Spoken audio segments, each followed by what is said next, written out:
How are we all doing, people? Survival wisdom. Today we're going to be breaking down the Bible and its real, true metaphysical meaning. All of these slides within this video is taken from my book, The Book of Wisdom, so you can get all of these slides. So the Temple of Solomon, you are body, mind, and soul, which is the Holy Trinity, the moon, sun, and earth. The sun is your soul because the sun is its infinite source of energy. It is its own source of energy. And that is what your soul is.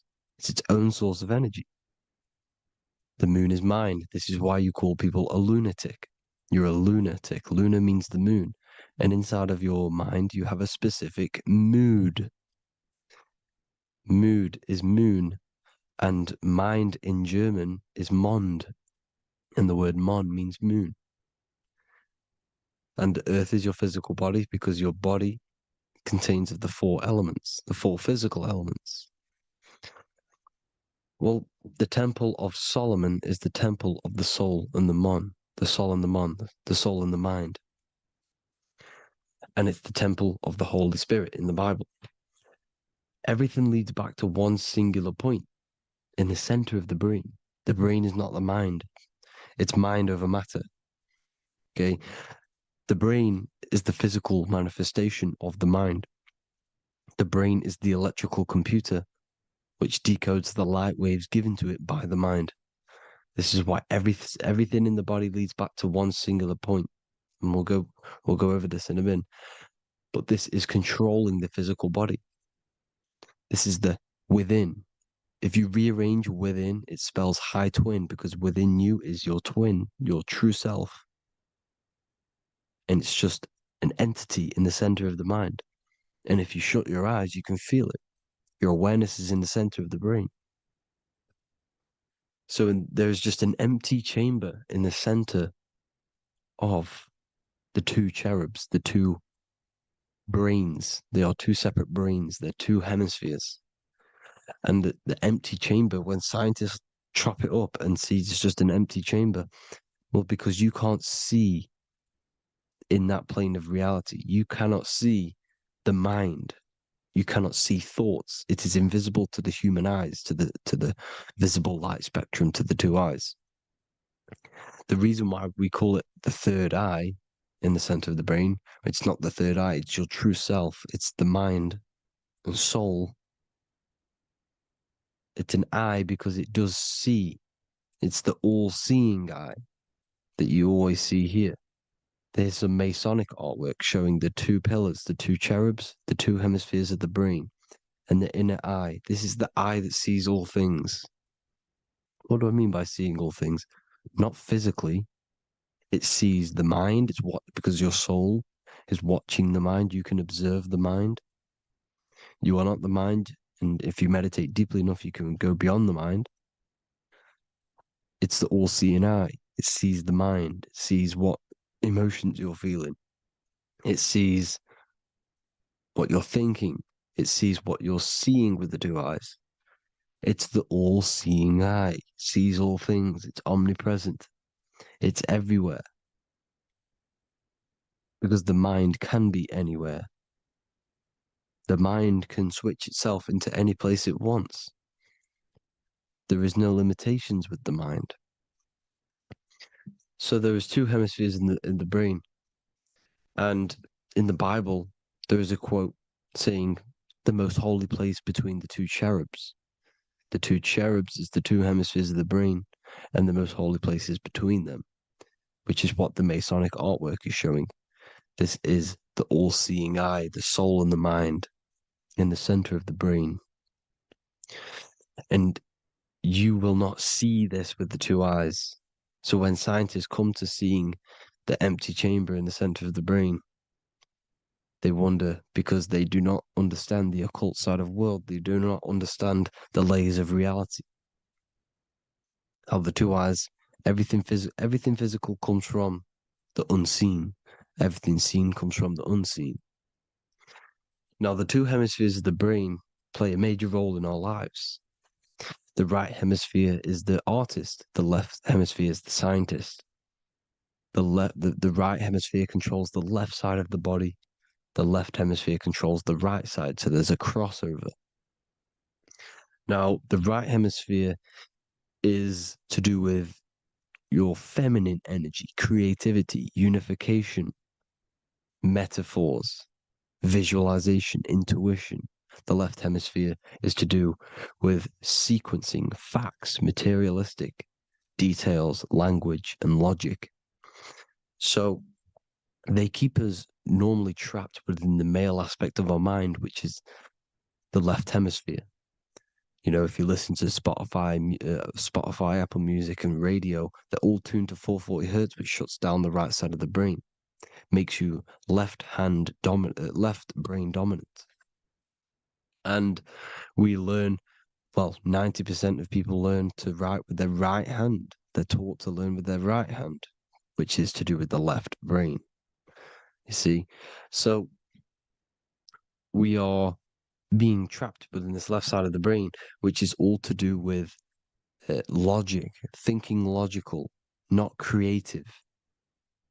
You know, very analytic. But the right side of the brain is to do with your creativity. So the right side of the brain is perceiving reality as a holistic perception. Now, what do I mean? If you're riding through a woods, for example, if you're riding through a woods, your right hemisphere is seeing the whole woods as one unified woods. The left hemisphere's job is to break down the perception given to it by the right hemisphere and break it down into individual trees. So what am I saying? The right hemisphere is seeing humans and everything in creation as one unified consciousness. The left hemisphere is seeing individual egos. This is why the left hemisphere is the place of the ego, the right hemisphere is to do with the higher self. They're both needed, though. I'm not saying one's better than the other. It's balance. Now, they don't want you to see the unified picture, perception of creation. They want you to think everything is individual, everything doesn't come from the one, because all things come from the one. And we experience the two in this reality, dualism. In order to understand the one, we have to experience the two to advance. So, anyways, let's get away from the two hemispheres. The right hemisphere, like I said, is to do with the higher self. And this is why in John 21:6, it says, cast the net onto the right-hand side of the boat and you will find fish.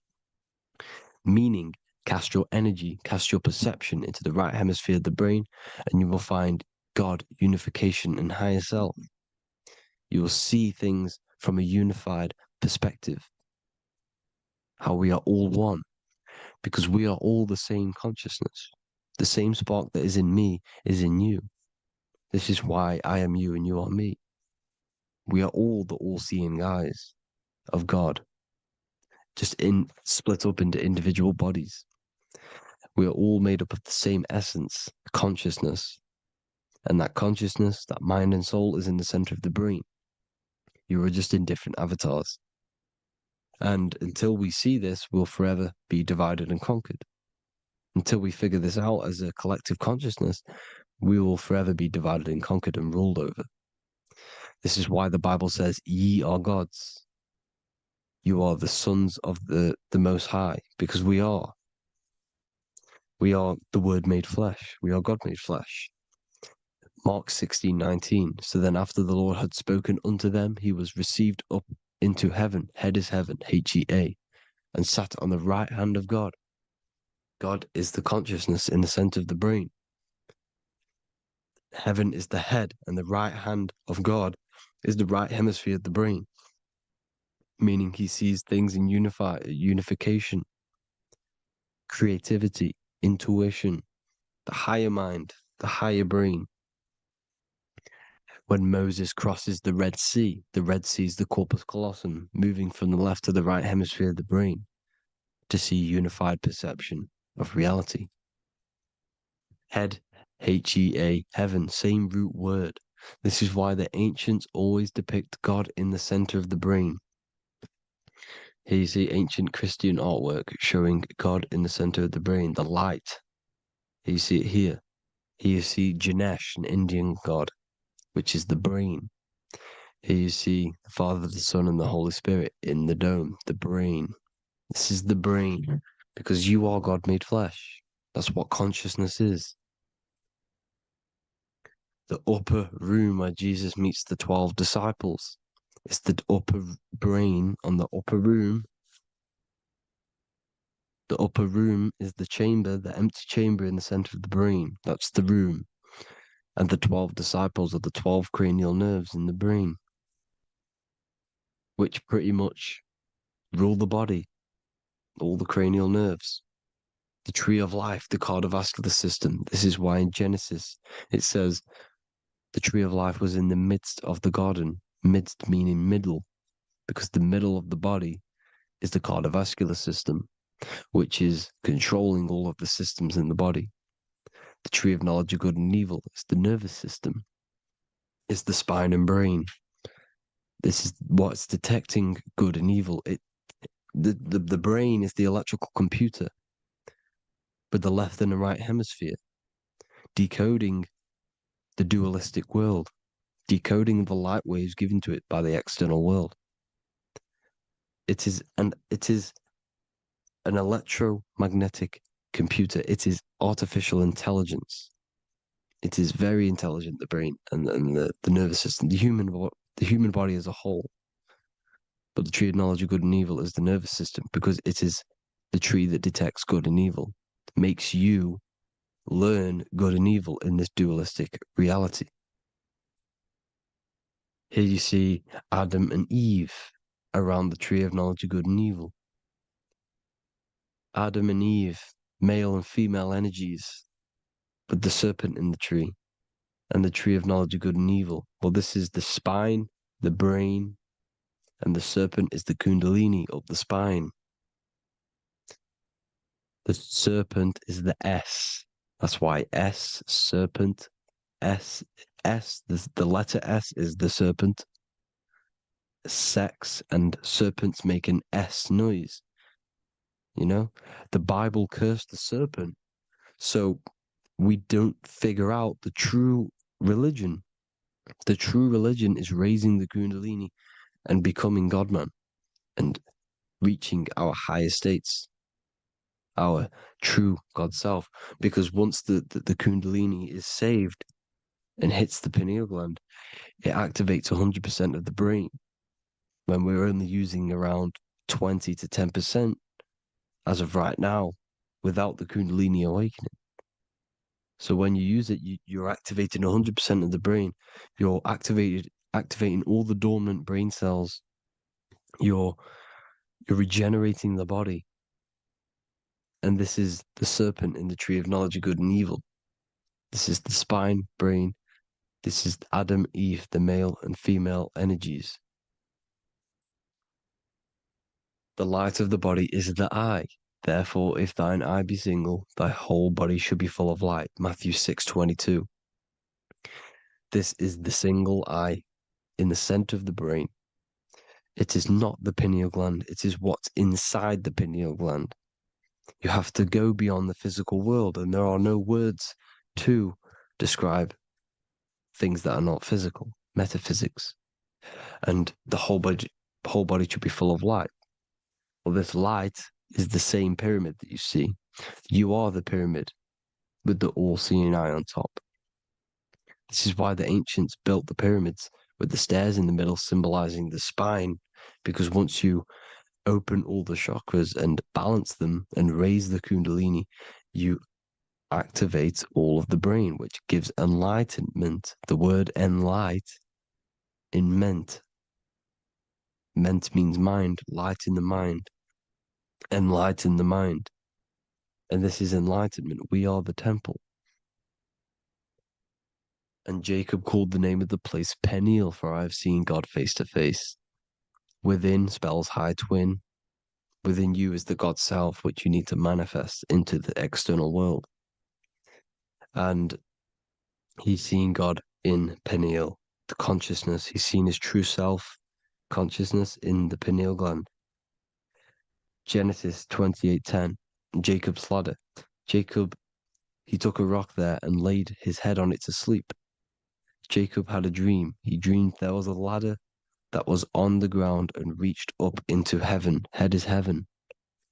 The rock he fell asleep on is the sacrum bone, because he's symbolizing the oil that comes down the spine, hits the sacrum bone and rests there, falls asleep, and it looks up and it sees the ladder to heaven.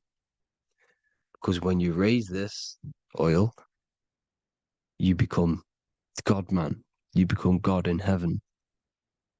You can leave the body at will. Do you not know that your body is the temple, that your body is the temple of the Holy Spirit? Corinthians 16:19-20. Or do you not know that your body is the temple of the Holy Spirit within you? Your body is the temple of the Holy Spirit, the soul and the mind within the center of the brain, the temple of Solomon, temple of the soul and the mind. Romans 8:10. Christ is in you. It's not external. When you give where attention goes, energy flows. When you give your energy to external things, your attention, your worship to external things, you're giving energy, meaning it's draining you, and you're feeding something within the astral plane, a mental thought within the astral plane. So with you realizing that the Christ is in you, that you don't have to worship anything outside of you, this means that you're internalizing your energy. You're not giving your energy, because where attention goes, energy flows, which means you become more present. You become healthier because you're not giving off all of your special electromagnetic energy that's charging you. This is why the religions run by the Vatican is all external. They're exoteric. Exoteric means external teachings. The esoteric is the internal, the hidden teachings. In Psalms 82, I have said, ye are gods, and all of you are children of the Most High, because we are the Most High, split up into individual bodies. That's what consciousness is. Consciousness is the Most High, and we have to raise ourselves to the Most High. Brahma, Vishnu, Shiva, the Father, the Son, and the Holy Spirit. Why is it always a trio? It's a trio because it symbolizes us, the soul, mind, and body. The mind is the bridge for the soul to be in the body. What is the soul? It's the life force. It's the watcher. It's the all-seeing eye.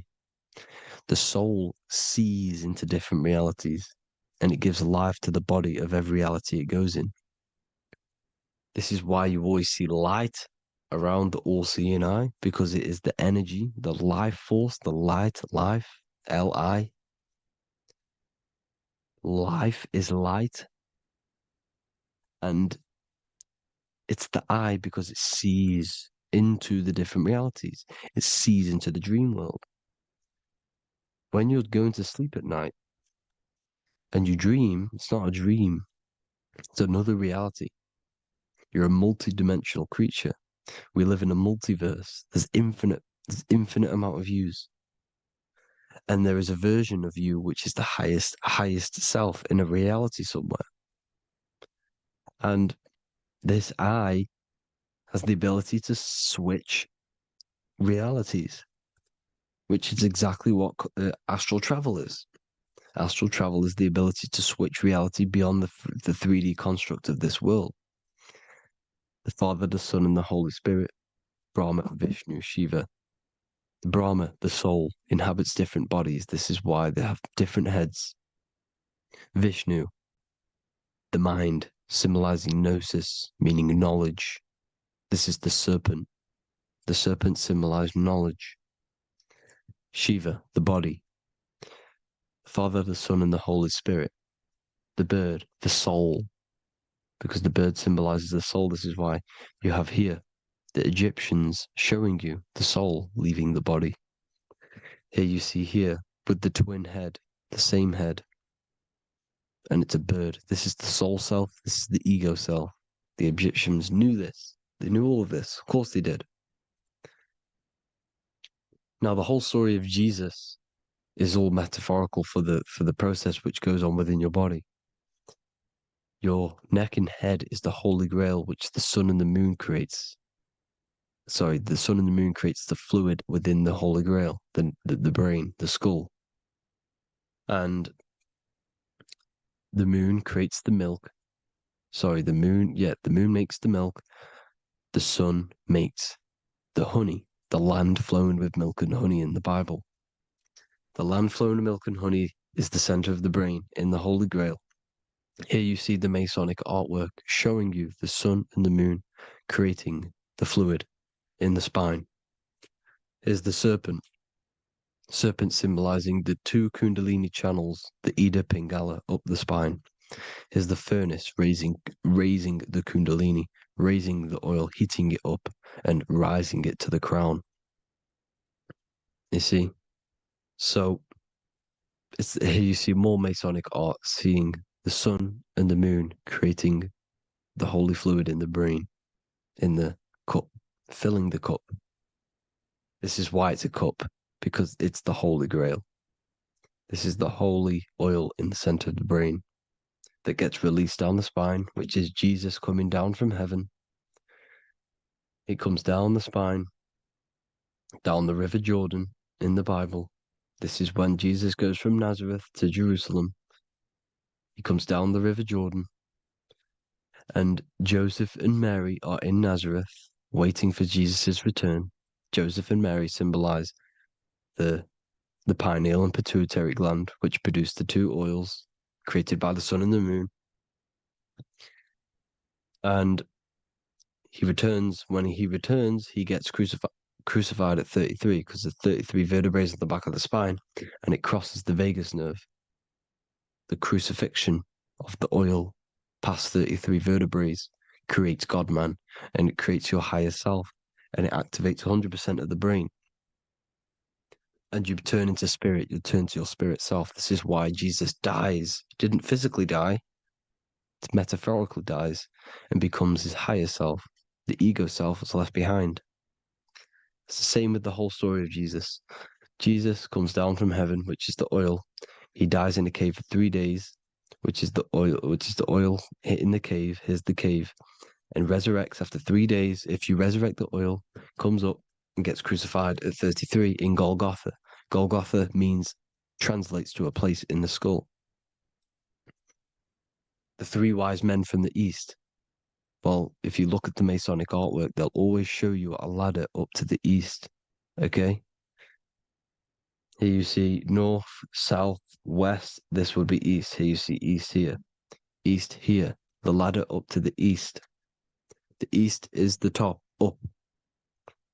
Three wise men from the east. The thalamus, pituitary, and pineal gland in the center of the brain. The most important glands in the body. Here you see the Egyptians with the spine, the sun, and the two hemispheres of the brain. What did I say at the beginning? The sun is the soul. The sun is its own source of energy. It's the life force, which gives life to anything it inhabits. The soul is the same thing. That's why sun and soul mean the same thing. So, what I'm saying is consciousness is God. And this is why when it refers to as God in the Bible, means your higher self, pretty much. And returning back to this higher self, because God is something that you need to manifest. Consciousness is God, and your body is a reflection of the creation by God. This is why everything in the body corresponds with the stars. The stars rule the body. We are an image of the stars. This body is an image of the whole of creation. Aries rules the head. This is the cerebrum, the ram in the brain. Here's the ram, Aries. And we have something called the cerebrum, Aries, the ram. This is the Lamb of God moving to the higher mind. Taurus, which is the lower brain and neck, the cerebellum, the bull Taurus, the lower mind. And the cerebrum and the cerebellum, the ram and the bull, is what makes you ramble on. Ramble meaning walking. The higher mind and the lower mind working together makes the body ramble. Ramble is what makes you walk along.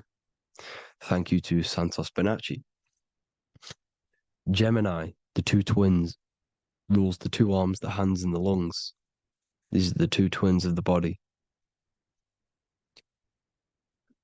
Sagittarius, the horse, which rules the hips. Hips means hippo. Hippo means horse. Hippopotamus means water horse. Hippo means horse, and this is why we call them hips, because horses have massive hips. Capricorn, the kneecaps.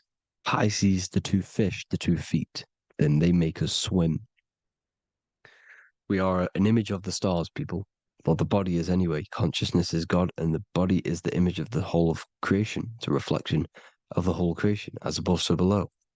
12 systems in the body, 12 cranial nerves for the 12 constellations, 12 cell salts. The body's made out of 12 cell salts. So, this is where it gets kind of deep. You know, this is where we get deep.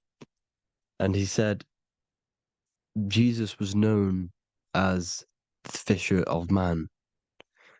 And fisher of man, meaning man does not mean man as in the male. Man means mind. He's the fisher of minds. So the Bible is not patriarchal. It's not patriarchal. Man just means mind, pretty much. So the fisher of mind, man, because he was fishing minds out of this reality into the higher realities. He was teaching people how to leave the body when he walks on water. Walking on water is the physical, etheric, astral, and mental. These are the different planes of reality. The ether is the either, because the ether is the substance that's on either side, astral and physical. It's the fifth element, is ether. And the fifth element is the water. The same water at the beginning of the Bible when it says, let the firmament divide from the waters above from below. The water symbolizes the ether. It's the base of all physical matter. And the ether symbolized is known as the water. So when you're walking on water, you're walking on the ether, meaning you're leaving the physical body. So when Jesus walks on water and he's teaching Paul to walk on water, Paul becomes scared and falls back into the water. Well, when you astral travel and you become scared when you're projecting, you'll fall back into your body. So he's pretty much saying walking on water is leaving the body, and walking on the ether, because the ether is the veil between the astral, and that's what devil means. Devil has the word veil in it, because the devil is trapping you between one veil, which is this world. They're trapping you in this world, this thin layer of reality. Your dreams are different veils. The ether, the astral, the mental are different veils. Devil is deveil. Deveil. You need to escape being stuck in one reality and live in between realities. And this is when you truly become a multi-dimensional being, because your soul is just the eye. That's what you are. You're just an eye, and you see into different worlds. And it also, when Jesus means the fisher of man, the fisher of minds, he is I truly believe, because of my research, that there is other worlds. It's not just this one. There's higher worlds. There's an infinite amount of you, and you've been in them dreams you call dreams. Them dreams are other realities that you are in. That's why when you're there, you don't feel like you're in a dream. You feel like it's 100% real, because it is real. So this is why the ancients always depicted the many different heads, because there's many different versions of you. And this I, the soul, the watcher, is switching itself into different bodies at all times. Well, when you sleep, when you astral project. And this is what the ancients were doing. They understood the multiverse and they could switch bodies at will. And this is what the 7 seals are in the Bible, also known as the 7 chakras. These are literally portals within us to these different worlds. We're in the heart at the moment. Earth rearranged spells heart, meaning middle. This is where good and evil exist. It's the middle point, the midpoint of realities. So I hope you all enjoyed the video. All of this knowledge that I've give you in this video is inside of my book, the Book of Wisdom.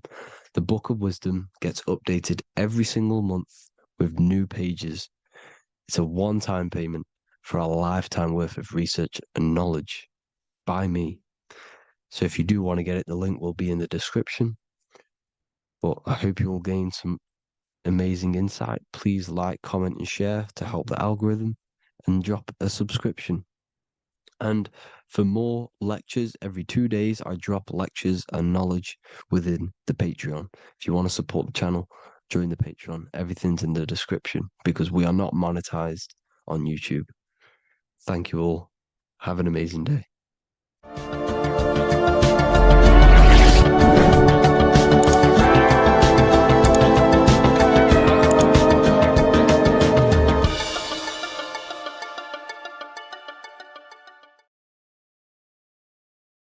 Hello, people. Today we're going to be talking about the secrets of the human heart. Everything they told you about the heart is a complete lie.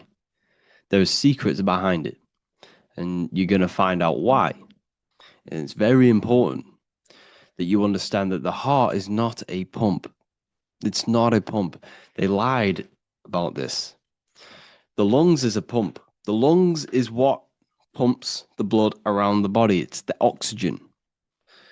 Oxygen is reacting on the blood.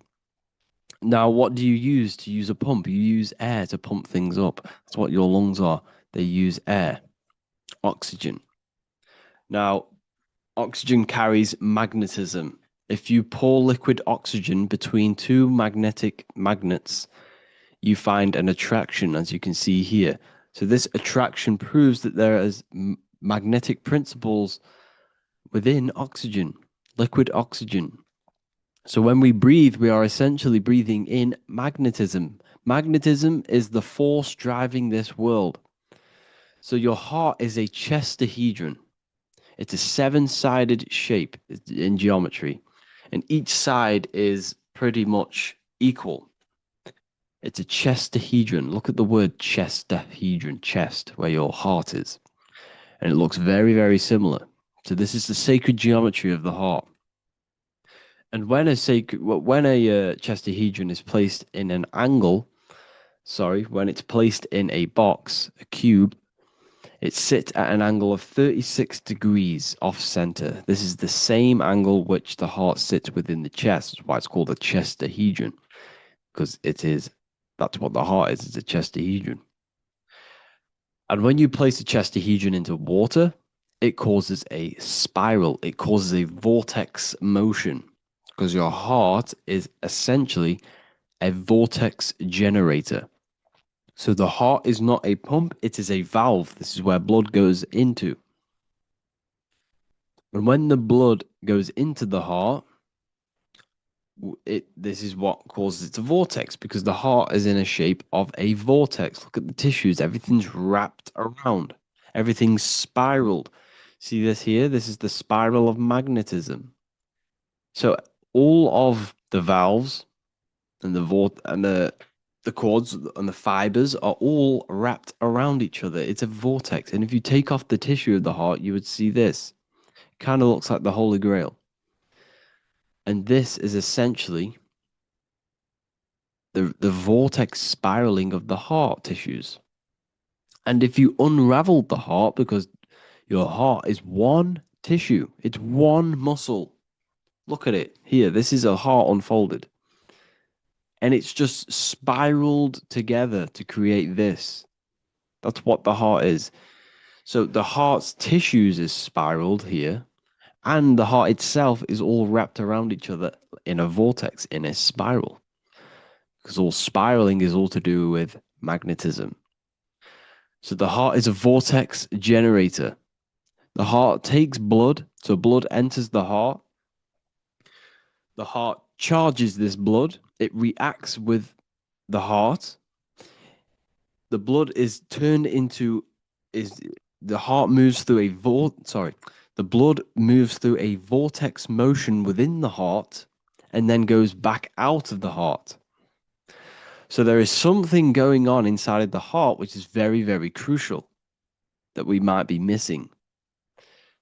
So the heart is spiraling blood, and there's a reason why it's doing this. When you spiral something, it gives it more energy. It gives it more frequency, more energy, more force behind it. So by spiraling the blood, it's turning blood into plasma. That's what the heart is doing. It reacts with the heart, it turns it into a vortex and turns the blood into the fourth state of liquid, or fourth state of matter, which is plasma. Okay? Plasma is proved to be in the blood. Plasma is a part of the blood that carries platelets and red blood cells and white blood cells around the body. Plasma makes up approximately 55% of the blood. So plasma is a state of matter, which they'll never tell you about because they try and hide plasma as much as possible. It's ionized gas. And that's what's going on in the heart. The heart is a vortex energy generator for the blood. And the blood and the body is being fed by plasma. Plasma energy, the fourth state of matter. And if you go and read the Emerald Tablets will tell you this exact same thing. Emerald Tablets of Thoth. They're supposedly thousands of years old, or it was supposedly written by M. Doriel, who was an occultist. Apparently, he translated them. Either way, he was an occultist. So it's either written by an occultist or it's actually 100,000 years old. In the physical are these channels, the blood which moves through the vortical motion, reacting on the heart to continue its beating. So what is that telling you? The blood moves in vortical motion. It's a vortex. Reacting on the heart. What's it reacting with? There's something in the heart that turns blood into plasma. It reacts with the blood, reacts with the heart. Then it says magnetism, which moves through the nerves paths, carrier of energy to all the cells and tissues. So your body's being fed by magnetism, people. They'll never ever teach you this in school. That your whole body is running off magnetism and plasma. You're literally you are an energy being. When you understand this, you are made of energy. You're running off spiritual, etheric energy that you cannot see. They just teach you in school that you're running off blood and oxygen. It's way deeper than this. We're being run by magnetism. Magnetism is the driving force of all creation. Magnetism, which moves through the nerve paths and carrier of energies to the cells and tissues. Akasa, which flows through the channels, subtle yet physical, completing the channels. Personally, I think Akasa is plasma. Okay, plasma is Akasa. Completing the channels. Each one of the three attuned with each other, each affecting the life of the body. So all of these three things, okay, the heart, magnetism, and Akasa they're all working together to create the body, to create the life. Form they the skeletal framework through which the subtle ether flows.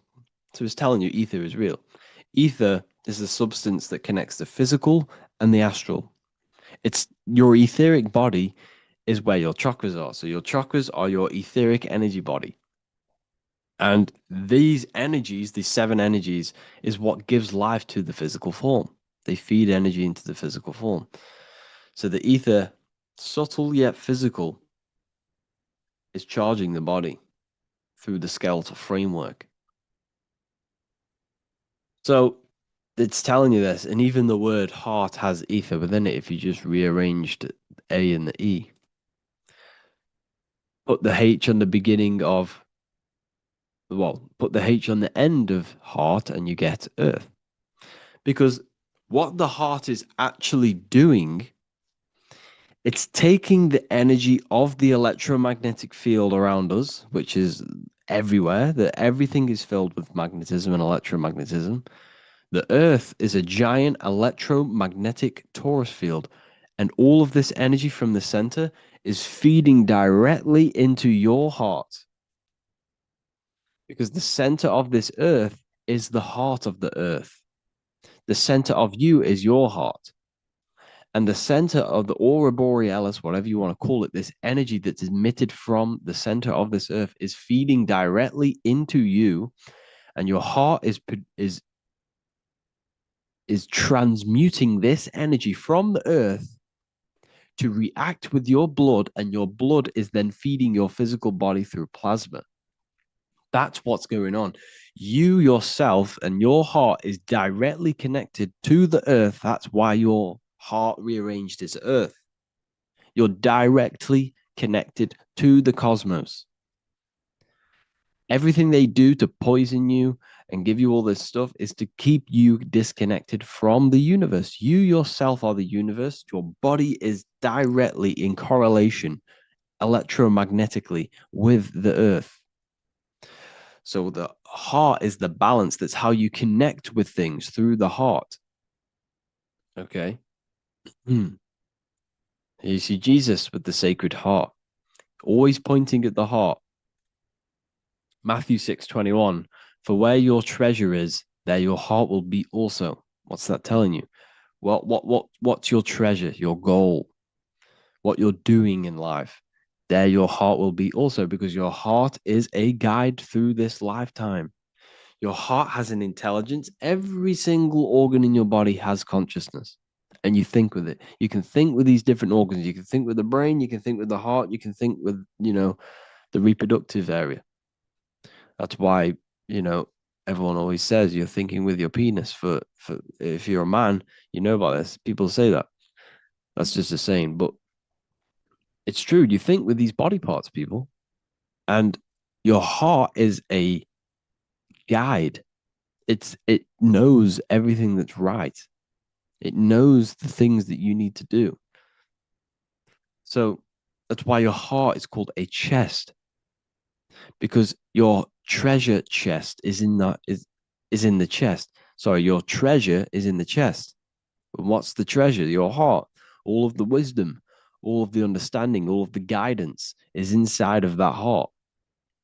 And you need to follow your heart. That's why we say follow your heart, to find your treasure in this life. Find your purpose. That's what your treasure is, your purpose in this life. So the heart is also producing your electromagnetic field around your body. And the heart is all to do with emotion. So thought happens in the mind, which is not the brain. Then the thought in the mind produces brain activity, electrical signals, and then these electrical signals are sent to the heart, which produces an emotion. So essentially, the brain and the heart are directly connected. You need to sync them. You need to sync the brain and the heart. Why? Because you need to be thinking with emotion behind it.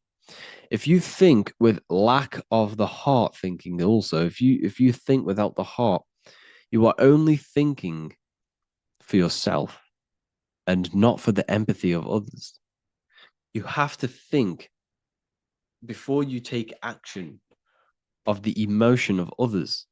and have thought of people's feelings behind. So you must sync the heart and the brain. The actions you must take must be in line with your heart. Your heart tells you everything. Before you do something, you can feel whether it's right or wrong. You can feel it deep down within you. When you quiet in your mind, you can feel it. Where if you know when you're doing something wrong, especially when you're a child, because this, as you get older and you constantly do negative things, then yes, you can block out the heart completely. But deep down within people, they know what they're doing and they know whether it's right or wrong. You feel horrible when you do something bad. You feel it inside of you. And Manly P. Hall said, every time you go against the heart, you are destroying your electromagnetic field. It kills the magnetism of your body every time you go against it. Obviously, I don't know if this is true, but I agree with this. Manly P. Hall was an enlightened individual who understands the anatomy of the body, understand all of the occult things. And essentially, every time you go against your heart, you are killing the magnetism of your body, your cells, and everything about you. Because your whole body is magnetic. You have magnetic attraction all over you. So there's a saying, well, obviously in Christianity, what happens in heaven happens on earth. Well, what happens in the brain happens in your heart. Heaven is the head, earth is the heart. Every thought you think produces an emotion in the heart. Every single thought triggers an emotion. You know, when people say they got a broken heart, because all of that emotion is in the heart. Not in the heart, but in the invisible intelligence behind the heart. You must understand there's a consciousness, an invisible spiritual consciousness behind every physical thing. So your brain is dual, your heart is single. Your brain consists of two hemispheres. So when it comes to decision making in the brain, there can be confusion between the left and right hemispheres. This is why people are confused. But the heart is a singular organ. And if you go onto Google and type in brain cells found in the heart, there are 40,000 neuron cells in the heart, the exact same cells which are found in the brain, in the cranial brain. This means that your heart is essentially a brain for your emotions, what it is. And your emotions tell you what is right and what is wrong. So every thought you think produces an emotion, and whether that emotion is good or bad will tell you whether something is right or wrong. So the heart is the guidance through this life, and your higher self resides in the heart. You have to follow the heart. You have to do what the heart tells you all the time. So I hope you enjoyed this video, people. Please feel free to contact me if you have any video ideas or anything like this. And welcome to the university. I look forward to connecting with you all.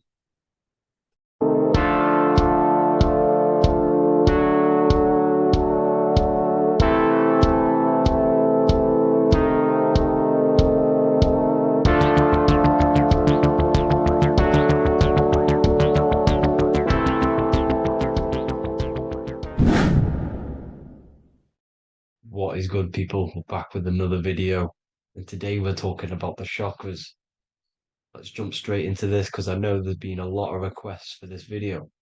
So let's jump straight into this. So you have 7 chakras, right?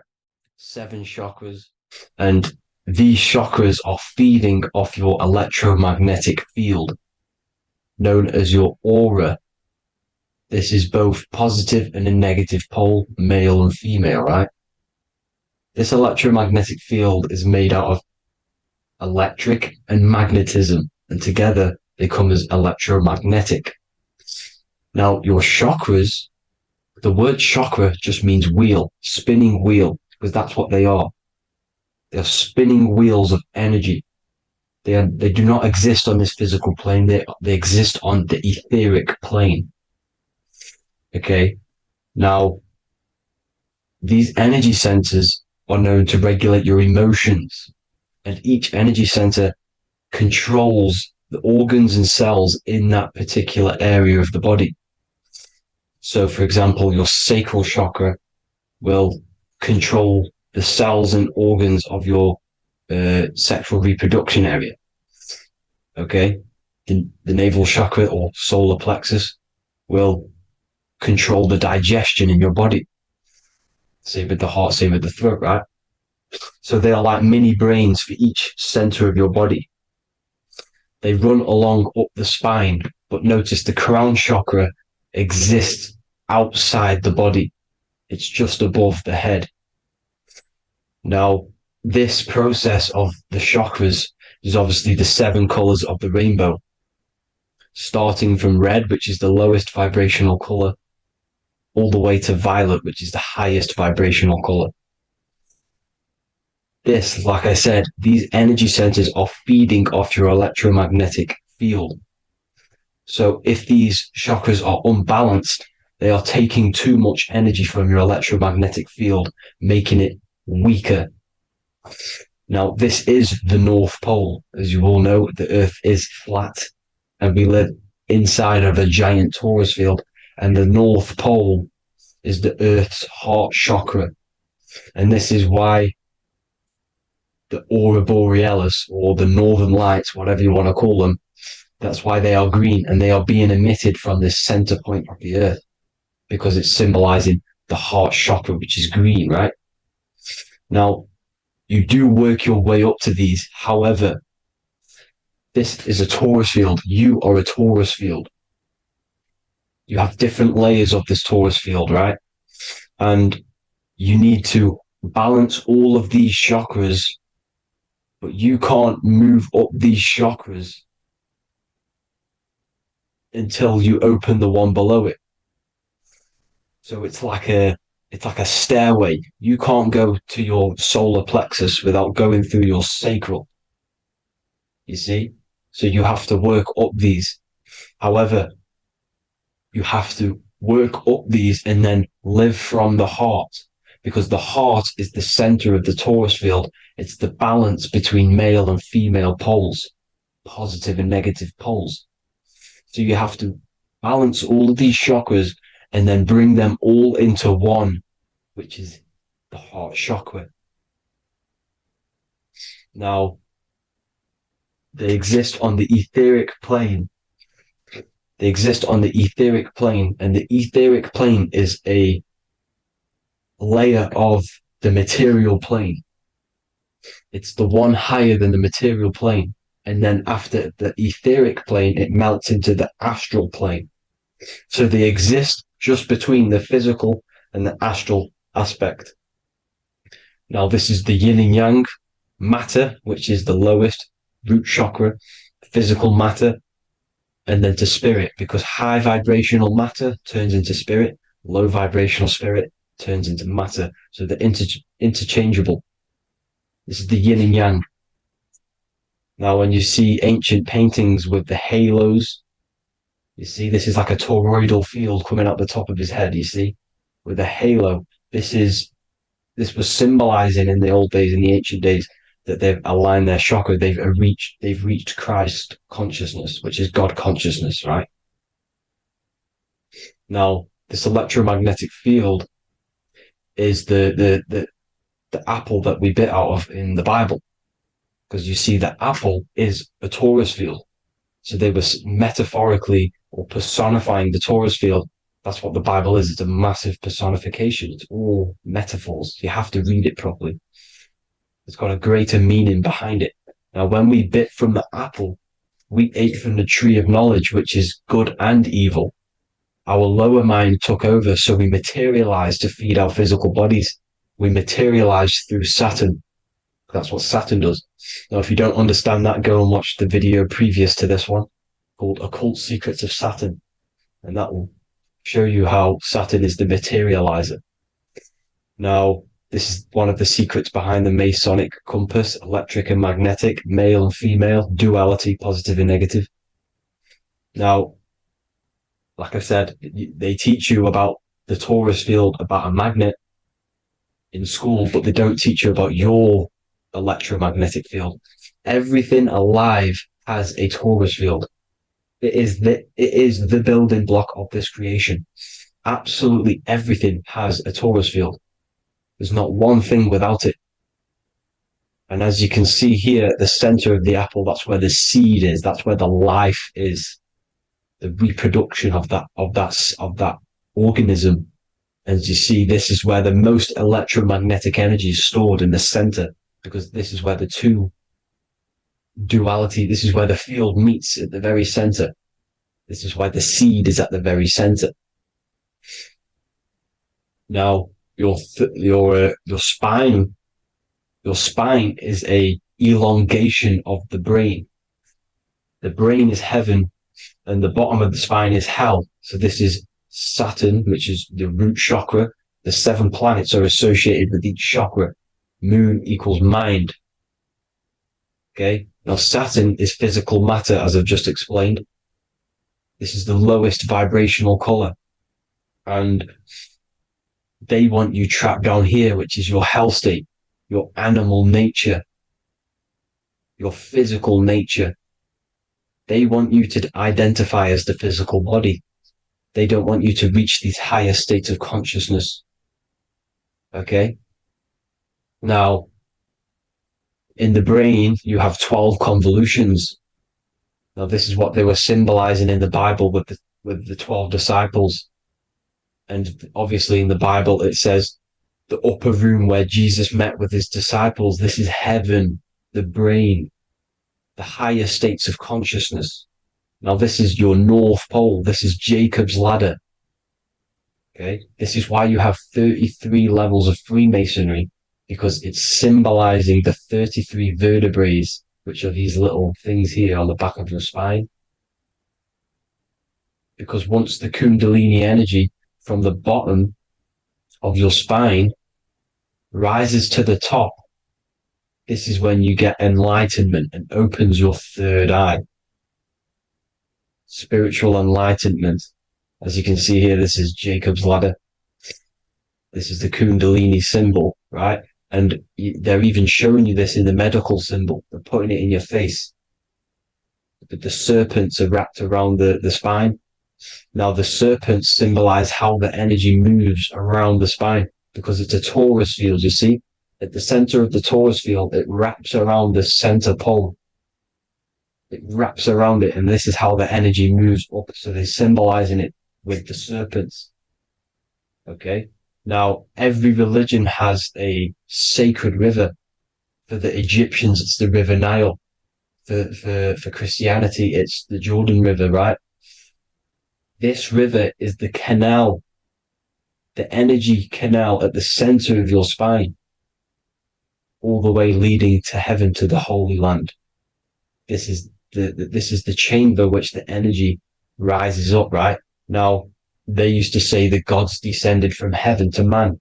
This is just heaven. This is the mind state. And they said the gods were connected by a rainbow bridge. That's the chakra system, the rainbow bridge. Okay. Now, the ancients called this place Midgard, Earth, where both evil and good live, right? Midgard. But you can go to heaven, which is a pure mind state, because once you're in heaven, nothing negative can ever bother you. That's completeness, pure Christ consciousness. Now, this is why Jesus dies at 33. He didn't actually die, but it's symbolizing the death of the physical body. Not the death of the physical body, but his consciousness rising above the physical body to, as I said here, matter to spirit. Matter died off and he came spirit consciousness. This is symbolized by the 33 vertebrae, which is obviously the 33 levels of Freemasonry. And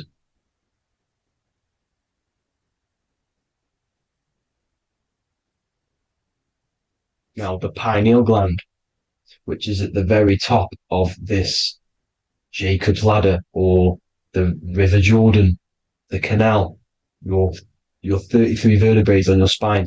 This is where the pineal gland sits, right? At the very top, at the center of your brain. Now, there's multiple ways this was symbolized. The Eye of Ra, which is used by the Egyptians. Now, this pineal gland is the seat of consciousness. This is where your consciousness is stored, right? And the ancient Sumerians used the pine cone, hence why it's got the word pineal gland, the seat of the soul consciousness. It produces DMT, dimethyltryptamine, which is known as the spirit molecule. And the pineal gland is wrapped in microcrystals. And we all know crystals transfer frequency and energy. Now, radios use crystals. A radio is a frequency transmitter, turning a frequency into a frequency that we can hear with our ears, right? Because all the radios are actually playing right now in your ears. However, our ears can't pick it up, so the radio transmits it into a frequency that we can hear using crystals. So this is the power of crystals, and this is what our third eye is wrapped in, crystals. Now, this third eye is not actually your third eye, it's your first eye. When you're being materialized in your mother's womb, this is the first gland that is produced, and everything's built around it, because it is the consciousness. It is your consciousness. Your consciousness never dies, ever. It's an eternal essence. It lives forever. You never actually die. Only the mortal body dies. Now that's what we call life. Life is abided by time, and time is change. And change is what we call life, because everything's constantly moving and transforming into different things, right? Now let's not get off track. The pine cone is obviously, this is in the Vatican here. The pine cone is symbolized as the pineal gland, pine. And this is the opened pine cone. The opened pine cone means, or symbolizes, the awakened man, the awakened third eye.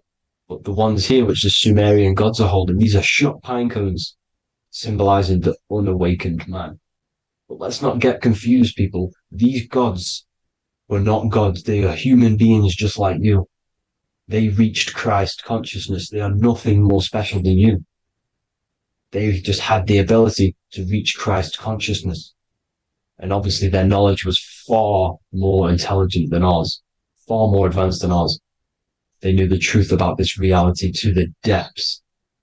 Now, the ancient Hindus had a goddess called Kundalini, which is said that she descended by the means of a ladder or a cord from heaven, which is symbolizing the spinal cord. Now, this is what hickory, hickory dock, the mouse went up the clock and came back down. This is all these stories, like Santa as well. Santa comes up and then down the chimney.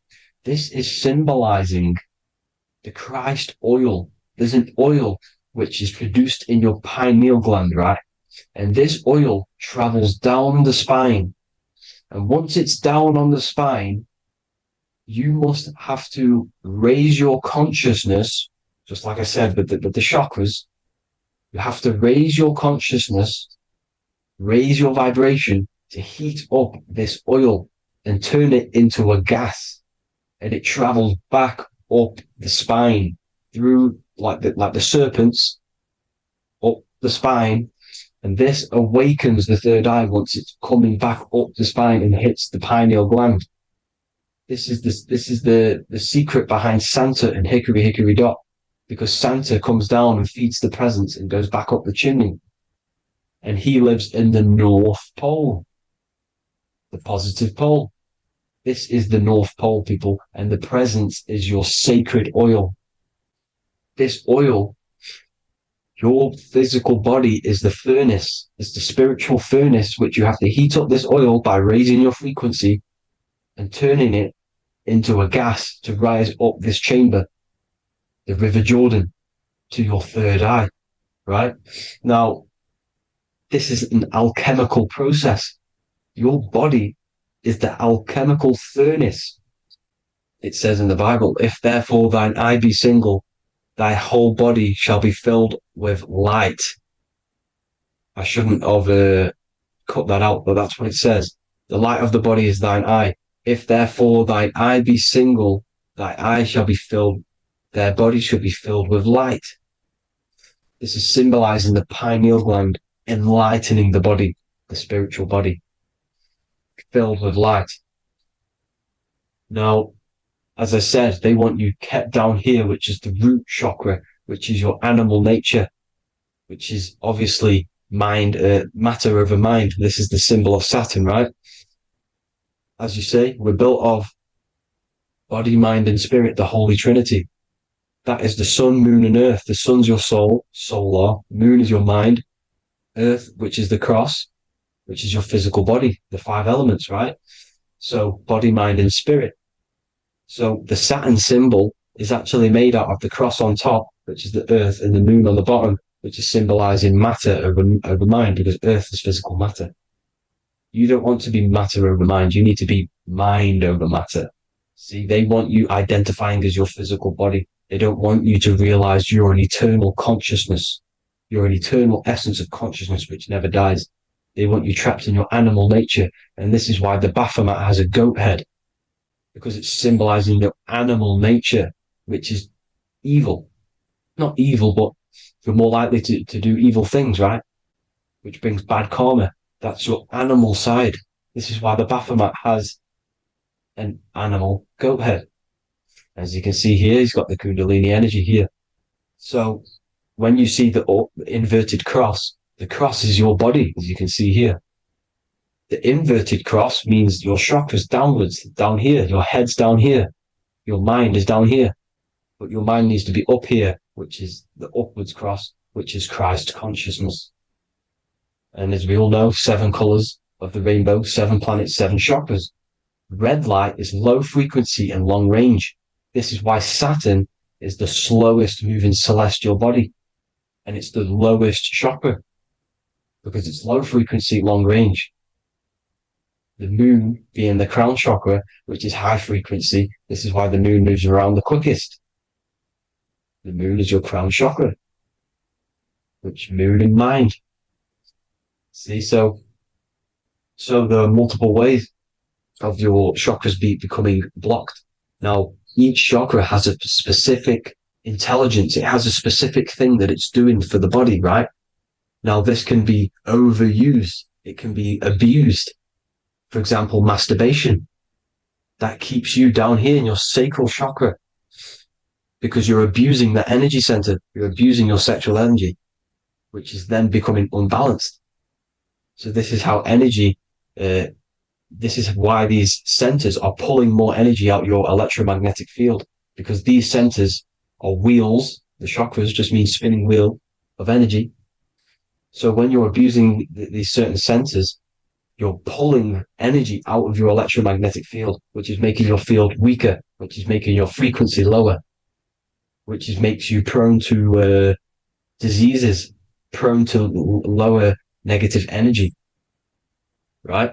So you need to align these chakras. You need to unbalance them. And as you can see here, you can screenshot these to see how they're blocked. I'm not going to go over each one because it'll take me forever, but have a little read yourself. This is why they're blocked. Now, the ancients used to say Aum when they meditated. Now, these are the 7 vowels. There's not 5 vowels, there's actually 7.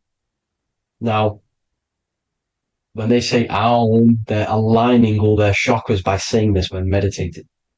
This is where the Aum originated from. Now, emotion is energy in motion.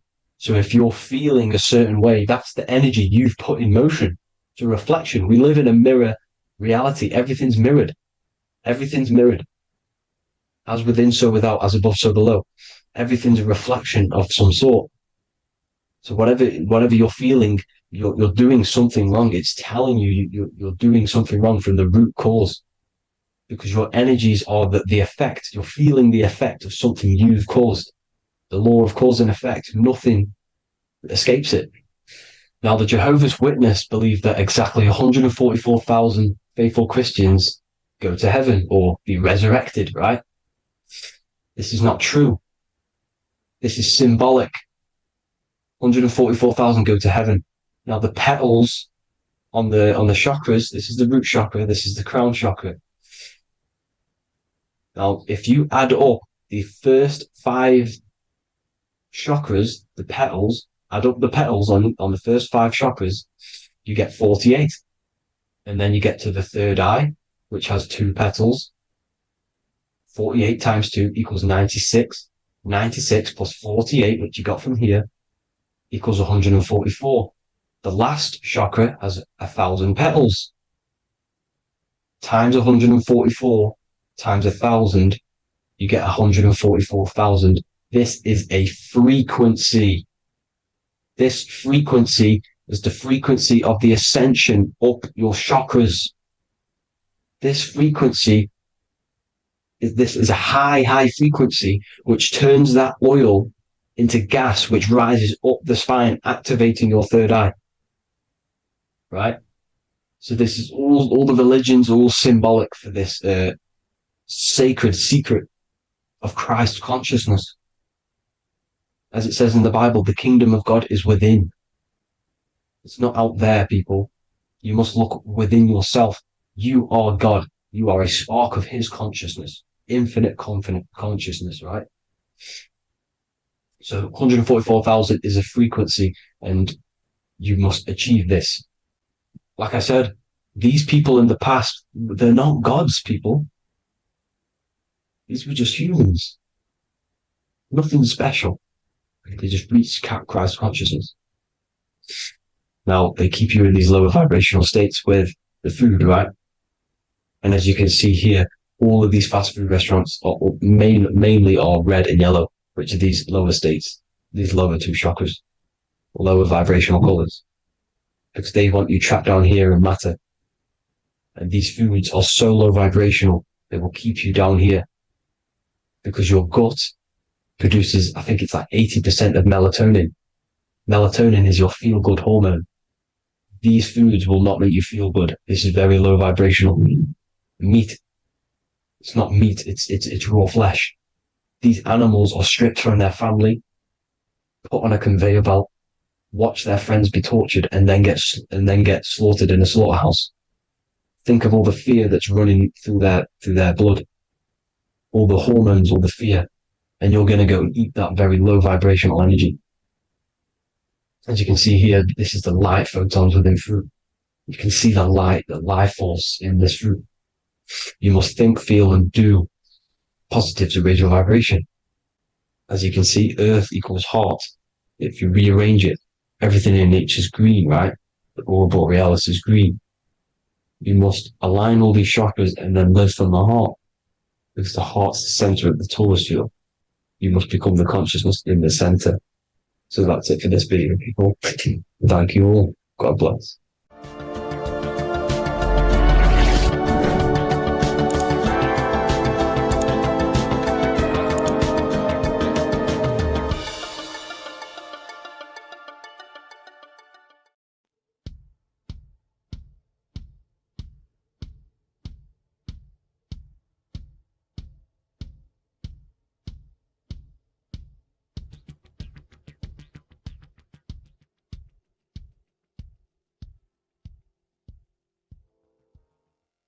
Welcome people, we're back with another video.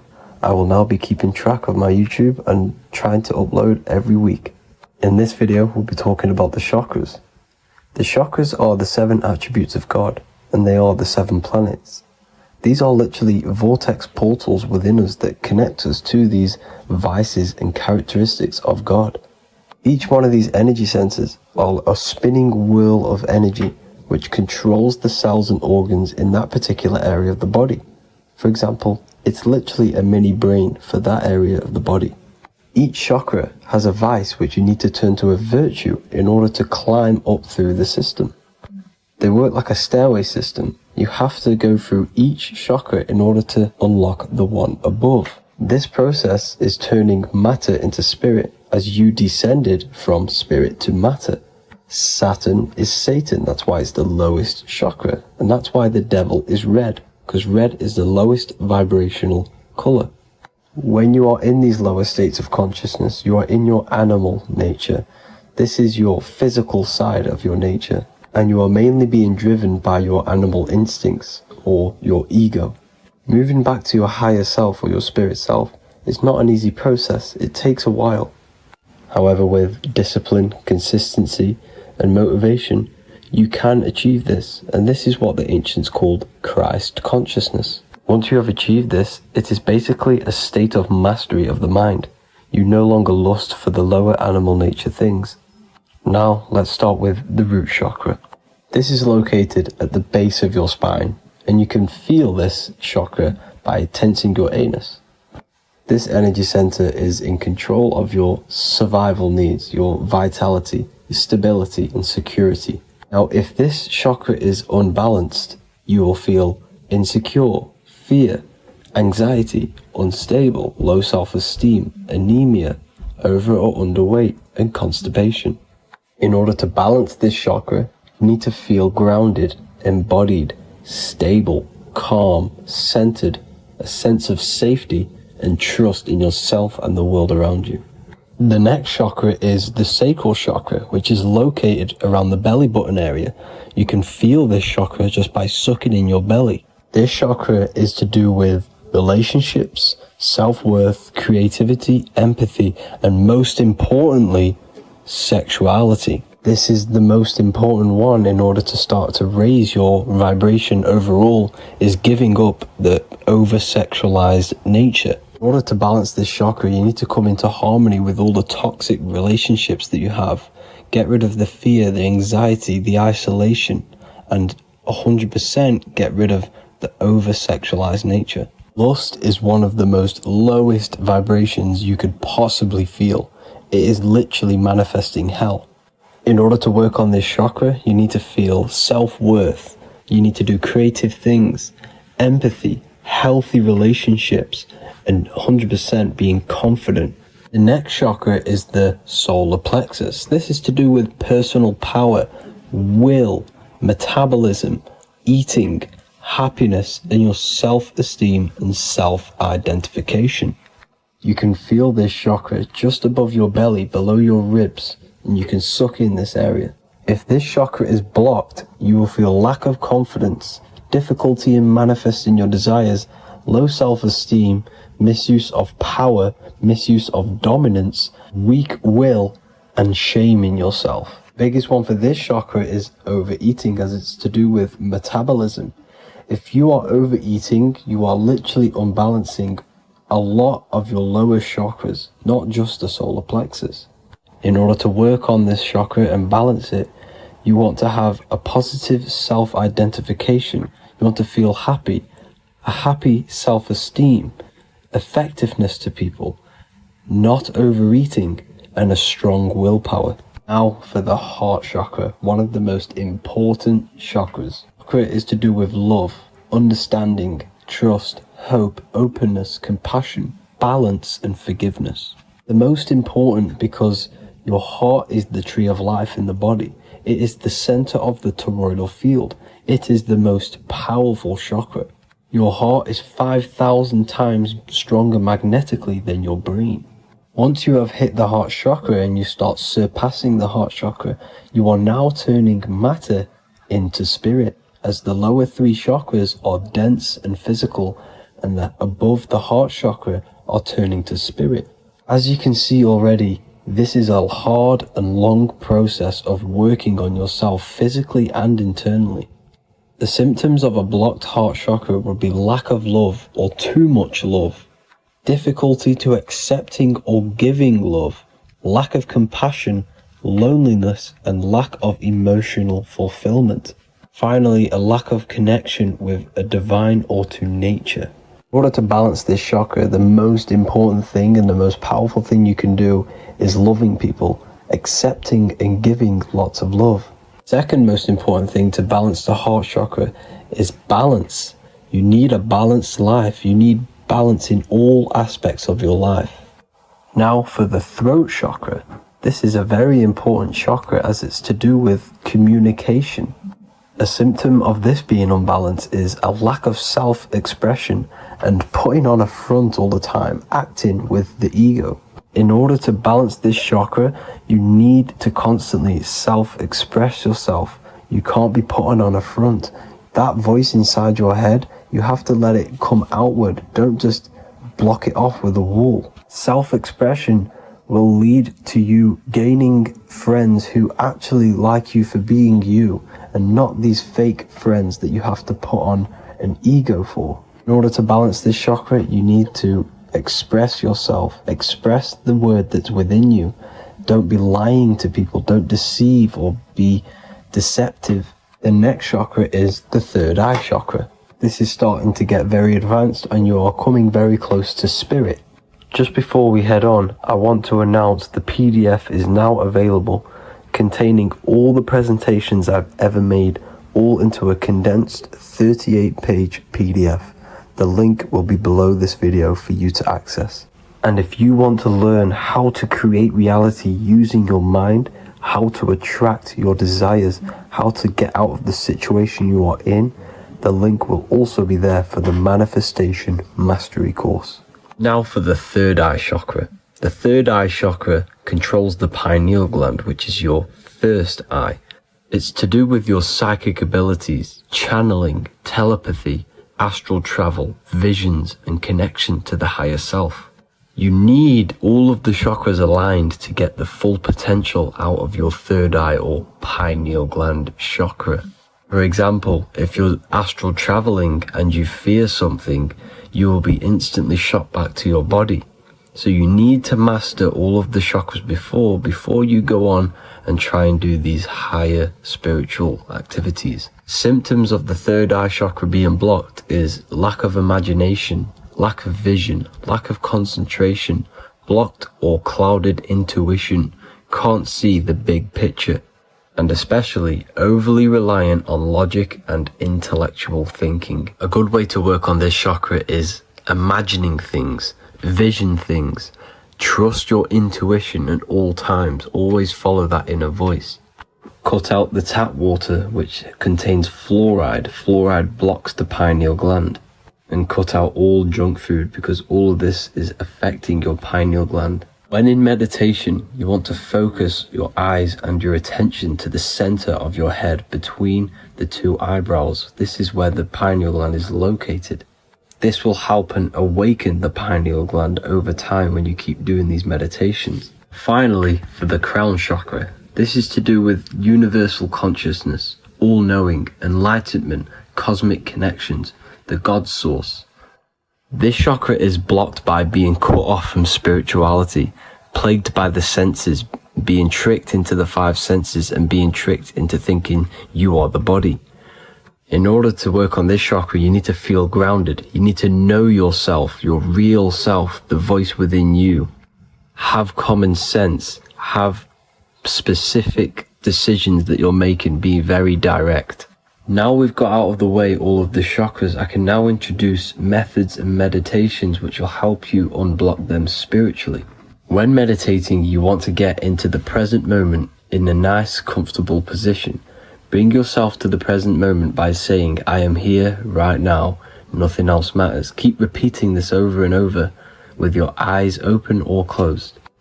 After a couple minutes of bringing your attention to the present moment, you can now start to breathe in through the nose deeply and breathe out through the mouth slower than you breathed in. Place your attention on the chakra that you want to balance. Think of a high vibrational emotion like love, and think of this while placing your attention on that chakra. You can do this exercise every day for 10 to 20 to 30 minutes. The longer the better. Another practice you can do is by chanting the Bijis for each chakra. They are here starting from the root chakra all the way to the crown chakra. Or you can chant the 7 vowels. There are not 5, there are actually 7. A, I, A, O, U, M. A,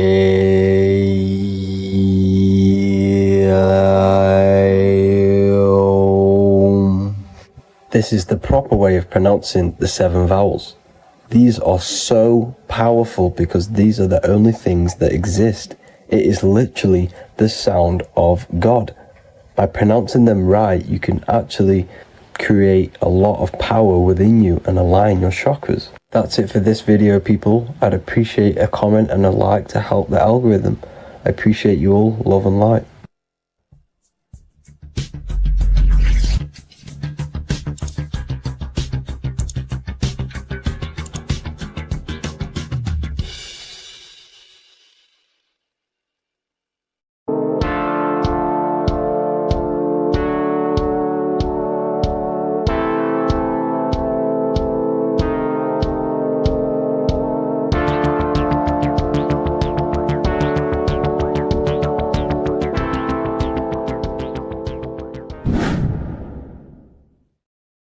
Welcome back, people. We're back with another video.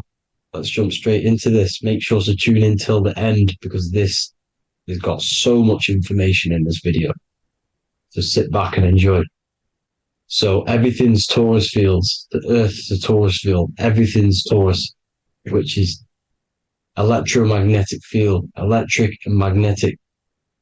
The center of the Taurus field is where the two opposing forces meet in the center. And this is what creates the plane of inertia, the dielectric plane of inertia. Okay? You got red shift, blue shift, positive, negative, south and north pole, right? This is what the ancients were showing with the tree of life. As you can see here, this is the plane of inertia and this is the Taurus field. Everything consists of this. Everything is a Taurus field. A atom is a Taurus field. Okay, now the inertia is the 0 point. So this plane is a 0 point. It's the balance between two poles. Okay, now this creates matter because matter is two opposing forces in motion equalize.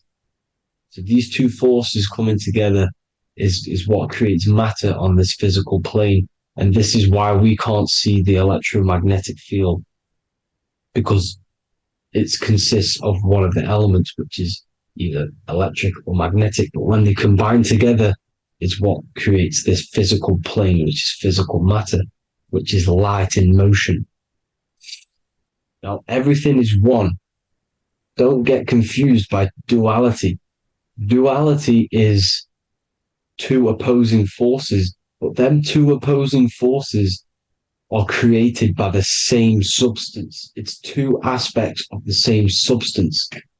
So, for example, water and ice are the same thing, you know what I'm trying to say, but it's two aspects of the same substance because all is one. The whole universe is one. All goes back to the one, which is God, the creator, or magnetism, whatever you want to call it, because magnetism pulsates. Electricity has two poles, red shift, blue shift. Okay, so red shift, blue shift is electricity, and electricity vibrates, and all vibration always comes back to a standstill point. But magnetism is what pulsates. This is why your heart pulses. You breathe, which is a pulse. This is the breath of the universe, magnetism. Now, this is why the earth is green, okay? Earth can be spelled heart. If you just move the H to the beginning, it spells heart, okay? Because the heart is the center of the Taurus field, which is the heart chakra for us humans, okay? We consist of the same field, as you already know. Heart being the center, which is green, which is the center of the seven colors. The center of the seven colors. This is the most powerful chakra in your body. People think it's the crown chakra, but it's the heart chakra because it's the center of the Taurus field. You must align them all and combine them all into one, which is the heart chakra. Now, Earth is green. Nature's green. Okay, this is because we live on heart chakra, the plane of inertia. It's the center of the Taurus field. Okay, and this is what the Egyptians called Isis, which is nature. Nature is balanced, and nature is female, Mother Nature, because it looks after us with the fruit it grows with abundance, and the water. It's a female energy, Mother Nature, and this is the symbolism of an equal, balanced arms. This is the scales, it's balanced. Mother Nature is balanced. This is why the sky is blue, because what comes after the heart chakra? Blue. Sky is blue. We live in Midgard. This is what the ancients called Midgard. You don't have to take this tree literally. It's a metaphor. We live in Midgard, where both positive and negative duality here. Now, Mount Meru. Mount Meru was known as the center of the earth, okay, or known as Hyperborea. And this is the North Pole, the electromagnetic North Pole. But when I say Mount Meru, it's not an actual mountain. They weren't saying there was a real mountain in the center of the earth, a magnetic rock. No. The plane of inertia, okay, there's something called a hyperboloid. That's what it's called, a hyperboloid. And this is the center of the Taurus field. And this hyperboloid is what is in the shape of a mountain, you see? So if I go to this next one, they say Hyperborea on this map. Why do they call it Hyperborea? Because this is the hyperboloid in the center of the Taurus field. And this is the electromagnetic mountain, a metaphor. Mountain, what they're metaphorically saying, this is the electromagnetic mountain at the center, the double vortex, the center of the Taurus field, which is the North Pole. Pole of electromagnetic energy. So this is why they call it Hyperborea. It comes from the word hyperboloid. And the center of the earth is so sacred. And they symbolize this with, obviously, the North Star, which is Polaris. And this is where the swastika comes from, because it's the 4 seasons moving around the North Star. This is the Big Dipper constellation moving around the North Star, which is Polaris. There's that pole again. Pole. Magnetic pole of the Taurus field. And this is where the green, emerald green, aurora borealis comes from. It comes from this center hyperboloid at the center of the earth, where the most electromagnetic energy is stored. The center of the plane of inertia. The center of a plane of inertia. This is the all-seeing eye as well. As you can see, they got the sun, the moon, this is the Masonic cosmos, the sun, the moon, and the all-seeing eye, because the eye is Polaris, the eye of the stars. It's all a big eye. Now, the eye means a lot more as well. It's not just that. There's different ways you can interpret symbols. Now, this is the emerald tablets. Deep in Earth's heart lies the flower, the source of the spirit that binds all in its form. Okay? The flower of life is thine own place of thine spirit, and stream through the earth as thine flows through thy form, giving off life to the earth and its children, renewing the spirit from form unto form. This is the North Pole. That is what he's talking about. He's talking about the aurora borealis. Aurora borealis. It's the earth's aura. Emerald green. Heart chakra. Plane of inertia. Green. Earth. Heart. You see? All related. Now, there's many symbolism of this. So much symbolism of the ancients. The 7 layers of heaven. 7 layers of heaven, which are the 7 planets. Okay? These planets are the solar system. It's the solar system because we are the soul. We are the sun, the soul. And we're inside of a solar system, which is the 7 planets. That's why there's 7 layers of heaven. Okay? The rings of Saturn, the rings of the planets are moving around us. Okay? So this is what the ancients were depicting in their cosmology. Now this is the Hebrew cosmology of the earth. This is the Mayan cosmology of the earth. You see, it's all an enclosed system. We live inside of a giant Taurus field. All is atum. It's what the ancients said, ancient Egyptians said. All is atum. Atoms are Taurus fields. Don't be tricked by the modern science today with the current model of an atom. It's completely wrong. They're hiding the Taurus field. They're hiding the electromagnetic field, which is in everything. Absolutely everything is in motion, and motion comes from this field. And you see, this is upside down, but this is the I think it's pretty sure it's candles, but the 7 candles, the 7 planets, the 7 Elohim. You see, it all goes back to the stars and the heavens. Now, this is how the earth really works, with the stars on the outside of the cosmic egg, and then the Taurus field spinning around the sun and the moon, the positive and the negative charge. The sun gives you energy, the moon takes your energy. The moon controls monthly cycles. Moon is mon. This is etymology. Mon, month, money, demon, monster. Stir is star, moon star. We are all stars. youngster, minister, superstar, a Hollywood star. We're all stars. We come from the stars, which is heaven. Our soul comes from the stars. You see? We are the universe. The image of man is made in the universe. We are a microcosm of the universe. The universe is a macro. We are micro. We consist of everything. The body, mind, and spirit. The sun, the soul. Moon, the mind. Earth, the body. Body, mind, and spirit. We have 12 systems in the body, which are governed by the 12 zodiac signs. Starting at the Aries, which is the ram of God, all the way down to Pisces and Capricorn, kneecap. It all goes back to the stars. We are the stars. We are the universe. Everything is inside of us. Everything. Like I say, the Temple of Solomon, the temple of the soul and mind. The soul, the temple is the body. The soul is the soul. And the mind is the mind, the temple of the soul and the mind, body, mind, and spirit. We consist of the 5 elements: air, spirit, water, earth, and fire. We consist of everything. We are the universe. We're made in God's image, which is the universe. You see? Now, everything goes back to the stars. The ancients worship the stars because the stars govern everything. They govern the systems in the body. They govern your life. This is why your zodiac is so important, your sign.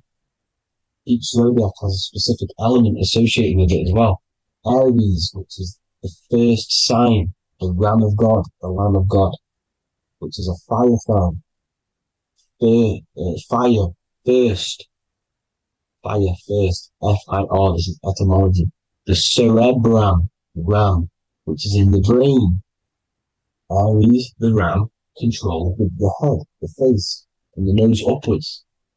So it controls the cerebrum. The Torah, which is, I'm pretty sure it's the Hebrew Bible, which is the Taurus. Tornado comes from the Taurus field. You see? Everything's inside of you. It all goes back to the Taurus field, and the Taurus field is everything. Now, like I said, 12 zodiac signs, 12 systems, 12 cranial nerves in the brain, the 12 disciples of the Bible. All symbolic. Have to read the Bible properly. Now, this center, at the center of the earth, right? This is what's stirring the ether. And the ether consists of the 4 elements. Because there's 5 elements. Spirit can be called ether. People call it spirit or ether. Ether is pure potential, pure energy. It's what connects the astral to the physical. It's the dimension between the physical realm, which we're on, and the astral. So it has pure potential. It's pure energy. This is why we say either. I either want to go there or there. It's connecting 2 scenarios. That's what the ether is. It's connecting the 2 worlds, the astral and the physical. The center is like the cosmic womb. There's a black hole in the center. This is the center of the Taurus field. This is the womb of creation. This is the womb of creation. And inside of this black womb with the 5 elements, and everything's being stirred around. Everything's in motion. Light is motion. Everything's motion. Now, like I said earlier, light crystallizes into physical matter. They are the same substance. Spirit and matter are the same substance, but different variations, different aspects of the same substance. Low vibrational spirit turns into matter. High vibrational matter turns into spirit. Or light, whatever you want to call it. Matter is light crystallized. This is where we get the 7 metals from. The planets. The planets are light. Specific frequencies and vibrations of light. When these lights, or the planets, materialize, material metals, materialize, they turn into the 7 metals. Saturn turns into lead. That's why lead is red. Saturn is red. The sun turns into gold. That's why the gold is yellow and the sun is yellow. You see, Saturn is the time god. What happens in autumn? The leaves turn red and they die. This is why Satan, time god, the reaper, everything is crystallized till it's death and then reborn again. You see? Rust. When things rust, it turns to red. Because it's Saturn. Saturn crystallizes everything. He's the reaper who comes around in winter. You see? He's Satan. Jesus and Satan, the sun and Saturn. They say we live in a solar system. The solar system. I think I've already just broke this down. The 7 planets are the 7 chakras. Everyone already knows this. But I'm going through it anyway. This is where we get the 7 planets from. And the 7 metals. You see, all the ancients knew it was an enclosed electromagnetic system. It's not a spinning ball in the middle of space, people. They want you to believe this so you get stuck in this material world. Because if you believe everything's material, you can never affect this plane effectively. You can never create your life effectively if you don't understand the planes of existence. Because the mental plane is a higher plane. And it breaks down and it controls the planes below it. The mental plane, hold on, I've got it here for you. The mental, the astral, etheric, then physical. Etheric connects the physical to the astral, but the mental is what's above them all. You see? Now, it's important to understand this. It's important. However, the ancients always talked about the enclosed system. Only NASA, which is introduced around the Roman times, not NASA, but the globe Earth was introduced around the Roman times. Okay? By these Masons. These Masons introduced this because they wanted to take over the minds of the masses and control them. These people worship the physical realm. They know how it works. They know the ins and outs of it. They know how to do the magic. They know how to do it all. They understand it all. That's why Masonry have to take the oath. The oath of not speaking. You're not allowed to speak about anything you learn about in Masonry. Because they're discovering the truth about your mind and how it creates reality and stuff like that. So this is the Masonic cosmology. The 5-pointed star, the 5 elements. The checkerboard for duality, positive and negative. The 2 aspects of every substance. This is another ancient painting depicting the firmament. The stars inside the firmament. The sun. You see, the ancients worshipped the sun because it's so important for sustaining our life. It's the only reason we're alive is because of the sun. But then people think it gives you cancer today. They brainwash you to think the sun gives you cancer when it's the #1 source of all life. They want you to believe it's a big, spinning, dangerous ball in space. It's not. It's here to give us life. It's God's son. That's why Jesus is known as God's son. It is the Son of God. God created that to sustain us. You see? So it's important you understand the true cosmology of where you are. Because if you don't know where you are depleted of all of your morals. You're depleted. You're demoralized. You're lost. You don't know where you are. You don't know where you exist. Okay? Once you accept the globe model, the heliocentric model, you will subconsciously think that you come from nothing. This is why they implemented the evolution theory just after the globe model was introduced by Charles Darwin. Charles Darwin came in after the globe model. He's a Mason. He was another Freemason. And implemented evolution where we came from monkeys because they want you thinking less of yourself so they can manipulate your mind. You see? They want to manipulate your mind and they have done since you got here. Since you came through that portal, you were manipulated from that day to believe this, believe that. The true cosmology, the truth will set you free. You will understand things better.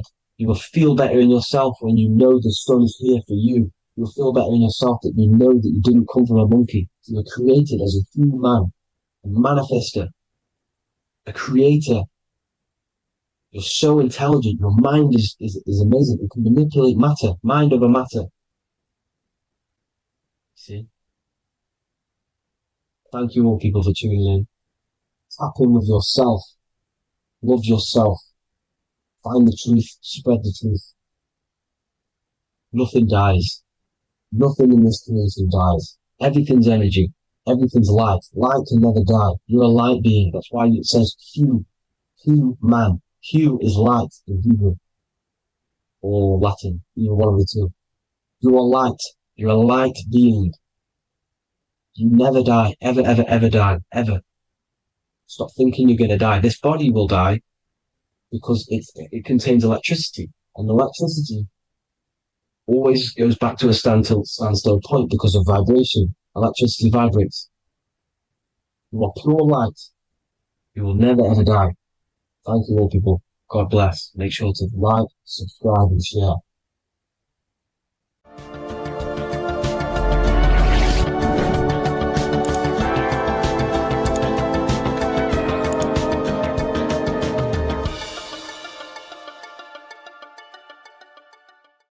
So depression doesn't actually exist, and in this video I'm going to show you how depression is actually a choice.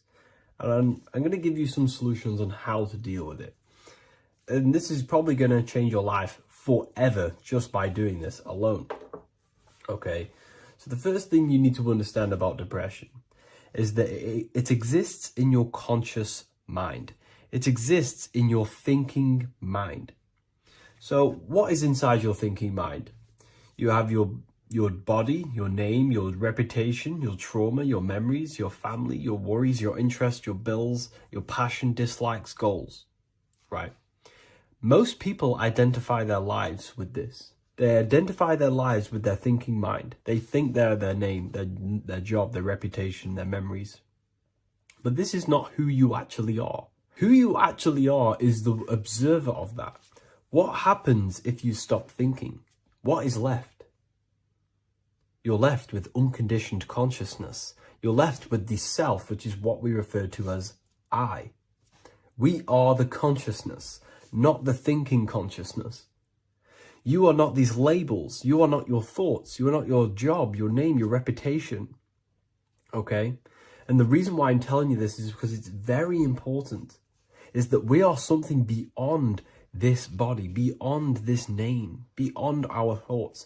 We are the consciousness. So depression exists inside of the thinking mind, the conscious mind. Okay? So if you want to get rid of depression, you must learn how to escape the thinking mind. And not only just escape, but that's step one. In meditation, you do meditations, right? We sit still and we have to learn how to control the mind and turn off the thoughts. And when we turn off the thoughts, depression goes out the window because there's no thought present in your mental field of consciousness to be depressed. Okay? You must understand, who is the one suffering from the negative thoughts? Who is the one suffering?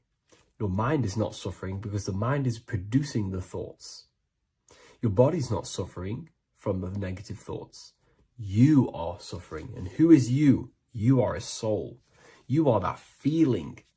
You are that person beyond the thoughts, beyond the feelings, beyond that. You are the one experiencing. You are that.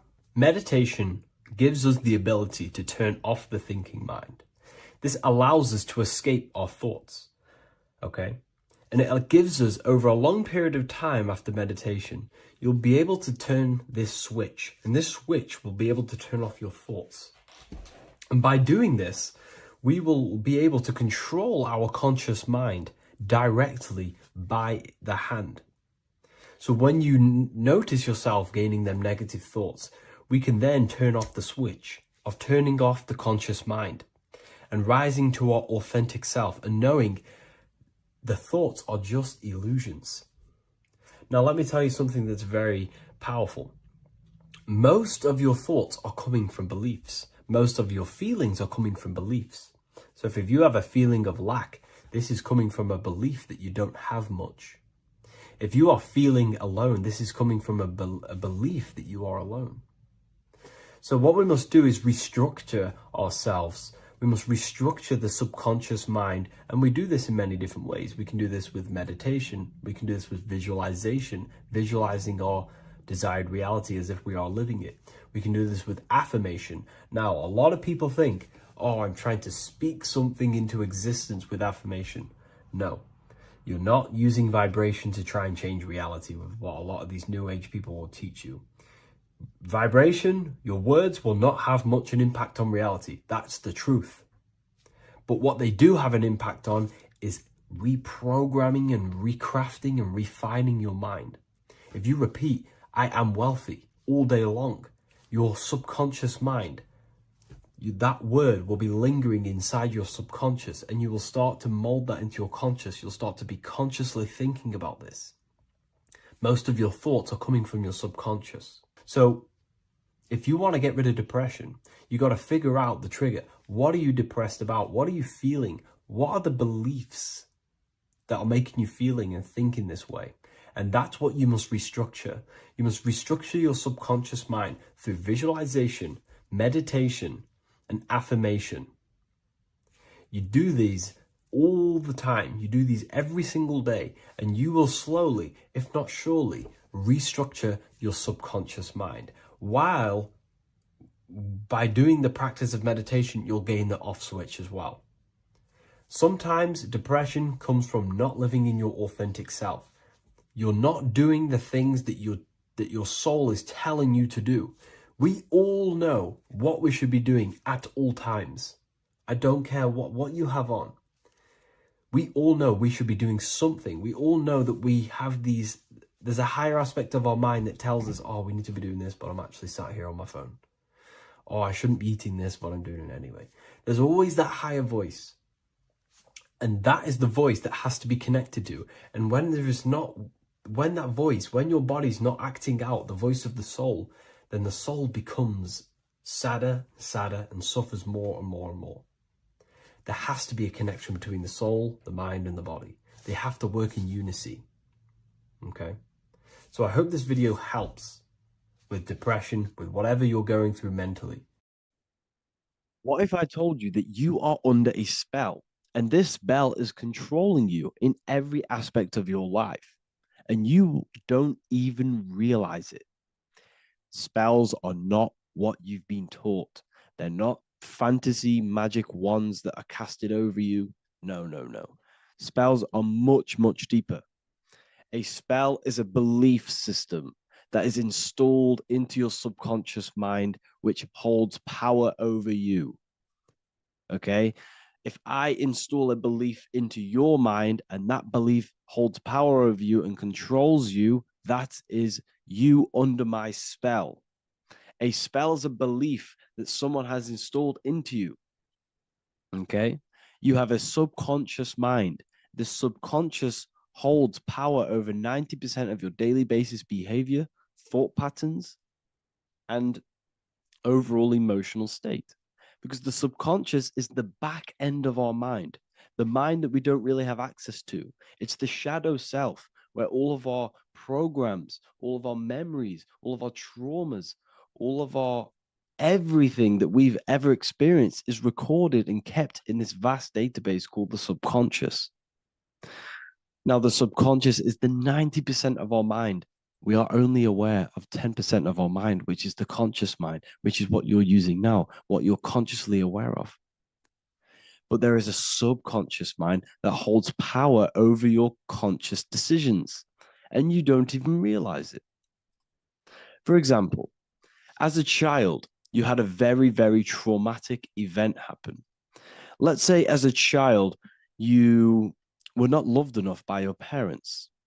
And this feeling of you not being enough for your parents and feeling alone as a child implanted this seed. And this seed was planted by your emotions, a strong emotion. And over time, as you grew older into an adult, this seed grew and grew and grew. And what this seed grew into is you being very needy, you always seeking validation from others. Okay. But you taking this conscious decision 10 years down the line actually stems from this hidden cause within your subconscious mind, within this little feeling, this seed inside your subconscious where you don't feel like you are worthy. So this results in a conscious decision of you seeking validation from others, being very needy from others. Okay. This is what the subconscious is. The subconscious holds power over us. For example, posting on social media. Why are you actually posting on social media? If you take a selfie with your new watch, new car, and you go and post that onto your social media, why are you actually doing that? On the deepest root cause, it's not because you just want to post a picture. No, it's much deeper. It comes from a subconscious belief or a subconscious emotion of you seeking external validation, whether you believe that or not. But that's what it is. If you're posting on social media, you're seeking attention, you're seeking validation from others on a deep level, on a subconscious level. You may not even realize this because it's subconscious. Now, this is what a spell is. Money is a type of spell. Remember, money doesn't actually exist. Money does not exist. Money is a physical object inside of the material plane. But the physical object has a belief in the mental plane. See, the mind is the highest plane. This is the root cause of reality, the mental plane. Okay? So our belief in our mind has given this piece of paper value and a meaning. But in reality, it's just a piece of paper with a belief behind it. But this subconscious belief behind this piece of paper is controlling your daily basis behavior, is controlling your emotional state and controlling your life without you even realizing it. Without you even realizing that it's all an illusion. Money does not exist. It's the belief that gives the piece of paper a power. And the way we break the spell is by realizing that the money doesn't actually exist. The whole world is under the spell of money, and it's controlling all of us. But the spell is the belief. Once we all wake up and realize money has no value, it doesn't actually exist, it's only a belief. There is no actual money. That's how we break the spell. The spell is broken when we figure out that we are under the spell, under the belief, under the illusion of this piece of paper having value, and it's controlling our lives. That's why the word money has mon within it. Mon is moon, and the moon represents our hidden aspect of our mind, our subconscious, and the sun represents our conscious mind. So you have two versions of yourself. You have the self that you show to everyone, the conscious mind, and you have a shadow self called the subconscious, which is the hidden aspect of you. For example, do you really love your partner who you're with, or are you just with them for, is there a subconscious fear of being alone? Do you really want to be with this person, or is it stemming from, are you staying with them because it's stemming from this fear of being alone, of being lonely? Or are you just with them because you have a subconscious sexual addiction? And all of your conscious decisions are actually coming from this little seed of wanting sex or not being alone. You have two versions of yourself, the conscious mind and the subconscious, the shadow self and the self that you show to everyone else. Okay? And the subconscious is what's holding power over you. When you drive your car, you don't consciously have to think about changing gear. You've done it that many times. It's on autopilot. That's the subconscious doing it. You can be walking down the street. Your conscious mind can be thinking about what you're going to cook for tea later, but your subconscious mind is controlling your body and walking your body. You don't have to think about moving the body. You just do it because you've done it that many times. It's a program. It's a belief in the subconscious that's giving this movement power. You see, the subconscious holds a lot of power over you. Our beliefs hold power over our daily basis behaviors and actions. Okay, like I said, posting on social media, this is seeking external validation. There's a subconscious stem, there's a subconscious urge bringing this desire into conscious reality. So we must break the spell of our emotions controlling us, our traumas from a child controlling us. For example, another example of this, let's say you were in a car crash years ago, and this car crash led you to having a very traumatic event, very traumatic emotion you felt in that car crash. You felt a lot of pain. That was impressed into your subconscious. And even to this day, you're probably scared of going into trains, going onto cars, going inside of vehicles. And you might not even be aware that it's actually stemming from this event that happened 10 years ago. That's the spell. That's the spell that's holding power over you, and you don't even realize it. You realize the spell when you realize you're being controlled by this old belief, this old trauma. That's what a spell is. A spell is not something I cast over you with a wand like Harry Potter. Spell's much deeper. It's the hidden aspects of our mind that hold power over us, that control us. Okay? So how do we get rid of the spell? How do we break the spell? By installing new belief systems, by installing new programs into our subconscious. The subconscious is impressed by repetition and emotion. Everything you do on repeat, for example, tying your shoelaces, you can be looking up into the sky, closing your eyes, thinking about what you're going to create for tea while doing your shoelaces. You've done it that many times, you don't have to think about it. That's the subconscious taking over. Okay. That's the repetition aspect of the subconscious. For example, you could probably run down your stairs. You know exactly how to run down the stairs. If I tried to run down your stairs, every staircase is different. I'd probably fall over. But you've done it that many times, you know exactly how to do it. It's what we call ritual. When you have an evening ritual, when you tidy the house, you do your skincare routine, you wash your teeth, that's a ritual. This is what the ancients called ritual. When we do rituals, we're trying to implant something into our subconscious to either remove an old program, an old seed that is controlling us, for a new one that's going to grow into new light, into a new reality. So you can implant messages, implant new programs into our subconscious, which will then grow into a new reality. Okay? Because if I tell you something over and over and over again every single day, for example, if I say, you do what I say every single day I repeat this statement into your ears, about a month or 2 months in, you're going to start to believe in that statement and you're going to start to be under my spell. You're going to start to do everything that I say. So this is what spells are.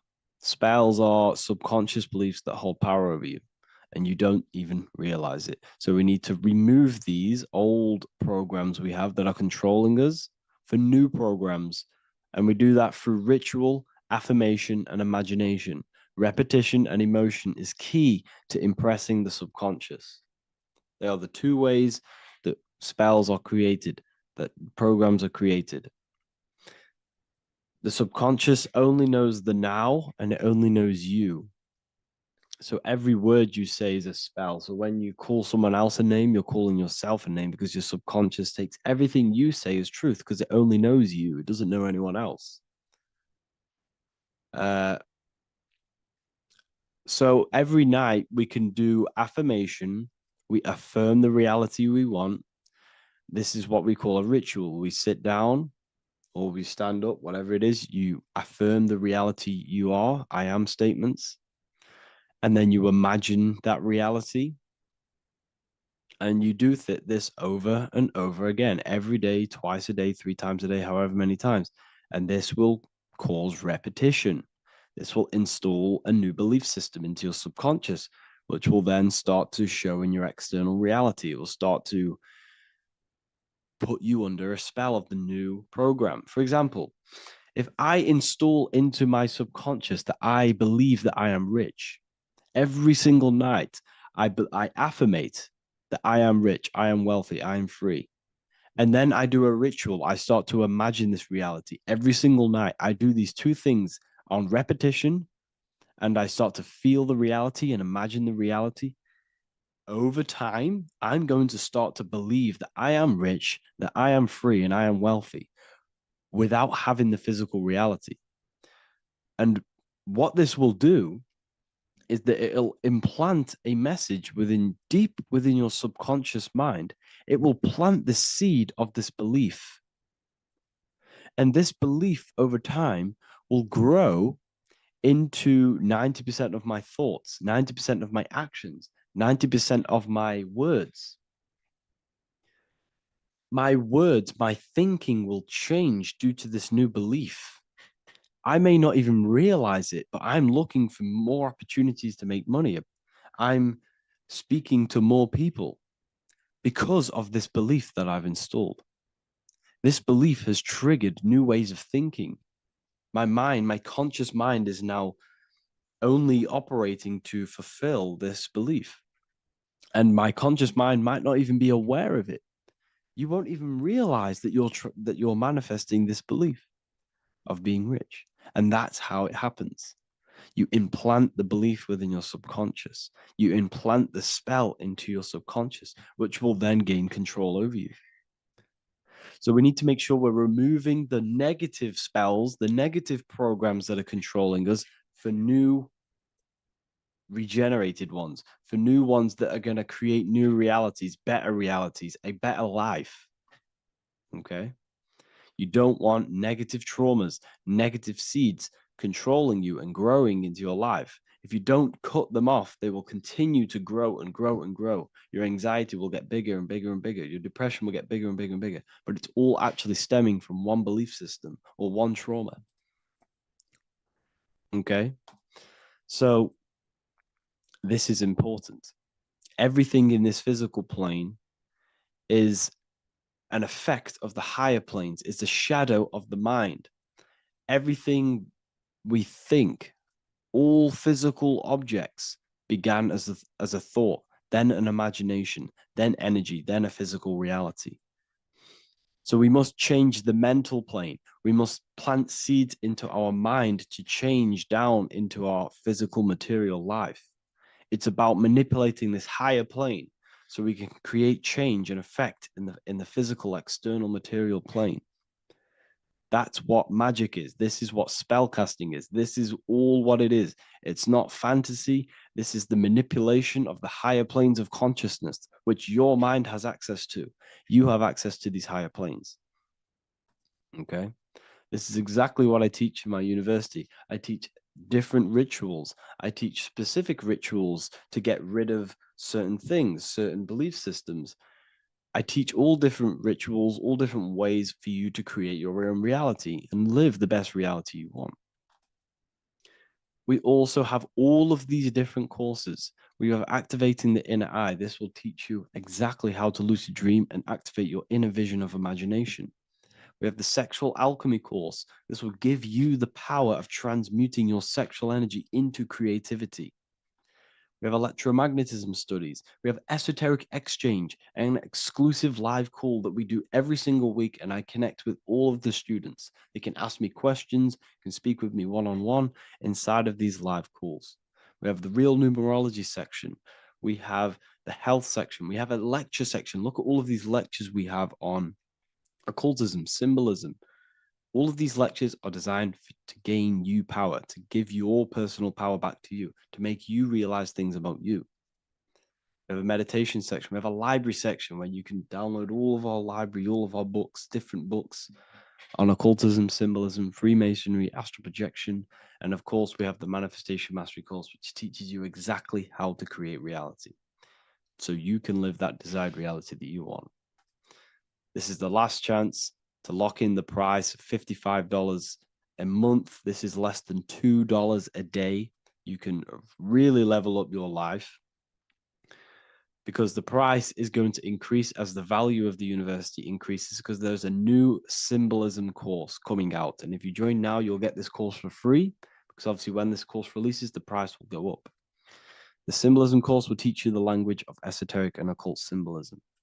I'll leave the links in the description. Make sure to leave a like, comment, subscribe to the channel if you want to see more content. Thank you all, people. Have an amazing day. This isn't just spiritual fluff. Your words are vibrational commands that teach your subconscious what to believe and what to create in your reality. Now, I'm not going to sit here and tell you how words are these vibrational things that create reality. In fact, they are. However, the power of words does not hold in the vibration of the word. Yes, it has a little effect on plants. Yes, every word is a vibration that speaks to every cell in your body. However, this is not the main power of words. The main power of words is restructuring your consciousness and invoking energy inside of your own consciousness. I'm going to go over these two in detail for you. Your life is an externalization of your consciousness. Your belief system, your internal world, are building blocks to create your external world. What you believe in is how you see reality. It is the filter that you see to see reality. If you want to change reality, you have to change your consciousness first. There's no point trying to create a change, a manipulation in the external world, because it won't last very long. You have to restructure your inner temple, your inside world of thought and emotion. For example, your external reality is an externalization of every thought you thought in the past. Your life circumstances are just a result of every thought you thought in the past. You become what you think about. So if we can control what we think about, we will control who we become. Words are a powerful way to restructure your subconscious mind, which will then restructure what you think about. For example, if I said the word chicken all day long, I'm going to be thinking about chicken all day long. The words we repeat enter our subconscious mind, and our subconscious mind molds our conscious mind of what we are consciously giving attention to and thinking about. And that becomes our emotion. Our emotion becomes the energy, the charge behind our action. And all of this creates who you are and your reality. If you want to create a change in your external world, you need to repeat the end result as in an affirmation. I am abundant. I am disciplined. For example, if you're trying to stop a certain addiction, don't say, I am going to stop smoking. Say, I am disciplined. By saying discipline, the subconscious mind accepts the word discipline and not the word smoking. If you repeat smoking, I am not smoking, your subconscious mind will just pick up smoking and then do more smoking. So if you are trying to create discipline in your life and trying to stop something, say, I am disciplined. The reason for this is powerful because you're conditioning your consciousness. You're conditioning your subconscious mind and filling it with the word discipline. And I'm not going to say do this a certain amount of times a day or do this in the mornings. I want you to do this as much as possible. I did this as much as possible. Whenever I had free time, whenever I had a free minute, I would say these words either physically or mentally, just to condition your consciousness. Words are the most powerful way to restructure your belief system and restructure your inner world, which will then mirror in your outer world. Words are also a powerful way to invoke energy. This is why when you see these magic occult rituals, you see people chanting and doing these things. It's because if you slowly chant a word, you can actually invoke the emotion.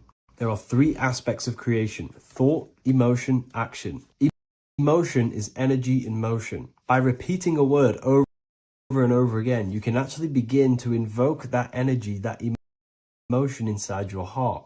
And you can start to feel the reality as if you are already living it. And this is just another powerful way to condition your consciousness to become a certain thing before you have it. This is what magic is. Magic is all to do with reprogramming the subconscious mind, aligning the subconscious with a certain belief or reality, which will then produce an effect in our thoughts, our emotions, and our actions, which will then create that reality. So if you want to create something in your life, literally just repeat, I am something. I am is referring to your consciousness. I am is the highest aspect of you. It is the true self. Whatever you condition your consciousness will be mirrored in your external reality. I am abundant will condition your consciousness to feel and believe you are abundant, which will then seep into your thinking. And then you will start to act more on this because you are thinking about it, which will then change your external reality. Words are vibration, and vibration is powerful. However, if you truly want to change your reality, you have to change your inner world of consciousness. And words are the best way to invoke feelings to become the reality you want. And words are the best way to condition your consciousness to a certain belief or a thought. And by doing this, you're actually creating a root cause. The cause is your consciousness, your mind, and you have to restructure the mind to create that reality. Words are a great way to restructure your consciousness and create reality. If you are struggling with the internal chaos, if you are struggling with emotional chaos, if you are struggling mastering your mind, or if you are isolated from your high intelligence, because intelligent people are not welcomed in our population today. I have created an amazing space, Ethereal University. Check it out. I'll leave all the links below. And I'll see you inside, where you can learn everything you could possibly imagine about occultism, esotericism. I'll see you inside. Matthew 21:1, Jesus went into the temple of God. Corinthians 3:16, do you not know that you are the temple of God? Now what is this telling you? That God is within you. Hence why in Luke 21:12 it tells you the kingdom of God is within you. And the side of your head region is called a temple for a reason. Because the brain encapsulates the mind. The brain is a physical manifestation of the mind. The heart is a physical manifestation of emotion. So we have these different layers of our consciousness. We have an intellectual, communicative aspect of our consciousness, which we would call the mind. We have an emotional aspect of our consciousness, which is the heart. And to communicate with the divine, it's all to do with the mind. Hence why the ancients always symbolize the mind being God. This is why Michelangelo always placed God inside of the brain on top of Sistine Chapel in the middle of the Vatican. He understood that God is in the brain. God is within you, not outside of you. The church tells you that God is in the sky because they are creating a externalization of the truth to create a business and a distraction, so that you don't find the divinity within you, so that you don't find your power. Now you have Adam, the physical man, the physical body, the ego, the lower self. And he is resting. He's not trying to reach to God, but God is reaching, because the higher consciousness within you is always trying to communicate with you. It's always trying to wake you up to your divinity.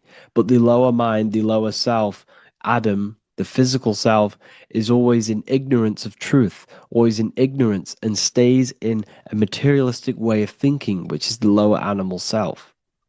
And this is what we call a sleep, or an NPC. This is the lower mind of man. But all you have to do is to move your finger to touch God. You have to look within yourself, within the brain, meditate, and you can find God. This is why in the Bible we see many references to the human body and anatomy to truly connect with God.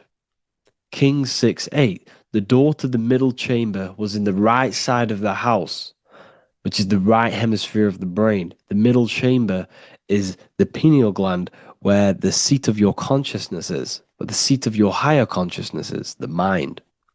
And they went up the winding stairs, which is your spinal column, into the middle chamber, and out of the middle chamber into the third. So they went up the winding stairs.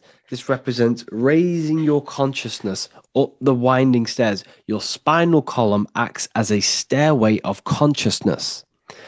Depending on what sort of consciousness you are operating in, depends on what part of the spinal column you are using. Because the spinal column ascends and descends consciousness. What do I mean? If you are in a reproductive way of thinking and you're always thinking about sex, you're jerking off all the time and you're always eating, all of your brain's power and your mind's power is being descended into the lower aspects of the spinal column, which represents hell, the physical state of man, Adam, the ignorant state. We're basically living off low-level pleasures like an animal. And the stairway to heaven is your spinal column. They went up the winding stairs into the middle chamber, which is your mind, your pineal gland, and out of the middle into the third stage of consciousness, physical, etheric, astral. When you meditate and you start to raise your consciousness during meditation, you enter the astral plane when you turn off thought. But this is the middle chamber inside of the brain. Here we see another painting inside of Sistine's chapel of God inside of the brain. This is the brainstem. This is the brain. This is the frontal lobe. This is the back lobe. This is the back lobe. This is the cerebellum. Here's the reptilian brainstem. Here's the claustrum. This is what we are seeing here. Anatomy. Here is another one in Sistine's chapel in the middle of the Vatican. This is depicting the brainstem. God's neck looks exactly like the brainstem. Here we see a real brain compared to God's neck, because the neck is just below the brainstem. And this is what they are symbolizing, because they knew that God is within you. God is a part of the human body. God is inside of the body, because the body is a vessel for consciousness, for universal consciousness. Inside of you, inside of me is the same spark of consciousness. And this same consciousness is spread out into every living essence, because everything comes from the one source, the one God, the one consciousness. Matthew 6:22-23. The light of the body is the eye. If therefore thine eye be single, thy whole body shall be full of light. Practicing the single eye. What is this? This is meditation. This is entering within yourself. So the Bible's telling you to practice the single eye. But if thine eye be evil, thy whole body shall be full of darkness. What does this mean? If your consciousness is in an evil way of thinking, if your mind is filled with an evil, negative mind space, then your body shall be filled with darkness, with evil, with negativity. Because negative thoughts destruct the body. Positive thoughts heal and regenerate the body. So he tells you to be, the light of the body is the eye, your consciousness, the inner eye of consciousness, the eye that lets you see. And what do I mean? You look with your two physical eyes, but you see with the inner eye. What you see is perception. You look with the two eyes, and what you see is perception. You are seeing, you are understanding, and that's what consciousness, the mind, gives you. Consciousness, or the mind, is the force that allows you to be a human being, that allows you to understand things and interact with things and make decisions. It's an infinite intelligence. See, the mind is not the brain. This is a big confusion with people. Hence why the eye on top of the pyramid is separate from the bottom half of the pyramid, because the consciousness is separate from the body, the eye, the all-seeing eye. It represents the observer, the eye that sees into this body, into this world, into this. You are the perceiver. You are the invisible spirit within the body. Theologians 4:17. After that, we are still alive, and will be our left will be caught up together with them in the clouds to meet the Lord in the air. You don't meet the Lord in the physical air. Okay? This symbolism of the ancient Christian artwork is showing you this is symbolic. These things never happened. There's no man in the sky. Moses didn't go on a mountain to meet with God. The air represents the mind. This is why you say you're an airhead when someone's very stupid. Earth is your body. Water is your emotions. Fire is your spirit. Air is your mind, the invisible mind. So Anton Mengs, an ancient Christian art worker, is showing you anatomy of God in the clouds. But this is the anatomy of the human body. Raising yourself to the mind and turning the mind inwards on itself during meditation. And that's how you meet the Lord in the air. You meet the Lord in an elevated state of consciousness. The air represents an elevated state of consciousness because the air is up. You have to raise your consciousness to meet the Lord in the air. This is why Moses went on a mountain to meet with God. The mountain represents elevation of consciousness, raising the mind up the spinal column, taking all of the mind's attention away from the reproduction and the physical aspects of self and raising it to the brain and turning off the brain and going inward into the air. It's talking about raising consciousness. It's allegorical. It's a spiritual, metaphorical text. The side of your head's called a temple because inside that where that temple is, right in the middle of where you call the temple, is the inner chamber, the open room, the holies of holies in the Bible, or the land flowing with milk and honey, or Mount Zion.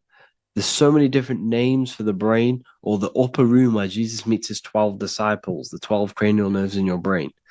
This is the temple of God. Your body is a temple of consciousness. It encapsulates the consciousness. It encapsulates the mind and soul. John 10:30, Jesus states, I and the Father are one. Psalms 46:10, be still and know that I am God. He's talking about the I am within you, not within Jesus. Everyone refers to ourselves as I. I am God. When you say I, you're referring to the highest aspect of yourself. The aspect that is above all thought, above all emotion, and above all things. When you say I, you're referring to your pure awareness, your pure consciousness, the highest aspect of yourself. And anything after I is egotistical.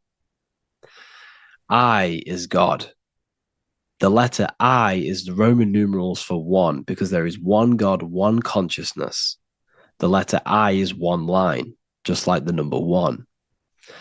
Matthew 6:3-4, take no thought. Therefore, take no thought.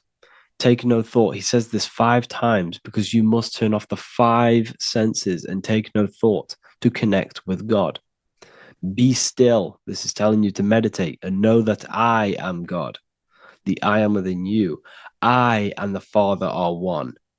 I and God are one. You, who you think you are, is a completely wrong. The body is matter. Your name isn't you. Your job isn't you. Your reputation, your trauma, your memories, your friends, family, worries, bills, interests, dislikes, goals, passions. Anything to do with the thinking mind is not you. Who you think you are is a part of your thinking aspect of consciousness. But once you remove thought, you are no longer your name. You are no longer your body. You're no longer your reputation. You are the I. You are pure awareness, pure consciousness. Pure consciousness. And this pure consciousness has latched on to this name, this job, the body, and your traumas. Your pure consciousness has attached itself to this character who you're playing in the physical world. And this is essentially who you think you are, but you are not. You are the I, you are the self, you are pure awareness. So, in order for you to detach from these things, you must learn how to detach from your name, your job, your reputation. And you do this through meditation by turning off the thinking mind. Turning off the thinking mind allows other aspects of your consciousness to open up. What do I mean? Your whole life you've been thinking, and all of these thoughts has attached you to this physical body. You haven't allowed your consciousness to open up. And you can only do this by taking no thought. That's why Jesus tells you, take no thought. When you turn off the thinking mind, other aspects of your consciousness starts to open up. Other aspects of your being can open up. And this is how you have astral project. This is how you do all these mystical things and things to do with consciousness. It's taking no thought. Imagination, emotions, thought, and memory are all to do with consciousness. These things are not physical. You can't touch thought. You can't touch emotions. You can't touch these things because they are not a physical thing. So you must turn off these things for other aspects of your consciousness to open up. Okay. So essentially, the Bible is a metaphorical, astrological, numerological, metaphysical, spiritual, encoded text that talks about human anatomy, spirituality, and the true nature of the human experience. Everything they teach you in school is to make you think that you are this body. Everything they teach you in church is the externalization of the true teachings of Jesus. Jesus was telling you to meditate. Jesus was telling you to practice the single eye. Jesus was telling you to look within yourself and find God. He wasn't telling you to pray to him. Mark 16:19, he was taken up to heaven and sat at the right hand of God, the right hemisphere of your brain. John 21:6, cast the net onto the right hand side of the boat and ye shall find fish. Fish is understanding. The boat is your body, your brain. Cast your awareness into the right side of your brain and you will find understanding, because the right side of your brain is all to do with the creative aspect and the intuition and the spiritual sides of your consciousness. This is why God is here. This is why Michelangelo depicted God in the right hemisphere of your brain, because this is all human anatomy. And I speak about all of this in the brand new Book of Wisdom, Volume 2, which is now available. The start of the revolution has begun. This book is truly going to change the way people see the world. It's got so many new more topics than the last one. It's truly a revolution. It's written in so much detail. It's very practical. I cannot wait to share this one with you. I just want to say thank you for the opportunity for me to create this book, because without you, I couldn't have created this. And I just love sharing my work with you. And I thank every single one of you for the support, the watch, like the views and the likes, everything, especially the people who have joined the university and stuff like that. And for people who have joined the university, you do get a free Book of Wisdom paperback if you just go to the general chat and follow the description, follow what the instructions that I gave you in the chat, and you'll be able to order a free Book of Wisdom if you are inside of the university. Plus, you get all of my other books, 2 books, and over 45 occult books on occult and esoteric things. You get lectures, live calls, a community, a manifestation mastery course, and a whole library and reoccurring updates every month, every week. So yeah, I hope you all enjoyed this video. Thank you all. Please leave a comment to help the algorithm, and leave a comment on what videos I should make. And yeah, I'll get to uploading on the YouTube a lot more now. The second book is now released. I have a lot more time on my hands. No longer using my energy to create the book. I am now going to redirect this mental energy into the YouTube. So there will be a lot more content coming. So I need some content ideas. So feel free to comment some ideas, some YouTube videos that I can create. Thank you all, people. Have an amazing day. Welcome to Revival of Wisdom. Welcome people, we're back with another video, and this video is about Freemasonry and their connection to the Illuminati. Please, as always, to make sure to hit that like and the subscribe button and turn on the notifications to never miss a video. On May the 1st, 1776, the founder of the Illuminati, Adam Weishaupt, founded this secret organization, and this date can be found in Roman numerals underneath the all-seeing eye pyramid on the $1 bill. This $1 bill also says Anno Coptus Novus Ordo Secularum. This is Latin for announcing the birth of the New World Order. This New World Order will be headed by Lucifer, the all-seeing eye, and followed by the 13 layers of bricks for the 13 elite bloodlines. So your Orsini's, Rockefellers, Rothschilds, Soroses, and the other 9 elite families. So when Adam Weishaupt created the Illuminati, he made it consisting of high-level degree Masons, French and Latin philosophers, and many more powerful people to all become one society. So this is why you see Masons using the same symbol of the all-seeing eye inside the pyramid.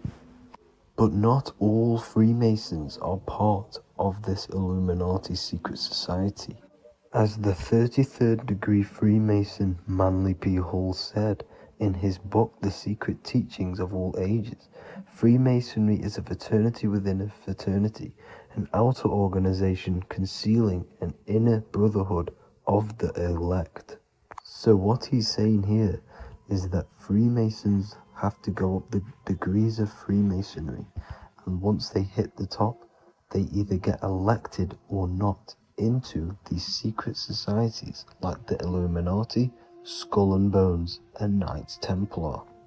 So when you see celebrities doing this one-eye symbolism, either covering one eye, doing the triangle, or doing 666 over one eye, this is showing and reflecting the symbolism of Freemasonry.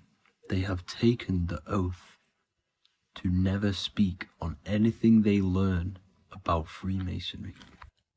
Duncan's Ritual of Freemasonry book states the oath they have to take, quote, I ... of my own free will and accord, that I will hail, ever conceal, or never reveal any of the secrets, arts, points of Master Mason's degree to any person whomsoever.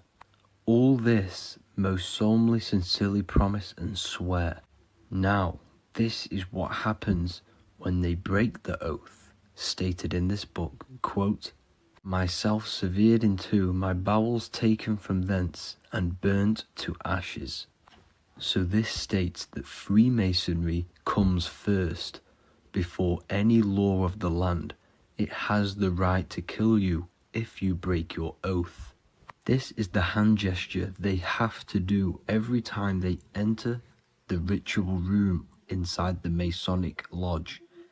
This is the cutthroat symbol, showing you and reminding you of the oath and what will happen if you break it. Now in this book, Richardson's Monitor of Freemasonry, it states, if you break your oath, binding myself under no less penalty than to have my throat cut across, my tongue torn out by the roots, and my body buried in the rough sands of the sea.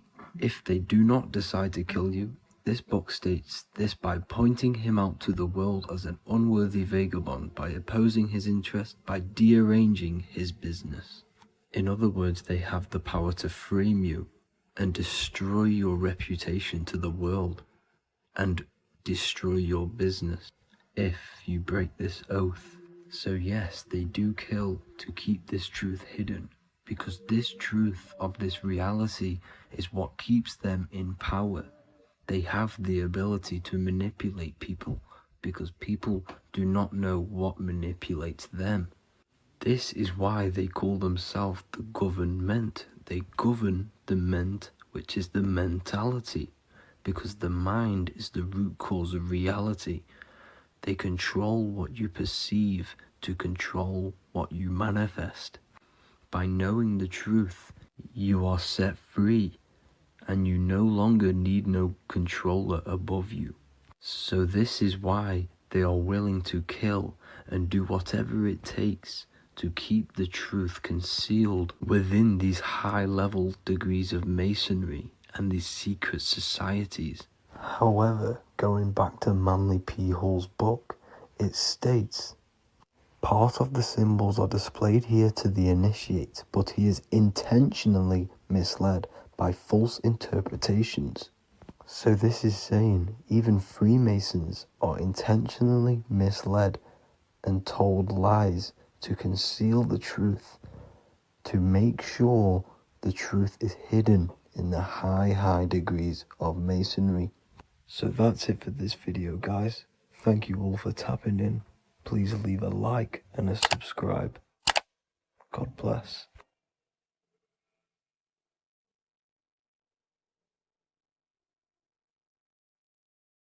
Welcome to Revival of Wisdom. Welcome people, we're back with another video. Please make sure to hit that like button, subscribe, and turn on notifications to never miss a video. The Earth is a giant torus field consisting of a positive and a negative pole. The Sun being the cathode with a positive charge and the Moon being the anode with a negative charge. This is why the Sun rules over the day, giving you lots of energy, and the Moon taking your energy from you, making you go to sleep. Now, the plane that we live on is called the plane of inertia, and at the center of this plane of inertia is the North Pole. This is where the two electromagnetical energies meet. Now, this is where the most electromagnetic energy is stored. This is why all compasses will point north, because it's the most magnetic place in this reality. So the Sun and the Moon is spinning around this center point, which is stirring the ether of this reality and making everything move in circles, meaning this is a cycle. Everything's recycling itself. It's an organic simulation. The ancients also knew about this sacred land at the center of this reality, known as the North Pole. As you can see on this map from the 1500s of the North Pole, you can see 4 islands around this center black rock. Ancient civilizations like the Mayans, the Buddhists, and ancient Chinese also depict these 4 islands. The endless symbology of these sacred lands at the center has been going on for thousands of years. These sort of secrets are now kept by the elites, but as always they have to show the truth in plain sight, and this is what they are doing with the Windows symbol and also the Wizard of Oz. Now in the Wizard of Oz, as you can see, there's something called Munchkin Land. Munchkins are these unusually short people. Then on the ancient 1500s map, it says Pygmy. And then the Pygmy people in mythology are also these unusually short people. Just like Santa and his elves, they come from the North Pole. And elves are these unusually short people. These stories that we are told about Santa and Munchkins are putting truth in plain sight about this sacred land. This sacred land at the center of the earth is where the aurora borealis comes from and is being emitted from this black hole in the center, also known as the black sun. The aurora borealis is the earth's aura, hence why it has the word aura inside of it. It is the life-giving essence to all life within this realm. As this dualistic reality we live in consists of both physical and spiritual, the black sun is like our sun for the spirit. It's our spiritual umbilical cord, connecting us to the spirit realm. And the rising sun is the opposite. It's our sun for our physical 666 carbon suits, known as our human body, our physical aspect. As it states in the 40,000-year-old emerald tablets, deep in Earth's heart lies the flower, the source of the spirit. The flower of life is as thine own place of spirit, and streams through the earth as thine flows through thy form, giving off life to the earth and its children. So the North Pole is the core of this spiritual reality, and the closer you get to it, the more spiritual and lucid it becomes. So the elites have covered this up in order for us to forget the true nature of this reality. And they did this cover-up by introducing the globe model. Nicholas Copernicus was around in the 1400s, and he introduced the globe model. As you can see, he is a Freemason. He depicts himself with a globe and a Masonic compass in all of his paintings and portraits. Galileo was also a Freemason, as you could see in all of his portraits with a globe and a Masonic compass. He was also a massive part of introducing the globe model after Nicholas Copernicus. So yes, the globe model was a spiritual and political move to gain more control over the masses. After the globe model was then introduced, they introduced the theory of evolution by another Freemason, Charles Darwin. See how these two theories go hand in hand? They both degrade humanity, and they make you confused of where we actually came from. By hiding the true form of this divine creation and hiding the true power of each and every one of us, they maintain control over the masses. Now this is order out of chaos, known to be the 33rd degree slogan of Freemasonry. Now this is the Masonic cosmology, and as you can see, you have the checkered board for the duality, the 5-pointed star for the 5 elements, the 4 corners for the 4 pillars, the all-seeing eye, which is Polaris, the sun, the moon, and the 7 stars. So even Freemasons are taught the flat earth cosmology and the true form of this reality. Now the true nature of the sun, the moon, and the earth is shown and reflected through the Masonic compass. The Masonic compass is the sun, the moon, Polaris at the top, and the black sun at the bottom. It makes sense why all the scientists who introduced the globe model all used the compass and the globe together, because it's truth in plain sight. As I explained in my other video, all Freemasons have to take the oath, so it goes to show, why are we all learning these theories from Freemasons who can't talk about certain topics that they learn about? Why should we believe their theories when they're holding back the real truth about this reality? Now going on to NASA. NASA means to deceive in Hebrew, and they are also funded by the government. They are not a private company. The old owner of NASA, Werner von Braun, on his grave has the Bible verse Psalms 91. The heavens declare the glory of God, and the firmament showeth his handiwork. Now why would the owner of NASA put this on his grave? Seems a bit suspicious to me, alongside with the NASA astronauts are all Freemasons. And not to mention the countless mistakes they've made on their live videos in space stations, the moon landing, and the CGI footage of the Earth, which is obviously photoshopped. Just by tricking the masses that they live on a spinning ball, the elites gain the perception of the masses. Not only does it hide the divine creation we're inside of, it hides the divine spark within you. It hides the creator, the source. And by believing in space and we live on a spinning ball, it makes people come to the interpretation of that we are a coincidence and we do not have any purpose. And of course this is false. When you come to realization that we are all a divine creation and we can create our own divine life in this reality, life becomes more sacred and you start to enjoy little things. The elites want you to believe everything exists only in the five senses. They want you constantly looking outside of yourself because they know that will keep you on lower states of consciousness. Now this brings me to our next point. By tricking the masses into the heliocentric model, the elites started to advertise aliens in the movies, in cartoons and magazines in the late 1940s. Now this is subconsciously programming us about aliens and extraterrestrial threats, which then they can use to their advantage. And this is something called Project Bluebeam. They are more than likely going to fake an alien invasion to push this 2040 agenda, which is for one government and one ruling currency. That's it for this video, guys and girls. Hope you all enjoyed. Please make sure to leave a like and a comment. God bless you all.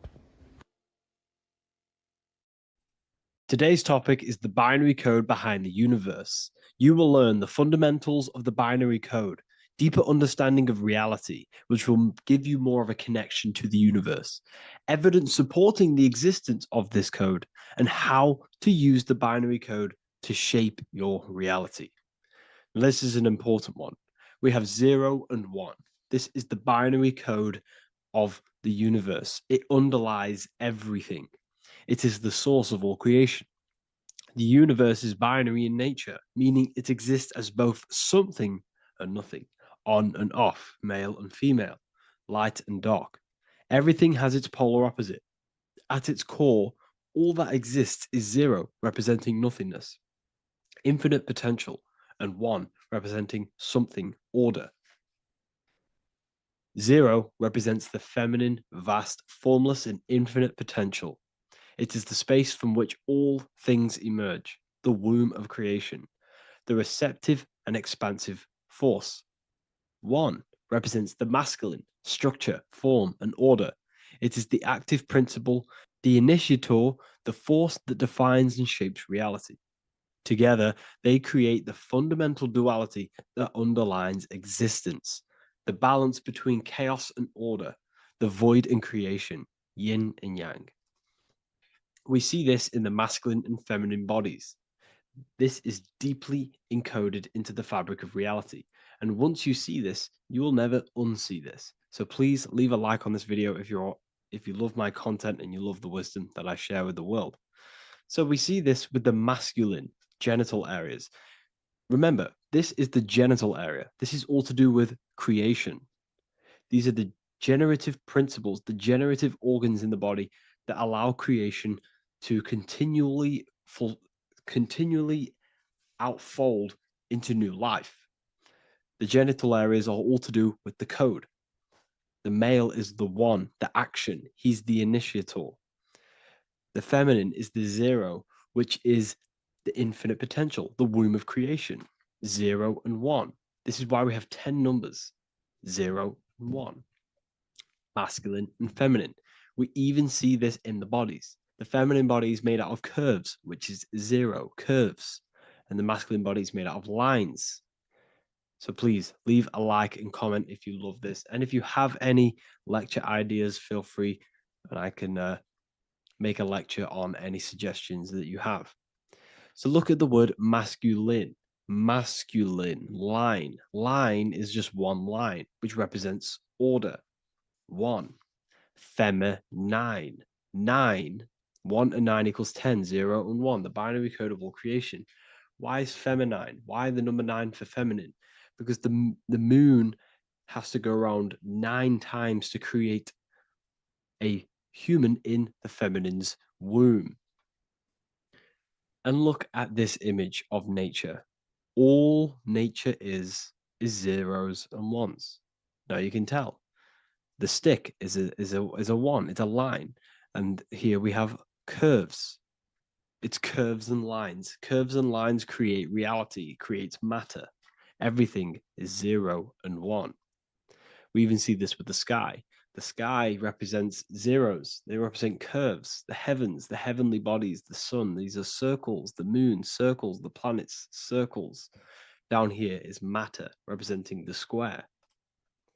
We have the Freemasonic square and compass, representing lines and circles, masculine and feminine. We see this with Leonardo da Vinci, with the circle representing the spirit, the void, the womb of creation, and matter, which is the body. This is the soul in matter, infinite potential in matter. This represents spirit over matter. This represents the architect of reality, zeros and ones, spirit and matter. This is all the same thing. Understanding this binary nature of the universe, where 0, feminine, represents the infinite potential and 1, masculine, symbolizes order and structure, can benefit you in several ways. Manifestation and creation is the first way it can benefit you. Now that you understand this, you understand that everything comes out of infinite potential. 0, infinite potential. 1, action equals manifestation equals creation. So you must pull things out of infinite potential. If you have ideas but don't take action, too much 0, nothing materializes. You'll never materialize if you sit there imagining all day, visualizing all day. You have to take action. They both come hand in hand. If you only take action without tapping into intuition and creativity, too much 1, your actions may feel hollow and misdirected. Using both effectively leads to greater success in life, work, and relationships. This is the 33rd degree motto, or this is on the 33rd degree of Freemasonry Scottish Rite logo, and it's called Order Ab Chaos, order out of chaos. Chaos is the 0, infinite potential. Chaos is the dimension of the imagination. This is where this all ties in now. Imagination is the dimension of infinite potential, pure potential, formless creativity, and the realm of infinite possibilities. It is the void, the unmanifested energy that contains all that could ever be. That is the imagination. The imagination is the dimension that you are connected to, and you can pull any idea out of and materialize it into a reality. Matter, on the other hand, is order brought out of the imagination, chaos. It is when raw potential is structured, defined, and crystallized into form. This is the fundamental principle of order out of chaos, the process of turning the unseen into the seen, the abstract into the concrete, the dream into reality. That's why we say dreams into reality. Dreams are in the imagination, infinite potential, and the human mind is connected to high dimensions of consciousness, which we can pull ideas, things out of and materialize it into our lives. Whether that's good or bad, that's completely up to you. But we have access to higher dimensions beyond the physical plane. And this is the secret, that the human mind is connected to, and that you are not just a physical body. Okay? The universe itself was born from chaos. Before form, there was only energy and potential. Our minds function the same way. The mind is a microcosm of the universe. Our thoughts exist in an infinite field of possibility, but they only become real when we take action and give them form. If your inner world is filled with chaotic thoughts and impulsive emotions and negativity, then creating order within is essential for balance, clarity, and growth. What do I mean? Order out of chaos, 0 and 1. All creation comes out of infinite potential. The mind, the imagination, is the infinite potential. The material world is the order.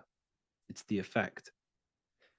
Therefore, if your material world has chaos, if your room is messy, if your body is out of shape, if you do not look after yourself, everything in the physical world is just a reflection of what's going on inside of you, what's going on inside of you. So if you have a messy room in a messy house, this reflects as a messy mind, a chaotic mind, and we must create order in our mind. So this applies to all realms of your life. This applies with your mind, it applies with your emotions, it applies with your manifestation, it applies with the physical world, with the masculine and feminine. 0 and 1 is heaven and earth. It's everything. It's duality. It's on and off. It's everything. So it applies to all realms of your life. Okay? So, in order for this to benefit our lives, we must, one, have awareness and observe the chaos. Step back and observe your thoughts and emotions without reacting to them. Recognize that you are not your thoughts, you are the observer of them. You are the soul, you are in between them. You are the midpoint between the left and the right, the 0 and the 1. You are the soul. Journaling or meditation can help you identify patterns and negativity and impulsivity. So it's important that we recognize these patterns, we recognize the chaos within us, and we transmute it. 2, implement structure, mental discipline, mindful practices, meditation, breath work, and slowing down your reactions. Cognitive reframing, replace destructive thoughts with constructive ones. This is so, so important. For every negative thought that you place attention to, place your attention onto 5 more positive.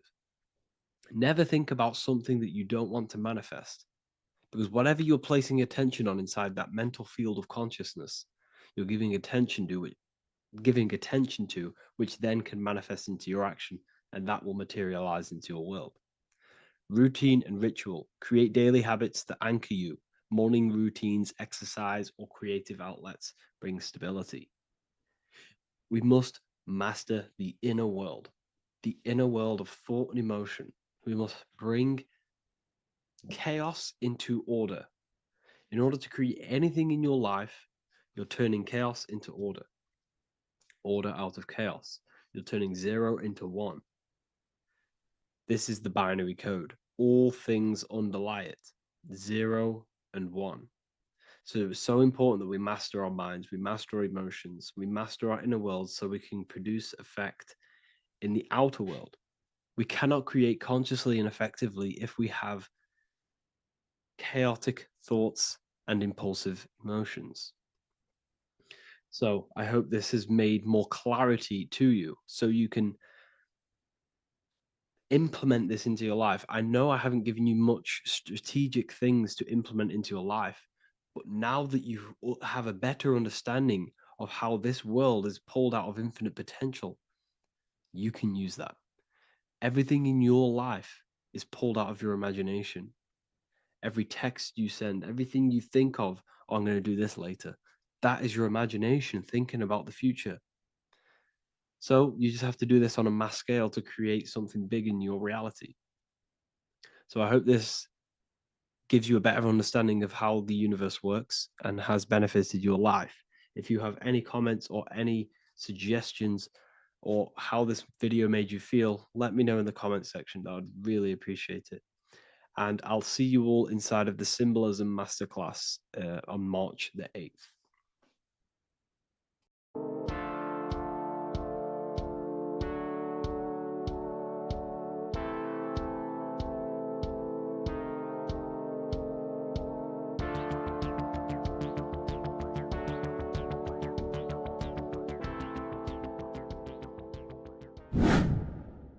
Hello and welcome to another video, people. Before we start, please like, comment, and subscribe if you wish to see more content.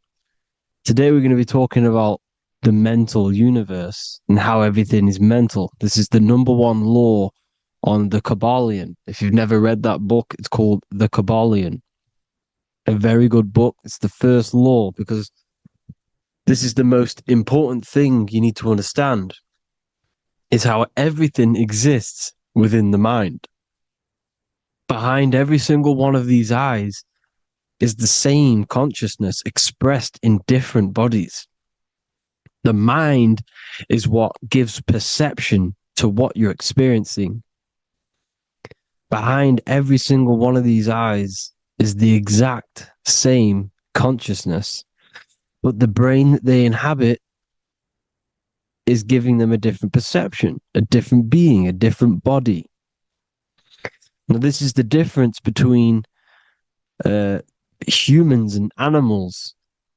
Humans possess a advanced consciousness, an advanced mind that gives us the ability to be aware of ourselves mentally physically and spiritually, we can reflect on ourselves. When a dog looks in the mirror or an animal looks in the mirror, it doesn't know what it's looking at. It doesn't realize it has a consciousness. It can't reflect on itself. It can't say, I want to improve in this area. It doesn't have that consciousness. We have a divine consciousness. Take away the N for divine, and you get with a D, put it with a D, you get divide, because we have a divided two-way consciousness.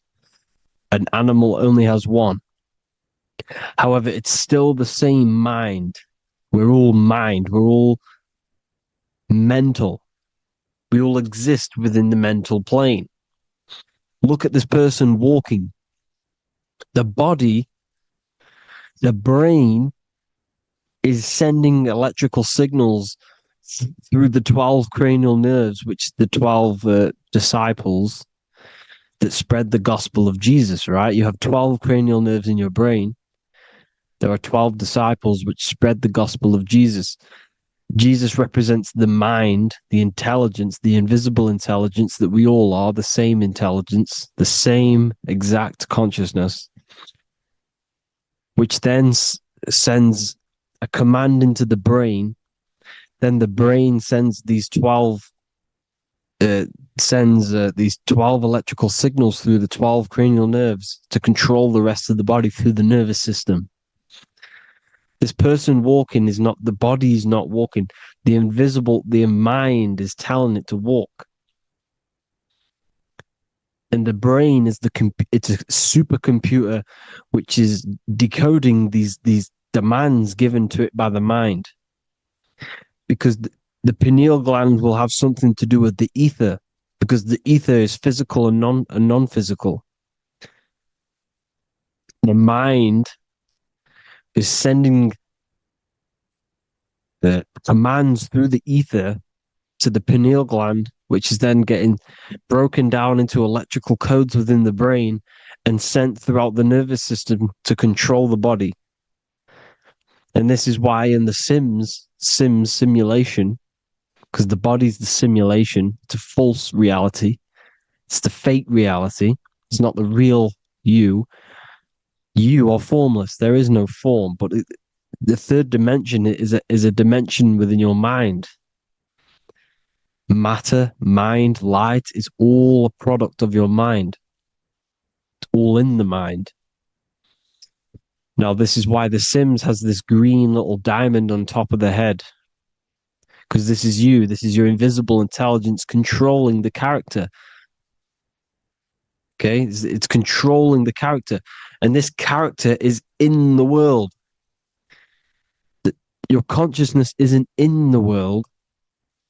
The world exists within you, but the body is a vehicle for that realm that you land in.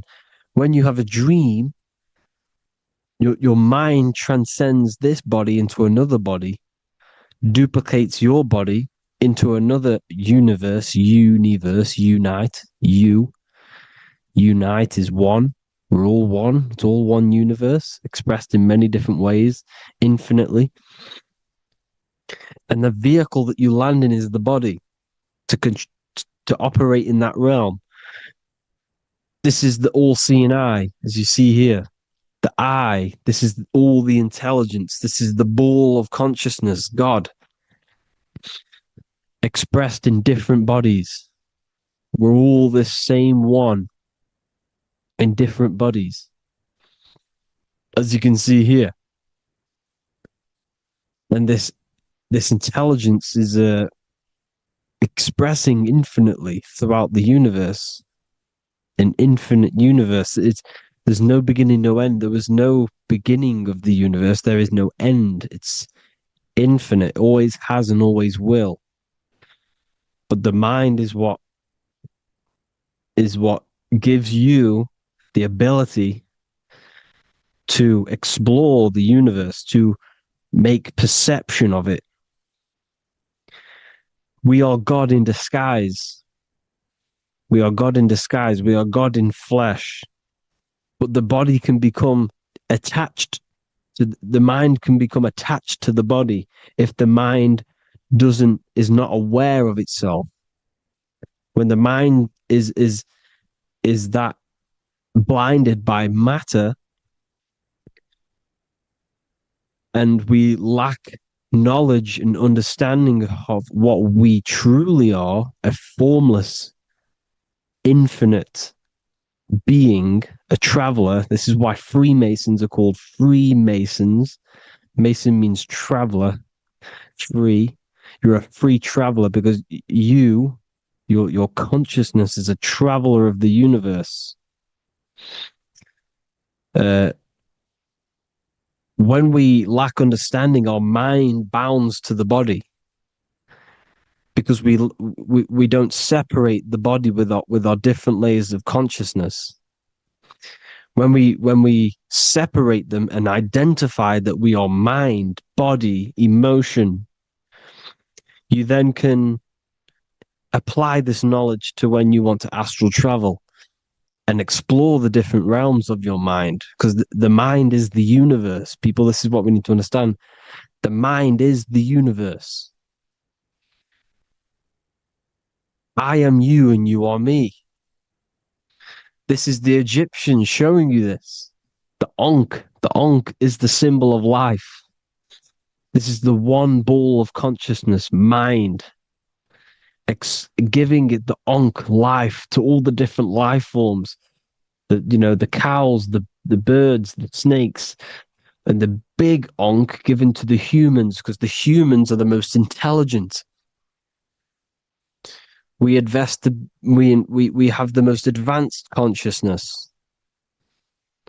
We have the most advanced consciousness. This is why the one is giving a big Ankh to the humans here. Here you see again, this is not the sun. This is also showing Ankh giving out its life to all things infinitely. And this is the Most High.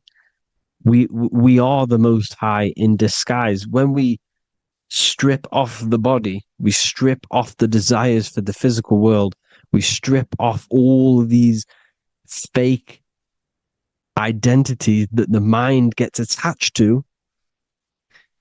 That is God. The universe. You are the universe experiencing itself.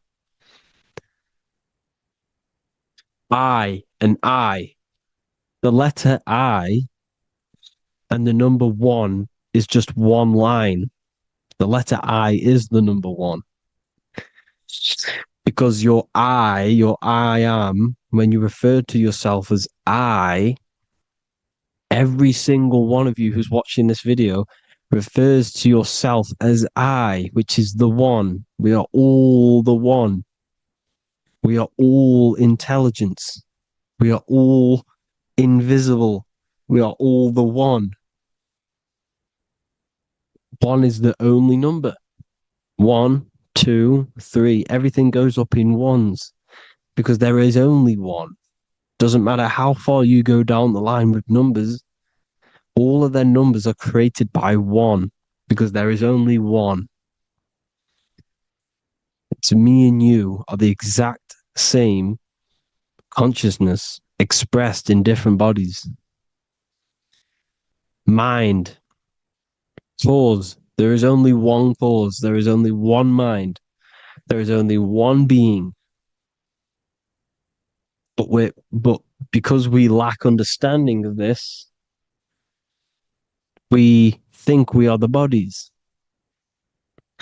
And this causes division because the physical world is the most illusionary world. It's an illusion. It's all an illusion. Now you see with the two, you look with the two eyes, but you see with the inner eye, the mind. Okay, the mind is the mental plane is a shared plane, and it gives perception to what you're looking at. The mind. I'm affecting you when I speak because the mental plane is shared. We all share mind. We all express mind. When I'm speaking to you, I'm affecting you because we are mind. So the words that I'm saying, which are being manifested from my mind, are being manifested through my body into vibration, is affecting you. I'm affecting you with what I'm saying. And these words are having an effect on your mind because we're all mind. This is why you need to be careful what you're listening to, music and all sorts. Because music can also create thought loops within your mind. Because the chorus, we shouldn't be listening to choruses. Choruses are loops. And what they're saying in the chorus is being looped. And this can create thought loops within your mind. Go and listen to an old song that you used to listen to about 5 years ago, 10 years ago, 20 years ago. Go and listen to an old song, and you guess what? You will get nostalgia. Why will you get nostalgia? Because that song will trigger the thoughts that you were thinking in that time of listening to that song. So songs with choruses create thought loops, and they reprogram your subconscious mind. It's important why music is very powerful. Mind and mind, same word. See, language is the truth, people. This is why I use language in all of my presentations, especially the English language. It's riddled with occult truth. I is my me, I, you and me are I, one. We are not the name, we are I. Every single one of you is I because we are all the one, all mind. Now, the only thing that is truly mine is my mind. When you say something is mine, it's an illusion. It's not yours. The only thing that is mine is mind, my mind. Okay? It's my mind. It's the only thing. It's the same word, mind and mind. Like I said before, everything's one. Hot and cold is different degrees of the same thing, of the one substance, of degrees. The 7 colors are different frequencies of the one white light. Everything is one. There is only one. We are all one. Everything is one. Hot, cold, day, night. It's the same degree of one, which is mind. The mind's perception is what's giving it, labeling it hot or cold. The mind's perception of colors is what is giving it red or purple, hot or cold. There is only mind. The mind gives things perception. There is only one, that is mind. The conscious and the subconscious mind. The male and the female, these are married. The subconscious mind is your hidden part of the mind. Okay, it's hidden. You can access it through different meditations and Reiki teachings and dreams or manifestations of your subconscious. This is how you know mind and matter are one, because your mind creates matter in dreams. Your subconscious manifests everything in a dream, in the astral realms. The conscious is what you're conscious of, what you're consciously thinking of. So me, I am conscious that I am speaking into this mic and creating this video. My subconscious mind is the hidden part of the mind, which is speaking to my heart, telling it to beat. It's telling my food to digest. It's regulating all my blood. It's doing everything in my body without me being conscious of it. Without me being conscious. The subconscious is the feminine. The conscious is the male. The Bible, of course. Proverbs 12:4. Helpful, not helpful, an excellent wife is the crown of her husband, But she who brings shame is like rottenness in his bones. In the same way, husbands should love their wives as their own bodies. He who loves his wife loves himself. You can take that physically, you can take that literally, or you can take it metaphysically. See, the Bible's written in such a way where you can take it as your level of realization. He who loves his wife loves himself. If you love your subconscious, if you love yourself, you speak good about yourself, because your subconscious takes everything literally. If you say, I hate you to someone, your subconscious does not know the difference between me and someone else. It only thinks me, me, me. Why? Because mind is the only thing that exists. You are mind, I am mind. If I say, I hate you, you're saying that to yourself. Your subconscious picks that up and says, I hate myself. And that's telling your subconscious that's what you want. Because your subconscious manifests 90% of your behavior. The programs within your subconscious. Tying your shoelace is a program. You don't need to be conscious of it. You can just do it because it's a program. It's deeply interwoven in the subconscious. Driving your car, texting on your phone. You don't have to think about what letter. You just do it because you know where the letters are. It's a program. Therefore, if you look after your subconscious, they are a married couple. It's your wife. Your subconscious is your wife. And it manifests 90% of your daily basis thought patterns, actions, behaviors, emotions, all the things that you all the trauma that you've experienced is stored within your subconscious, which is affecting you. So let's say you were in a car crash 10 years ago and you had a really traumatic event, you really hurt yourself, and you had a very, very, very strong emotion that you felt of pain. That will still affect you today. And why? Because it will manifest into your behavior. How? Well, you'll be cautious of what cars to go in and who. You'll be cautious because of that event that stored within your subconscious, because of that feeling you felt was so painful and so strong. It's still manifesting into your behavior today. For example, you won't go in certain cars, you won't go with certain drivers. Subconscious stores everything, all your memories, the programs, and everything. So if you trick your subconscious, that's how you manifest your life. If you trick the subconscious, you already have something. And therefore it will manifest into your life, into your behavior, thoughts, and actions. This is why the golden rule is to treat others like you want to be treated. Because I am you and you are me. We are all subconscious. We all have subconscious. Whatever I do to you, I do to me.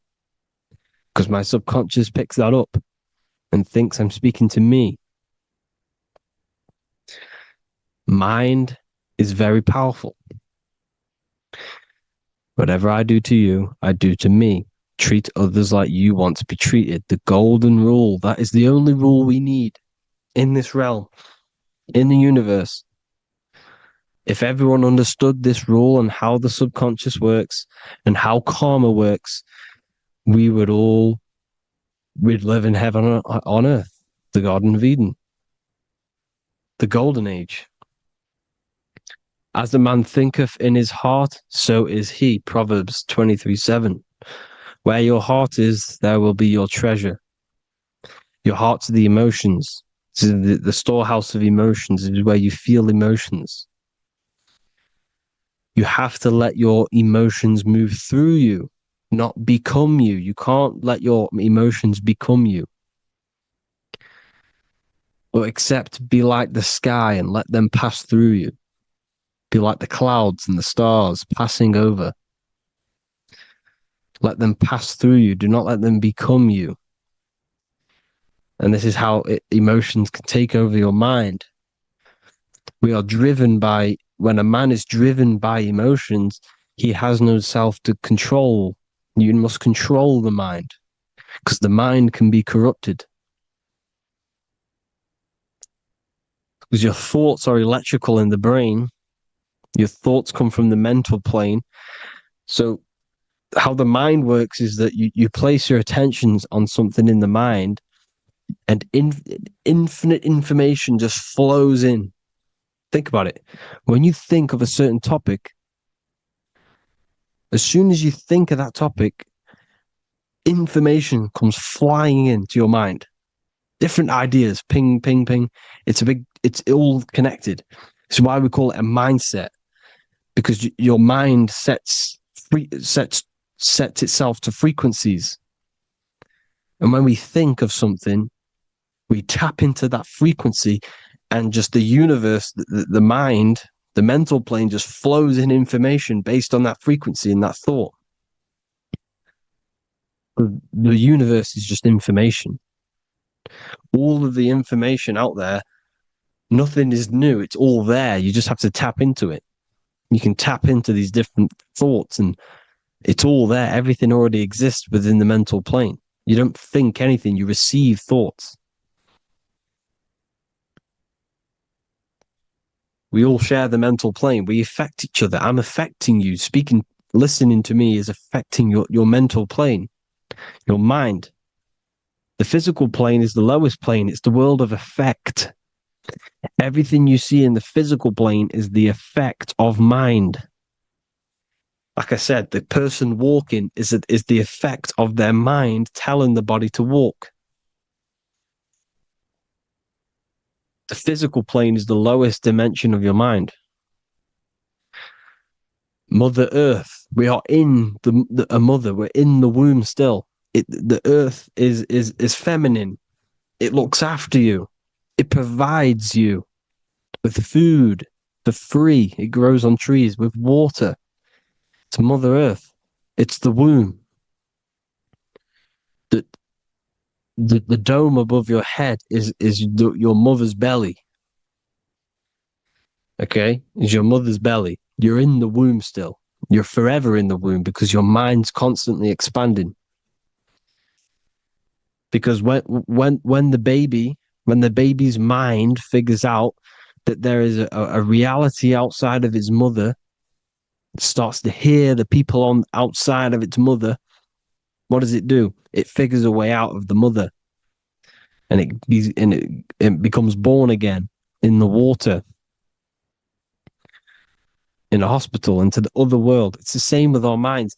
When our minds figure out there is other worlds beyond this physical, we explore them. The astral plane, for example. You figure a way out of the body. Because when you're the firmament, look at the word firmament, meant at the end. Firm is firm, something strong, something like a rock is firm. If your mind is firm like a rock, you will be stuck under the firmament. So, for example, people who are very programmed and can't think outside the box, they have a firm mind and they'll be stuck under the firmament because your mind is the only thing that's keeping you under the firmament. It's the only thing. When you're doomed, doom is dome. This is the dome, which is your head. Your head is the dome. Above your head, above the earth is the dome, the ethereal barrier. But that's just an external manifestation of your head. You don't leave the earth, you leave your body to leave the earth, because your body is the earth. It's a dimension within your mind. So when you're doomed, you're domed. Your reality is your level of realization. You realize something, or when you have an idea, the mind, in the EYE or I. Same thing, mind. It's all mind. Reality is your level of realization. You realize there's other worlds. That's your reality. Your perception's your reality. Mind in Latin is mens. Jesus was known as the fisher of men, which is the fisher of minds. He was fishing minds worthy of knowing the higher truth, the deeper occult knowledge. Jesus figured out that we are all God. And he got killed for it because in that age they were trying to suppress this information. Jesus figured out he was God because we are all God, every single one of you, and they killed him because we're all mind. We are not the body. We're the invisible intelligence, which is God. But you are not God if your mind is attached to this physical world, to the worldly pleasures. If you master your mind and travel the depths of your mind, that is God. Mental and men. Look at the word mental. It has men in it. Men in the Bible means mind. Here you see Masonic. The Masonic symbol with the eye, the mind. Looking over everything is the one. Everything comes from the one. Look at all the lines coming off it, giving its life to all of the life forms. Down here on the bottom, you have duality, black and white. Up here, you have singularity. One and the two. Unification and division. The lower self is divided into the left and the right. So the Bible even says, I forgot what verse it is, but it says, it's better to go through life with one eye than to have two and be cast into the fiery abyss of hell. I'm not sure what verse it is, but you can research it yourself. It's better to go through life with one eye, to be unified. Unified consciousness. Dimension. No-brainer. No-brainer. The language tells you the truth, people. Dimension. The dimensions are in your mind. Entertainment. Entertain the mind. Disappointment. It's all in the mind. Environment. The environment that you are in is a product of your mind. Within, rearranged spells high twin. Within is your mind, and your external world is mirrored from the decisions you make in your mind. Advertisement, commitment, it's all meant, it's all mind. Everything is mind. Everything. So, this is important. The collective thoughts and collective beliefs. The collective, because we all share the mental plane.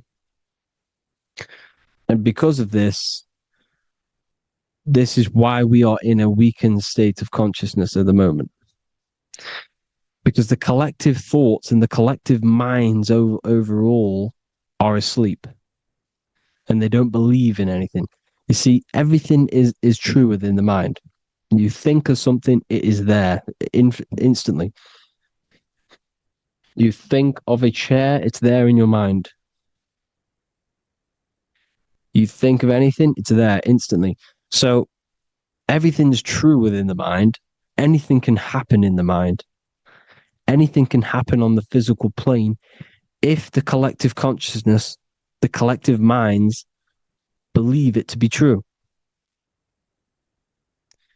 This is why back in the days, in the ancient days, you look at all the old world stuff, you see all this crazy technology, and it's because as a collective, as humanity back then, they believed that they had much more open minds. Therefore, the things manifested in the physical world were a lot more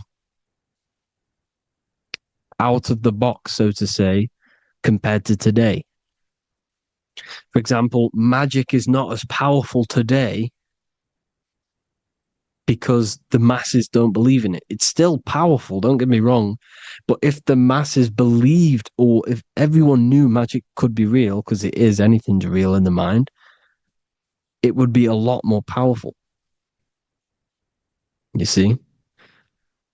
So and what they're trying to do is create a hive mind worldwide. They're trying to make one religion, an external God.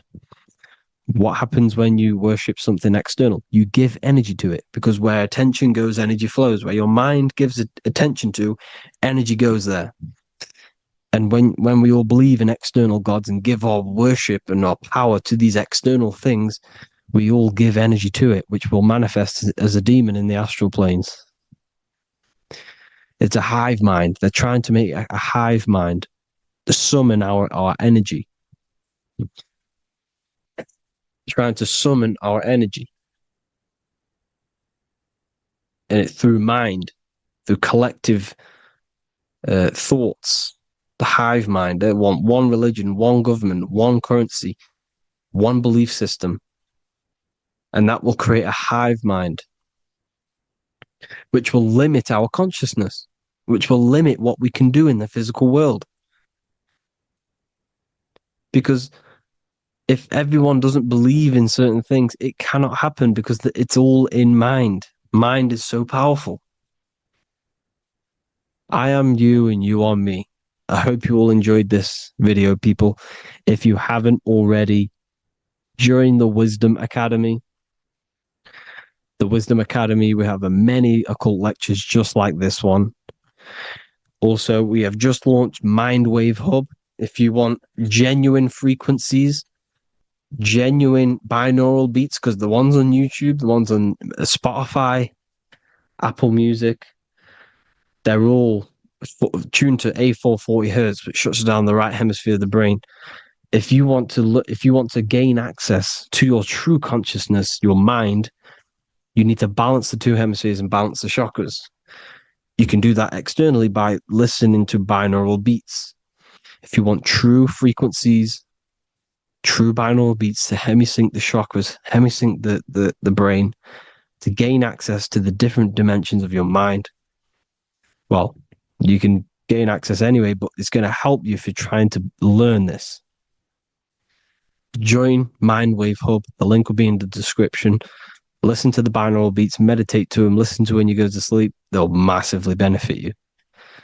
Thank you all, people. Hope you had an amazing, lesson. Hope you learned a lot. And please subscribe. God bless you all.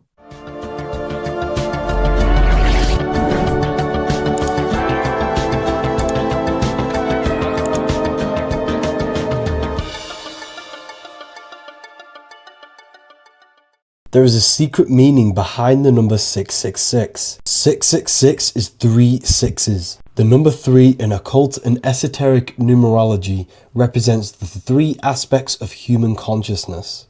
We see this symbolism in the all-seeing eye with the light and the triangle. The triangle is the number 3. The eye represents consciousness, observation, and the light represents the light of consciousness, because consciousness is pure light. The 3 aspects of our consciousness is thoughts, emotions, and actions. Every thought creates a feeling, and the feeling creates the action. All physical manifestation is driven from these 3 aspects of our consciousness. All physical manifestation comes from thought. Every object you see around you, this screen, the phone you're on, the laptop you're using, or the iPad, was a thought in the invisible realms of consciousness. Then it was brought into physicality through feeling and action. This is because man is made in the image and likeness of God. We are all mini creators. We are all extensions of God's creative consciousness.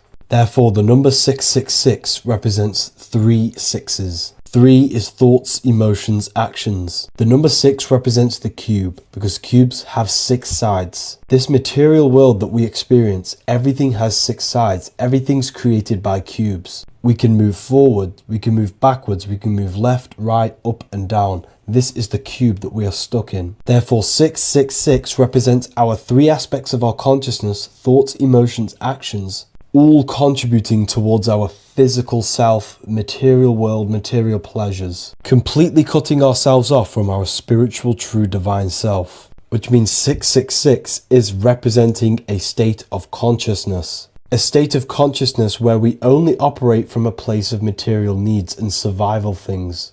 As humans, we possess a physical material body in the physical material external world, but we also possess an invisible inner world, which is what we call spirit. When we disconnect ourselves from our inner world, we become lost in this materialistic way of thinking and acting, which can lead to no life purpose, a feeling of emptiness and voidness in our hearts. Humans possess the ability to transcend our animal instinctual natures and turn to the divine mind, to the spiritual inner world. It is our inner world that is projecting our outer world. The outer world is just an effect of our inner state of consciousness. It's important as we go through this human life to not lose ourselves and look for our validations outside of ourselves. The external world is simply just a mirror, mirroring with mathematical precision what happens inside our consciousness. When we change our inner world, we produce effect in the outer world. To get back on track about this number, this represents when we are lost in our material self and we are completely cut off from our true divine self. The devil is always having goat horns, which represents a ground animal. This is the lower animal self of man. He's always red. The frequency of red is the lowest vibrational color, and it also represents the root chakra. This is all to do with survival mode and our physical needs and physical self. Red represents chaotic and intense emotions like hatred and anger. This is why the devil is always red, because it represents anger and an uncontrolled state of emotion and consciousness. You see, we've been taught in the church and all through religion indoctrinations that the devil is an external deity which influences humans. And in fact, this is nothing but a metaphorical story.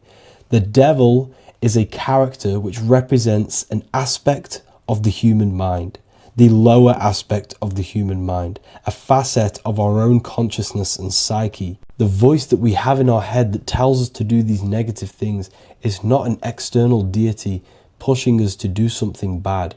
This is an aspect of our own mind. Jesus and Satan are just two characters which represent the two voices that we have in our own consciousness. In fact, the word devil was never present in the early Gospels. Instead, what was mentioned was a spirit of evil. A term spirit of evil was not meant to denote a specific deity or being, but rather any force of negativity, whether it manifests as a destructive thought, emotion, or action. The spirit of evil represents the darker sides of our mind, the part that leads us astray and brings forth negativity in our lives. The reason why they want you to believe in a devil is because they don't want you taking responsibility for your creations. They don't want you to realize that the external world is truly a mirror of your inner state of consciousness.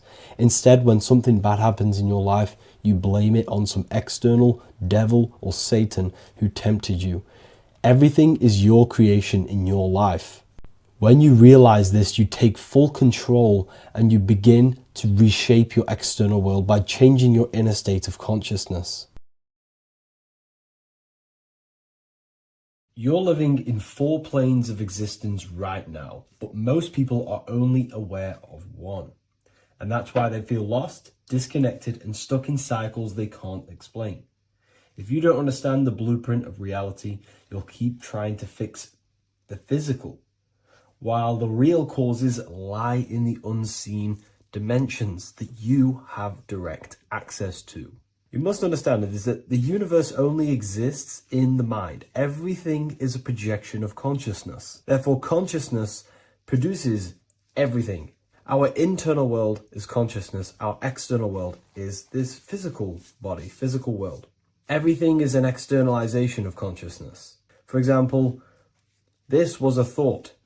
Now it's made physical. But before this was invented, it was existing in someone's mind, in consciousness, invisible. Then it was made manifest, made physical. So everything in this physical plane is the effect. The cause is consciousness, mind, the mental plane. So now I'm going to explain these different dimensions of consciousness. You don't just exist in this physical plane. The physical plane, in fact, is the lowest plane there is. It's the illusionary plane. So first of all, we have the Buddhic plane. This is the nothingness. So think of it like this. Absolute nothingness. If you turn off thoughts, there is nothingness. This is the void. And out of the void springs infinite potential, which is the mental plane. Now, your mind has no limitation. It can think anything, be anywhere, anytime, any place. In the whole world, there is no limitation with the mind. This is the realm of infinite possibilities. This is the realm of thought. Thought is a dimension, information and thought. To go a little bit deeper on this, there are pockets of thoughts, what we call in the occult fields of thoughts. Your mind does not think thoughts, it receives them. Your mind is like a radio. Whatever the mind is tuning into, setting its mindset, setting your frequency or setting your mind, you will receive thoughts based on that set, whatever you set your mind to. So there are pockets of thoughts that we penetrate in the mental plane. The mind is the mental plane, the infinite possibilities.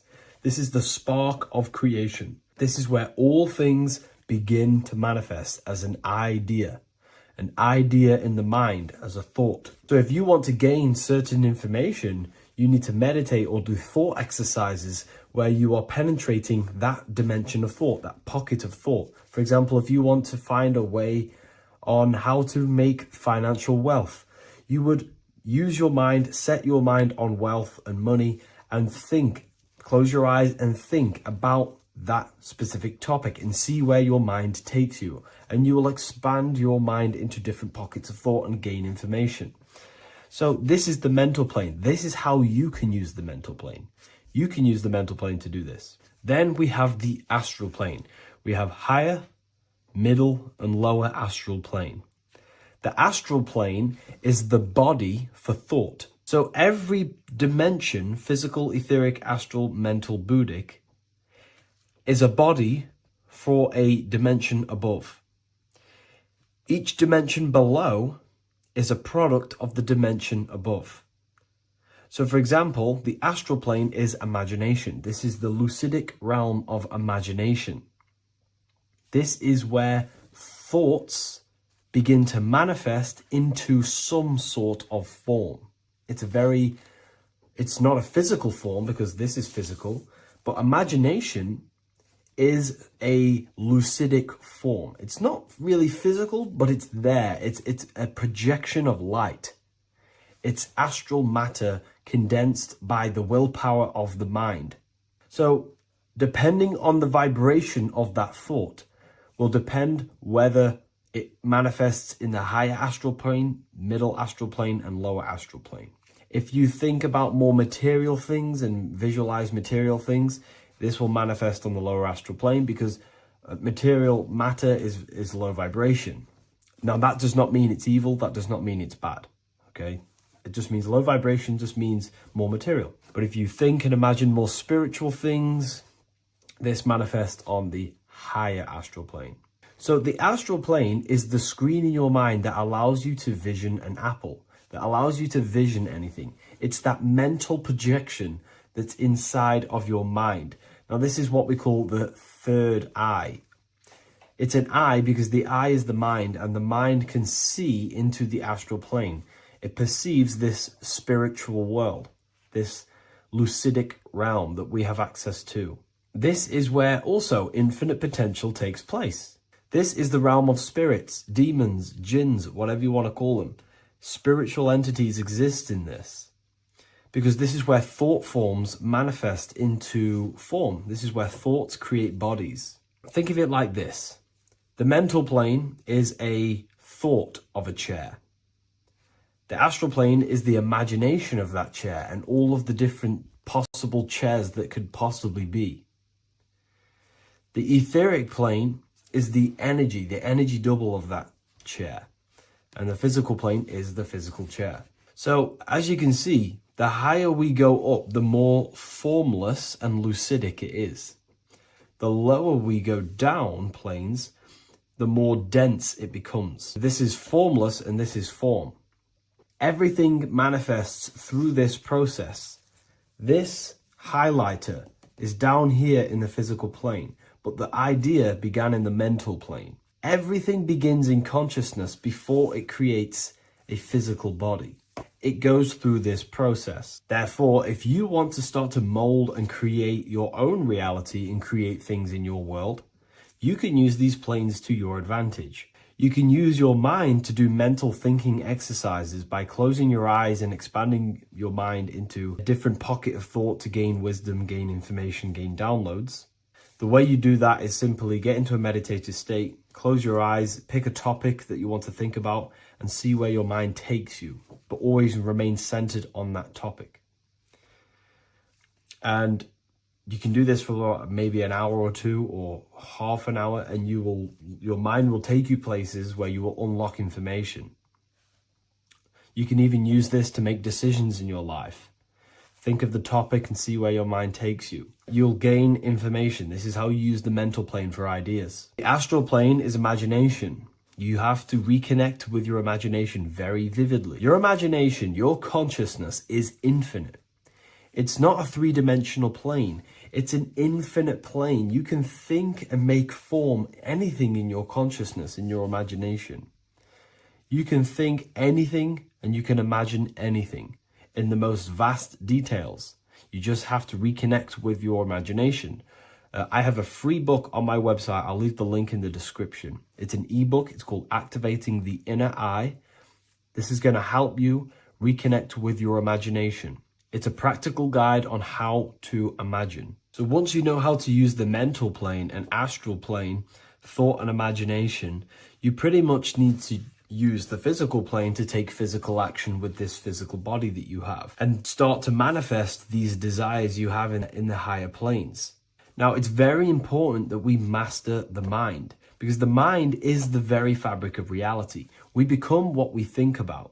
Your life is a product of every thought you thought in the past.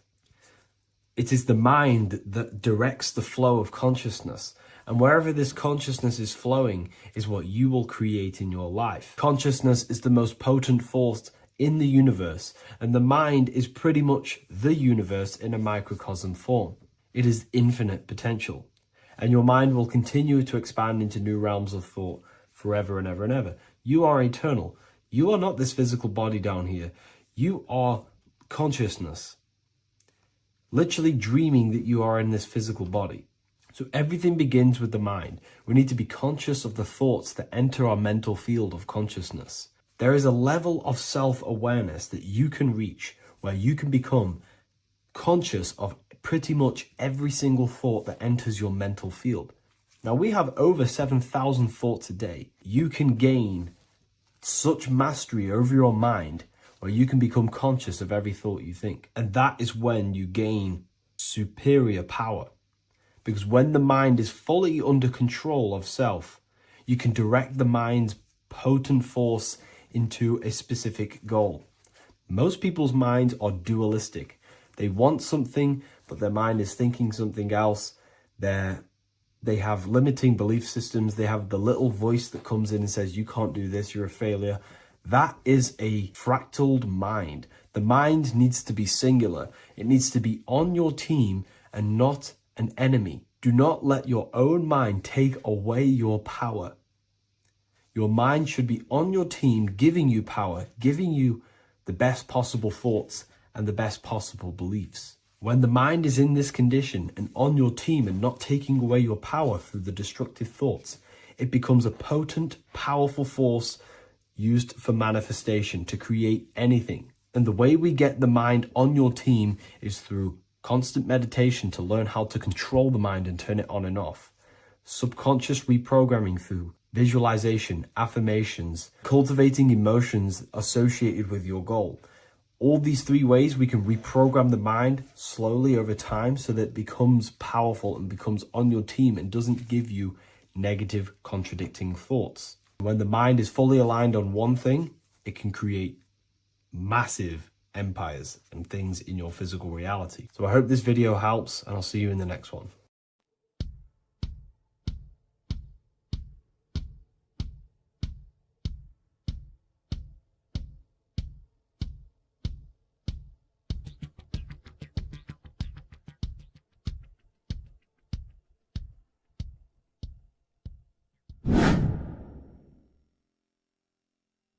What is good, people? How are we all doing? Today we're going to be talking about the different planes of existence, the occult side of the world, the things they don't teach you in school. And of course, you can only find that on this channel, so welcome. So you need to understand is that your consciousness moves through these different planes of existence, these different states of consciousness, which make up all of you. Okay? They are all interlocked planes. They are all interpenetrated into each other. They are all one. They melt into the plane above and below. You see, each plane is a product of each plane. As above, so below. Now, the higher you go, the more fluid, the more dreamy, the less dense it becomes. The lower you go, the more denser it becomes, the more solid it becomes. The lowest plane is the physical plane, which you are obviously aware of. You are inside of the physical plane now. But while you are in this inside of this physical plane, you are indeed inside of all these other bodies which you have not awakened yet. You have to awaken these different bodies. You have these bodies. Okay? It's like a ripple effect. And the center is the most dense, the most solid. This is Earth, heart, the heart of the ripple. And the lower you, the further you go out from the center, the more dreamy, the less fluid, the more fluid, the more less dense it gets until you're one with the all. You see? And this is what it's like. This is what this system is. It's like a ripple effect. Now, let's jump straight into the planes. First, you have the physical plane, made out of 4 elements. Five elements. The ether is the mother of the elements. It's the womb of the elements. It's the 5th element. And it gives birth to the 4 other elements. 4 is stability. Tables have 4 legs, and this is why the ether gives birth to 4. Because it's the foundation of the physical world. Fire, earth, water, air. They are not pure. Each one of the elements melts into the other one. For example, earth and water both share cold. Water and air both share wet. You see, they compose of each other. They melt, they mold into each other based off the vibrational state of the ether. That's what it is. The 4 elements are the vibrational states of the ether. Okay? So you have the 4 physical elements making this, physical world. It's the lowest world. It's the world of effect. This world, whatever you see, whatever you experience, it's the effect. You can't change anything by manipulating this world. You got to manipulate the higher worlds to affect this world, you see? As above, so below. This is the lowest plane. It has 3-dimensional. It's the 3rd dimension. Space, height, and thickness. That's all it is. Front, backwards, upwards. You see, it's 3-dimensional. We cannot perceive the hidden side, which is the interior of this existence. We cannot perceive the interior from our exterior view. We are looking into this world. Okay? This is the exterior view. We can't see what's inside of that. That's the 4th dimension, which is the next one. It's the most gross and dense plane. 4 states of matter, the most slowest vibrational molecules exist in this plane. Above this plane, you have the ether. Okay? The word ether and either are the same thing because either connects 2 scenarios in languages. I either support Manchester United or Liverpool. Either is connecting them 2 scenarios. The ether is doing the exact same as you can see here on the planes of existence. It connects the astral world, which is very important, to the physical world. It's connecting these 2 worlds. So it's the ether. It's the ether. The ether is pure potential. Energy flows through the ether. It is pure energy, pure potential. Okay? The physical body is an exact copy of the etheric counterpart body. So every physical object has an etheric energy double. It's like a blueprint of that object. Every single object has an energy double, and that's the etheric double. Okay? The etheric body determines the shape of our physical body through its lines of force. All through life, it rebuilds and restores the physical body. Physical problems show up first in the etheric body because as above, so below. You manipulate the higher planes, it will manipulate this plane. And this is why sorcery works. contact with astral plane entities. We'll get into that a bit later. So the reason why we can't see this plane, this energy world, which is all around us, which we are inside of right now as we speak, is that the molecules that compose it are further apart than those of the physical plane, making it invisible to the two eyes. That we can't perceive it. Our eyes cannot physically suck in that sort of information, and our brain cannot decode it. This is why, they brainwash us with all these programs to keep us asleep, to keep these other bodies we have asleep, so we don't find out about these other bodies, and is to make you believe that everything's just a material. Only the material world exists. They don't want you to know is that everything that you see is a result of something you cannot see. As above, so below. There are realities within this reality. This is what I'm breaking down now, these different planes, on how this reality works. So your etheric double is your energy body. You can see here the physical, etheric, astral. Astral is your spirit. The ether is a part of the physical plane. It's like just above the physical plane, but it's still part. But then the astral plane is completely separate. It's another plane, but they're all interlocked. Don't think they're apart. They're all interlocked. They're all one. They all melt into each other. The chakras that we have are inside of our etheric body. They are our sense of organs which tune us to the fourth dimension. These 7 chakras connect us to the astral world, the fourth dimension. Okay? They are points for the flow of energy from the universe / 7 planets, because the 7 chakras are your 7 planets, and the 7 planets are connected to the astral world. They are feeding these 7 senses in our body. They connect us to the universe, to our etheric counterpart, and then to us, supplying the physical body. Because the energy comes from above. As above, so below. These 7 senses, these 7 etheric chakras, are being supplied with energy from the universe, the 7 planets, the solar system. Then it supplies the physical body. You see? So the ether is very important, and this is, that the ancients understood the science of the ether, and they could, harness free electricity from it, because it's all around us. The ether is all around us, and this is what they were doing. They were harnessing free energy using the ether. The astral plane, the fourth dimension, very important plane, very, very important. We've all been there. Every single one of you has been there. Okay, the fourth dimension is unseen of what we see. It's the interior of the exterior that we see. We see the third dimension, but we cannot see beyond what's making this third dimension. This is the fourth dimension. Okay, it's the dream world. This is where you go when you dream. Okay, this is where you go when you dream. It's the place of disembodied spirits or ghosts, entities, whatever you want to call them. When you hear ringing in your ears, that is not tinnitus. That is an entity around you. Okay? That is an entity around you. The fourth dimension is where thought forms exist. Mental images. Thought forms as in what you see in your mind when you think of an image. Because the mind is the highest plane of existence. Mind is the highest plane of existence. And it manipulates all of the planes below. So it goes the mental plane, then the astral plane. So the thought is in the mind, the mental plane. That just the thought alone, no image, but then the form depiction, the thought form exists. It manifests in the astral plane as a sort of image, an entity, a living conscious being. So this is why thoughts are things. You see?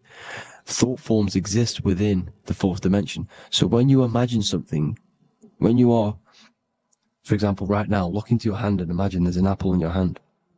If you can see that, you are seeing into this fourth dimension. You can only see into this fourth dimension using the mind's eye, not the 2 eyes, the mind's eye. When you shut off the 2 eyes into darkness, the third eye opens. The mind's eye is open, and you can see, this is astral travel. You got to work on astral travel. And you will see this astral plane, this fourth dimension. And there are 3 different sections to this astral plane. Higher, middle, or lower. So yes, there is a kind of a heaven and hell, and a mid-god. Heaven being the higher vibrational entities manifesting higher vibrational thought forms existing there, the lower vibrational thought forms existing in the astral plane. But these thought forms are beings. You can create these beings. They're called elementals. Okay? If you entertain specific thoughts for long enough, this will plant a seed and it will grow. If you keep, so for example, you have a bad feeling or whatever, what's a good example? Unforgiving someone, you keep that energy inside of you for long enough, it will manifest on in the fourth dimension. You entertain that thought long enough, it will manifest, and it will create an etheric body, and it will be an entity which will harm you. It will feed off you this low vibrational energy. Your mind is so powerful. It creates thought forms, and these thought forms can take consciousness, can take bodies, etheric bodies. Now, that's why it's very important that you master your mind, master your thought patterns. So this fourth dimension is the astral world. So when you have a nightmare, this is the lower astral plane. You're in the lower astral plane.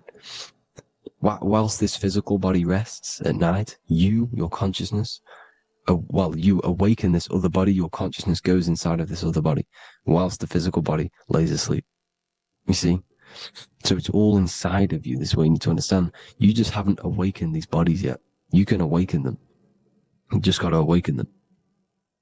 Okay? The next is the mental plane. This is the mind, the source, pure cause, pure motion, the most less dense, the most fluid. No form. There's no form to the mind. Astral plane is the first plane where a form takes existence, pretty much. The mental world has no form. It's pure mind, pure intelligence. Thoughts alone exist here without any images or manifestation. The most fluid, the most dreamy, the most causal plane. All of the rest take the effects of this plane. That's why it's mind over matter. Your thoughts they create vibrations. Each vibration is vibrating on a specific frequency, which creates mental images, creates effects down here on this physical plane. This is why it's so important to master your mind. Master what you think. Master your mind. It's the hardest thing to master. You could conquer the world, but it's probably harder to conquer your own mind than to conquer the whole world. I can promise you that, because the mind can play tricks on you. You got to listen to that inner guide within you that will constantly manifest the good things. So anyways, people, hope you learned a lot from this. Please work on trying to activate these other bodies. I will maybe do another video on trying to activate these bodies if you wish. Please comment down below if you would like to see that. And have an amazing day. Please like, subscribe, comment down below any video ideas you want me to do, any information you want me to spit. Thank you all. Have an amazing day.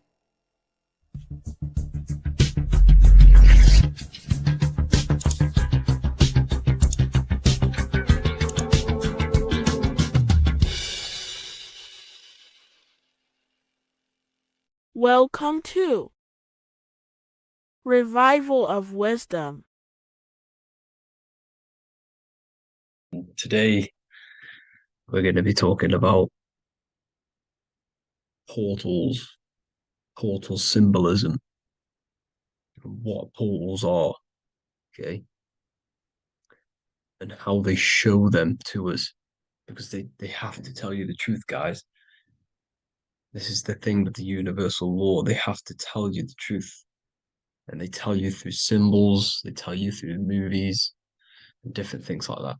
But let's jump straight into this. So first, I want to talk about the Freemasonry symbols. Okay, so first we got, obviously this is some Freemasonry art, but notice how you've got the ladder with a key. Okay, so this is ladder symbolism with a key. So maybe this is talking about ascending. Okay. Because look, because this is ascending into the heavens. Because it's a ladder with humans going up it with a key. In order to ascend, you must have the key. Okay. So what else do we have with a key? Well, the Netflix show, Lock and Key, which is all about portals and keys. Because what the keys do, they open doors, gateways. Okay. So what's interesting about this is that they've got this key here, which represents the Kundalini energy rising up the spine. Okay. But we'll come back to this. But it's that same portal key symbolism. We've also got the Vatican. The Vatican is in the shape of a key. Okay, so you can see the start of it here and the end. So this is key symbolisms. Keys open doors. And notice how it's got the 8-pointed star. Okay, what is the 8-pointed star? Okay, we'll come back to this. This all ties in, guys. I'll break it all down for you. But then you've also got the god Janus. Janus, okay, is known as the god of the doorways. He's an ancient god of Rome, and they worshipped him. However, he's not a god, he's more like a high-level ranked demon. Because he is the god of the doorways. And notice how he's got two faces. Because doorways always have two sides. You're going into somewhere, there's always two sides of a door. And he's always depicted with two sides of a face and a key, because he holds the key to the doorways, to the portals, to other worlds and realms. Okay, as you can see, he's always got two faces and a key. Okay, so now we have the Sumerians, the Anunnaki, and they are always depicted with the two faces. Why do they have the two faces? Because they're symbolizing doorways, and the Anunnaki come to Earth through doorways and portals. So these are what these gods are symbolizing in their artwork. But they always have the 8-pointed star. Okay, what is the 8-pointed star? You see how they always have. Look, let me try to find another one. It's the 8-pointed star. This 8-pointed star is Polaris. Okay, Polaris, just like the Vatican has the 8-pointed star with a key. Polaris is the center star. Polaris is a fixed star, it doesn't move. Okay, so the Anunnaki symbol is also the 8-pointed star. So this is symbolizing the portals and doorways that they come through in order to get to the earth. But Polaris is that center star which does not move. It's always symbolized with the 8-pointed star, just like a compass. Why is a compass the 8-pointed star? Because at the center of our realm is where the most electromagnetic energy is stored. As you can see, we have an aura field, an electromagnetic aura field. So does the earth. And in the center, so like our heart, for example, is where the most energy is stored. And like the center of the earth, this is why all compasses point to the center, because this is where the most electromagnetic energy is stored. It's at the center of our realm. Okay. So like I was saying with the lock and key series, see this here? the Kundalini energy rising up the spine, just like your Kundalini energy rising up the spine. Let me try. I can't zoom in, but you know what I'm trying to say here. Let's go back to Polaris, because at the center is where pole. Can you see the pole of electromagnetic energy? Polaris, the North Pole. It's symbolized. The truth is in the words. It's like a pole of electromagnetic energy. And this is where the aurora borealis comes from.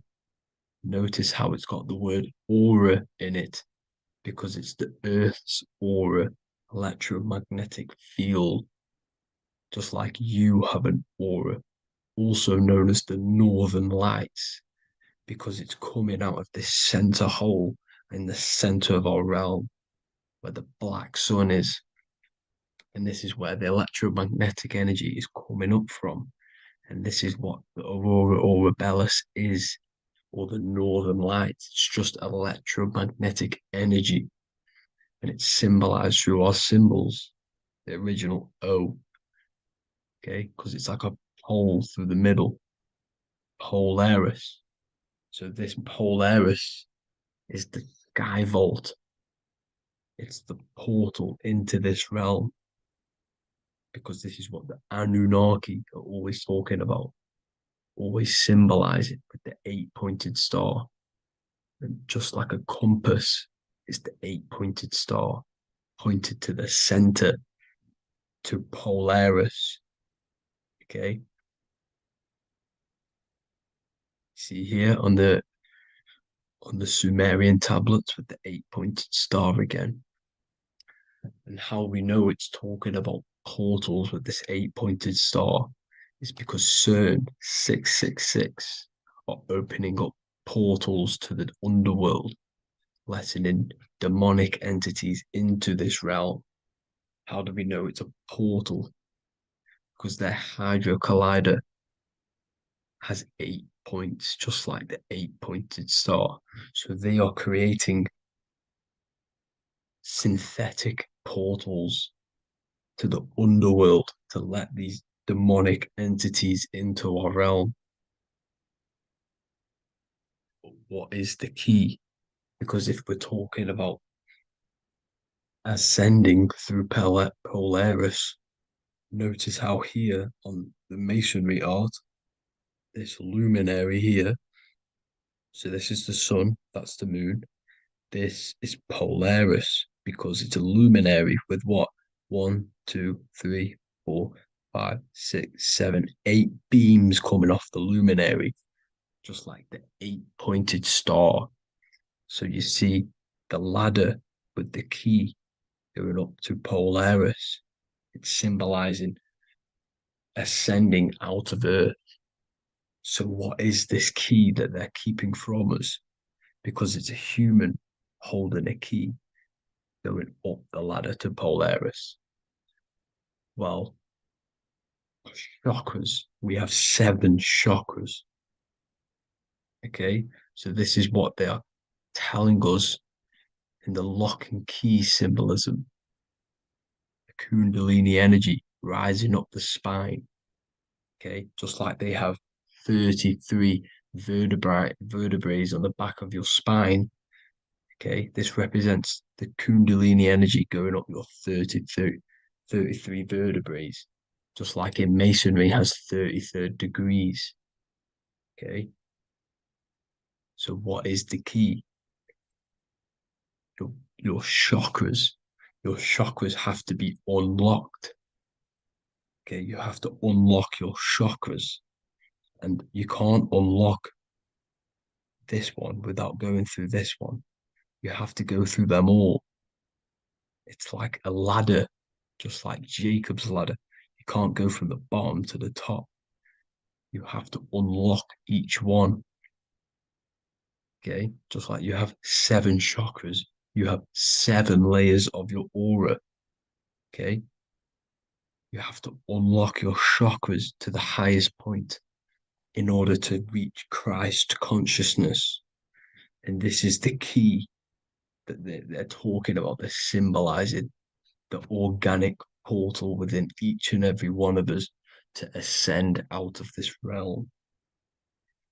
Okay, so this is the key that they're talking about, and they're holding back this knowledge to keep us trapped in this 3D realm. Okay, so like I was saying with the 33 vertebrae and the Kundalini energy coming up the spine, 33 vertebrae, you can see this sort of symbolism going up to the light, because it's the light you see here. Your crown chakra turns on and becomes enlightened, just like the Illuminati symbol. Can you see it? But also, Jesus also died at 33. So this is symbolizing, okay? They're symbolizing the death of the ego, the body. So once you open up your chakras and reach Christ consciousness, which is your 33rd vertebrae, once your Kundalini energy goes up your 33rd vertebrae, your body technically, not physically, but spiritually dies, because you then become formless. You reach Christ consciousness. So then you can travel other worlds. Okay. This is what they're talking about with Vatican, 8-pointed star, and the key. Janus with the key. The Sumerians with the 8-pointed star. Anunnaki, the 8-pointed star. Polaris, 8-pointed star. So Polaris is the way out of this realm, which is at the center. Pole, North Pole. Okay. So the key is that they're hiding from us is the knowledge to unlock our chakras. Okay. And without this knowledge that they keep from us, is trapping our souls in this reality to keep reincarnating. Okay. Well, thank you all for tuning in. I'm going to leave you all there. Make sure to leave a like and a comment in the comment section. Let me know some topics to talk about so I can break it down for you. God bless you all. What if I told you that reincarnation is real and that there is a metaphysical, spiritual science behind this? Most people leave this world just as lost when they entered it. That they carry their fears, attachments, and addictions with them, only to be born again, trapped in the same cycle, repeating the patterns of lifetime after lifetime. This lecture is not just about preparing for death. It's about mastering yourself before death, so you don't take them burdens with you. Because the truth is, whatever addictions, fears, and unresolved emotions you cling to in this life, you carry with you into the next. Unless you break free now. You must master yourself before death. Death is not the end. It is the great passage. But how we transition depends on our mastery of the self. This was symbolized by the Ouroboros, the snake biting its tail. Every ending is a new beginning. It's an infinite cycle of consciousness. Now, your human body is basically an antenna tapped in to a stream of consciousness. Just like a radio is tapped into a specific frequency to play that radio. Your body is basically an antenna, a crystal picking up the consciousness of God. You are on an ever-ending journey, a journey of learning and expansion of the mind into new fields of thought. This was symbolized as the Ouroboros. When you die, it is a new beginning. It's a transitioning, not an ending. Everything is eternal in this universe as consciousness is formless and constantly transforms into new forms of life. Let's break down the word death. Death contains the word ether. Now, the ether can be found in the word heart or earth. Ether. Everything in this plane comes from the etheric plane. The etheric plane is the barrier between the physical plane and the spiritual plane, the astral plane. The astral plane is the screen that you have in your mind that allows you to imagine a red apple, for example. This is the imaginative plane where thought forms start to take form. Everything begins as a thought, then the thought form becomes an imagination, then energy, then physical. Everything in the physical plane is a shadow of thought. All objects manifested as thought. You came from the astral. You came from the stars. This is why we say reach for the stars. Or this is why you say you are a star. Cis star, miss star, fraud star, stir is star. And when you become famous, you become a superstar and you gain a star on the Hollywood floor. You are a star. The ether. The ether is the infinite energy source which all things come out of and return back to. This is the cycle of life and death, summer and winter, day and night, sleep and awake. The ether is the infinite energy source which all things come from and will return back to. Okay, sorry about that little error. The ether is the boundless source of energy from which all things emerge, to which all things return to. We can see this in the cycle of the sun. The sun does this wave of creation. It rises and it falls. We have the day and the night. The daytime represents our conscious mind when we are alert. The nighttime represents our subconscious mind when we are inside the spiritual realms. The nighttime is spirit, the daytime is matter, spirit and matter, awake and asleep, conscious and subconscious. We see this in the yearly cycle. Summer is life, winter is death. Spring is the morning, summer is midday, autumn is evening, winter is the night. Everything is a macro and a micro cycle of being born out of the ether and returning back from life and death. Life and death is manifested within the cycles of the sun and everything outside of you, as within, so without. This is why we say sleep is the cousin of death. The macrocosm is death, the microcosm is sleep. Every time you go to sleep, you are essentially it's a miniature death. You're entering into spirit and then returning back into matter in the morning when the sun rises. Everything is a reflection of the macrocosm cycles. Preparation for death.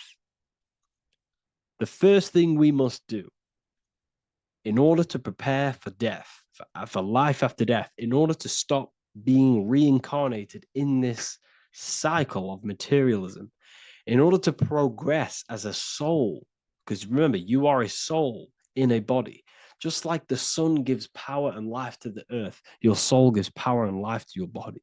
When you say I, you're referring to the soul.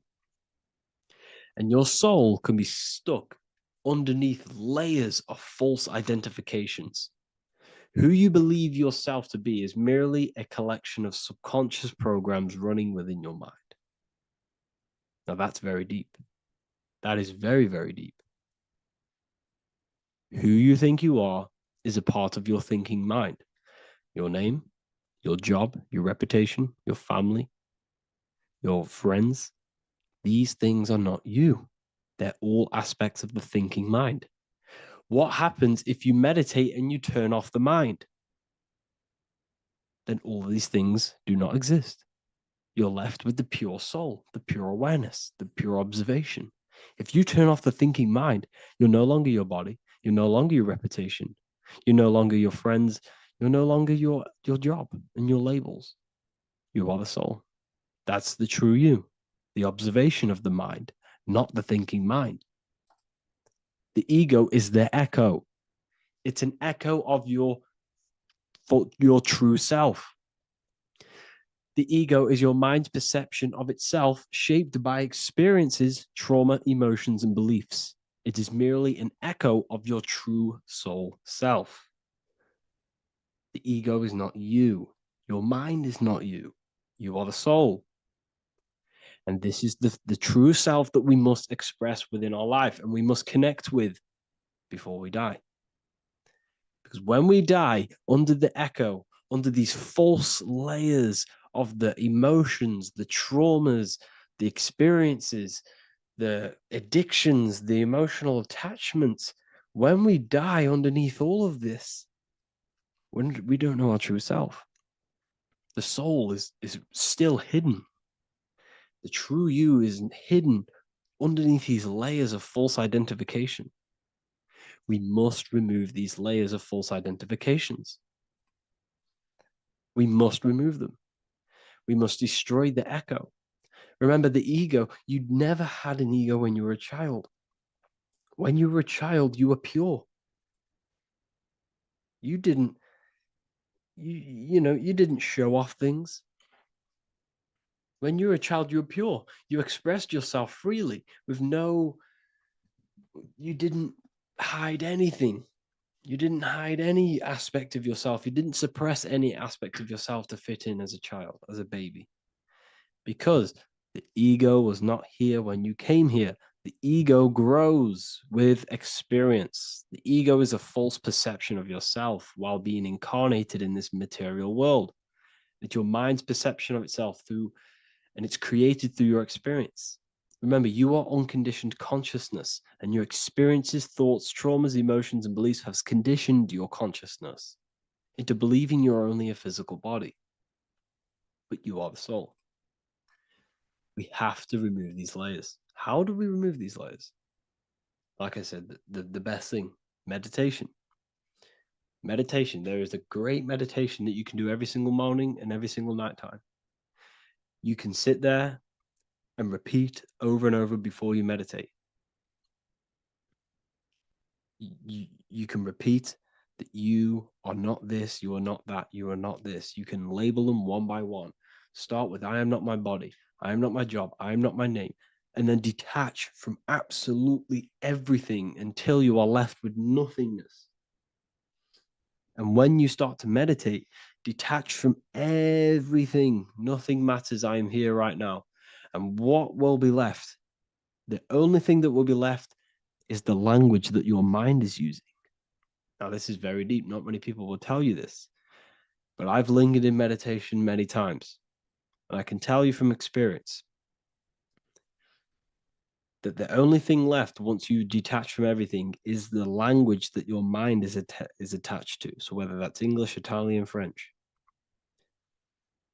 Once you detach the language of the mind that that little voice in your head's using, you're left with the soul. Once the mind is switched off, you're left with the soul, and you have detached from all of these external things. You're left with the soul. That's you. That's the power. That's the source of all creation, where everything you've ever done has come from. Every thought, every idea has come from your soul. Number two, that's meant to say number two. Sorry about that. Mental addictions and emotional addictions. Okay. These two are very important. Mental addictions, this could be thought patterns. This could be the labels that we've just been talking about. Then you have emotional attachments, which is maybe you're too attached to an external thing. Maybe you're too attached to your phone. Maybe you're too attached to family. Maybe you're too attached to loved ones. Yes, I'm not saying don't love them, but what I'm saying is do not rely on anything in this world to make you happy, to fulfill your emotional needs. Everything is found within you. You must look within, and if you're looking without, if you're trying to find yourself in the outer world, you'll never find yourself. You'll constantly be looking around in loops. Because you cannot find yourself in the outer world. Nothing will give you long-term validation. Seeking validation in the outer world will leave you soulless, leave you feeling empty inside and sad and depressed. You have to find yourself within. You have to detach from everything you are relying on to give you emotional stableness. You have to detach from all. Yes, love your children. Yes, love these people, but do not rely on them. Because everything in this world is temporary. Do not conform to this world. The Bible tells you this. Everything in modern society nurtures the body, but neglects the soul. They keep you addicted to as many things as possible. Smoking, you have to detach. Drugs, you have to detach. Alcohol, detach. You cannot rely on anything. This is why this path is very, very difficult to walk. But I'm showing you the way. These are the things you must do before death. You have to detach from absolutely everything. If you die and your mind and soul is still addicted to these worldly things, then guess what? You're going to reincarnate. You're going to reincarnate because your mind is still thinking about these material earthly things. And if you are operating in that vibration, you're going to project that vibration and come back here. You have to detach. You have to master the soul and master the mind. Like I said, the matrix is designed to keep you addicted to as many things as possible. Your phone, food, smoking, drugs, alcohol, clubbing, all of these things. Everything in society is made to trap your soul and reincarnate in this world. That's why it's very, very, very difficult to walk this path. Very difficult. Matrix, matter tricks. John 2:15 to 17. Do not love this world, nor the things it offers you. For when you love the world, you will lose God. Do not love this world, nor the things it offers you. Do not conform to the pattern of this world, but be transformed by the renewing of your mind. Great quote. Do not conform to the pattern of this world, but be transformed. Let this world transform you. Learn from this, expand from this, but do not be mentally and emotionally attached. Okay? What good will it be for someone to gain the whole world yet forfeit their soul? Like I said, everything in the Bible is telling you the truth. You just got to read it correctly. This is spirituality. This is spirituality. The Bible is spiritual. It's a spiritual text. We must disconnect from everything outside of us and connect with the true soul. Here we have the Egyptians showing you the soul leaving the body. Here we have the soul here. Here we have the Masons showing you the soul coming out. The soul is real. You are the soul. And when you leave this physical plane, you will go into the astral plane. That's where you came from. You came from the astral. You came from the stars. You incarnated into this physical body. Your consciousness fell into this material form to experience limitation, to experience a 3D world. So in order to ascend properly before we die, we have to let go of all the attachments. Every addiction you have, write them down. And one by one, tackle them. Before you die, you have to, or else you will reincarnate. This is the teachings of Egyptians. This is the teachings of Masonry. All of these addictions contribute towards life after death. Everything must be controlled. And we must be attached to the soul. I'm not saying I'm perfect. I'm not saying I'm perfect, people. We're all not perfect. We're all under psychological operation by the government. We're all in a very difficult situation with this awakening. I'm simply pointing out what I know from my journey and what I've been learning through occultism and research and reading lots of books and many different things. I'm on this journey just as you are. Maybe I'm further. Maybe you're ahead of me. We don't know. But this is what I'm sharing with the world. This is what I'm sharing with my research. And this is what makes sense. It's common sense. Look at everything around you. Everything's made to feed the body, not the soul. So my beautiful watchers and fans and supporters, I appreciate every single one of you, and I hope this video has supported your journey. If you're feeling lost in life, if you're searching for deeper answers, whether you're seeking clarity, looking to expand your studies, or ready for personalized mentoring, this is your chance to connect with me live and receive insights tailored just for you. Start your path to self-mastery and enlightenment inside the world's best esoteric school. Your journey starts now. Tap the link in the description if you want to join Ethereal University, or feel free to check out my books. I thank you all, and I really appreciate for 100,000 subscribers on YouTube. I love every single one of you. Make sure to drop a like, a comment, and subscribe to the channel if you're new. Let me know some ideas for, lectures, anything that you want to know. I can make lectures on them. Just drop it in the comments. I appreciate every single one of you. Take care.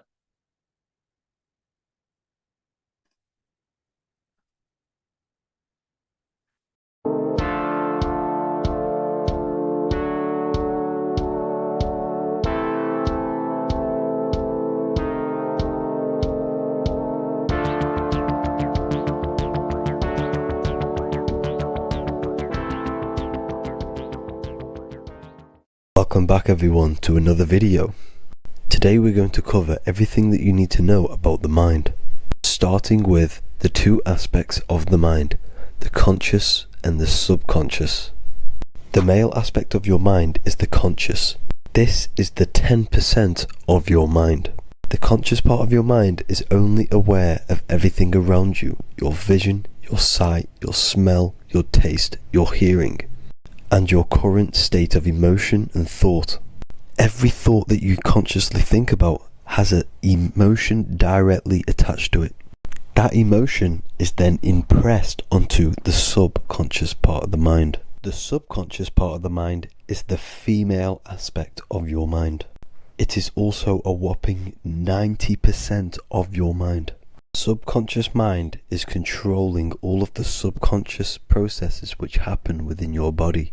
For example, your subconscious mind is controlling your heartbeat, your digestion of food, and all of the things that you do not have to tell the body to do. It is the hidden part of our mind which is controlling all of the hidden things. The subconscious mind is like a recording supercomputer. Everything that you have experienced in your life is all recorded and stored within the subconscious mind. One of the most important things about your subconscious mind is that it stores your mental programs. Everything in the subconscious mind manifests into behavior and actions within the body. Your daily basis routine and habits are all mental programs within your subconscious mind. These mental programs are created by mainly two ways. 1, repetition, and 2, emotional impact. The repetition is fairly simple to understand. The more you do something, the more it impresses onto your subconscious mind and becomes a program. That program will then manifest into your behavior. However, with the emotional programs, they work a bit different. The stronger that you feel an emotion, the stronger it is impressed onto the subconscious mind. And then that emotion becomes a program. For example, you had a very traumatic moment happen when you were a young child. The emotion that you felt was so strong in that moment that it impressed into your subconscious mind so hard that you can recall that moment like it was yesterday. That traumatic event that happened to you when you were young will still manifest into your daily basis behavior even to this day.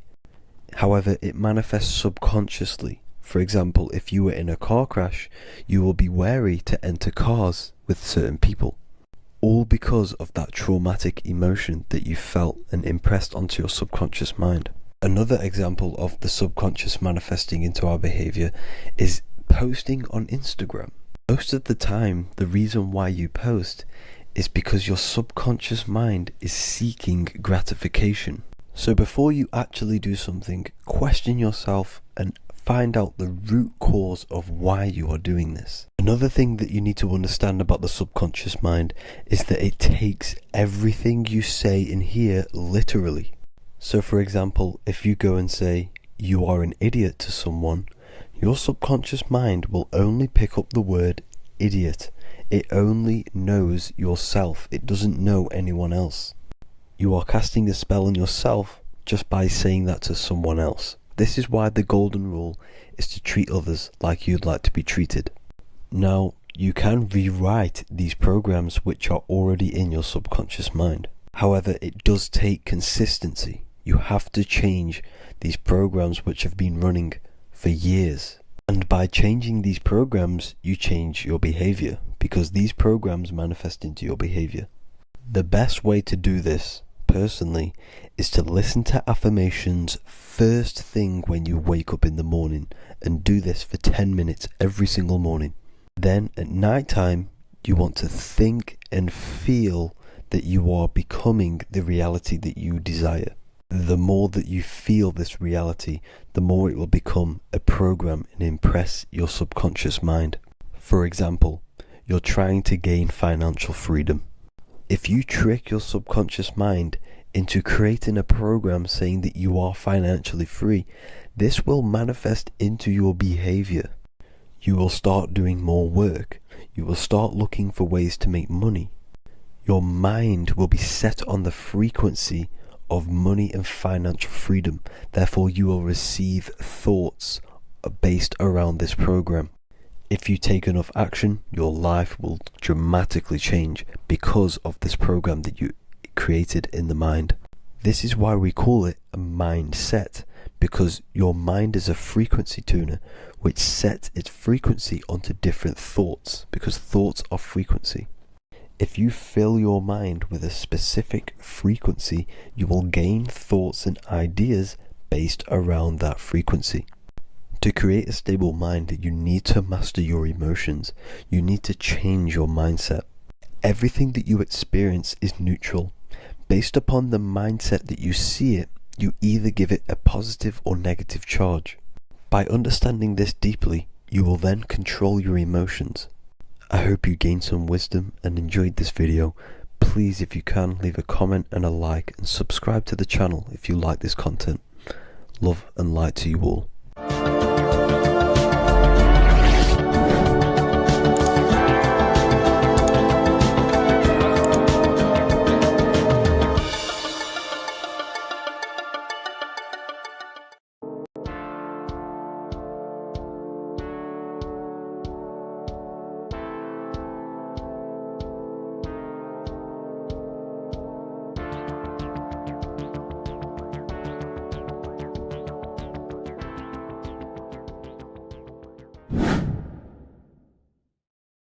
How are we doing, people? It's Revival of Wisdom. We're back today talking about sun worship. Okay? And please enjoy, sit back and enjoy the video. First thing we need to understand is that the sun is the risen savior. It's the light of the world.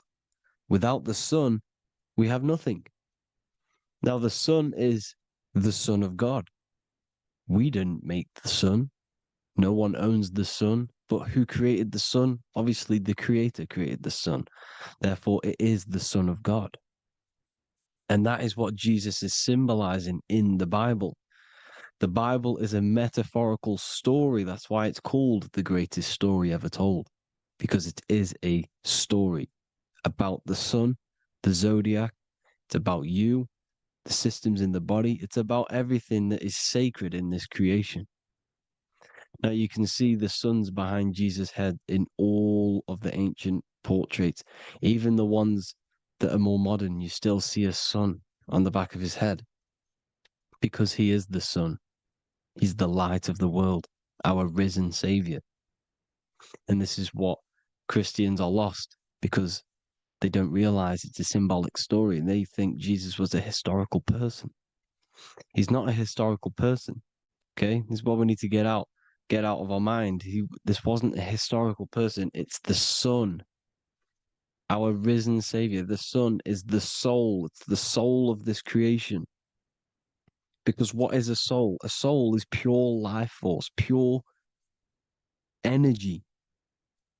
Whatever a soul inhabits, it gives life to. Like our soul feeds our body. The sun feeds the earth because the sun is a soul, and that's why the ancients called it Sol. Because it's the soul and it's in you and it's the light of the world. It's the light of everything. It gives life to all things. Here's Jesus and his 12 disciples. The 12 disciples symbolize the 12 zodiac signs.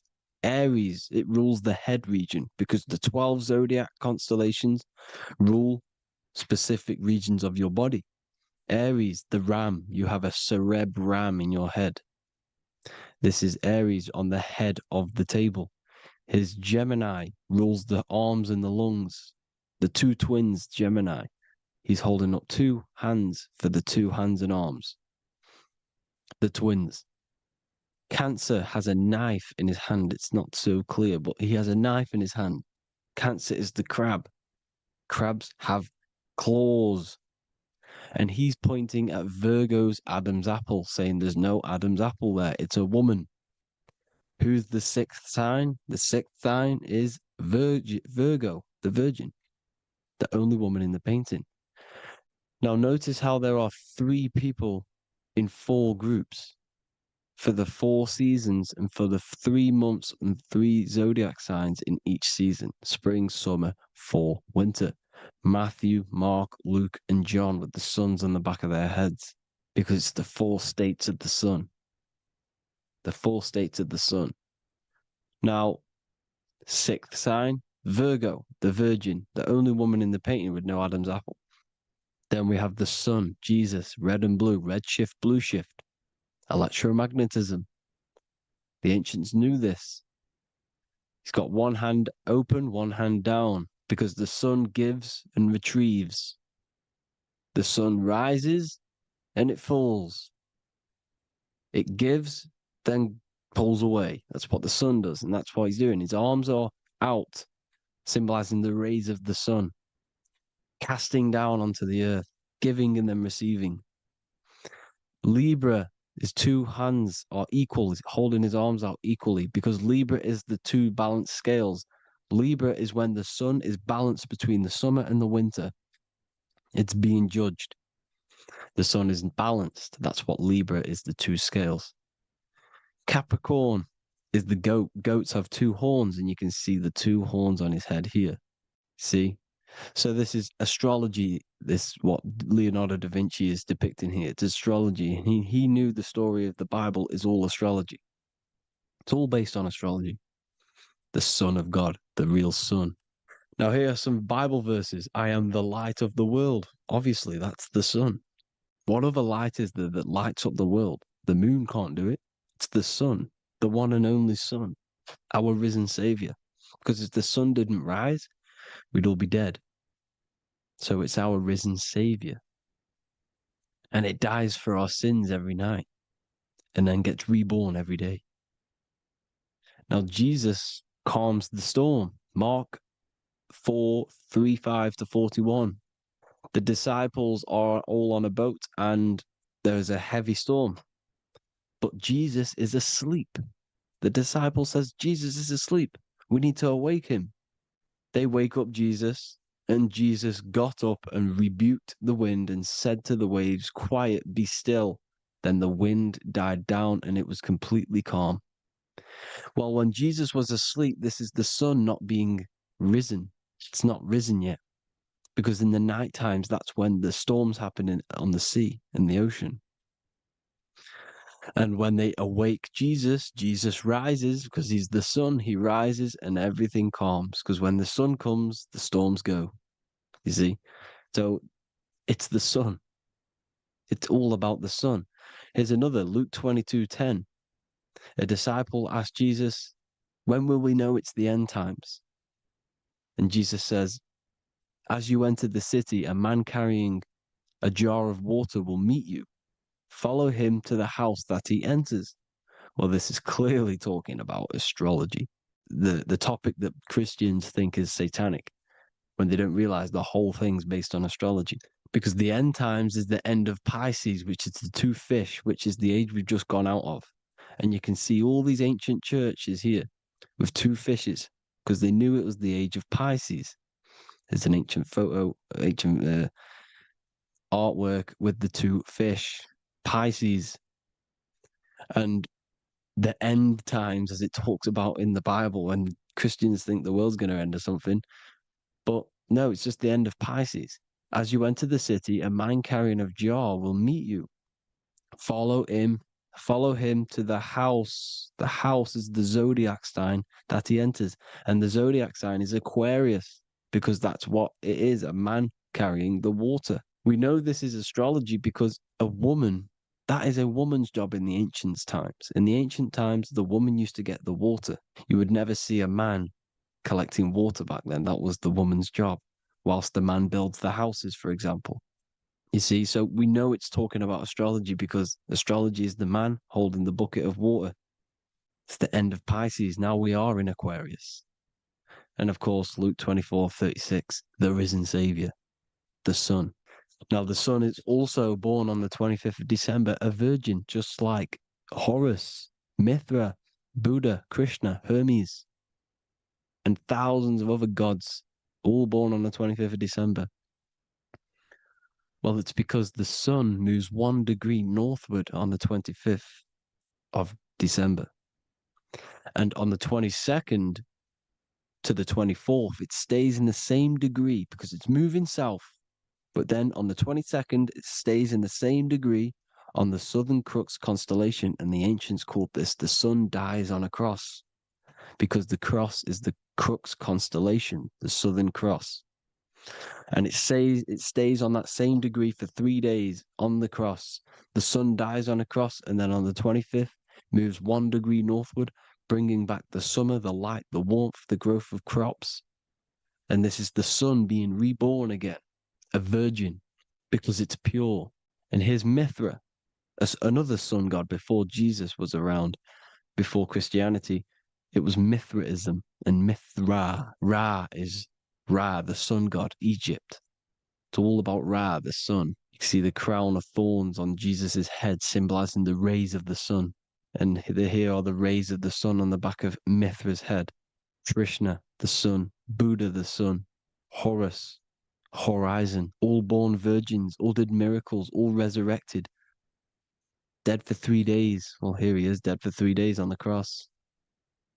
And resurrected, because it's the most ancient religion ever been on the face of the earth, the worship of the sun.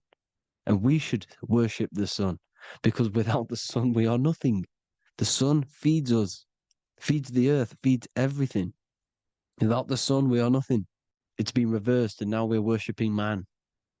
When we're worshipping a man called Jesus, was never real. It's all about the sun, the most high, the most powerful, potent, celestial body in the sky, the orb that feeds us every day. It dies for our sins and rises every day. It's the sun. Now on the Holy Communion Day, it's the worship of the sun. They give out many suns. It's Jesus holding a sun. And they raise the sun on Sunday because they go to worship their sun god on Sunday. Not Saturn Day, not Moon Day, Monday, but on Sunday when the sun is exalting. And they hold suns up above their heads because the sun rises. They're symbolizing the sun rising above their heads as Savior. It's the sun. It's the Holy Communion Day. And here's Jesus giving a piece of himself to the children. It's the sun, the light. Judas was known as a backbiter, a backstabber, because he stabbed Jesus in the back. He betrayed Jesus. Well, this is just another astrological story about the constellation Scorpio, because the Scorpio is the J, looks like a J. J for Judas, the scorpion, the backbiter. Scorpions backbite, they bite with their back. And what does Judas do? He betrays Jesus by kissing him to let the warriors know who they need to get. So he kisses Jesus and Jesus gets stabbed in the back. Well, when you get stung or bit by a scorpion, they leave like a kiss. So Judas kisses him and gets betrayed. Well, this is because the sun, when it hits Libra, it's balanced. The sun is balanced because it comes through summer. Now the sun's starting to die. The sun's starting to die. It hits Libra. And then as soon as it hits the Scorpio, it gets betrayed because now the sun has to fall to winter and Saturn is there waiting to take over the darkness of the winter. So he gets stabbed in the back by Scorpio, Judas, the scorpion, the backstabber. You see, it's an astrological story. Here's Mary. Mary means marry, which means pure. The sun is pure. No one gave birth to the sun but the God. And it's born every day. It's born every day on every year. It's born pure. There was no controversy. There was no, activity for the sun to be born. It's pure. Now, the 7 metals come from the 7 planets. The sun gives you gold, and this is why the sun is golden. It looks gold. And this is why the banks are backed by gold, because gold is the most valuable metal, because it's the sun, the most valuable celestial orb in the sky, in the heavens. Well, here's Jesus, another ancient symbol of him being crucified on the cross with the big sun, the Southern Crux constellation. The sun dies on the cross constellation. And if you go to the old etymology dictionaries, you will see sun and son is the same word. They come from the same etymology roots. You can use them for no matter what, but they've been confused today. But if you go back to the old dictionaries of etymology, they are interchangeable. You can use them. Son, sun, sol, it's all the same thing. The 12 disciples, 12 brothers of Joseph, 12 tribes of Israel, 12 breastplates on the stones, because it's all the 12 astrological signs. They could have used any other number, but there's 12. Because 12 is the mind, which is God. 7 is the number of matter, which is man. 7 energy centers in the body. 12 cranial nerves in the brain, because it's the mind. 12 is the 12ness. The zodiac is literally the mind of God, the signs of God. Now here we see here, Job 38, 31 to 33. Can you lead forth a constellation in the season? He's asking you, can you read the sky? Can you read the heavens? Canst thou bring forth the Mazzaroth in its season? Mazzaroth means 12 signs, the zodiac. Why did they translated every single Hebrew word in the Bible into English, but they decided to leave out Mazzaroth? Why? It's because if that said zodiac, Christians would have a different view on the Bible, but they leave that out. But Mazzaroth actually means the 12 signs, the zodiac, and the stars means sign. The word stars means sign because the stars are signs, things to come, which is off in Hebrew, which means sign, things to come. You see a sign on the road, it's something coming. But God is saying, what does he say? To qualify as a director, a judge of man's life on earth, one must be able to govern the heavenly bodies that rule the earth. It's telling you to read the heavens. We need to read the heavens. Astrology, the 12 zodiac signs, the mind of God. It's telling you, read the Mazzaroth, read the zodiac, because they are things to come in your life. They are signs. It's not satanic, it's made by God. God said, let there be lights in the firmament of the heavens to divide the day from the night, and let them be for signs. Signs are things to come. The 12 zodiac signs. It's all about astrology. Here's Mary holding the sun. His son, her son. It's the sun in the sky. The one and only, the most high. The soul, the solo because it's on its own. The most powerful, Ra, radiance. Here's the Pope holding the sun. All 3 popes holding the sun because they're sun worshippers and they know the true meaning and origins behind Christianity. Sun worship. Here's the Vatican is a sundial. Yes, this is literally a clock. Your watch is a sundial. It's got 12 sections on it for the 12 zodiac signs. 12 hours, 12 Horuses. Now here you see Jesus walking on water. Well, it's the sun, and here's the beard of the sun. Here's the pyramid of the sun, the illuminated one, the all-seeing eye, the sun. Here's the Ankh. The sun creates these symbols. The ancients knew this. Now, when you see these headdresses, these are actually the days of precession of the sun. Aries, Cancer, Libra. It's all about the sun. Here's some more sun worship going back to Egypt. Ra, Horus, Osiris, and Set. Jesus and Satan is Horus and Set, the sun and Saturn. Saturn rules the winter, Satan. Jesus, the sun, the light of the world, rules the summer, rules the day. Satan's the night, Saturn's the night, the sun is the day. The evil brother, Satan. Well, Horus comes, well, this is where we get the word hours from. There are 12 Horuses. The sun moves in 12 Horuses, 12 hours. Where's Horus? What hour is it? Where's Horus? His Ra, 12 noon, Ra, radiates, powerful, the most high sun. That's why he has a sun on the top of his head. These are the four states of the sun. Set, sunset. This is why we say sunset, because the sun is setting. His sunset, his Horus, horizon, the Horus is rising, Ra radiating, and the sunset. Then midnight is Osiris. Here's another ancient symbol for the sun, the scarab. Ra, the sun, scarab. It's got the word Ra in it because it's the sun. And here's the sun on top of the scarab with the wings. Because scarabs roll dung up hills, and then they'll let it fall down the hill to gain more matter.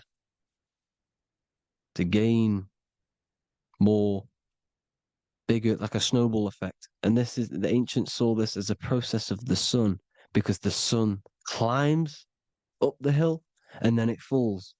So they used the scarab to symbolize the process of the sun. The sun climbs and falls. Here's an ancient Egyptian cat cutting off the head of the serpent. Well, the cat is cutting off the head of the serpent, symbolizes the sun cutting off the nighttime. When the sun rises, it cuts off the nighttime. It cuts off the serpent. The serpents represent darkness or evil. Oh, there's some more symbology of the sun and the heavens, the arch, the royal arch, the firmament, the sun inside the firmament. These are all ancient churches, and they all depict the firmament with the sun inside. Is the ancient cosmology, you see, because it's all about the sun.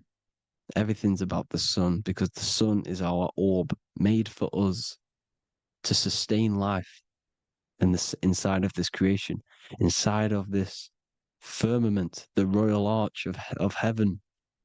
Here's the Freemasons depicting it. Here's the Masonic royal arch. But you can even see the zodiac signs. Here's Cancer, the checkered board. It's the royal arch of the firmament. Obviously, they don't want to tell you that. You live in space, apparently. Some more sun worship. Here's the beard of the sun on the water. They all have this long beard. And why do they say amen? Amen at the end of every prayer. Amen is a sun god, a creator god. It's all about the sun. So thank you all, people. Hope you all enjoyed. Hope you all gained some knowledge and insight. Please give me a follow, drop a comment, drop a like. Have a good day. Love you all.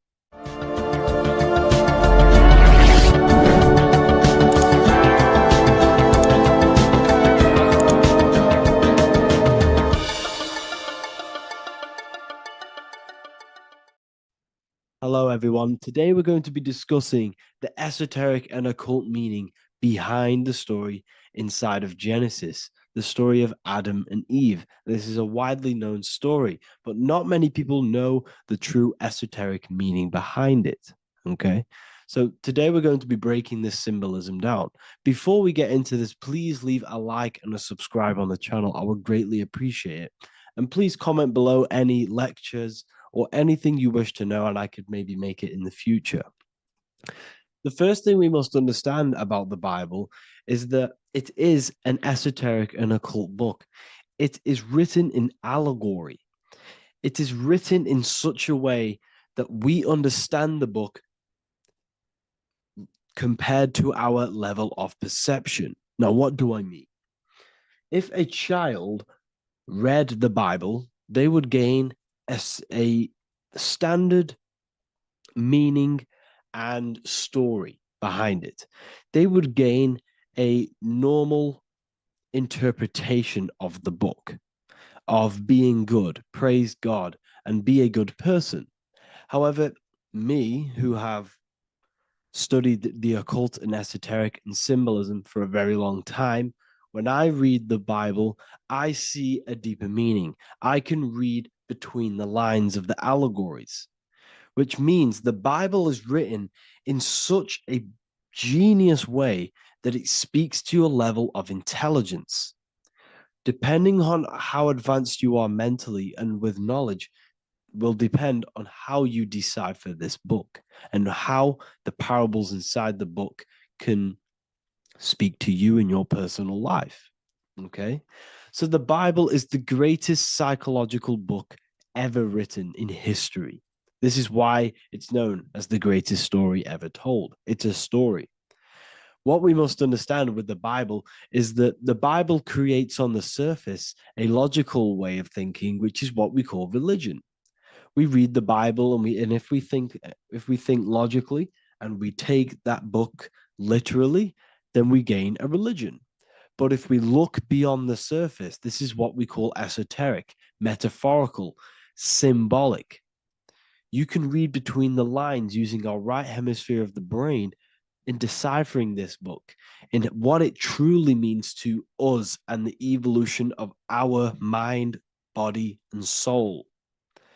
What this book actually reveals between the lines is instructions and stories which teach you how to level up your consciousness, how you can sync the mind, body, and spirit and the soul all together so you can live like a god. This is what the esoteric is. It's the purification of consciousness. Now, when it comes to Adam and Eve, okay, what we must understand is that this is the beginning of creation. This represents the beginning of your life in an esoteric way. This is symbolic for the beginning of your incarnation into this physical world. Okay. And we have Adam, masculine, Eve representing feminine. These are the two masculine and feminine energies which create the whole material universe. Okay.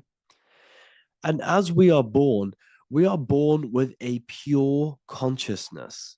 We are born with pure consciousness. Well, now, what do I mean? As a baby, we have no knowledge. We are pure essence of the soul. You know, we don't gain the knowledge of good and evil. We are pure. Yes, we're not happy all the time as a baby, and we're not sad all the time, but we have no ego. This is what I mean. Our consciousness is not split. As a baby, you are whole. You have a whole consciousness. You are yourself. You have no false identifications, no limiting belief systems, nothing. You are pure awareness and the pure soul and the pure mind. Now, this is what Genesis is representing.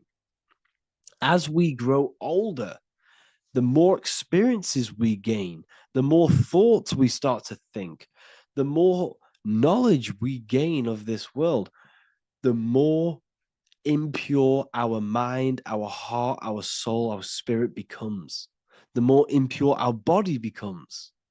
As we grow older, we're infected with negative beliefs, negative thoughts, and society norms. This is a big one. As we grow older, we are molded by society. We shut off areas of ourself and we push them away so that we fit in with society. We all know this. We all did this in school. We pushed away parts of ourselves to act cool or to fit in, whatever it may be. Whatever type of person you were in school, we all went through this because society and culture is programmed. So as we grow older, our consciousness splits. We gain a persona, an ego, and we gain a shadow self, the subconscious, and we gain an ego. Now, the ego is what you show to people. It's that character that you show, that you put on to your culture, to your family, to your friends. This is a false identification. And we also gain a shadow self. The shadow self is gained through experience. This is the subconscious.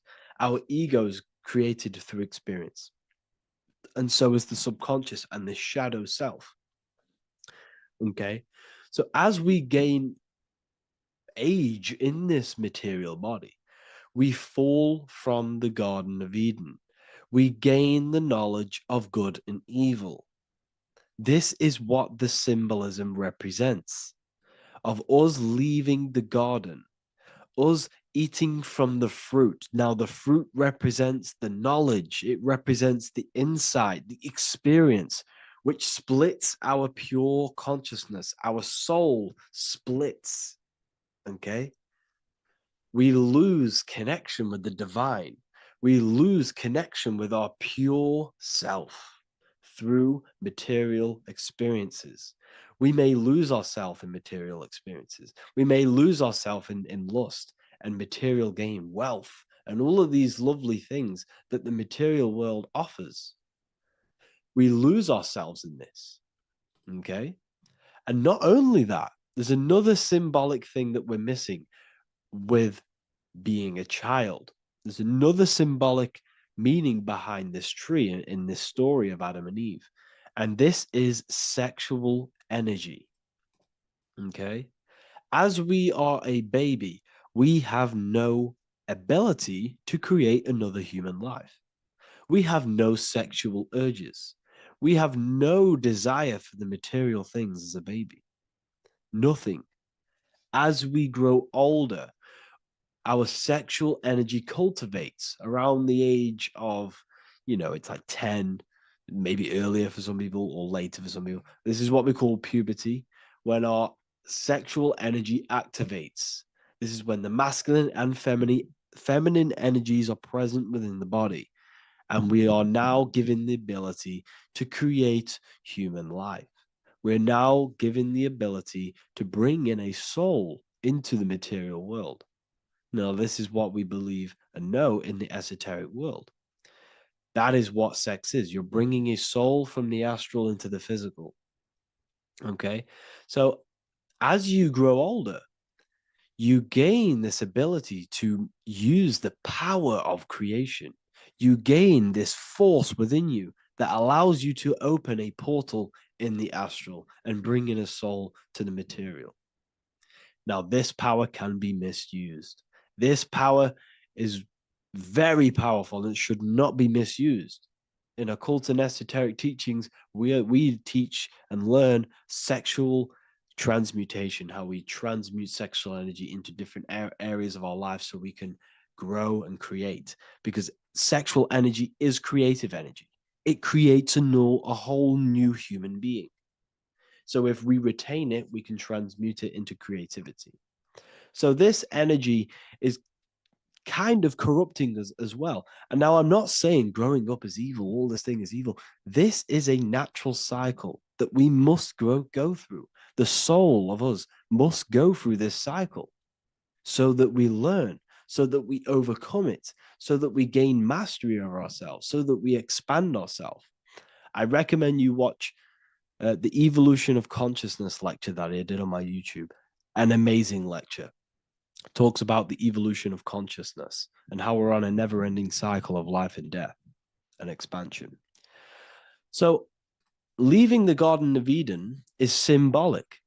You see, Eve represents emotion. She's feminine. Adam represents action. That's why he bit the apple. You see, Eve takes the apple and tempts Adam because she's the emotion. She's the sexual desire. And Adam eats it. He releases. He misuses the power of his creation. He misuses his consciousness because of material illusions and material desires. This is natural. Okay? As we grow older in this life, our soul has to experience sin. We have to experience negativity. We have to experience evil. Okay? And we have to misuse this power within us to learn about it so we can overcome it and gain control over it. Now, this is why the Bible says in Genesis 3:6, for God doth know that in the day ye eat thereof, then your eyes shall be opened. Ye shall be as gods, knowing good and evil. This is very, very, very symbolic. We come into this world to experience a dualistic way of reality. We come into this world to challenge ourselves so the soul can grow, because the soul comes from pure love from God. But we come into this world so the soul may know what it's like to be evil. You see, we are like a seed. Our soul's like a seed. And when that seed grows, okay, and it's planted, them roots must grow to hell in order for the top of the tree and the roots to grow to heaven. In order for the soul to reach the highest states, it must descend down into the lowest states. Good and evil. This is the story of good and evil, okay? And this is the story, a psychological story of how the human mind has functioned in this life. This is what this story is representing, of how our soul and mind is functioning, how our consciousness is splitting and growing up and evoluting. Okay. Like I said, snakes represent sexual energy. They represent, snake, when you've been snaked. This is why we say you've been snaked, because it represents a temptation of sexual energy. This is why the Kundalini is symbolized as a snake. This is the serpent within us that we can rise to activate dormant brain cells in our brain. Now that's called the Kundalini awakening. I'm not going to get into that into this video, but this is what it symbolizes, the tree and the knowledge of good and evil, because our body is the tree. Our central nervous system is the tree. The snake is our sexual urges and this false temptation that tempts us to interact with sin, the material world, okay, and go against our higher divine self. This is what it represents. Now, it's very, very symbolic. Not everyone is going to agree with this, but this is my interpretation of Genesis based on my research of occultism, symbolism, metaphors, and me studying the Bible. This is my interpretation, and I hope it resonates with you. It might not resonate with you, but this is what makes sense to me, and this is what has made sense to many other occult researchers who are in this space as well. Okay. So please leave a like, leave a comment, leave a subscribe. I'd greatly appreciate if you could, just give me some support on this channel. We're nearly at 100,000 subscribers, which is insane. I just want to say thank you all. And yeah, I will see you inside the university. If you join, I'll look forward to mentoring you, connecting with you on the live calls. There's a new symbolism course which is going to be available very, very soon. And yeah, if you join the university, you also get a 30% discount on all of my products, astrology readings, one-on-one calls, all of my books. Yeah, so I hope you gain some insight on this video, and I'll see you in the next video, and I'll see you inside the university. Have an amazing day. What if the word Yahweh is proof that God is embedded in our very own being? Stay with me, because what I'm about to show you might change the way you see yourself forever. Today's topic is decoding the mystery name of Yahweh, the sacred name of God from the Hebrews. By the end of this video, you'll uncover the true meaning of the word Yahweh and how your connection to it unlocks your own personal power. When we look at the word Yahweh in Hebrew, we flip it on its side. We're actually looking at the human body. These are the legs, this is the torso, here are the arms, and here's the head. So if we actually switch this on its side, we see the human body. The Hebrew name Yahweh often translates to I am.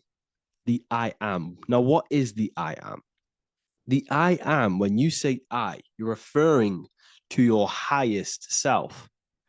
Everything with the letter I in the beginning, most of them words are referring to our inner self, inside, intelligence, internal, in. The I represents the inside self, the invisible self. You cannot see the I am because this is the spirit. This is our consciousness. It's the intelligence controlling the human body. When you say I, you're not referring to your name, your job, your reputation, your ego, or your thoughts. You're referring to the observer who is beyond the thoughts, the one who's observing the thoughts. That's the soul. Look at the word Yahweh, Yahweh, the sacred name of God. Yahweh can be observed in the natural rhythm of the human breath. When inhaling, we subtly hear Yah. When exhaling, we hear Wei. Do this yourself. Breathe in through your nose, you'll hear Yah. Breathe out, you'll hear Wei. And in fact, the letter H, H, when it's pronounced, it carries the soft sound of wind or breath, a gentle exhale that mirrors the very essence of life, giving air. Breath is the spirit of life. It's what connects us with consciousness. If we stop breathing, we lose consciousness. The body shuts down. We're breathing the spirit of breath. We're breathing in the spirit of life. It's the very essence that gives us physical existence, and we're constantly staying connected to this breath at all times. Now let's look at Yahweh. 1, 2, 3, 4. There are 4 letters. The Tetragrammaton is the 4-letter Hebrew name for God. Okay? Tetra meaning 4. We have 4 gospels of Jesus. Jesus is depicted with a cross with 4 sections. Jesus has the 4 sacred animals around the side of him, always depicted with these 4. A bull or an ox, an eagle, a man, and a lion. These are the 4 fixed signs of the zodiac. Aquarius, the man, Scorpio, the eagle, Leo, the lion, Taurus, the bull or the ox, which are related to the elements. Leo is a fire sign. Aquarius is an air sign. Taurus is an earth sign. Scorpio is a water sign. These are the 4 elements. And the 4 elements correspond to the 4 bodies of consciousness, as we see here. This is fire. This is air. This is water. This is earth. So we are made out of the 4 elements, which represent the 4 bodies of consciousness: mind, emotion, spirit, and body. The soul is incarnated into 4 sections. Hence why Jesus has 4 gospels. Hence why Yahweh is a 4-named word, because we are tetraform. We have 4 bodies of consciousness. There are 4 pillars to reality: the mind, emotion, spirit, and the body. So what we're actually looking at here is the name of the very essence of the self. Yahweh represents the universal consciousness that we're all tapped into, because the body is like a radio.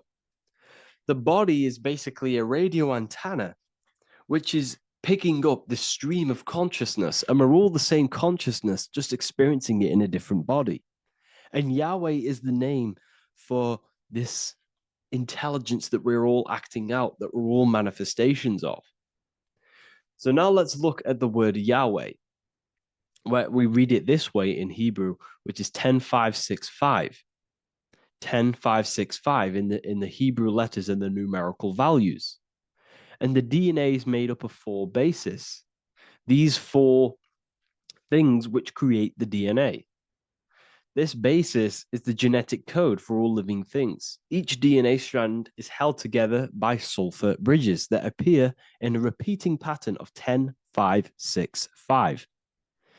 This pattern matches the numerical value of the Hebrew letters of Yahweh, Yod, He, Vah, He, which are 10565. This means the structure of DNA, the code of life, follows the same number sequence as the sacred name of God, Yahweh. This is a factual observation. So we're looking at 10565. So let's look over this one more time. Yahweh represents the breath. Yahweh, inhale, exhale. It translates to I am. It's written in our DNA. The word Yahweh on its side looks like the human body. Now, this is where things get a little bit deeper. 10, 5, 6, 5 adds up to 26. The number God, well, the word God adds up to 26. Allah adds up to 26. There are 206 bones in the human body. 26. 26 adds up to 8. 8 is the number of infinity. We are all the infinite consciousness. Consciousness will never die. It's immortal. It's infinite. We are all infinite. We are not these skeletal structures. We are Yahweh, the universal consciousness. The creator of all things is our essence. We're all God with individual identities, but the highest versions of ourselves is God. The ego is our own personal experience of God.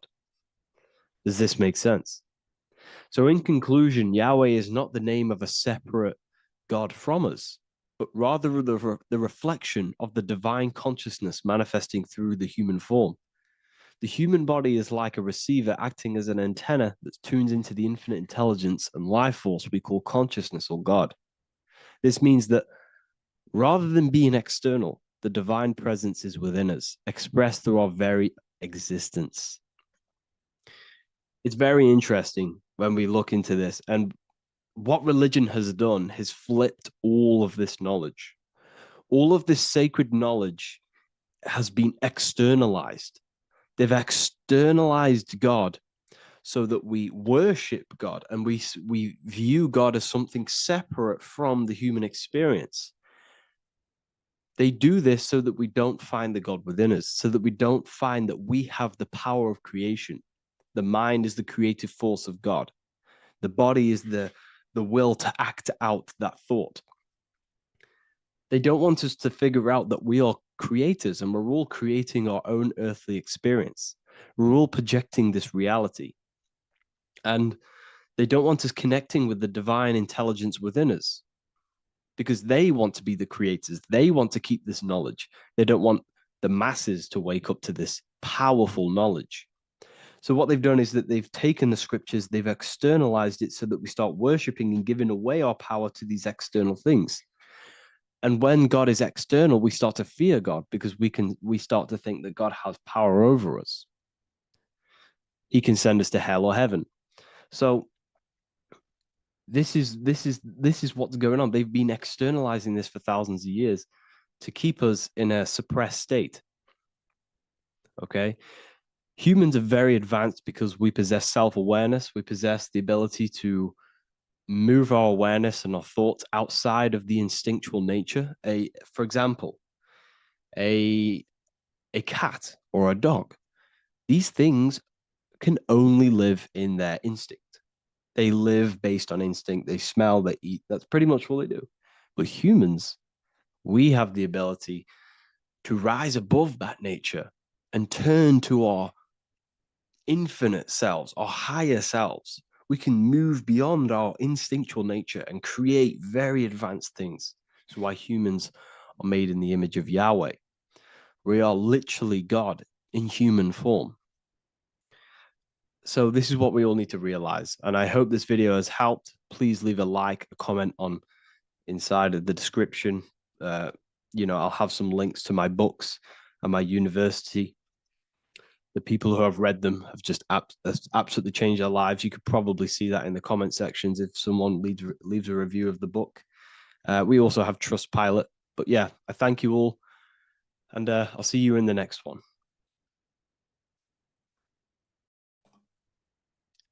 So this is known as the bag of the gods. This symbolism is widely known, but no one knows what it truly symbolizes.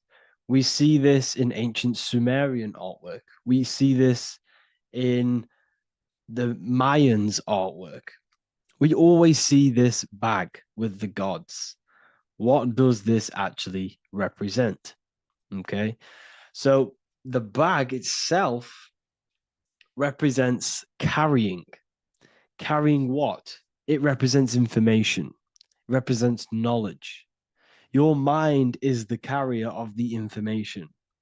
So this is why in his left hand, he carries the bag. And the right hand has the pine cone. This represents carrying of information. Why is it a bag? A bag can be passed on to someone else. The information can be taught to someone else. This is the information of activation of the pineal gland or higher consciousness of humans. Because as humans, we all possess an animal nature, the nature that tells us to eat, to steal, to gain material wealth, to survive, to hate. This is our animal self. This is our animal behavior. But we also have a divine nature of consciousness, which we have access to, the higher planes of consciousness, the planes that manipulate this material world and create all things in this material world. The human mind has access to. The animal does not. The animal has no idea he exists. The animal has no inner dialogue, but humans have the inner dialogue. Humans can create infinitely. We can expand our minds infinitely into new realms of thought. So we have this higher divine nature and a lower nature. This bag of the gods is basically just representing the knowledge they possess of higher consciousness, of the higher aspect of life. Okay? Which is the activation of the pineal. The pine cone. The pine cone is in his right hand. The right represents wisdom. The left represents intellect, knowledge. Knowledge and wisdom are two separate things. Wisdom is applied knowledge. It's a feminine aspect. Knowledge is just gained information that you know, which is masculine. So in his right hand, he holds the pine cone. The pine cone can be opened and shut. The shut pine cone represents the asleep human being, the human being that exists in his lower nature, that just basically survives, lives on eating, consumption, material lust, living in chaos with his emotions, living in a place of hell. This is the animal nature. Then we have the awakened human, the one who has consciousness of himself, the one who looks within himself, the one who knows there is more to him when he looks in the mirror. He is far more than just the physical body. He is a divine spiritual being, a divine being who has limitless potential of creation into the material plane. So this represents the awakened. This represents the asleep. This is why he carries the pine cone in his right hand. It represents applied knowledge. This is the information. This is the intellect he possesses. And this is the applied knowledge of the awakening, of activation of the pineal gland. Because remember, the pineal gland is not your consciousness. The pine, pin, pineals, the same root word. Pine cones were always symbolizing the state of consciousness one was living in, whether he was asleep or awake. We see this at the Vatican. We see the pine cone over the two pillars. This is the two pillars of Freemasonry, and the dome. This is the Royal Arch of Freemasonry. This represents your head. This is the two pillars, the two hemispheres, and the pine cone in the middle, which is the pineal gland. What is the pineal gland? The pineal gland is not your consciousness. It is not the third eye, and it is not the mind. It's not the mind's eye. The pineal gland is a radio receiver. This is your body. Your body is an antenna. Most people think they are this body. This body is nothing but a receiver and a downloader of consciousness. Your brain does not produce consciousness. You are not this brain in your head. This brain is a downloader of consciousness. Consciousness comes from a way higher divine plane, which is what this image is showing here with the clouds. The mind is light. Consciousness is light. And this light is coming down into the material plane, and your body is basically a crystal antenna which is receiving and downloading this consciousness. So you can experience a three-dimensional reality. So God can experience himself in a divided, separate state. This is what this represents. Now, the pineal gland can be activated, okay, and stimulated, because the pineal gland has physioluminescent crystalline jagged shaped cells on it. And obviously these are crystals. Crystals are on your pineal gland. And what do crystals do? Radios use crystals. Your phone uses crystals. They tell you that crystals are woo-woo and pseudoscience because they don't want you to know the power of crystals. Your body is basically a giant crystal. Your pineal gland is a radio receiver for your consciousness. So if they can ruin your pineal gland and damage it, this will damage your connection to the divine, to your true self, to consciousness, to God, whatever you want to call it, the source. There is all one source consciousness, and we're all collectively connected to it. And this is our connection. This is our antenna.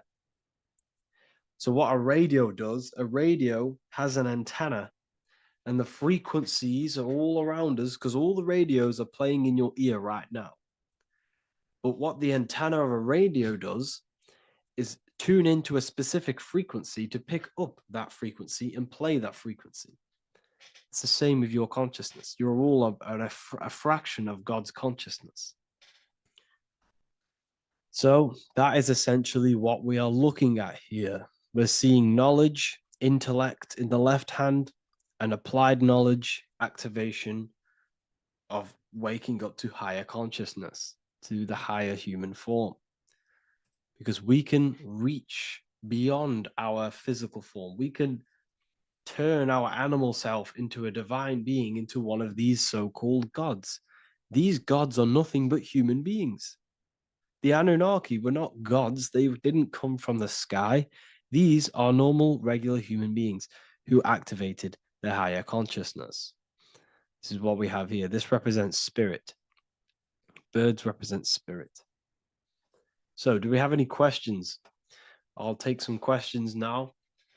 That was just a short lecture on what that symbol truly means.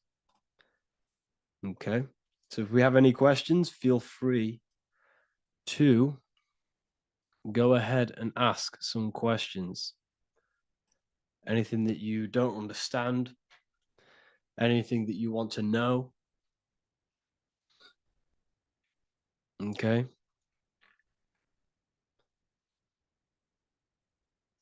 So base reality would be where source resides. Yes, the base reality is your consciousness. Are these lectures available in the university? There's a whole section, basically inside the university, there's a whole section with like over 30 long form lectures like this. So the base reality is where the source resides. Yes, the base reality is your inner world, your consciousness. That is the only thing that exists. Your outer world is just an effect of your consciousness. Your consciousness, everything that has gone on within the mind and emotion is pushed outwards into your reality. You have thought and felt your way into your external circumstances. Your life is a direct correlation of every thought you thought in the past. Therefore, your inner world of consciousness is creating and molding your outer world.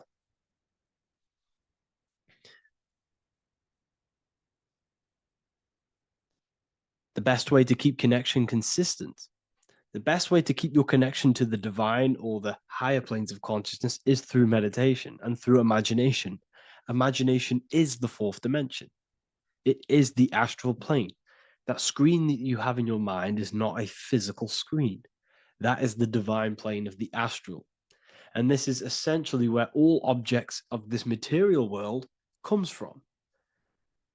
The phone that you are holding, the laptop you're watching this on, whatever you're doing, every single object you see in your room that you are in right now began inside of the plane of imagination. This is not a physical plane. This is a metaphysical plane that you have access to.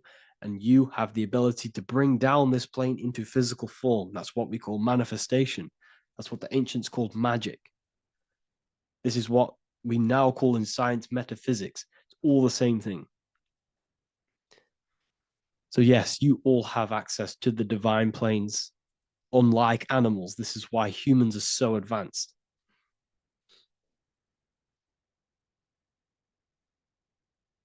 Okay. Is the pineal able to constantly activated, or is it just a temporary experience? I don't fully understand that question, unfortunately. Maybe you could word it in a different way. The real meditations on the university, legit, y'all, yes. In order to connect to consciousness, you need to sit in meditation and turn off your feelings, and the feeling of unity will come. Do I understand correctly? Yes, that is correct. So when you sit in silence and in stillness, I highlight the word stillness because stillness, when you are still, no information from your nervous system is being decoded by the brain. So when your body is still and does not move, your nervous system starts to relax and comes to a balanced state. Your brain starts to relax, it comes to a balanced state. The left and the right brain stop working, the nervous system stops working. Then, once the body, the material body is shut down, you then have access to consciousness. You can't access consciousness if the body's in such a busy state. If electricity is being fired every 2 seconds, your whole body's electrical. When you move your foot, that's electricity being fired from the brain to the foot instantly through the nervous system. Your brain, your whole body is a technological machine. So you must shut down the technological machine to access the divine that exists beyond the technological machine. Do you understand that? Did we create ourselves from the higher plane? When you say yes, you created yourself, you manifested yourself in this material form for a reason in this specific time and place. Wisdom books, are these available inside the university? Yes, they are. So anyone who joins the university, they all gain 50% off the store. So you can get anything you want inside the store for 50% off. Plus, you get the Book of Wisdom Volume 1 PDF for free. You get the Human Health Guide. Plus, you get all of the library books. There's a load of different books on occultism, symbolism, esotericism. Do you need to place your attention somewhere specific during meditation? You can do. Okay, you can do. So if you struggle, when you first start to meditate and you struggle to turn off the thoughts, think of the back of the brain, the back of your head. Don't think of it, place your attention on it. Okay, so when you place your attention on the back of the brain, this now shuts off thought because the back of the brain doesn't have any activation to do with thought. The front brain does, the neocortex. That's all to do with activation of thinking. So place your attention on either the back of the brain or your breath. What's more important, creating yourself or finding yourself? It's balance of both. So in order for you to create fully, you must have awareness of self and awareness of thought and control over the mental dialogue, the inner voice inside of you. Okay? When you control that inner voice, that is when you gain power. That inner voice is what brings commands into physical reality. Before you kick a football, there is a change in consciousness. There's a decision made in consciousness before the body takes the action. Therefore, every physical manifestation is a change of inner consciousness before it's a physical reality. You can have the reality you want through consciousness before physically having it. That's the secret to creating. But you must believe it like you know the sun is going to rise in the morning. That's how much you should know that you have that reality in consciousness through feeling and thought and imagination. And that's how you can truly create in your reality. Shrooms help with consciousness or ego. I can't really talk about that because I'm maybe uploading this to YouTube, unfortunately. But we need to clean our pineal gland first from calcification. Yes, definitely. You should go on a detox the body. Because you can't really connect with consciousness if your body is in such a dirty state. Because the brain your nervous system is in a state of fight or flight, trying to fight off all these toxins. So when you meditate, you're probably going to be having thoughts all the time because your brain's firing, your nervous system's being attacked through toxins. So you must detox to have a true connection with the divine. Your diet plays a big role in your spirituality and mentality. What is the most optimal food for pure consciousness? Fruits and vegetables. They possess consciousness. So when you place them inside of you, they're syncing with your consciousness. How to check the cleanliness of your body, your skin, your teeth, your tongue, your mouth. If your skin has spots, different colors on it, you're not clean, because your skin is a reflection of your inner organs. Coffee's not the best for you. Coffee gives you fake energy, okay? So what coffee does, that buzz you get off coffee is actually the toxic effect of the chemicals reacting with your body. If I'm inside the university and wanted to buy your book, you said it would be 50% off because we are your student. Is that automatic or we need to have a code? You will have a code. Yes, I'm going to releasing a code for all the students after this. Caffeine equals neurotoxin. Yes, it fries your brain. It fries your nervous system. It fries your dopamine receptors.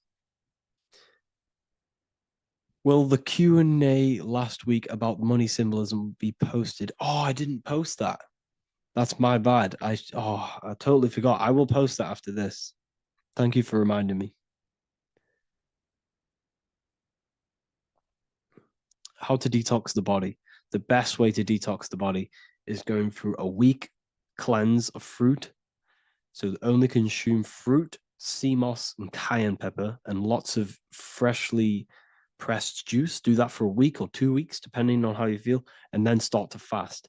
You will lose weight, but you're not losing weight. You're losing impurities. It's good to do this every couple months, to just go on a raw fruit diet, cleanse the body, push everything out, and then start to fast while consuming sea moss and having lots of freshly squeezed juices.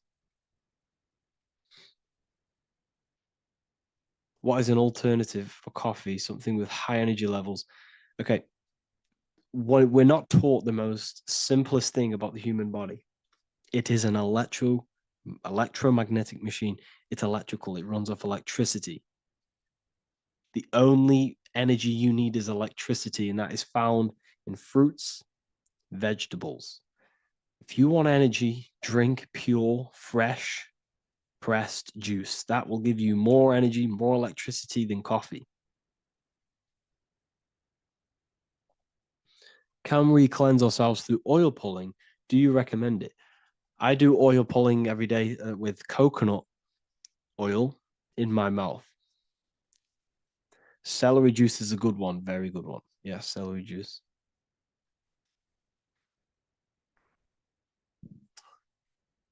Any more questions?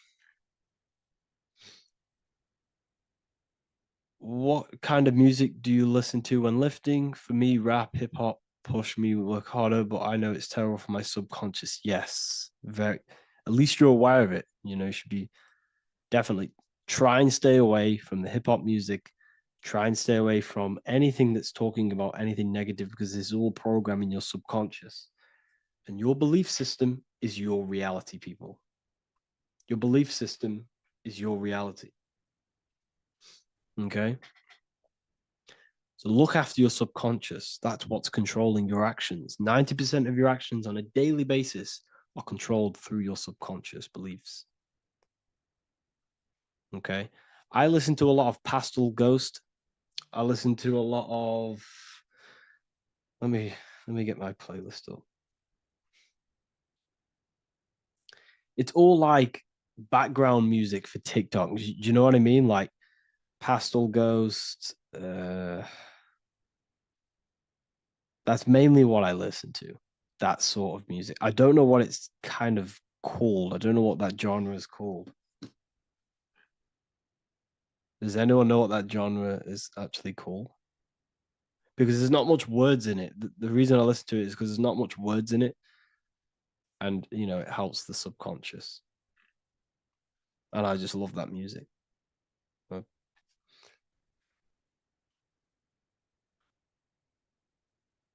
Like lo-fi, yeah, a bit of lo-fi.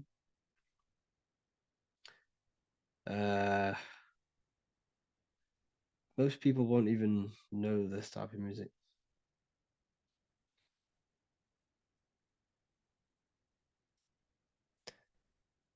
Can you tell us how you use cayenne pepper? So I mix it with freshly squeezed orange juice every morning. So the first thing I have, empty stomach, I have a teaspoon of cayenne pepper, mix it in and just down it every morning. And sometimes at night. The feeling you get in your stomach after putting cayenne pepper on an empty stomach is absolutely amazing. It tingles in your stomach. It kills parasites. It kills all horrible organisms.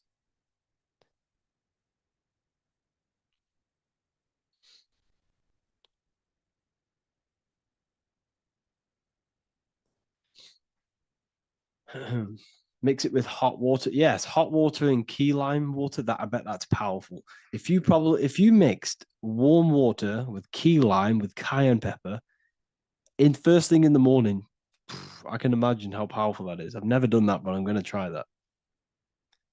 Do you use sea salt? I don't know what to think about sea salt, to be honest. I try and stay away from it. I don't know whether it's good, don't know whether it's bad. I'm kind of mixed on it. Mixed information. You know, I've heard people have benefits. I've heard other people say stay away from it. So I don't know. I just stay away from it. Just I'm not too sure on it.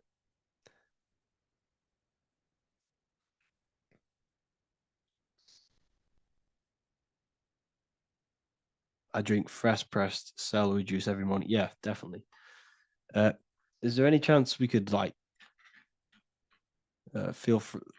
move to like esoteric occult questions? The only reason I say that is because I might be posting this to YouTube, so it's like I don't want them thinking I'm giving health advice, because I'm not. This is what I do. I'm not giving anyone medical advice. This is what I would do to myself. Because I can probably get in trouble for that. So the subconscious is the all-knowing. It is the all-seeing eye. The subconscious knows everything. Your conscious mind does not. Your subconscious knows every single cell in your body. Your subconscious is making your heart beat. It's talking to your heart. It's talking to every organ, every cell in your body is being connected and spoken to by your subconscious mind. It is the all-knowing. The subconscious has access to the astral plane, imagination, the fourth dimension. It has access to the mental plane, thoughts. It has access to the ethereal plane, energy. And has access to your physical body. It's the door. It's the portal. The subconscious is the portal to the divine. You must go through the subconscious in order to access the divine. Any coupon codes for book 2? Yes, inside the university, there will be a 50% off coupon code. Speaking of ancient civilizations, why did they use symbols to give us true knowledge? This is a very, very good question. Very good question indeed. The reason they use symbols is because symbols are their keys. They hide meanings. They hide things. For example, if it was written down, if all of this sacred knowledge that I'm speaking now was written down, it can be easily taken. It can be easily misused. Someone can take it, read it, and steal it and misuse it and abuse the world and create horrible things. The reason they use symbols is because they're hidden. They hide the teachings. Only the ones who possess the key, that possess the knowledge, can read the symbol. So the symbols act as a guard towards this higher wisdom, this higher knowledge, which gives you power. All of the knowledge I teach you gives you power, and you can misuse it. You can misuse your imagination. You have no clue, unless you've put this into action, how powerful your inner consciousness is. You can become a Okay, listen. If you hate your job, it's not the job that you hate. Think about it. It's not the job that you hate. The hate is coming from your inner consciousness. It's the state of consciousness that you hate. So what does that tell you? You can change that inner consciousness to another reality, the feeling of another reality. You can become that consciousness within before you actually externally have it. And by becoming and knowing that reality, that's what produces effect on shaping your outer world. When you really, truly know that reality inside of you, of being free, of being wealthy, of having abundance, your outer world has no other choice but to rearrange itself to your new inner state of consciousness. That's what magic is. It's manipulating your inner state of consciousness. It's convincing yourself that you already have it, not believing it, knowing it. Okay? Knowing is different than believing. Believing is a lie. You should know thyself. Okay? So we can say that human overpopulation is intentional. There is no human overpopulation. We're all cramped in these cities. We're all cramped into one little place. We're not supposed to live like that. We're not supposed to live so cramped. This is why there's so many weirdos out in public. So many weird people doing weird things. This is when things start to go weird, and we shouldn't be living in this state, in this condensed state. We should be spread out. Okay. There is no overpopulation. It's just an illusion, because we all lived in such. Have you ever been on a plane? Have you seen how much land there is? It's crazy. There's no overpopulation. And how many people do they say there's in the world? There's not that many people in the world that they say. I think it's like 8 billion. I think they say there's 8 billion people. There's not 8 billion people. There's probably more like 2 billion. And the reason I say that is because I have a friend who only has like 300K followers. So that's a lot of followers, okay? And he gets recognized everywhere he goes. And he's into all this stuff. And he says, listen, the population is definitely not 8 billion or whatever they say. I think it's like a couple billion. It's probably more like 1 billion. How to properly manifest intentions. Thought, emotion, and imagination are the key. You must know that you have that reality. Don't believe it. Become that reality within your consciousness. All day long, as much as possible. Feel it. Imagine it. Say it. And have zero doubt. How to have zero doubt. You can't, okay, so the doubt, that little voice that will seep into your mind saying, you can't do that. You can't do this. That's your old voice of your subconscious program. Listen, the reason why most people fail in life is because they have trained their subconscious that they will fail. They have told and believed that they will fail. The reason I will succeed for the rest of my life is because I have trained my subconscious to say, I will win, I will succeed, I will solve any problem. That's my belief system. And if my belief system is that, then my external reality, my conscious mind, will seek a way to fulfill that belief. It will seek to control and create that belief in my external world. It will seek to solve any problem. I've trained my subconscious mind to know that I already have the reality, to know that I'm abundant, to know that I have everything that I already need. Therefore, if any problem comes, I can sort it straight away. But most people have a different belief. It's not your fault. We've been kind of manipulated and told this, that they will fail, that they can't do anything, that it's too hard. And that basically casts a spell on the conscious mind, where your conscious mind is just like, no, I can't do that, because of this subconscious belief that you hold. So you must reprogram your subconscious that you can do it, that you will solve any problem, and that you are abundant. That's the reason why successful people succeed. It's because they have a complete different mind state, a complete different belief system in their subconscious.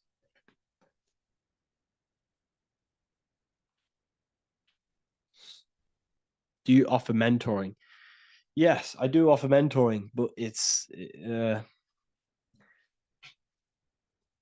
mainly for people who want to grow their online presence, and for the amount of value and transformation that I can place into your life, and the time that, well, the price of my time, it will be a higher price tag, but your life will completely change if you join my mentoring, because I will transmute your life. I will transmute your mind, and I will transmute your whole reality, because I could tell you exactly what you need to do. How to have super genius power pulling information from the source. Okay, so you can do this. I talked about this in Book of Wisdom Volume 2, if you've read it. This is a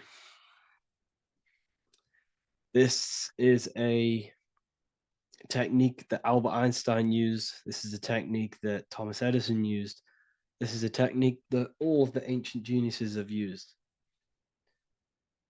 So you get on a chair, you place metal below you or plates, and you hold a metal ball in your hand, and you fall asleep.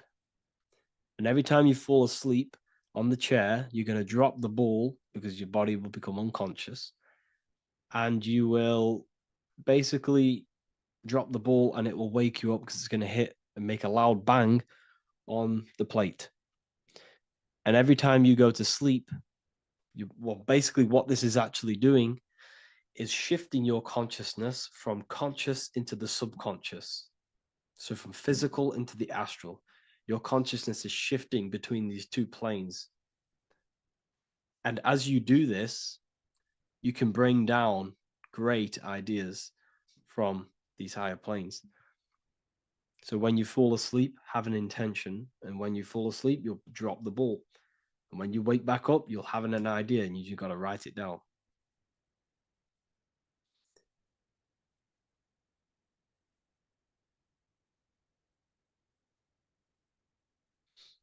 How to balance chakras. Don't focus on balancing your chakras. Focus on the mind. The mind is the cause of the chakras being blocked.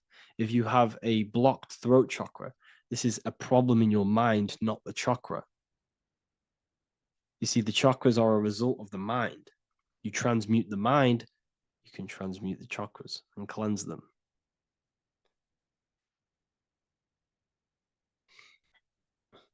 So was Jesus a real man that walked?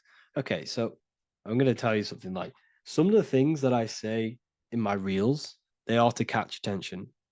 So if I say the first thing on the reel, Jesus never existed, straight away, you see that, it's going to trigger you. It's going to trigger Christians. It's going to trigger people. So yes, I do say things to catch attention. The reason I do that is because I have to, in order to catch attention.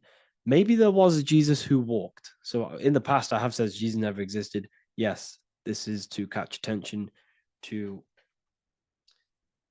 boost the reels, views, and comments and stuff like that. Maybe there was a man who was called Jesus and walked the earth. But listen, he was not the Son of God. You are all the Son of God. Jesus represents an archetype. He represents morals. He represents a way of living that you should embody in your life, not to worship.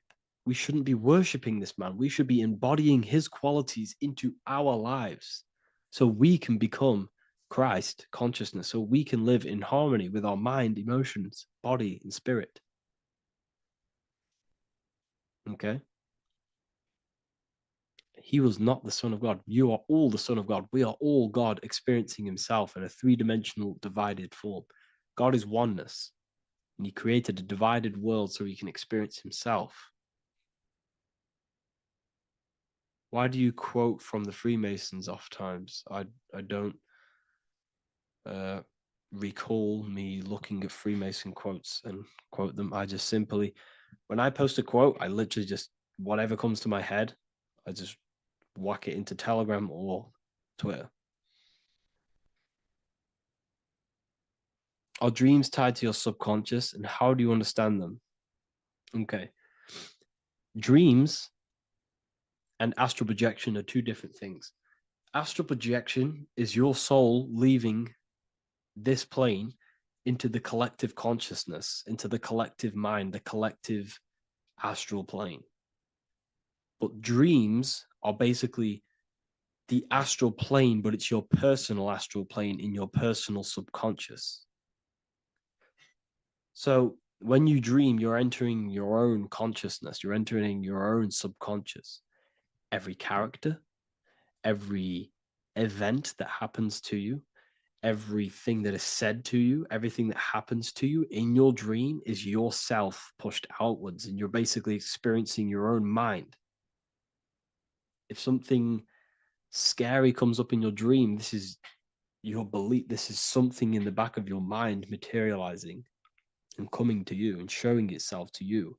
So in order to understand your dreams, it's basically suppressed emotions, suppressed thoughts, all lingering in your subconscious materialized. Okay.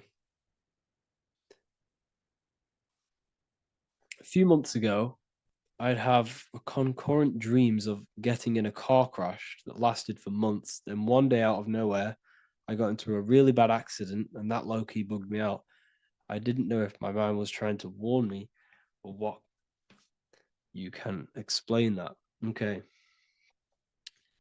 If you are having dreams about having a car crash, this is a belief. Okay, so let me tell you something. Let's say you're a drug dealer, okay? And you live in fear every single day of the police coming to you. This dealer every day is worried, he's scared, and he lives in fear of the police getting him. He was believing it. This fear, this emotion he was feeling on a regular basis, repetition, and the emotion is basically impressing your subconscious. It's impressed his subconscious that deeply that he now believes it. It's now become a belief. So one day the dealer gets caught and he goes to prison. Let me tell you something. He placed himself there because he created a program, a belief in his subconscious of the police. And his external reality is now in a prison cell. But that prison cell is just an external manifestation of the prison cell of fear he installed in his subconscious mind. The four walls he's now trapped in is just basically an externalization of his own belief system that he created through consciousness, through the subconscious. If you embedded your belief that you will be in a car crash, you will be in a car crash. He placed himself there. He materialized that reality through the thought, through the emotion, through the belief. He put himself there. You see? So if you were having dreams, this was maybe, it could have been anything. You could have watched a program when you were a child about a car crash, and that maybe scared you. Or you saw a car crash when you were very young, and that scared you, and that impressed your subconscious. Then you had a dream about it. Then you started to believe it. And then one day, bang, it happens. That's the power of the subconscious mind. It holds control over you. It holds control over every aspect of your reality, of your being. So, I hope you all enjoyed this live. I'll see you all inside Ethereal University. I'll be posting another lecture this week. And yeah, let me hold on. Hey everybody, welcome back to Living Life with Miss Faye. And today I thought I would talk about the Book of Wisdom, because to me, this is information that should be in every household. And you really shouldn't pass this by, because information like this may not be out here forever. But this information is so important, especially for you today, because so many things have been hidden from you about the world, about our living in the world, about our own existence. So many things have been hidden. And these books, the Book of Wisdom, this is book 1, and this is book 2, and they both are jammed with hidden knowledge. Now, I realize, I have been promoting this material for some time, because I wholeheartedly recommend that this material should be in everybody's home. Your children should be exposed to this material, because when they go to school, they're taught one thing. They're taught to be, not to be free thinkers. They're taught to be followers in school. And this information goes into why that happens, and why the system keeps you in the dark. All right. And also your religion has a lot to do with it. Now, even in your religion, a lot of things have been misconstrued, and some of it is just downright lies that have been told to you. But in this material, it tells you exactly what's going on. It really does. And it tells you the meanings behind a lot of the artwork that we've seen, and the beautiful figures and the way that the chapels are painted. There's a meaning behind all of that we are not privy to. But this information reveals it. These people have really dug deep into finding the truth. And I am a truth seeker. So I am all about finding out the truth. Now, in book 1, it's an overall summary, and it really opens your eyes about a lot of things. Look at this. Know thyself. Do you really know who you are? Do you really know who you came from? Do you really know how powerful you are? The powers that be don't want you to know that you have power. They want you to live your life in fear, number 1. Because when you're fearful of everything, then it's easier to control you, easier to manipulate you. And people look at it. When you go to school, what are you taught in school? You're taught to follow instruction. You're taught a skill to work for someone else. You're not taught to work for yourself. You're not taught to think for yourself. You're taught to obey orders. People, you're bigger than that. You're more intelligent than that. And this Book of Wisdom will help to open your eyes. You're not stuck in a life that you have no control over. In book 1, it talks about man is God made flesh, and it tells you why that is. We're all a part of the God source. That's how we were made, being a part of it. And a lot of us don't know that. We just think we're just out here flapping in the wind, and that's not true. It talks about the influence that the moon has over our lives. In a full moon, you realize that there's a lot of activity that goes on during the full moon because it energizes people. It energizes, and a lot of times there's a lot of crime that goes on because people are energized. They don't know what to do with that energy, but they're being affected by the moon. And it tells about Saturn and what Saturn has to do with your religion and what Saturn has to do with our existence. Okay? This book goes into all of it. And what it does, like I said, book 1 is more of an eye-opening summary of it all. And it says here, this discerning wisdom doesn't merely offer easily assimilated insights. It serves as a guide, illuminating the intricate threads weaving between our essence and the cosmic expanse. It provides an abundance of information to facilitate the evolution of your mind, your body, and your soul. This is genuine awakening. The author is Harry B. Joseph, and I know a lot of you, if you're on social media a lot or whatever, you've probably seen where he'll tell you some inserts from these books. And volume 2 is a more in-depth look at it. So if you want to go really deep, then you want volume 2. Now, one thing in volume 2 that I thought was interesting, of course, everything in here is eye-opening.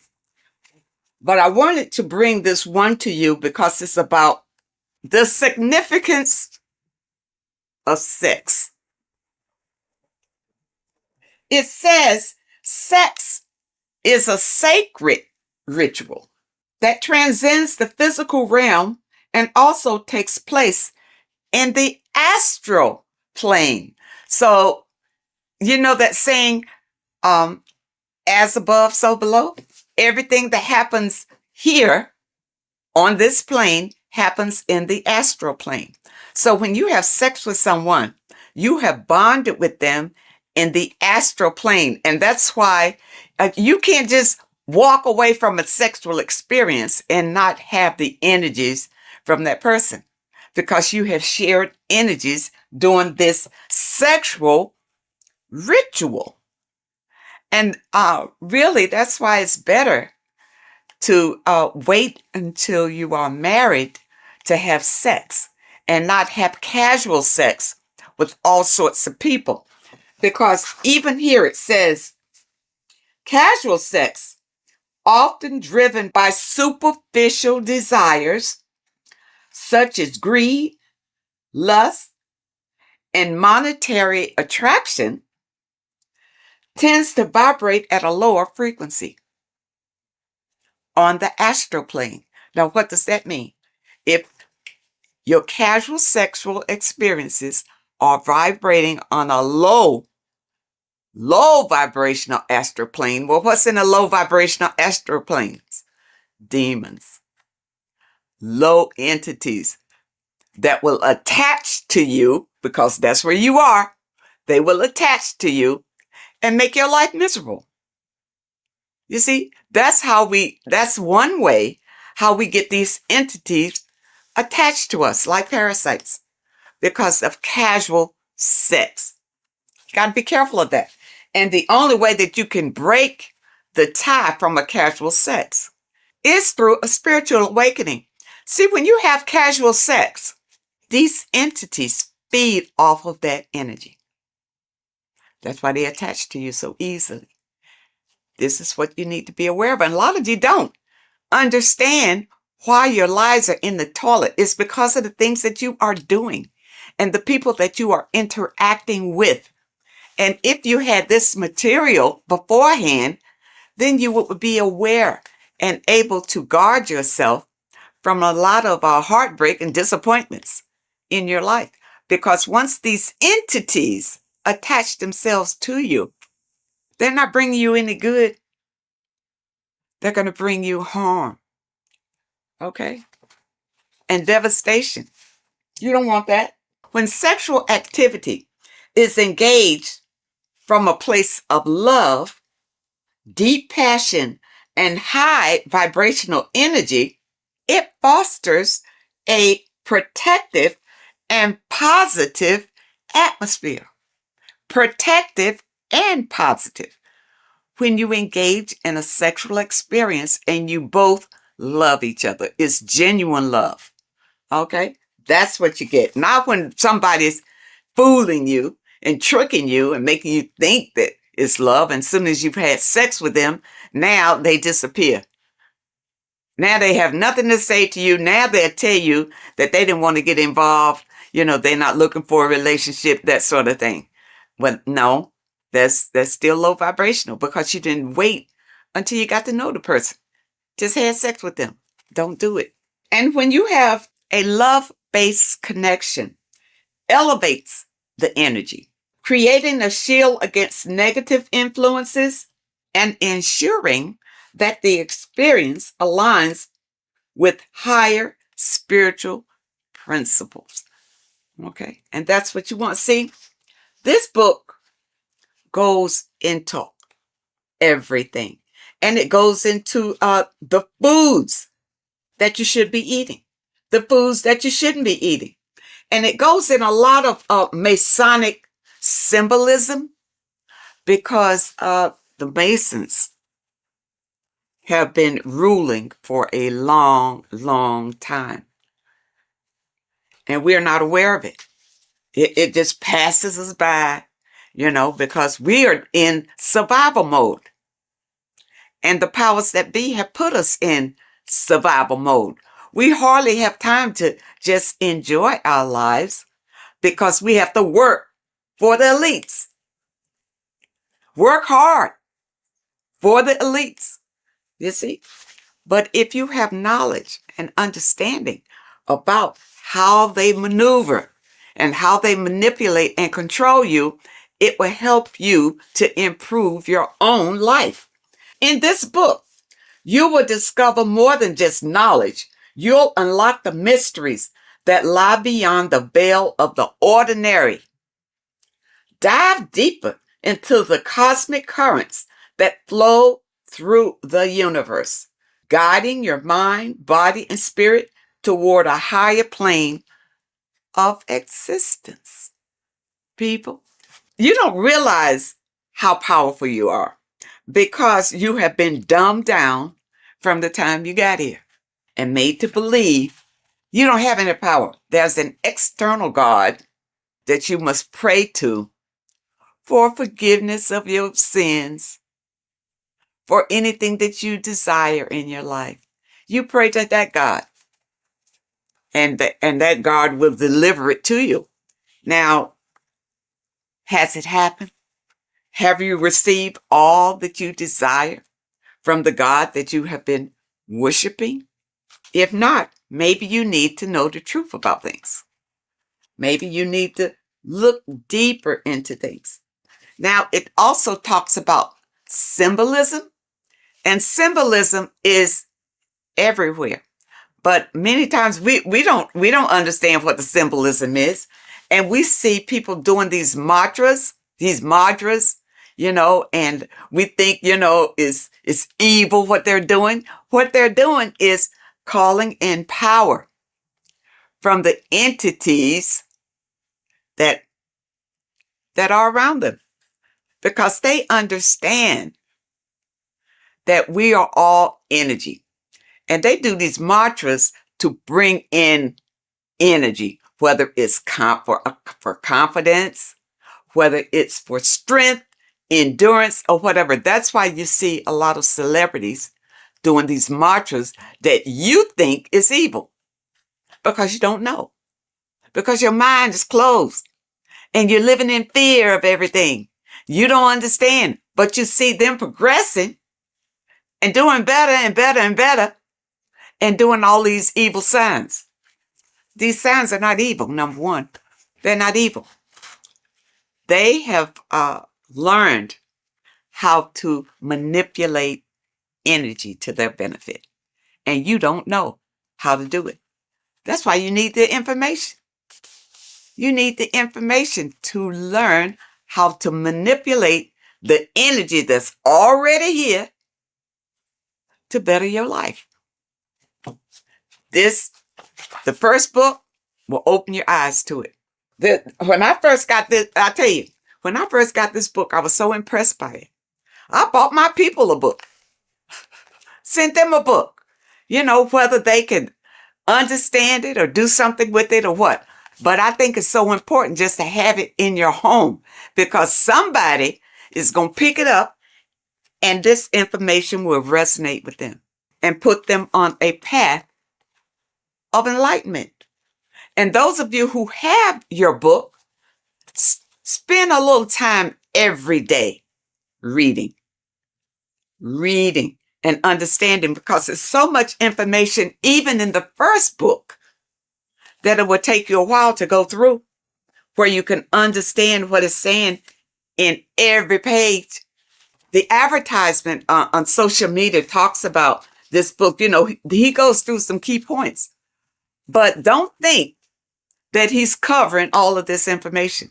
It's too much information to cover in a 1 or 2 minute stint, but it's information that can change your life. This is the thing, people. It's worth every penny, even if you don't have much. If you don't have much, you need to save enough to get these books. Get both of them. You see, I got both of them. Start with this one. If you never dug into this kind of information before, start with this one. This tells about the black cube. These things are in the world today that you don't know what it means. You don't know anything other than what your leaders have told you about it. Well, who's to say they're telling you the truth about what it is? Okay? It's all here. Okay? All here. It talks about the scam. It talks about scams in here. And what this one is, you see NASA right there? You remember the moon landing? All of this is to deceive you. And this information brings out the truth, the absolute truth. And volume 2, you see volume 2 is thicker than volume 1 because it goes deeper. It goes deeper. And even if they come out with a volume 3, I'll be ready for that one too. This one opened my eyes to so many things that I had questions about, as far as heaven, hell, the gospel, the Bible. For a long time, I just rejected the Bible totally. I rejected it because the stories in the Bible didn't really make sense to me. It really wasn't logical. Going through this material, I realized that the Bible is written in parables. All right. It's like morals to a story.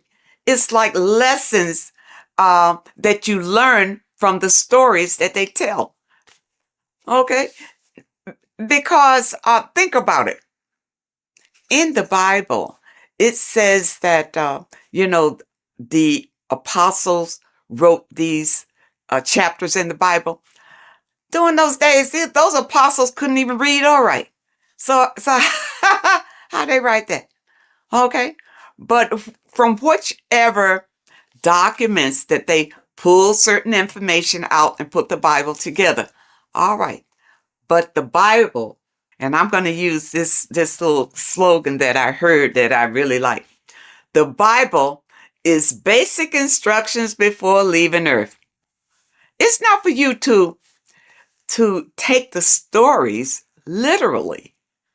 It's to take the meaning behind the story and apply it to your life. And because many of us have not read the Bible, and many of us have. The Bible is written in a way it's hard really to understand. That's why you go to Bible study, so somebody can tell you the meaning of it or what. And most of the times when you go to Bible study, they don't know any more than you do. They haven't ventured out into research to know exactly what those scriptures mean. In this information, it goes through it. It goes through your scriptures and tell you what it really means. Okay? And it leaves no stone unturned, really. And it opened my eyes so much to the Bible until now I can embrace it. I can embrace the Bible because I understand that these are stories for you to learn from. But you got to understand the meaning and what it means. For instance, water is emotions. Okay, it's not just water. It stands for something. It stands for your emotions. The light is the Christ energy. The Christ energy is light. And we all want to embrace the light. All right, so people who follow the Bible, understand the Bible, understand what the Bible really is. Don't be deceived by the interpretation of the stories. Many of the interpretations that you are given is to put you in a subjective role, a slave than a master. Puts you more in a slave role if you take those stories literally. And that's why you're not encouraged to go out and look for other information, especially in your religious institutions. They don't encourage you to venture out for other information because they'll tell you the information. Just keep coming here. We'll tell you all you need to know. You see, but I understand about religion because I was raised Christian. And the thing about it, even when I broke away, it took some strength because your mind, you have a mindset about it. Being raised as an infant in the church, that's all you know. Every Sunday, you go to church. Yeah, you go to church. Your body is used to going to church. But then when you decide, well, no, it's not working for me. I'm not, my life is not changing. My life is the same. You know, I just come here on Sunday, maybe to be entertained and maybe not, but it's really not worth it. And then you listen to your pastor or whoever is delivering the message. And what he's doing is giving you the spiel that was given to him in theology school. That he's doing. He's giving you the interpretations that he was given. That's all he's got because he hadn't done any research on his own. He didn't know any different. You see? And there are many people out here who feel like ignorance is bliss. I know you've heard that. Ignorance is bliss. No, it's not. Especially in today's world with so many changes coming down the pike and fear is leading it. Fear is right in front, leading all these changes down the pike. And fear is leading it so that you won't buck against it. So that you will be so afraid you'll just hold on tight and hope that you come out okay on the other end. But if you get this material under your belt, it will give you strength and a way to grab the power that you have inside of you so that you won't feel desperate and you won't feel afraid. You'll feel empowered. And that's what we all want. That's why I feel like everybody should have this material in their home. Everybody. And your kids should grow up reading this before they go to school and their little minds be manipulated to believe whatever the system wants them to believe. Because really, they're just grooming them to be little worker bees, to be worker bees. You see? People, you have the right. You have the right to be the master of your own reality. But if you don't know the information, you don't know where your power comes from and how to use the power that you have, doesn't mean anything. All you got to do is open yourself up to new information. That's all it takes. And your life could change drastically by just the information that is revealed in these pages. And I tell you, it's funny because years ago, I guess I was, I was in the Christian faith when I ran across information from one of the folks who contributed to this material. And when I heard him talking about it, it resonated. Something he said resonated in me, and I never forgot it. And then when I found this material again and I saw his name, I think his name was Santos Benucci or something. I don't want to destroy anybody's name, but I know he is referenced in some of this material. This is it. When he talked years and years ago about it, and now here it is in printed form. People, do not let this pass you by. This is your life right here. You think your Bible is? The Bible is great, but it's in parables. You can't understand it the way it should be understood. Okay? But with this being your companion, it will open your eyes like they've never been opened before. And I know a number of you out there have purchased the book. Leave us a comment and tell us how you feel about it. But take your time. These are not fast reads. Either one. And the thing about it is, I keep going back to them. It's not the kind of material you read one time, put it aside and forget about it. You put this on the coffee table and read a little bit all the time because it reinforces your soul and helps you to manifest the life that you desire. Okay, people?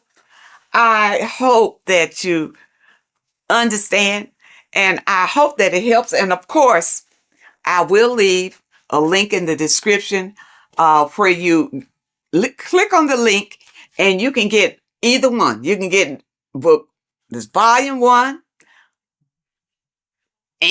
or you can get volume 2. And the volume 2 is in hardback.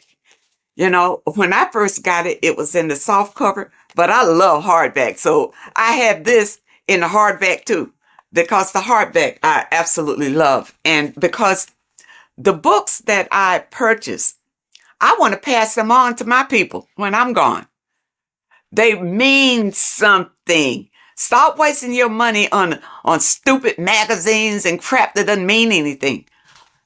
You buy a book, buy one that's going to change your life. Oh, and also, when you click the website, you'll notice that there are courses on there that you can sign up for for those of you who want to go really deep. And also, there's a PDF on food. And I'm waiting for them to come out with the book on that. I don't want a PDF. I want the book. And once they come out with the book on foods that you eat and foods that you don't eat, I will be the first one to get that one. So I encourage you to add these to your library. This is the best material that I have found to date that opens your eyes to what life is really all about, and also opens your eyes to who you are and the power that you have to create your own reality.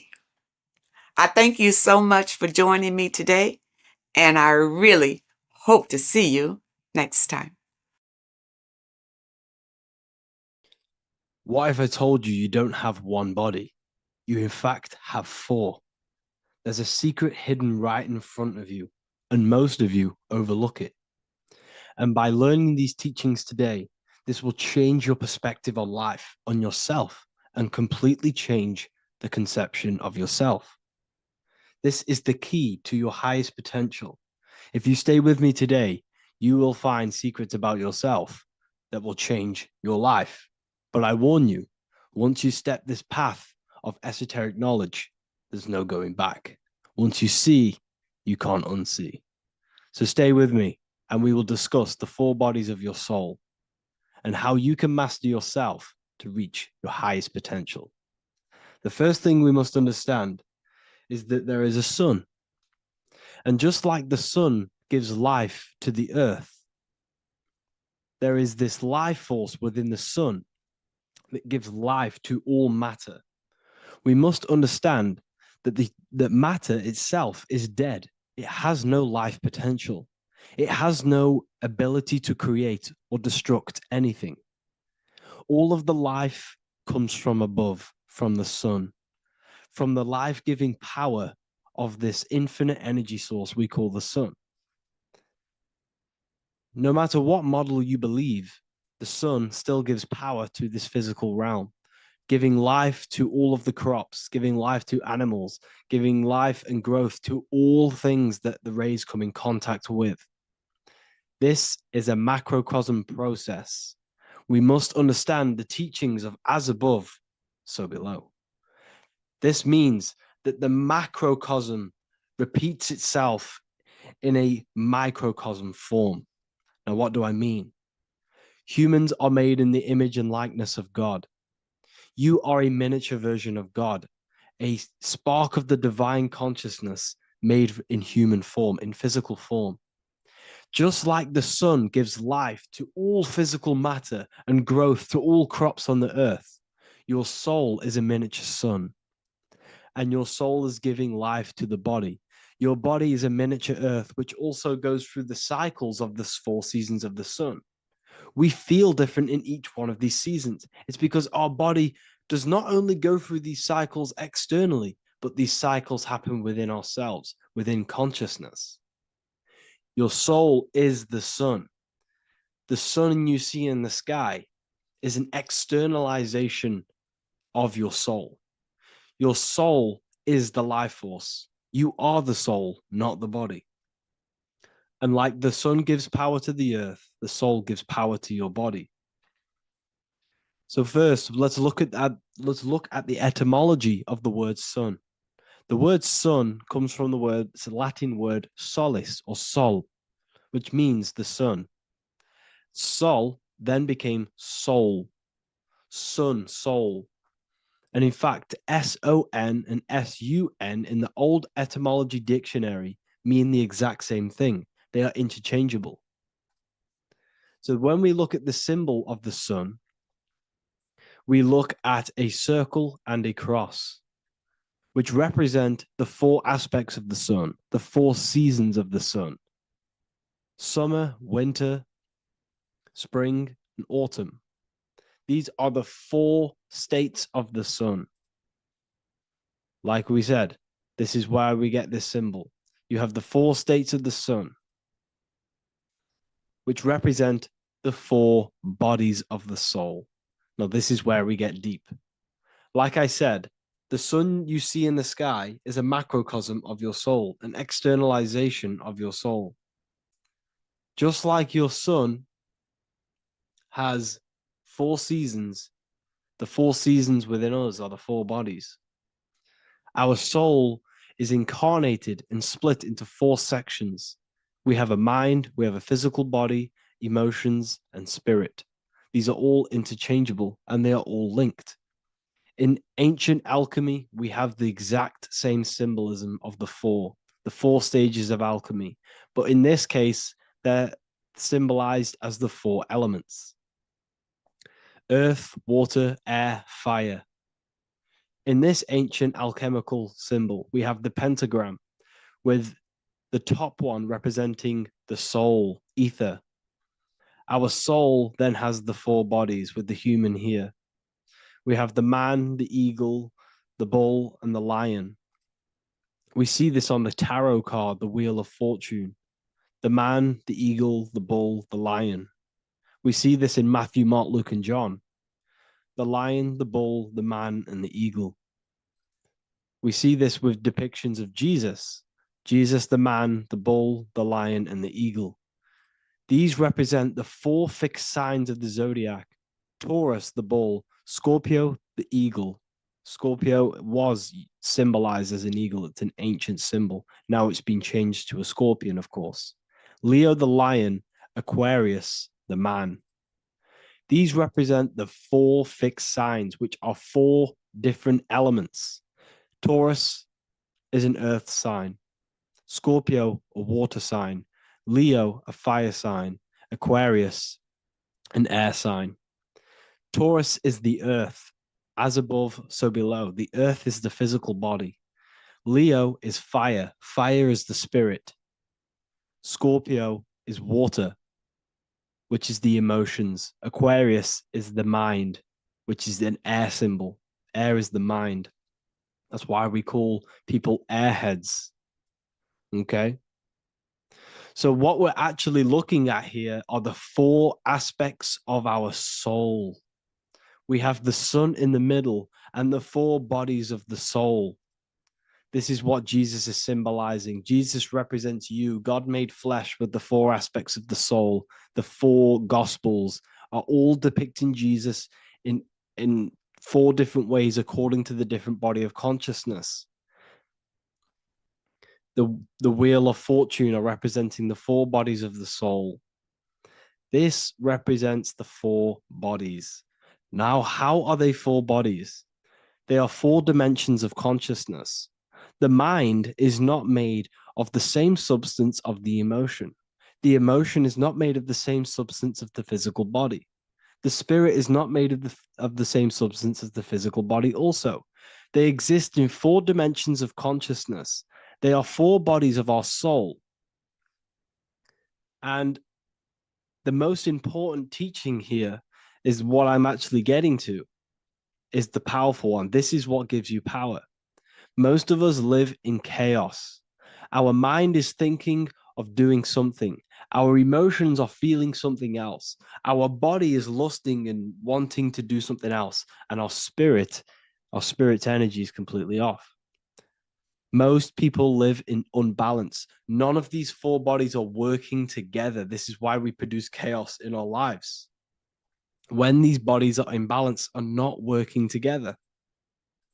So in alchemy, they symbolize the 4 elements, which are the 4 bodies of consciousness.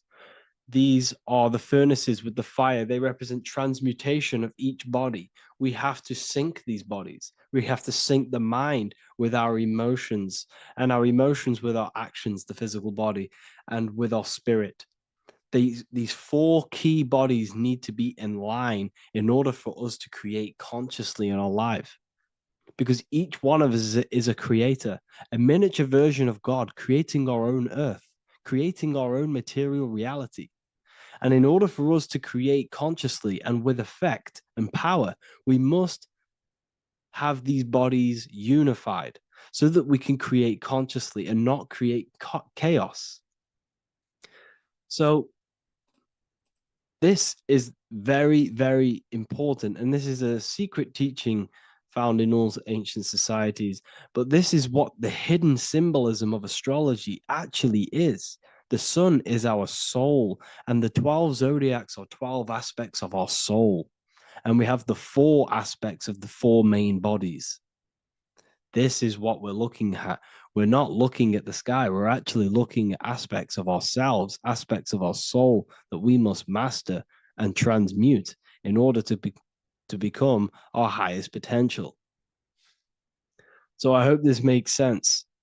And it may take a while for you to fully understand this, but the key knowledge in order for you to understand any of these teachings that I've gone through today is the major, major teaching of as above, so below. What is above is below. What is within is without. Your inner reality projects the outer reality. What is inside of you is outside of you in some form or way. Whatever trees, whatever roots that go down will always shoot up. When you throw a bouncing ball, you shoot it down, it will go up. As above, so below. As within, so without. God did not make a creation separate from himself. We are all extensions of the divine made in physical form. And we are incarnated into 4 sections. Our soul is separated into 4 sections. These are the 4 corners of reality. These are the 4 pillars of reality that we must control. So in order to access our soul in meditation, we must turn off these 4 things. Turn off the mind, the emotion, the spirit, and the body. And then we access the soul. So I hope this video helps today. And you can learn all about this in the Book of Wisdom, Volume 2. This book is a revolution in consciousness. I do not recommend everyone reads this book. This book is only for people who are serious and want to transform their lives. This book is a book that will change the scope you see reality. It will change your perspective on yourself because you will resonate with this. This book does not just give you information. It gives you a sense of well-being. It gives you truth, and you will find your power from this information. This information is not just information, it's a key to your path of enlightenment and transformation. So you can find this book in the description of this video. And if you are part of the university, I will see you on the live calls. Thank you, everyone. Please leave a like, subscribe, and a comment, and let me know whatever videos you want me to make next. Anything that you fail to understand or have any confusion with, I can make a video on it. So let me know in the comment section any reviews or anything I should do. Thank you all, people. Have a great day.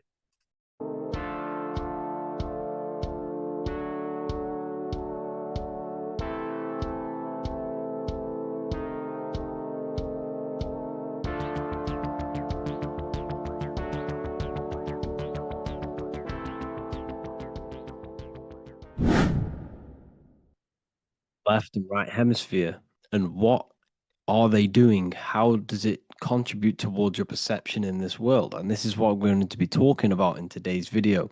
We're going to be breaking down the 2 hemispheres of the brain and how they function in your life. So first, we have the left hemisphere. This is the logical hemisphere. This is the analytical, divided, scientific, or verbal hemisphere. The right hemisphere is creative, wholeness, artistic, symbolic, and metaphorical. The right hemisphere does with non-verbal things. It produces a holistic perception. It is more to do with creativity. Because what you must understand is that we are not in the external world. The world is produced by our brain. We see with our brain. Our eyes are a part of the brain. What we touch is the brain's interpretation of electrical signals on the nervous system. What we smell is the brain's interpretation of smell through the nose. What you taste is your brain's interpretation of chemical reactions on your taste buds. So what you are experiencing is the brain. The brain is a computer creating a simulation. And you have 2 hemispheres which breaks down this reality. So essentially, the brain is the perception creator. It creates perception. So if the brain is creating this, who is the one experiencing the brain? Well, that is you, the consciousness, the mind, the all-seeing eye. You are the all-seeing eye experiencing the brain, the observer behind the brain, behind reality, behind the emotions. So if you're walking through a woods, this left brain sees individual trees. The right brain sees the whole woods. It sees the biome. It sees the bigger picture. So when you are walking through this woods, the right brain picks up a holistic perception of reality. It creates the woods as one unified woods. The left brain's job is to break this down and analyze it so that we can see individual things. And this is also necessary for humans to have the ability to break things down and manipulate things in this world. So without this left hemisphere, we could not manipulate things and break things down. So this right hemisphere is important because it sees the whole woods. It sees humanity as one unified consciousness. However, the left hemisphere sees individual egos. So the left hemisphere is the place of the ego because it only understands it sees the world very divided. Okay, so for example, here's another example of the left and right hemisphere. If someone pulls out in front of you in traffic, your left brain's going to start going crazy and analyzing them, calling them names. The right hemisphere, however, sees the bigger picture. Maybe he didn't see you. Maybe it's just a mistake. Maybe he's in a rush. You see how the two brains are very different. They do the same thing, but they function in different ways. The right hemisphere is feminine, the left hemisphere is masculine. So, like I said, this person pulls out in front of you, you start to think with the left. If you start to perceive that in the left brain, you're going to start analyzing them, you're going to start going crazy and calling them names because you're analyzing it. You're not seeing the bigger picture behind it. You're not seeing it from his perspective. So there is a crossover.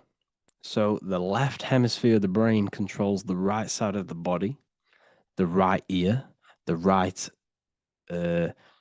eye. Everything to do with the right side of the body is connected to the left hemisphere, and the right hemisphere controls everything on the left side of the body, including your eyes, your arms, your legs. So everything is crossed over, and even your visual field is crossed over. So this is your visual field, as you can see here, and even the left side of your visual field goes to the right brain. There's a crossover. No one really knows. There's not really a reason for this. However, this is how the human body is designed. As we all know, the human body is the most advanced piece of technology on the face of the earth. They cannot replicate the human body. And they tell you it has no creator. This is crazy. People are that brainwashed, they can't even understand that their body is the most advanced piece of technology.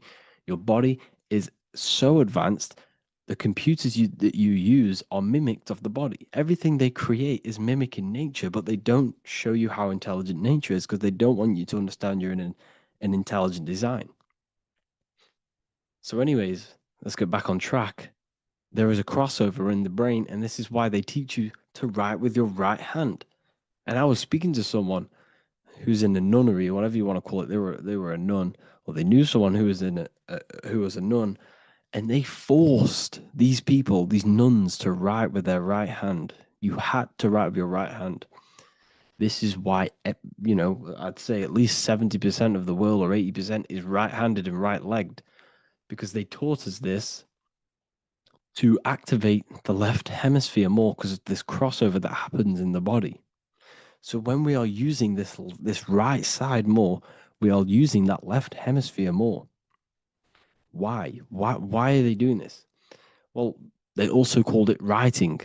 Writing is a spell, to cast a spell on you, to use that right side of the body so that you use this left hemisphere, because they want you to see the world as a divided perception. They don't want you using the right hemisphere, using that left side of the body to activate the right hemisphere to see the bigger picture and see how everything is all one and everything is created.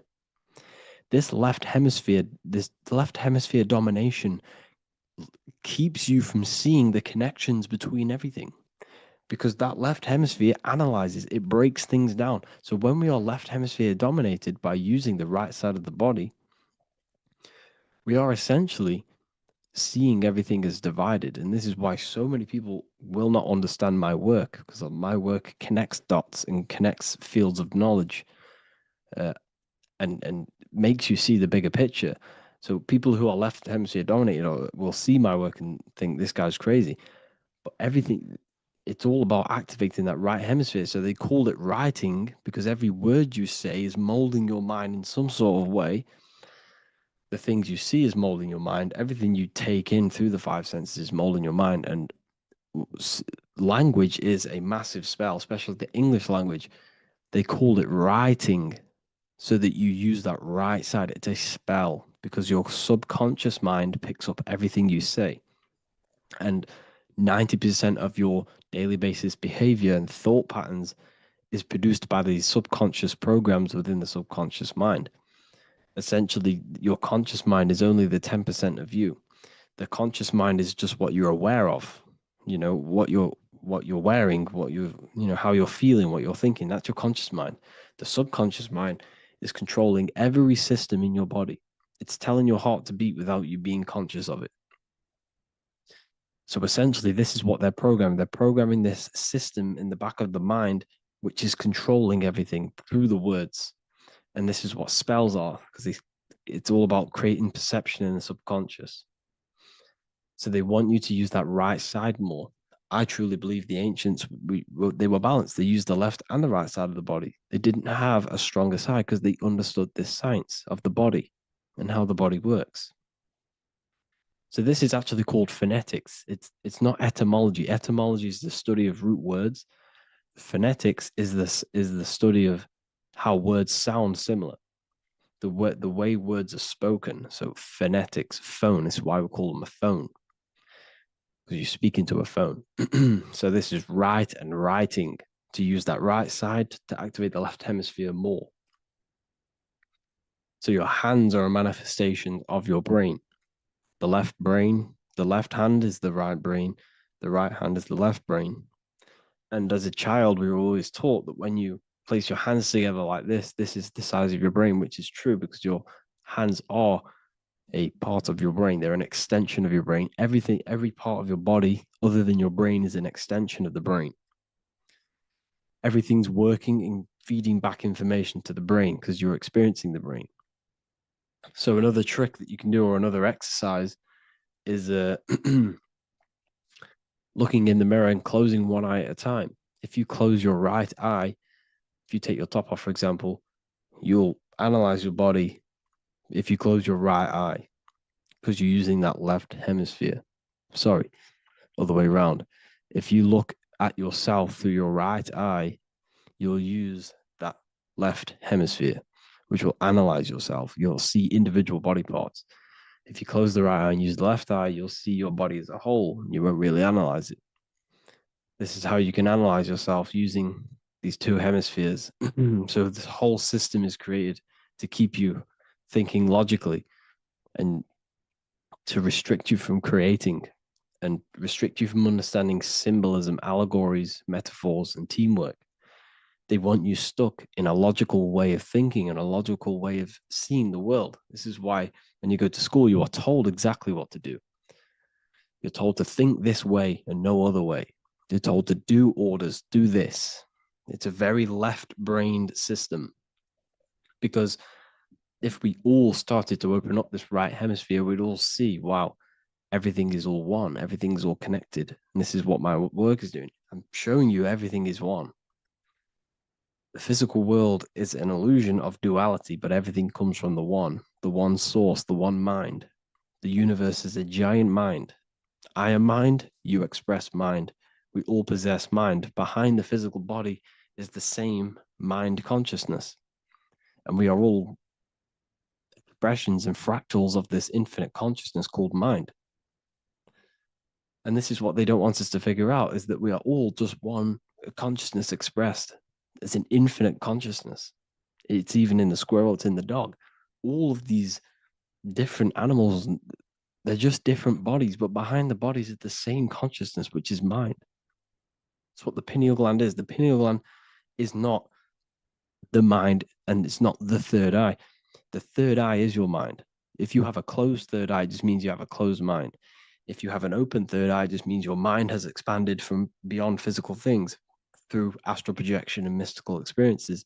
This is how you gain an open third eye. It's just an open mind. A mind that has astral traveled, has explored the realities within the mind. So everything they do is to keep us in a divided state. Divide and conquer, right? That's their motto. All to keep you thinking how everything is divided. Everything they've done is division. Postcodes, countries, everything is divided. Like football teams and all this stuff. It's also a natural process when you grow up, because as you grow up, your brain is constantly analyzing the world. So this is sort of a natural process of how you become more left hemisphere dominated, because your brain is always analyzing. And unless something awakens you, you can awaken that right hemisphere where you can start to see the bigger picture. Even the music, all tuned to 440 hertz, shuts down the right hemisphere of the brain. 440 hertz, Spotify, Apple Music, the radio. Every time you turn on the radio, it's tuned to 440 hertz. This was specifically tuned. It never used to be tuned to this. It was in the 1950s. It was changed. The standard music tuning was changed to 440 hertz because it shuts down that right hemisphere of the brain. They don't want you thinking, seeing the world in this way and perceiving things as one. And I'm going to show you. It tells you this in the Bible. Cast the net onto the right-hand side of the boat and you will find the fish. What was Jesus saying? This is, you see, people read the Bible and they don't understand it. If the Bible is not talking about you, then it has no meaning. The Bible, everything you read in the Bible is about you and how it can better your life. It occurs to you. So if Jesus says, cast the net onto the right-hand side of the boat, this is an allegory. The boat is your body. Cast the net. It's the awareness, the perception onto the right hemisphere of the brain, and you will find the fish. What's fish? What do fish do? They swim deep in the ocean. It represents the knowledge. Deep knowledge. Cast the net onto the right-hand side of the boat and you will find fish. You will find the wisdom. You will gain understanding when you cast that your awareness into that right hemisphere. You will see that I am you and you are me. We are all one consciousness. You will see everything. You'll see that the trees are the same patterns as the nerves in your body. You'll see everything is connected. Everything is a fractal of the one infinite consciousness. And how many fish did they catch? 153. That adds up to 9. This is now numerology. The Bible's filled with numerology. Adds up to 9. What's 9? Human consciousness. It represents consciousness. You're in the womb for 9 months. Feminine. It's all about consciousness. And then Revelation 14. And I looked, and behold, the Lamb standing on Mount Zion. That's the spines, the mountain. With him, 144,000. 144 adds up to 9. It represents consciousness on top of the spine. You see? And he had his name the name of his Father written on the forehead. What's the Father? The higher mind, the higher consciousness within you. Where is that? In the forehead, the pineal gland. The pineal gland is the radio receiver for the higher consciousness. Because every body part of the body has consciousness. Your heart has consciousness. Your gut has consciousness. You are thinking with these different consciousnesses. You think with the gut. You think with your penis. You are thinking with all these consciousness.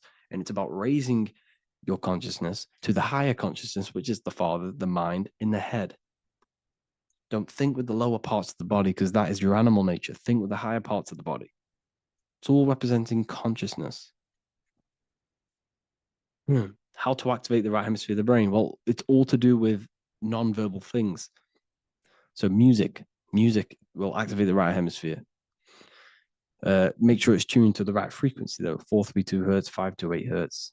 Any frequency that adds up to 3, 6, or 9 is good for you. Meditation, turning off the thoughts, and you raise yourself to the higher brain. Symbolism. Symbolism is all right hemisphered. Reading between lines, metaphors, determining the Bible, it's all right hemisphered.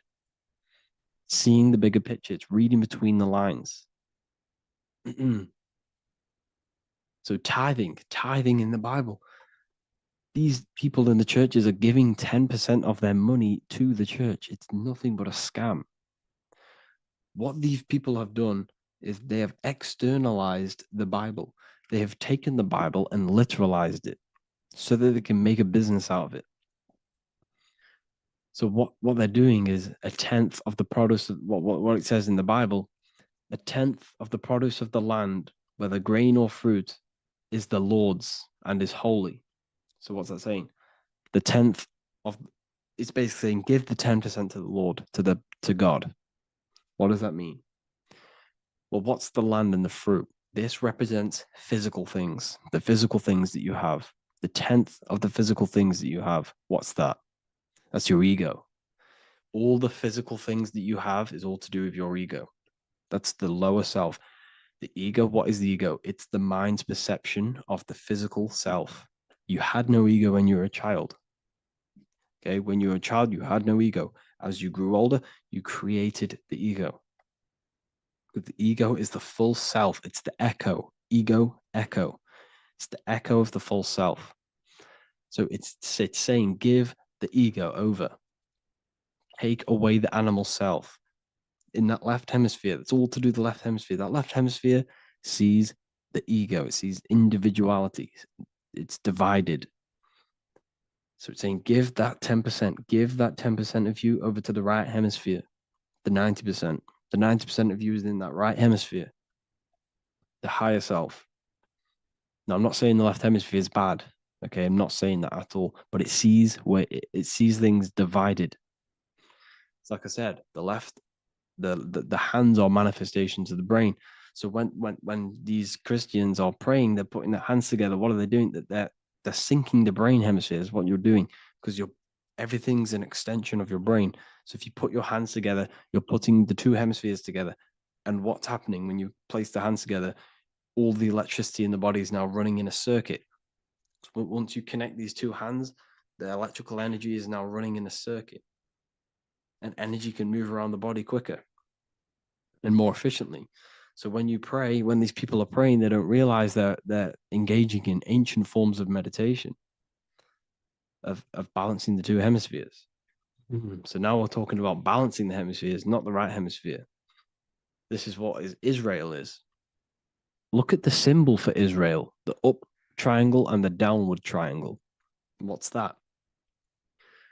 The up triangle represents male. The downward triangle represents female. Okay? So this is talking about the brains. Israel is Ra. Isis, which is female, the Egyptian god. Ra, El. El means God. El, electricity. That's the force of the physical world. It's the force that runs this world, electricity. It's the force of God. El, consciousness. It means God. Is Ra, El.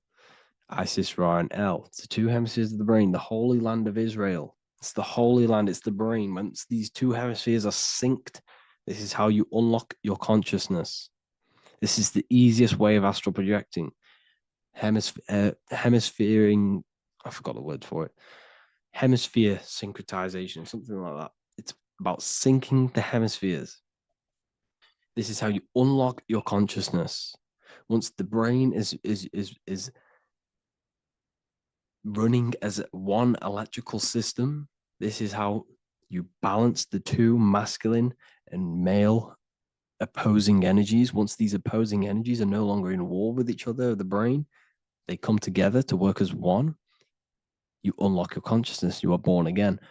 What happens when a male and female have sex? It creates a new child. It becomes one. You are born again. Once the two hemispheres of the brain, you are born again. You can then have an out-of-body experiences.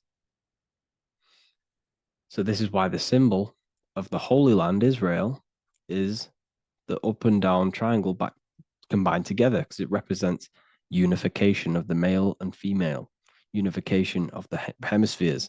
You're born again. You unlock consciousness. And you can get this for free. It's called the Gateway Tapes on my website. Basically, it's a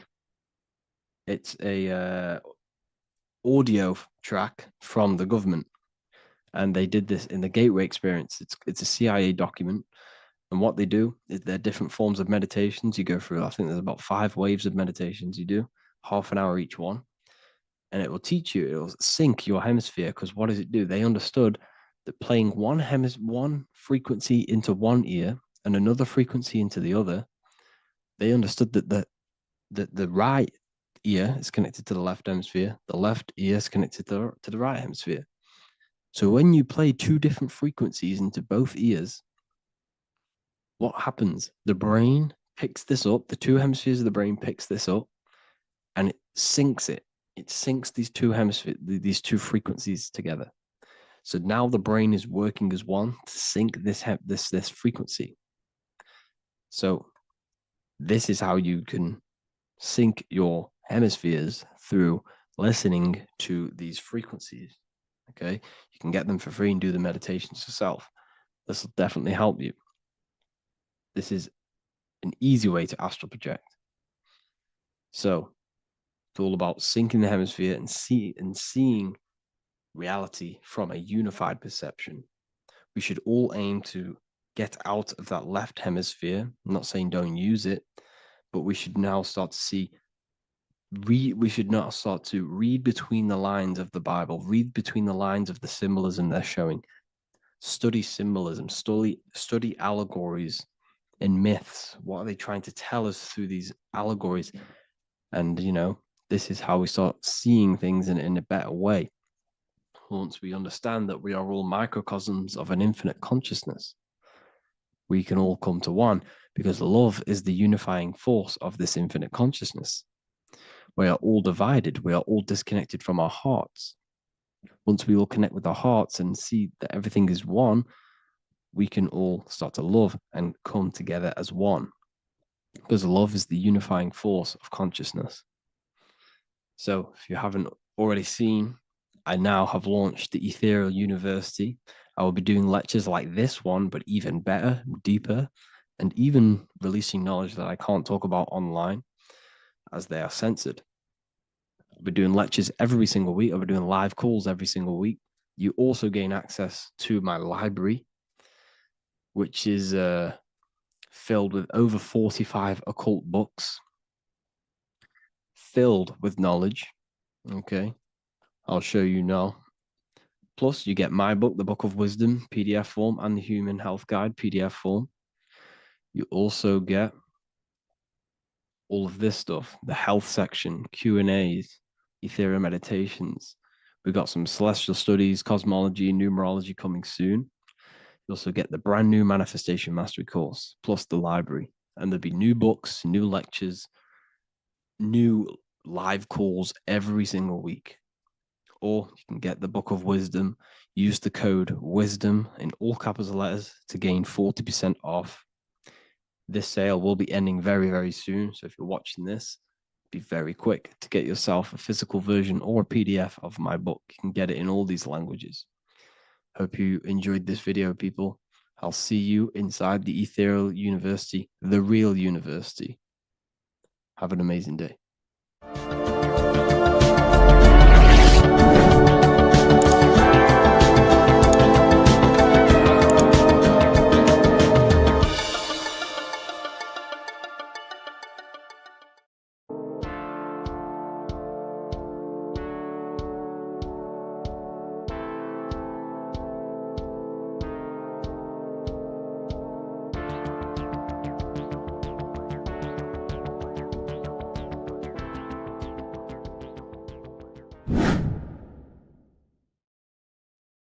How are we all doing today, people? It's Revival of Wisdom, and today we're going to get real deep. This video is going to get real deep. A lot of people are not going to be ready for this sort of knowledge. Okay, you really have to do is to really deprogram the mind, because everything we've been taught is a complete lie, is to keep us trapped. Okay, this is really advanced knowledge. Now, let's get straight into this. All of the ancients depicted other worlds, and they called this place Midgard. Midgard is the mid-garden, the middle garden. This is why the Masonic symbolism on the floor is always a black and white checkered board, symbolizing the polarity here, the good and bad, because we're in the middle garden, the heart. Earth rearranged spells heart, because we're in the heart of this system, or whatever it is, a super quantum computer, whatever you want to call it, simulation. Now, In the Quran, it talks about the 7 layers of heaven. All of these ancient artworks are depicting these different layers of reality. Okay, and look at the Egyptians here with the boat outside of the firmament. Boats travel on water, and this is exactly what the Masons are doing. So they're still using the same symbols. Why? Because it's the same knowledge, just hidden. The Egyptians have the same knowledge as the Freemasons. It's just hidden. Now, this cosmology that they're showing here, which was probably made maybe 100 years ago, this painting or artwork, is the exact same as the one we see here with the arch, the boat. You know, it's similar because the boat is symbolizing traveling these other worlds, because the ether is also symbolized as water. Because if you look up at the stars through a telescope, it looks like it's water. It's shining through water, because this ether, whatever this substance is outside of this world, was symbolized as water. Okay, and look at all these ancient depictions showing these different layers of reality. Now, we are being trapped within this 3D dimensional world, which is the cube, the Saturn cube, because there are 6 sides to everything in this world: front, back, left, right, up and down. 6, which is the cube, because we're in the Saturn's world. Okay, now, always been depicted as a tree of life, the tree of the universe has always been depicted as this tree. Because let's get a bit deeper. Now, the cosmology of this reality is the sun, the moon, and Polaris, always in the Masonic art. The sun, the moon, and Polaris, the all-seeing eye. If you go inside of the temples, of the Masonic temples, they always have this star in the middle, shining light beams. Okay? Look here. The light beams coming from the big star in the middle, which is Polaris. This eye is God. It's God's light shining down from his abundance. Now, when you astral travel, you will see this big ball of light above you, and this big ball of light is God. But you cannot travel towards it until you are pure. It doesn't work like that. You have to become formless. You have to become pure before you can become one with the light. In all these Masonic artworks, it's all depicting the star in the center.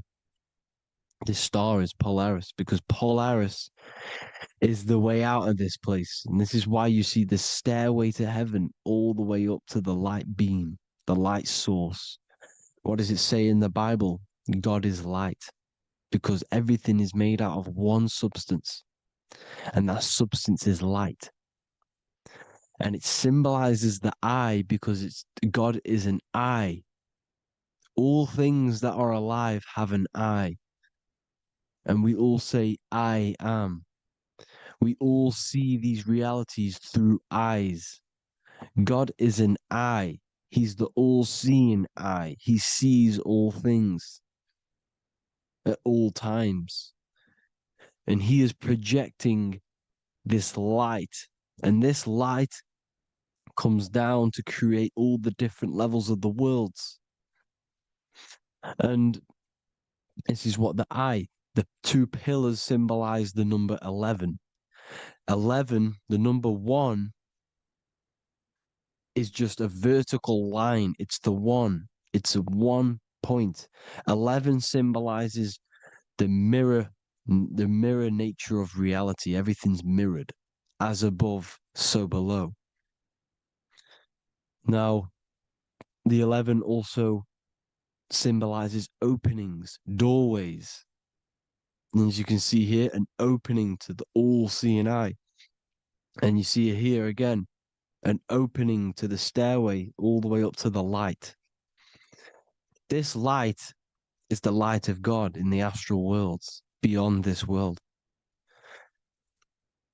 Now, Polaris has also been symbolized as the UFO. They put the truth in plain sight. So you know in the films how the UFOs suck people up. That's what Polaris is doing. If you ascend beyond this world, if you do not ascend beyond this world, you will be reincarnated in this world. The whole thing is to outgrow this consciousness to the plane above. And I'm not just making this up. I'm going to be bringing in scriptures after this. But you can see with the Christmas tree, we always put a high, big star at the center, at the top, which is the star of Polaris, which is exactly what the Masons are doing here. The star at the top. And it's on top of our Christmas trees. And all of these symbolize the other stars, because Polaris is the most high star. And all the other stars are wrapped around the firmament lower than Polaris. And that's exactly what the Christmas tree is. And it's a triangle.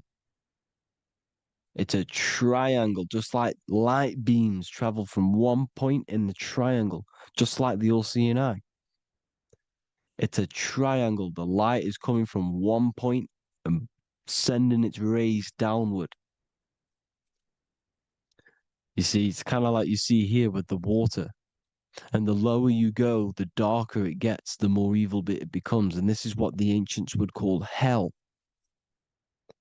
Now, this all-seeing eye is Polaris. And below Polaris is Mount Meru, the North Pole, the magnetic North Pole. The Tower of Babel, which is in the Bible.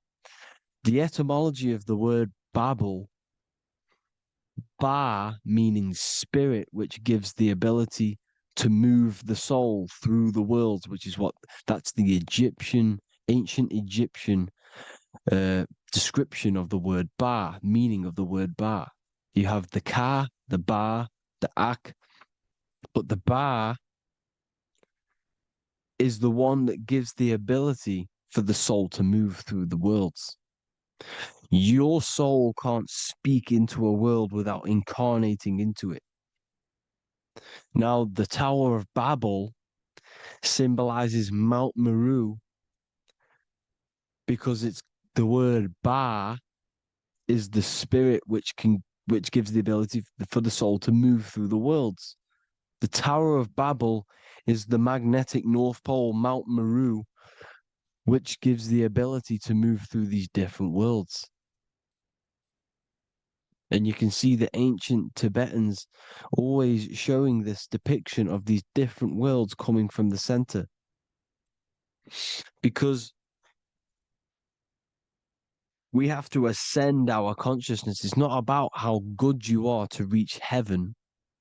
It's about how you expand your consciousness, you expand your mind. So they teach now that you have to be good in order to reach to heaven. It's about expanding the mind, expanding your consciousness to these different planes, these different realms. So that's what it's about. And Jesus was known as the fisher of man. Now, Jesus is a massive part of this.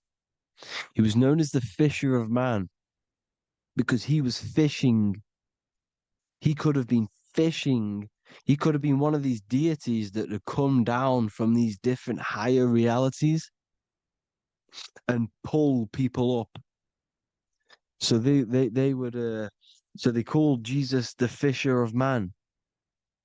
And he says unto them, follow me and I will make you fishers of men. So these deities that we see in the past, like Buddha, Krishna, Hermes, Thoth, Jesus, could all be these entities who were coming down to pick up the minds that were worthy enough to see the higher planes of reality. And this is why they called him the fisher of man. Now, when Jesus walks on water, there is a parable with Paul. And he says, but Jesus immediately said unto them, take courage, it is I, don't be afraid. He's talking about astral travel here. He's talking about leaving the body. Because when you leave the body in astral travel to see these alternative realities, you can't be afraid because fear is a bondage, which is what the Emerald Tablets talks about. Lord, if it's you, Peter replied, tell me to come to you on the water. The water. Come, he said. And Peter got down from the boat, walked on the water, and came towards Jesus. But when he saw the wind, he was afraid and began to sink. When you become afraid in astral travel, you sink back into your body. Lord, save me. So this is talking about Jesus pulling people up into different realities. And you can see the fish is the symbol of Jesus, is another symbol of Jesus, a fish. Because fish symbolize deep occult knowledge, because fish travel the depths of the ocean. And they symbolize us because we are fish underneath the ethers. And Jesus was pulling people up. You see, so the Bible is a people today believe the Bible is a book telling you how to reach to heaven, how to become godly and reach heaven. But you've got to become the Jesus Christ to see these alternative realities. Now look at the Emerald Tablets is a massive part, and it speaks so much about these different realities. Look what it says here. This is in Emerald Tablet 3. Then in my heart grew a great longing to conquer the pathway that led to the stars, which is exactly what the Masons depict in all of their art. Look, the ladder to the stars. And then he goes on to say, years after years, I sought after wisdom, seeking new knowledge, following the way, until at last my soul, in great travail, broke from its bondage and bounded away, broke from the bondage of the body. Free was I from the bondage of earth men. Free from the body, I flashed through the night. The stars. The stars are a massive part in the astral world. Each star is a different reality. And the true astrology is the star that you came from. You came through a star to reach this, to reach here. There is a reason why you are here. There's a reason why you have the personality traits, because your soul came from a specific star. This is why we call them star gates, because they are gates in and out of this reality. And Polaris is the way out to the higher worlds. Now look, far into space, my soul traveled freely into the infinite circles of light. Beyond knowledge were some planets and great gigantic beyond dreams of men. Then he goes to say, lift up your flame from out of the darkness, fly from the night and ye shall be free. Lift up your flame. Your flame is your soul, because it has to be lifted up out of the darkness. This is the darkness, this world, this body is the darkness. Because it's a bondage. You need to break free. You need to learn how to astral travel, people. You have to learn this. If you want to get out of this world, you have to learn how to astral travel and see the other realities. Traveled I through space-time, knowing my soul at last was set free, knowing that now I must pursue wisdom until at last I pass to a plane hidden from knowledge, known not to wisdom, extension beyond all that we know. So he's talking about he went to a place where we cannot even comprehend here, a place that is not even known to Earthmen. He's telling you he's ascended out of this world to the planes that are beyond. And it says here in the Emerald Tablets, man is in process of changing to forms that are not of this world. Grows he in time to the formless, a plane on the cycle above. Know ye must be one, ye must become formless before ye are one with the light. The light, the same light that I was talking about, the Masonic light, with the triangle, God, the one source. Ye must become formless before ye are with the light. Formless, you have to leave the body. You have to leave the body. You have to gain the ability to leave this body and travel to these other worlds. Now, it says here, not as man am I, for free have I become of dimensions and planes. In each I take on a new body. In each I change my form.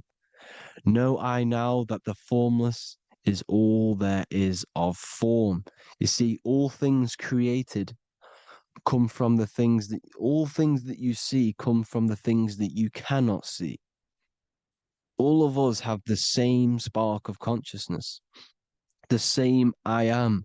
Every dog, every animal, every human has this same I, this same thing which sees through the eye. It's formless.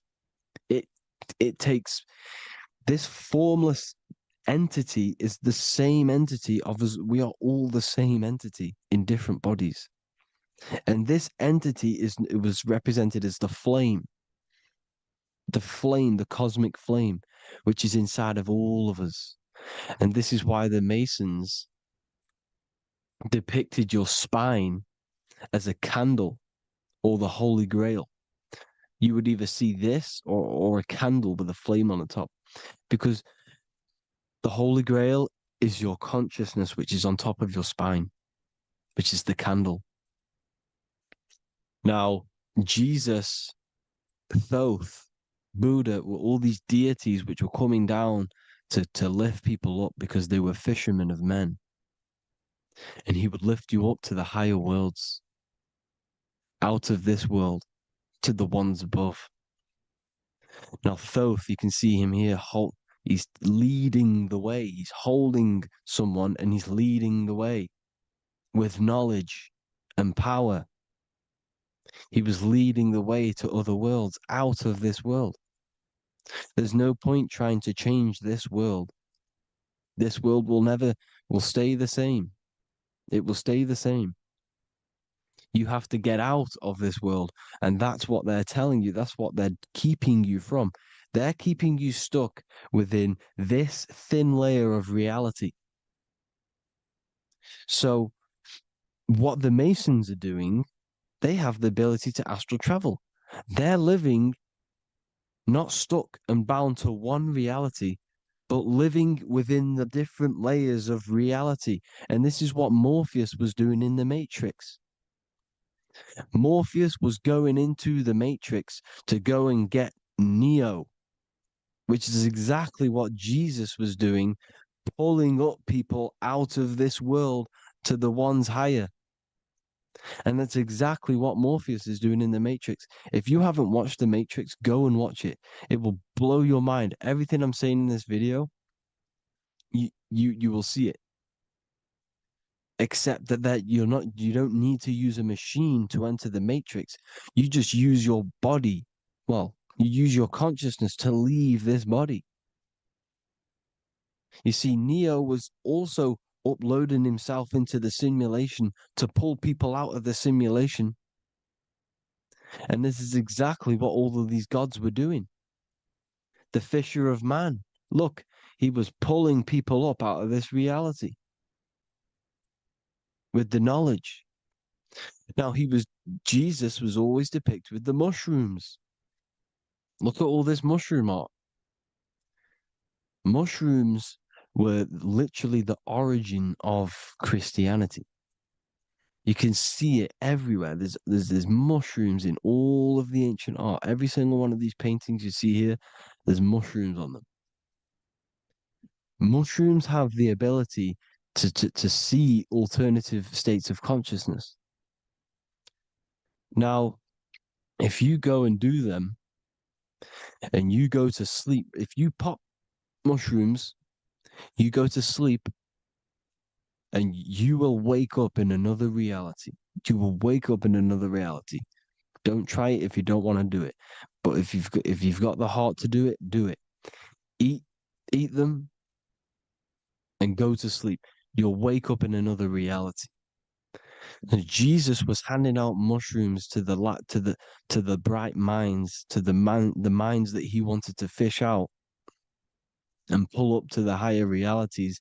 He was giving them mushrooms to see themselves in an alternative state, in an alternative reality. This is why there was so much mushroom art, and it's not just ancient Christians. It's Sumerians, it's the Mayans, the Celtics, the Egyptians. All used mushrooms. All of them. Look at all this art. It's on stones. It's everywhere because mushrooms. See, everything in nature is a micro macro. Look at the form of a mushroom. It's literally your spine and brain because they alter your consciousness. Your body is just a radio receiver. Everything that you're experiencing is a program being ran by the central nervous system, and your consciousness is experiencing this program, these electrical impulses of the nervous system, because it's all feeding back to one point, which is the pineal gland. And this is the candle with the light on it. Type in Masonic candle and you'll see it. It's your spine with your spark of consciousness on top of the spine. And it's a mushroom because this sends you to alternative states of consciousness, alternative realities. Now, they were all doing this, the Egyptians, the Mayans. Now, there's more symbolism which goes into this. Look at the Christmas trees we use. The Christmas tree with the presents underneath them. Magic mushrooms grow under trees. And these are the presents under the trees that we symbolize today with Christmas. Santa's red and yellow for the red and yellow mushrooms. The same mushrooms Mario has to collect. And when he gets enough mushrooms, he levels up. And then what does he do when he go past the world? When you win that world in Mario, you go to another reality. You go inside of another world. It's truth in plain sight.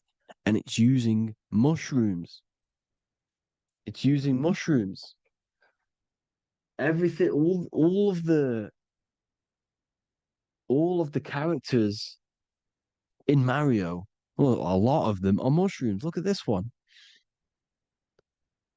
The presents, black, yellow, and red and white. Red and white mushrooms. And the bow on the top is the mushroom head. That's a bit of a reach, but you know, the symbolism never lies, is what you need to understand. And it's as above, so below. Now look at the Sumerians.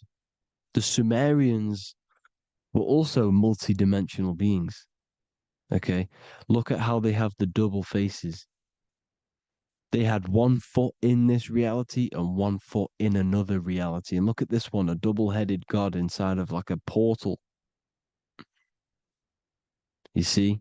Because and look at these with the wings, the astral travel. Birds, ancient birds symbolize the soul. Because the soul is a bird, it flies to different worlds. It flies around the cosmos. And mushrooms gave you the ability to see these alternative states of consciousness, these alternate realities, because you exist in infinite realities. You exist in infinite realities. Now look at the 33rd degree Ordo Ab Chao badge. You get this badge when you become a 33rd degree Freemason, and it's a double-headed eagle. A double-headed eagle.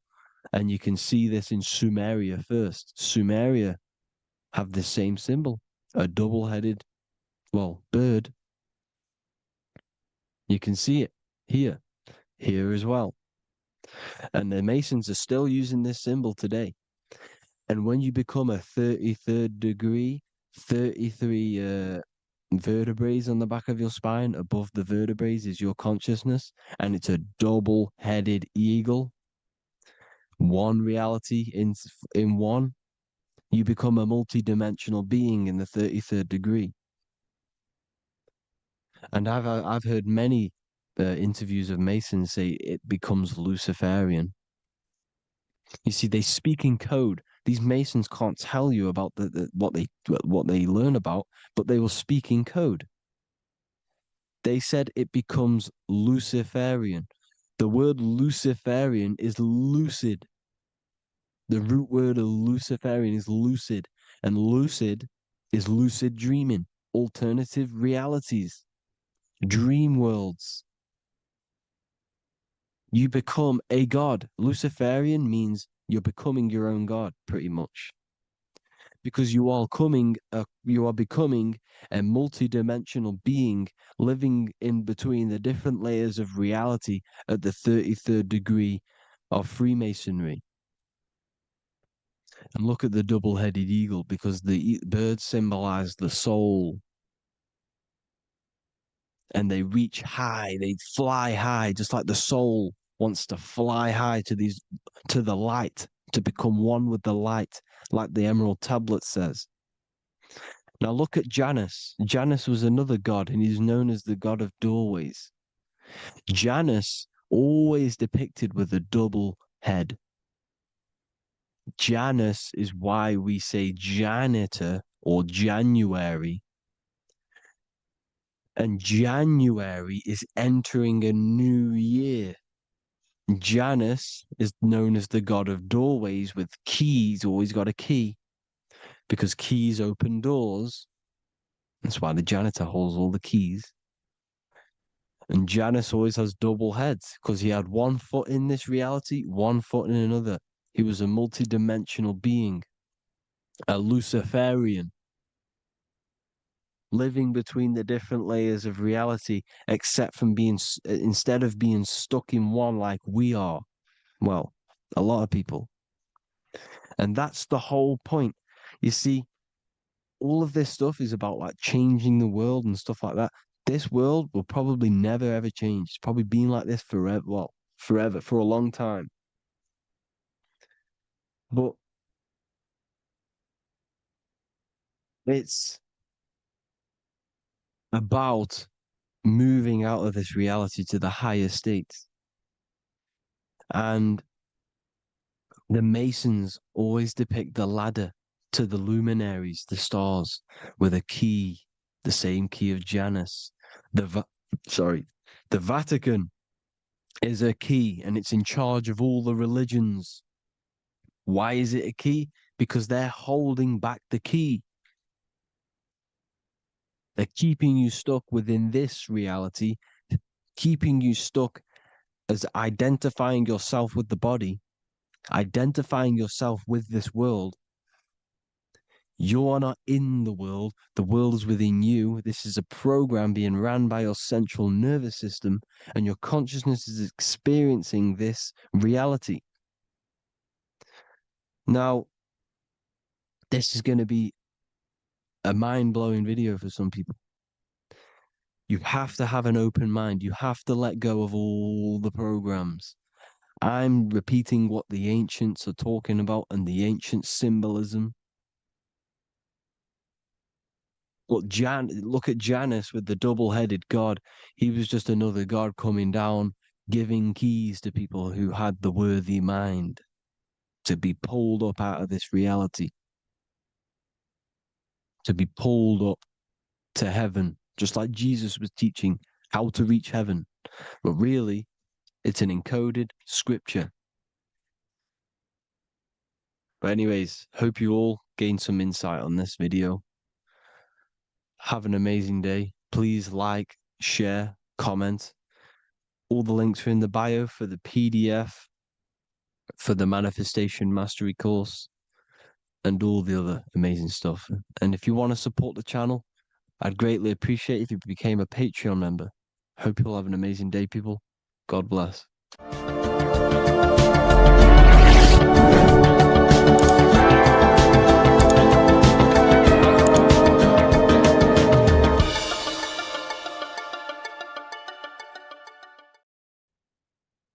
You don't just have a physical body, you have a physical, mental, spiritual, and emotional body. Each one of these aspects are a body of its own. Body does not just refer to a physical substance. You have a mental body for thinking, an emotional body for your emotions, a spiritual body for your energy in your astral form, and a physical body to encapsulate all of these. Each four of these aspects are essential for the human experience and essential to balance. Now, today we're going to be syncing the four aspects of your consciousness with the four seasons and the four elements and how this ties into the Bible. So we have four physical elements. We have 5 elements in total, spirit being the most important, but spirit is pure invisible. We have 4 physical elements. We have air, fire, earth, water. Air and earth, earth and water are feminine. Air and fire are masculine. Air and fire are active. Water and earth are passive. The air corresponds with the mental body of consciousness. This is where your intellect, this is where your communication, this is where your thoughts, intuition all comes from. This is the mental body of consciousness that allows you to think, allows you to process, figure things out, and have intellect and gain knowledge. This is your intellectual aspect of your consciousness, located in the head region. We have a fire nature, a spiritual nature. This is our astral body. Our astral body is all to do with the subconscious realms, the higher realms of consciousness. This is the body that allows us to be free from the physical body. Our spirit is more of our energy. Water is our emotional body. This is what allows us to feel things, that allows us to gain intuitive feelings of conscience. So emotion allows us to understand what is right and what is wrong. When we feel something bad, we know that this is wrong. When we feel something good, we know that we are doing good. Emotions are a creational force that allows us to feel certain things to bring them into existence. Our emotional body is a creational force and should not be reactive, and they should be controlled. Most actions are stemmed from emotions. Actions bring thought into physical existence. Emotions are the driving power. They are what drives your actions. The thought, then the emotion, then the action. Earth is your physical body. This is your physical state that allows you to take mind and emotion into action, into fruition, into physical matter. This is what your physical body allows your consciousness, your soul, to interact with the physical world and bring things into physical existence. The physical body, the physical world, is an outcome and an effect of the thinking mind. All physical substance comes from the thinking mind. The pen, the phone you're holding, the microphone I'm speaking into, all began as a thought in the thinking mind, then it was brought into physical reality. Earth is the most dense. So it goes in this order: body, emotions, spirit, mind. The higher you go up, the more lucid and fluidic it becomes. The lower you go down, the more dense and dull it becomes.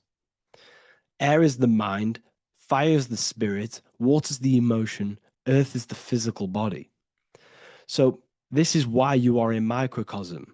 You have these 4 things within you. You contain of these 4 elements, which correspond to the 4 bodies of your consciousness, the 4 bodies of the soul. You are the soul. You are the spirit.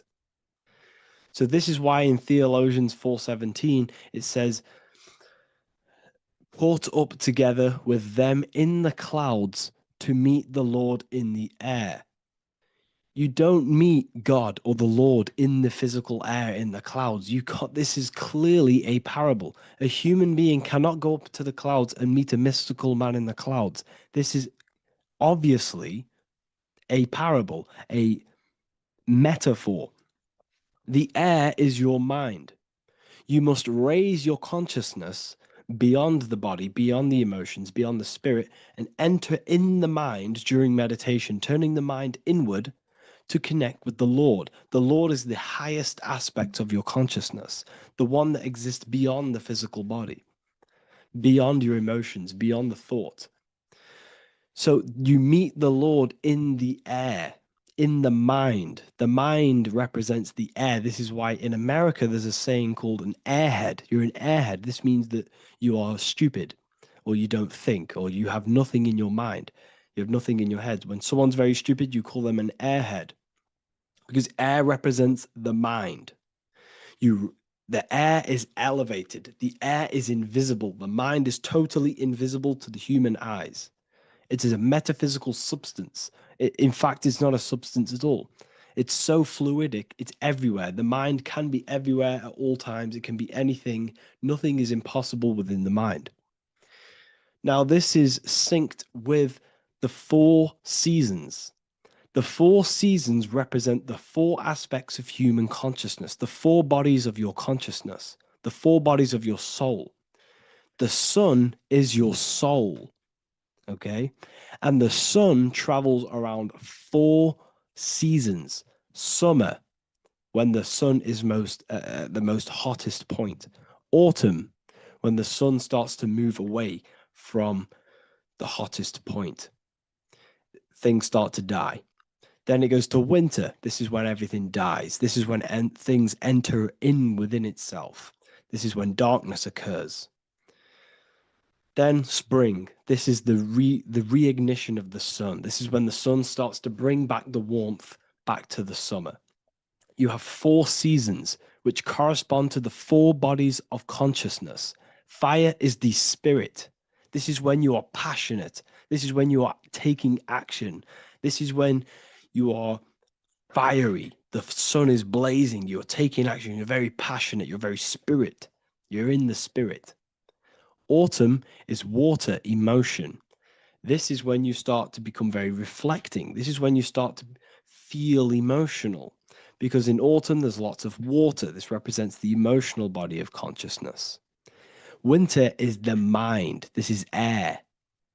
Winter, what happens in winter? Everything enters within itself. The leaves die, the trees die, everything dies and goes within. This is the mind. The mind is the darkness, remember. You close your eyes to enter within the mind. The winter represents meditation. In the winter, what do people do? They stay inside of their house. They research more. They read more books. They become more intellectual. They think more in the winter because we are so we're stuck inside. So we're more reflective, we're thinking more, we're more communicative, we're more intellectual. In the spring, this represents the earth, the body. This is when we start to come out of the mind and we awaken to the body and things start to grow again. The plants start to grow. The earth is growing again and reborn again. This is the body. This is when you become more active in the spring. And then the summer, back to the summer, we then take action on these thoughts and these thoughts that we gained over the winter. Essentially, this is just a massive cycle. And this is a daily cycle also. The nighttime is the winter. The morning is the spring. The midday is the summer. And the evening time is the autumn. This is a microcosm. We have 4 bodies of consciousness. You are the sun, you are the soul, and the soul has 4 bodies: summer, autumn, winter, spring. Emotion, air, body, spirit. Sorry, emotion, mind, body, spirit. So you are the soul. You are the pure essence of consciousness. The sun is your soul in the heart. And the seasons are inside of you because you are a microcosm Okay, you are a microcosm. The word sun is son. The Latin word for sun is sol, which is soul or solo, because the sun is solo. It's on its own. You are the soul, and the soul has the 4 different bodies of consciousness. So before we move on any further, if I've blown your mind, please, if you can, leave a like, a comment, a share, and a subscribe. Let me know what videos you want me to make in the future. Please drop a like. It definitely will help me. You are a microcosm of the macrocosm. Man is a miniature universe that goes through its own cycles. The seasons of the summer, winter, spring, and autumn do not occur merely outside of him, but within him as well. The summer is within you. You feel different in the summer. You feel different in the winter. You feel, depending on the body of consciousness, it's your soul's interacting with.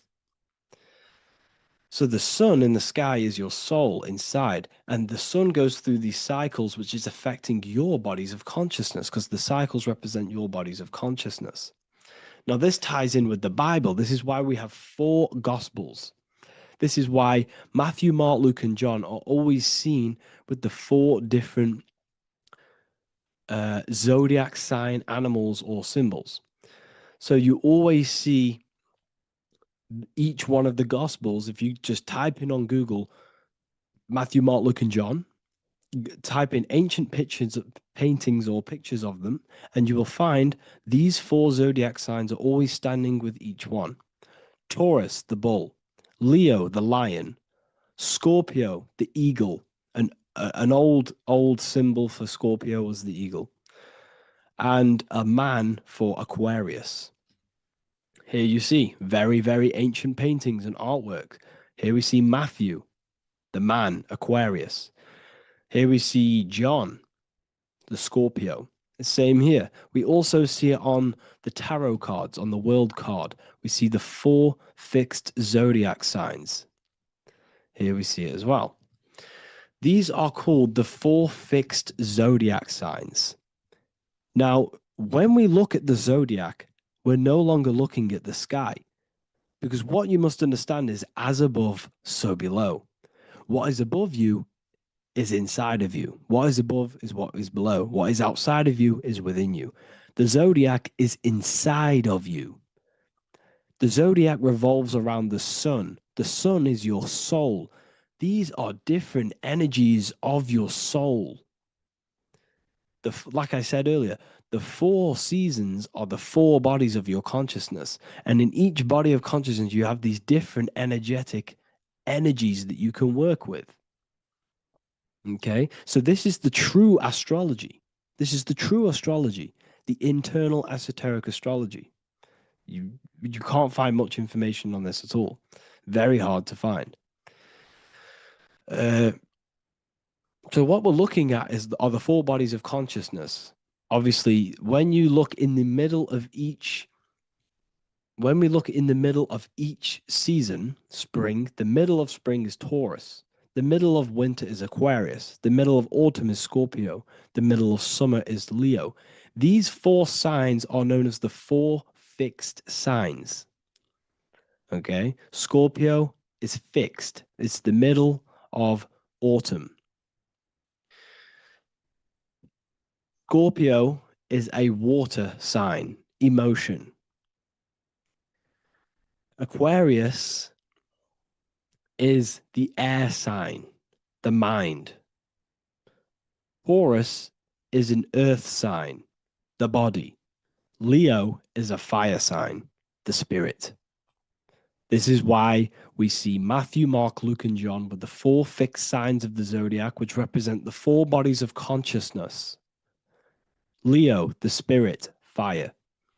Luke, Taurus, earth, body. Matthew, Aquarius, air, mind. John, Scorpio, water, emotion. Each gospel is depicting Jesus and showing Jesus in each gospel. Each one of these gospels is showing and depicting Jesus according to the different body of consciousness. In John, This is when Jesus starts to turn water into wine. Water is emotion, wine is transmuted emotion. This is when he does miracles with his emotions, water into wine. Aquarius, which is Matthew, air, the mind. Inside of the Gospel of Matthew, this depicts Jesus as an intellectual person, a person who's communicating and using his mind, his mental body a lot inside of the Gospel of Matthew.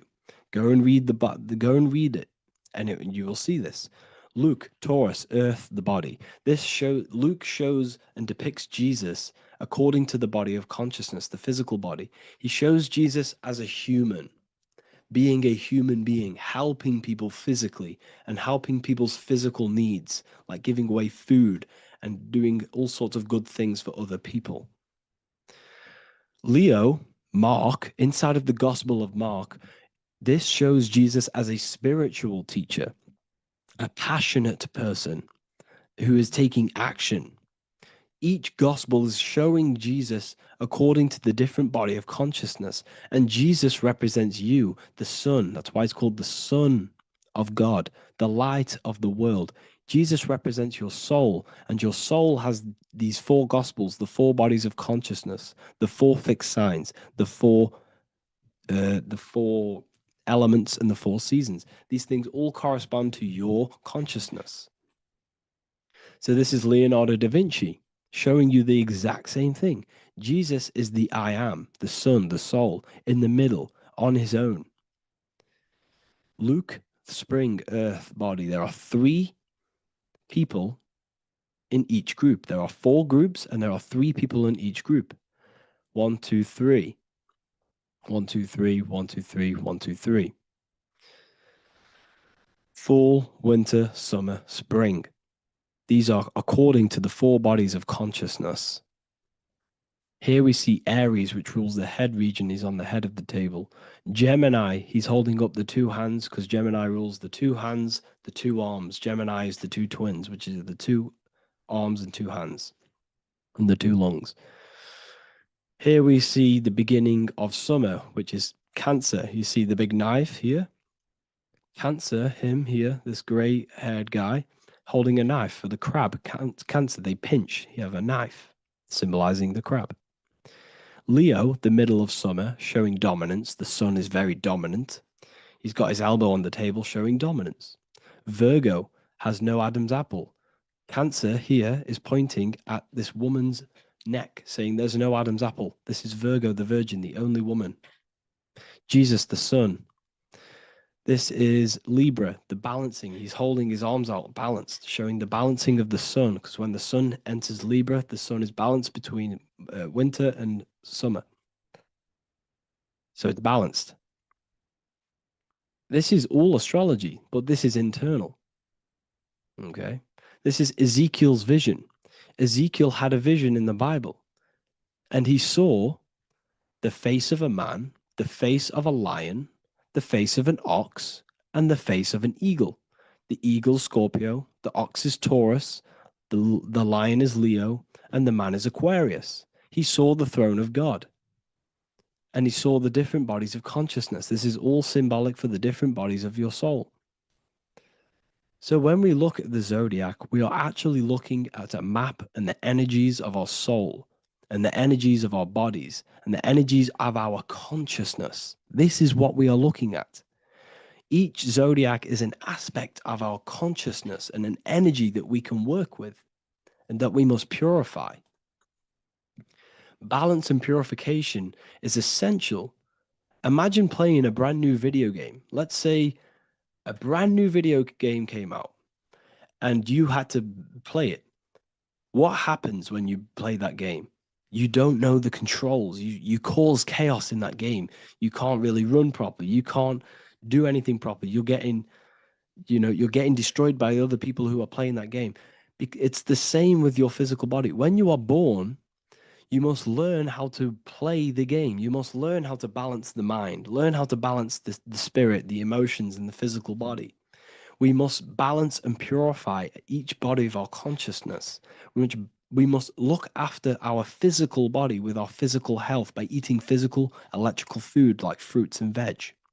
We must look after our minds by being conscious of what enters our eyes, enters our ears, enters everything. Whatever enters our five senses is affecting our mind, our mental health, our environment, mental. We need to look after our thoughts. Control our thoughts by purifying our thoughts, only positive thoughts. Then we must purify our emotions, feeling only gratitude and love and not feeling these negative, dull emotions. Then we must look after our spiritual body through meditation and looking after our spirit. But remember, when we look after our mind, it all begins in the mind. Each body of consciousness is interlocked with the other. If you have if you have an unhealthy body, you have an unhealthy mind, spirit, and emotions. If you have an unhealthy mind, you have an unhealthy body, spirit, and emotions. If you have an unhealthy emotions, you have an unhealthy spirit, mind, and physical body. They're all interlocked. You must balance each one of them. Look after your physical body, look after your thoughts, look after your emotions, look after your spirit. But remember, the mind is the most powerful one. It's mind over matter. Once we look after the mind, because once we start to control our minds and control every thought we think, this will then turn into discipline in our physical body. Because once we learn how to discipline the mind, we learn how to discipline what we eat, we learn how to discipline what we feel, we learn how to discipline our spirit. This is all interlocked, but work on the mind first. Work on the mind first. All of this knowledge is inside of the brand new Book of Wisdom, Volume 2. This is a revolution of human consciousness.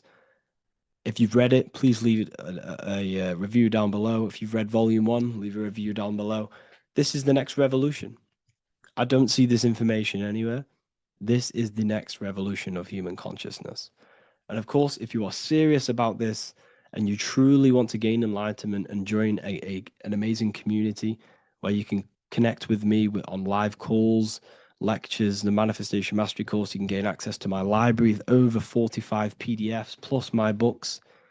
And if you do join the university, you can order a Volume 2 free of charge. All you have to do is to pay for shipping. If you truly take your knowledge serious and you want to take advantage of life, join the university. This is where truth seekers belong. Just want to say thank you all. Please leave a comment. Please leave a like. It's going to help me a lot spread this knowledge to the world. And yeah, share this with a friend and subscribe. Thank you all. What if I told you the devil is closer than you think, and it's not actually a real person, force, or spiritual entity outside of you, but a being and an aspect of your own mind and psyche? In this video, you will learn exactly what the devil is and the true esoteric meaning of the devil. The first thing we need to understand is that the universe is a mental universe. Look around you. Every action, every building, everything you see around you was begun first as thought in the mind, then manifested. We use the mind to build and shape our reality. The universe, the world, only exists inside of our mind. Therefore, God and the devil exist inside of our own psyche. So first of all, the devil is not a literal being, but a symbol of the lower self. It represents the unmastered, ego-driven part of the human mind, a symbol of destructive thoughts, emotions, behaviors, lives in realms of chaos, fear, hatred, lust, and ignorance. This is why we see the devil as red, because red is the lowest vibrational color on the color spectrum. It also corresponds with the root chakra, which is all to do with survival instincts. Red represents chaotic and intense emotions like hatred and anger. When we are angry, our face turns red. The devil represents our animalistic fundamental needs, our instinctual needs, our survival state of consciousness. We have a survival state of consciousness and a godly state of consciousness. Our godly state of consciousness is creating, not just experiencing in the animal state, but consciously creating reality. This is why we see the devil with a goat head, an animalistic head, and the head is where the brain is. The animal head represents living off instinct, the part of our mind that lives on urges, impulses, and instincts, eating, sex, power, ego-driven actions, and ego-driven thoughts. Animals are only aware of themselves. Animals live on instinct. They have no ability to consciously create like humans. This is our lower desires for the material world. That's not to say the material world is evil. However, when our consciousness is only seeking material things, this leads us down a path of self-destruction, because nothing material can ever satisfy our soul. Everything material is temporary. Therefore, the devil represents the part of us that seeks only material desires, only material fulfillment, the ways of thinking where we only think about ourselves and ego-driven thoughts. It also represents the unchecked, unconscious self, where we have no mastery over our thoughts, over our emotional impulses, and no mastery over our actions. We're living in instinct and impulsive states, which causes chaos, selflessness, destruction, and keeps us bound to our lower material 3D state of consciousness. It's important to recognize that the word devil was never present in the earliest Gospels. Instead, what was mentioned was a spirit of evil. This distinction is crucial because it underscores that the idea of the devil, as popularly conceived, does not actually exist as an independent entity. Rather, it is a personification of the lower aspects of the human mind, a facet of our own consciousness. The term spirit of evil was not meant to denote a specific deity or being, but rather any force of negativity, whether it manifests as a destructive thought, emotion, or action. A spirit is a force, an energy, and we have three forces that create our reality: thoughts, emotions, and actions. We have full control over these three aspects, which transform and mold reality. A destructive thought, a destructive emotion, a destructive action is a spirit of evil, and it originates from the darker aspects of the human psyche. So now, because we're on the topic of the devil, we have to look at the pentagram, which is obviously connected to the devil heavily. The upright pentagram represents spirit, air, water, earth, fire. Upright, which represents spirit, the most important element on top of the earthly elements, showing spiritual principles over material principles. As spiritual beings as we are, we have to put our spirit first, our higher self first, and material things second. Why? Because material things never satisfy us long term. Seeking material fulfillment will leave us feeling unfulfilled in the long run and very unhappy, and we can lose ourselves in illusions. We have to put our spiritual principles first. Seeking wisdom, knowledge, connection to the divine, and connection to our higher self is what gives us true fulfillment in our hearts and souls. But when we see this pentagram inverted, we now have spirit on the very bottom, which now represents earthly principles on top of the spiritual principles. We're putting our earthly elements on top of our spiritual element, which this inverted pentagram represents no longer caring about spirit, no longer caring about our invisible internal world, and only caring about this external body, food, sex, material things, cars, money, and all the things outside of us, the world outside of our mind. This is what true Satanism is. Satanism is not worshipping an external deity, but it is worshipping the self, only fulfilling the ego's desires. This is what true Satanism is, and we have all been conditioned to live in this state. Satanists want us to believe that there is an external deity called Satan or the devil, and the reason they do this is because they trick us, making us believe that we are not Satanists, while they are actually conditioning us to be self-seeking, ego-driven people, where we only care about sex, food, material things, and money, which is actually conditioning us to be Satanists. 80% of the population today are unknowingly involving themselves in Satanism, which is ego-driven thoughts, actions, and emotions, dwelling and living in this state where we only care about ourselves. When we are spiritual, we realize we are all one. We are all one consciousness family, and we need to do things that help and contribute towards our collective experience, helping others instead of seeking to serve only the self. The angel is depicted with wings, which represents elevation,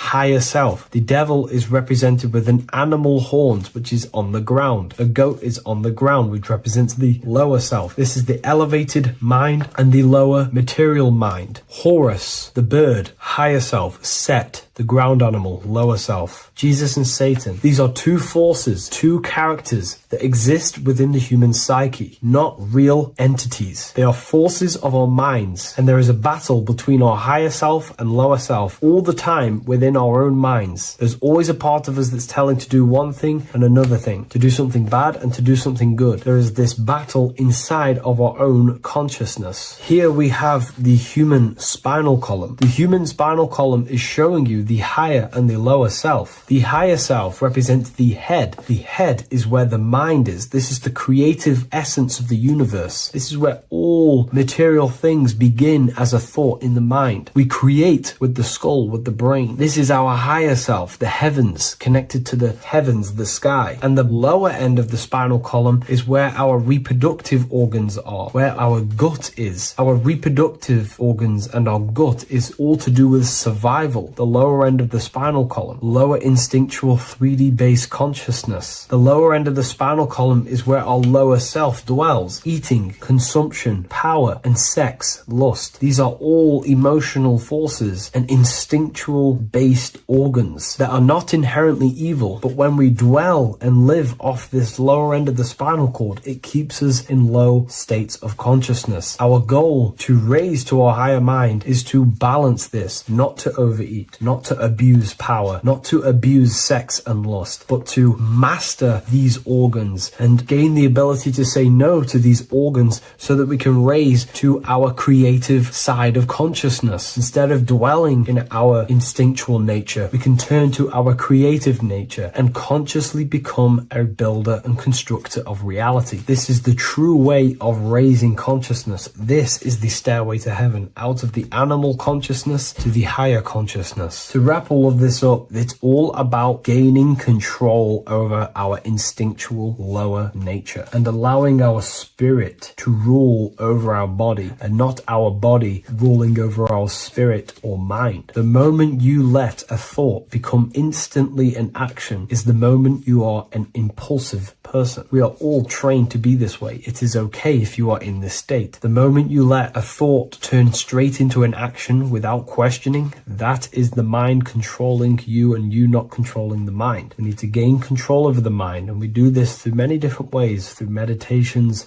affirmations, and discipline. We slowly gain control over our minds. And once we gain control over our minds, we gain control over our thoughts, and we gain control over the attention that we give certain thoughts. We can then start to uplift our mind, our thoughts, out of our instinctual state to the higher mind. If you wish to learn more about consciousness, I'll leave a link in the description for the Book of Wisdom, Volume 2. In this video, we're going to be talking about the evolution of consciousness. You are born human, however, you possess consciousness, which is the awareness behind your being, the awareness behind your thoughts, the experiencer behind your five senses, the experiencer, the observer behind your thought, emotions, and senses. You are an eye, an invisible consciousness looking through a lens, which is your body. Your body produces this physical world that you experience. Your brain produces this world. Your brain and body is a technological computer. However, you are an infinite, ever-expanding consciousness behind this physical body. And there is an evolution of consciousness, a cosmic journey of expansion. And this is why we see so much pyramid symbolism in the occult and esoteric world, and especially within Freemasonry. Because the pyramid represents climbing, an evolution, a raising state of consciousness, a journey. Steps symbolize a journey upwards. This is the raising and the evolution of consciousness, our inner world. The transmutation of our inner selves, of our souls and consciousness and our minds. So when we see this pyramid, we're seeing a evolution, a way up to source consciousness. And the eye in the pyramid represents your source consciousness. It represents illumination. It represents divine guidance through this evolution of consciousness. This is why we see the ladder. Consciousness is ever expanding on an infinite journey of evolution. Each individual is a part of this cosmic process, contributing towards the ongoing expansion of both mind and awareness. As we evolve, we collectively explore deeper levels of existence, expanding the boundaries of thought and consciousness. The mind has the ability to expand infinitely into new realms of thought, into new dimensions of mind. The mind cannot be filled up. It is not a physical substance. The body can be filled up because it is a physical thing, but you cannot fill the mind. Therefore, the mind is constantly expanding, ever expanding into new fields of thought. So what we see in Freemasonry, the ladder, is again a journey, an elevation of consciousness. When we are born with an infant consciousness, and as we gain older, we gain an adult consciousness. Our inner world, our inner mind, and our emotional intellect changes and evolves. We are significantly different from when we were very young as an infant. It's because our consciousness evolutes, it changes, it alters like water. So, just like this evolution of your own consciousness as growing up, there is consciousness of beings existing in cycles beyond our own. And their consciousness is unimaginably different from ours. They operate on a higher level of understanding and knowing, experiencing reality in ways that transcend our current comprehension. Our minds right now cannot comprehend the highest states of consciousness. There are entities, there are beings beyond our own, existing in higher dimensions of consciousness that we cannot comprehend because they have expanded. They are on a further way up the ladder of consciousness. However, we are all on this same journey. None of us can take the same journey. There is one ultimate goal, reaching source consciousness. However, this is always ever expanding. However, we are all on a different journey. There is one truth, one source, one goal. However, there are billions in different ways of reaching it, and we are all on these different paths to source consciousness, to this ladder, this evolution of universal evolution. Okay? Their awareness is attuned to new dimensions of existence, reflecting a more advanced stage in the cosmic journey of consciousness evolution. So when you take DMT, you are shot into these higher realms of consciousness where you meet these beings who look similar to these images. They are not speaking to you physically. They don't speak to you three-dimensionally through vibration and words. They speak to you mentally. If you have done DMT, then you know this. And if you have met these beings, then you know this. You might have even met some of these types of beings on mushrooms or any psychedelic drugs. Because ultimately, when you take these mind-altering substances, it's altering your consciousness. It's merging your consciousness with the spirit of that substance. And you are essentially attuning your mind to higher dimensions of consciousness. That's why we say we're getting high when we take these substances. Therefore, when you meet these beings on DMT, you are essentially meeting beings who are attuned to higher dimensions of consciousness, and they speak to you mentally. They speak to you telepathically through thought, because the universe is mental. Everything exists within the mind. The way you are now, your physical existence, is a state of mind. Mind, thought creates matter. Spirit and matter are two opposing ways of thinking. If we have a very spiritual mind, we have an expanded mind, we are a spiritual person through the mind. However, if we have a very low state of consciousness where we think about food, sex, lust, and all physical things, then we have a physical consciousness. Matter and spirit are two opposing forces, two ways of thinking. The mind attunes itself to different levels of understanding in different dimensions. So, essentially, this is what we're looking at. The body is a vessel for the fluidic, formless consciousness, a temple that houses the essence of our awareness. While the five senses are limited to perceiving only the physical plane, the mind transcends these limitations, capable of perceiving the full scope of reality. It is through the mind that we access deeper truths beyond the material, tapping into boundless nature of existence. Physical existence is a thin band, a thin layer of reality. It's like 0.001% of reality. And your five senses are only tuned into this layer of reality. But the five senses are, by design, only allowed to perceive physicality. But the mind has the power to expand beyond this physical five sense state. The mind has the power to expand and evolute. It is a conscious decision whether you want to take this path or not.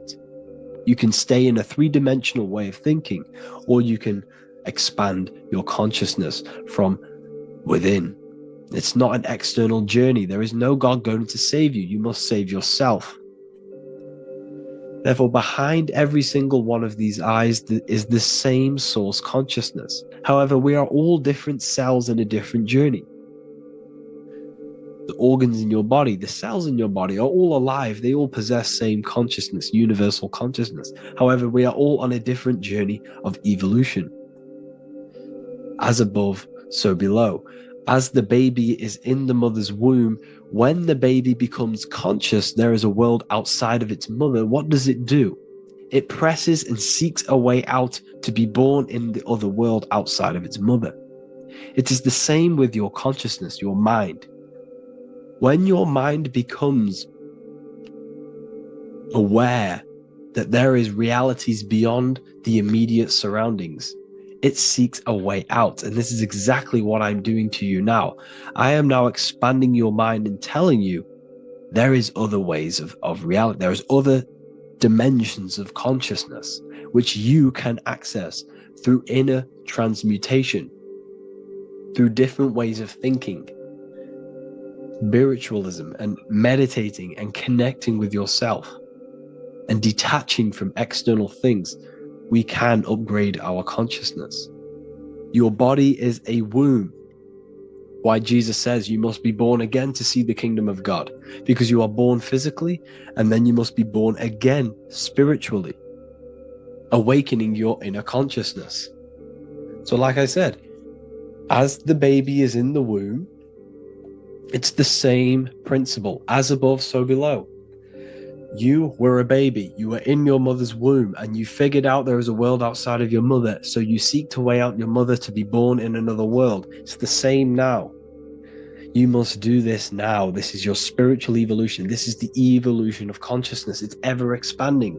When you die, this is a transition. You must learn to not fear death. This is another part of your spiritual journey.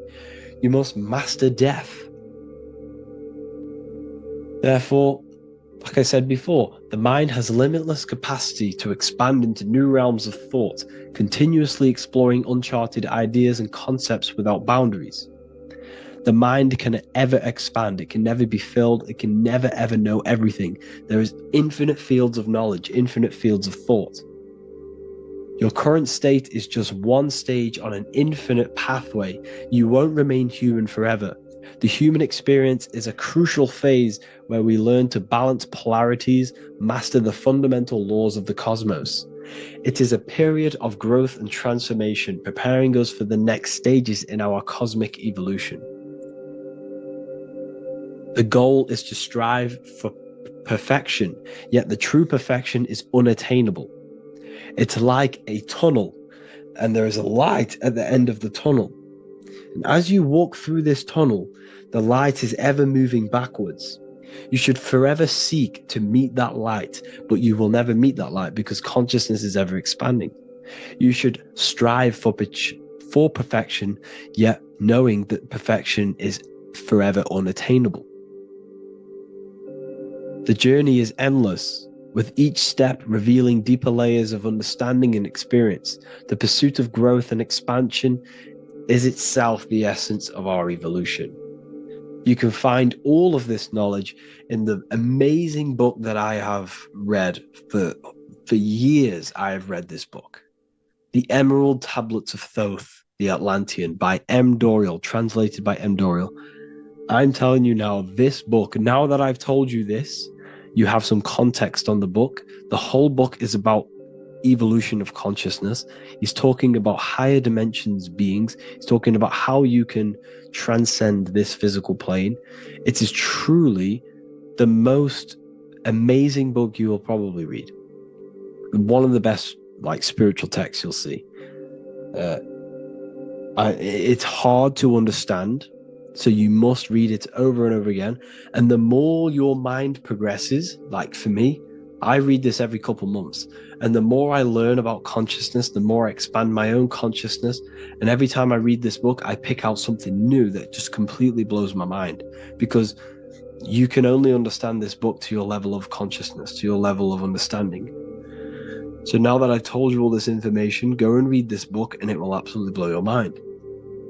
And so will the Book of Wisdom Volume 2, which is now available. I released it the other day. I'm just going to read a page out now. This page is called Spirit and Matter. The Earth is not merely a dense, lifeless rock drifting through space. It possesses spirit, a living essence that animates its form. But what do we mean by spirit? Spirit in esoteric terms refers to the energy, the life force, animating the principles infused in matter. So essentially, what this page is talking about is how everything has spirit, consciousness within it. You are the middle, you are spirit and matter. You have the ability to expand your mind to the God self and raise above our animal instinct, our material self, and know the divine and expand. Animals cannot do this. Animals are not self-aware. Humans possess self-awareness. We can observe our consciousness. We can say, why do I exist? We can look in the mirror and know that we need growth. And this is what Anunnaki means. Anu means above. Anu was the supreme god of the sky, which is a metaphor. He represents spirit above, heaven. Anu came down to earth and married Ki, the goddess of the earth, which represents matter. It's a myth, it's an allegory. Anu married Ki and gave birth to the Anunnaki. Spirit came down and infused with matter and gave birth to the human, which is you. You are spirit infused in matter, Anu and Ki, Anunnaki. You are the Anunnaki. And this is just one of the teachings in my book. Honestly, this book is absolutely amazing. If you truly, truly want to expand your consciousness, give this book a read. And obviously, if you're inside the university, I give you this book for free. A paperback version. If you join the university, follow the steps inside of the general chat, you'll be able to download this book. Sorry, not download it. Order a paperback for free. All you have to do is pay for the shipping. You'll also gain amazing knowledge inside of my library, where your mind will just be overblown with the amount of esoteric books. There's over 45 rare occult books, plus you get a PDF of the Volume 1 and Human Health Guide.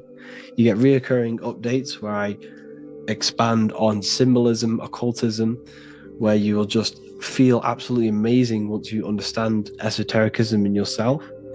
You'll also learn how to create the dream reality that you want with the Manifestation Mastery course, where I teach you how your consciousness creates reality.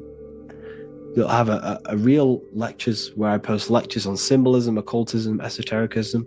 There's a conscious community and live calls and Q&A where you can ask me questions and I'll answer your questions. I just want to say thank you to everyone who has joined the university. Thank you for even liking and watching this video. Any support I just appreciate every single one of you. Please, if you can, leave a comment and a like on this video and let me know any videos you want me to make in the future. And I will start uploading a lot more to the YouTube. So yeah, thank you all for tuning in today. Have an amazing day.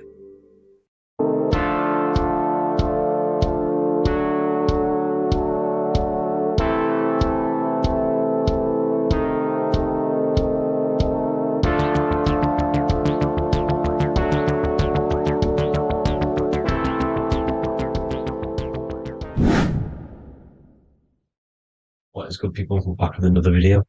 And this is going to be talking about the connection between the micro and the macro. You know, you are the universe. Everything is inside of you. So the first thing you need to understand is that the law of mentalism, we are a thought in the creator's mind. Everything's being thought into existence. We have a spark of this mind, this same mind of the creator. And everything is a state of mind. Particles or atoms, whatever you want to call them, are a mental thing. They're a product of the mind. Everything's thought into existence. Thoughts influence everything. Thoughts are energetic effects which send out waves into the quantum field around you.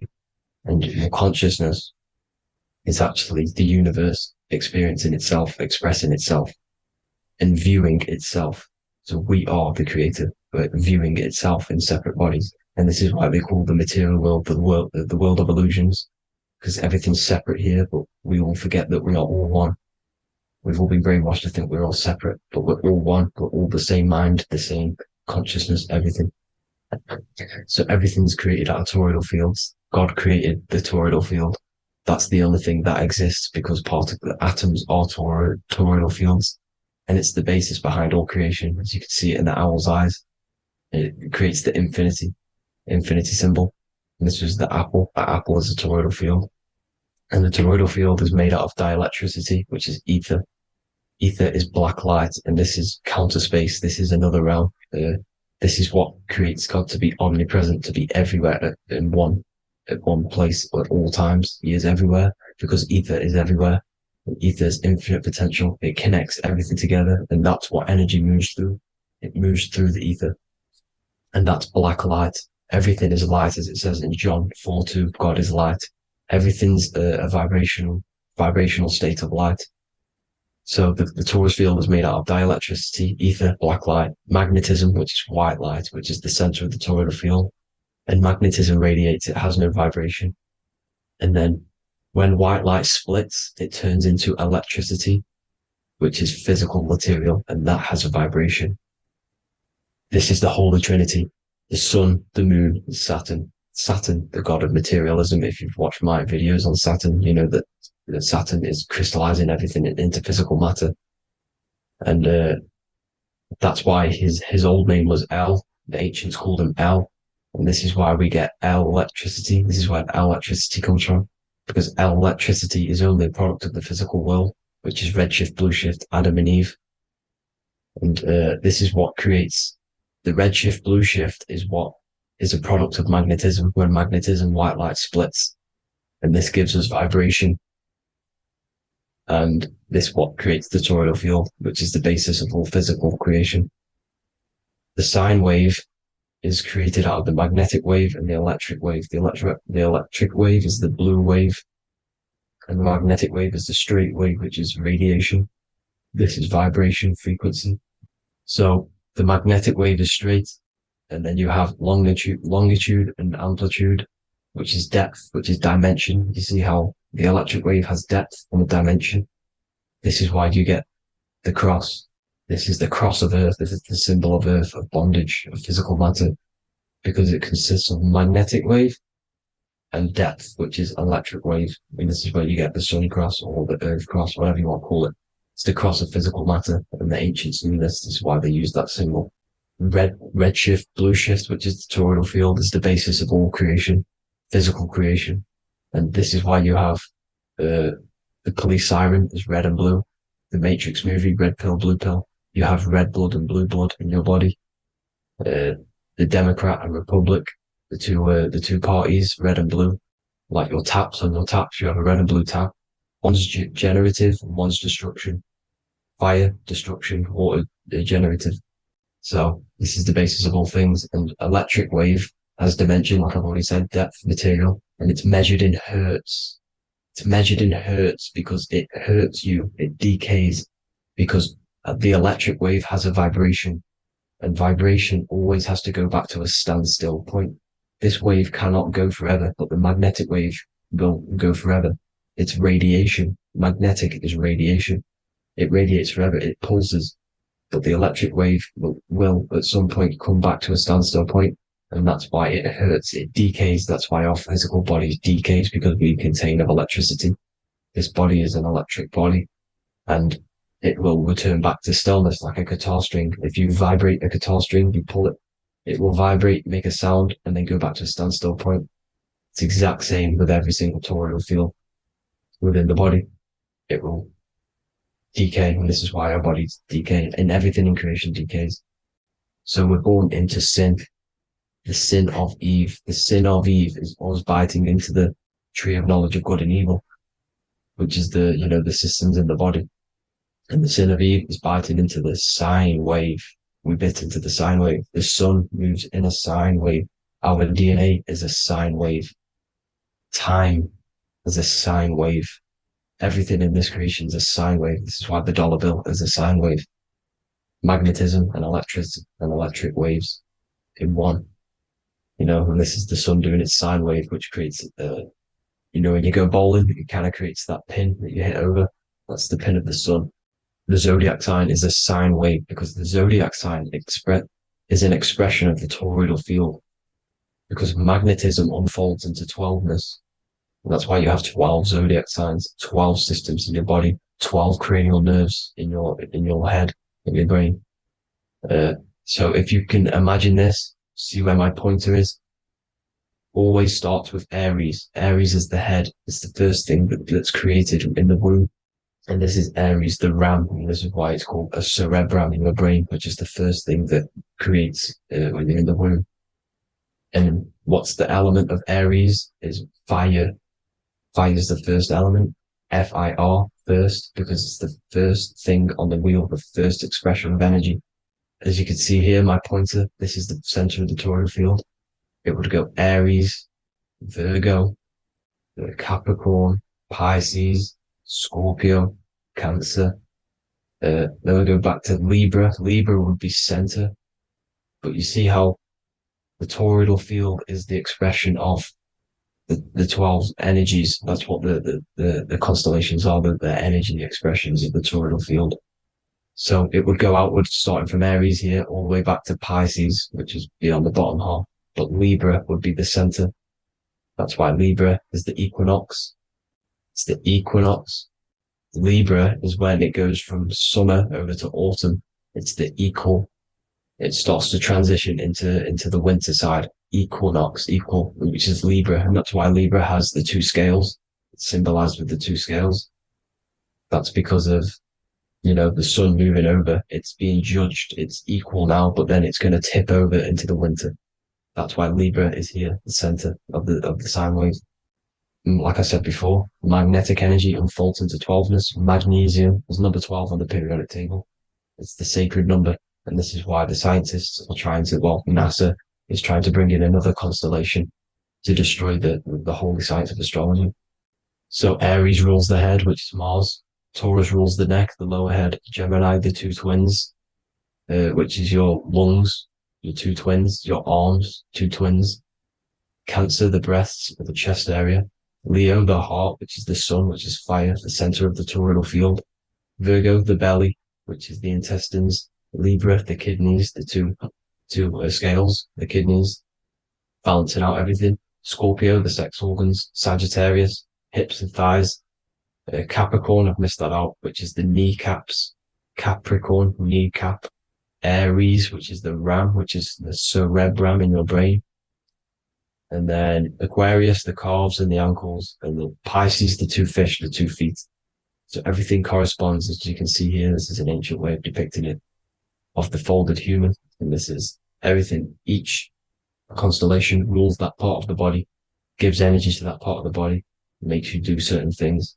So magnetic energy unfolds into 12ness, electricity unfolds into 7s. That's why when you get electric, the light spectrum that we see, it consists of 7 colors. Why we have 7 planets. The 7 planets give us our 7 metals and the 7 solfeggio scale frequencies. So the rotor, this is the rotor. And rotor is an anagram for Torah, the Torah, which is I think it's the Hebrew Bible. Don't quote me on that, but it's one of the holy books, which is the Torah, the Taurus. Everything goes back to the Taurus field because it's the basis of all creation. So the chief cornerstone, it says in the Bible that the builders rejected the chief cornerstone. The chief cornerstone You are the builder. You decided to incarnate into the physical world, into the electric world, the world of Saturn. When you are created in the womb, it takes you 9 months for you to be created. So, for example, if you went into the womb here, it'd take you 9 months. So let's say you're born in Scorpio. So you'd go back 9 months, 1, 2, 3, 4, 5, 6, 7, 8, 9.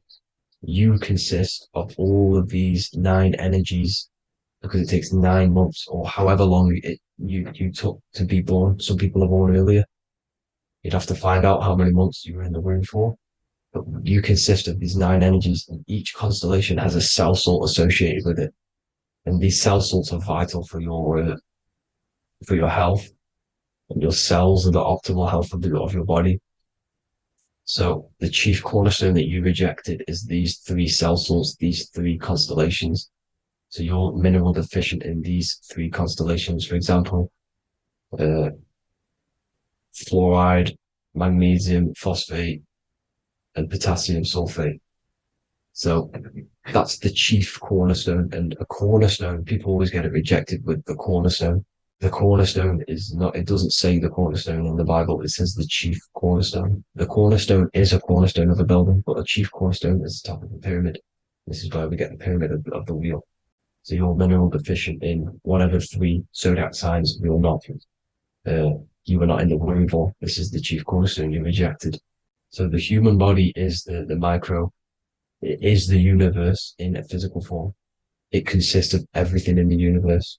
Just like your consciousness is the universe watching itself, experiencing itself. Your body is the whole universe. 12 systems in the body, 12 zodiac signs, 7 chakras are the 7 planets. The Holy Trinity of you is your Temple of Solomon, the soul and the mind, the sun and the moon. You know, everything is in you. You consist of everything, all the energies, everything. Heaven and hell. Heaven and hell is a mind state. It's a state of the mind. Head, H-E-A, which is heaven, and the heel, the bottom of your foot, is hell. And the bottom of your foot is the soul. So they're basically saying, well, it's wordplay. They're saying that your soul is in hell because, you know, with the elites being in control.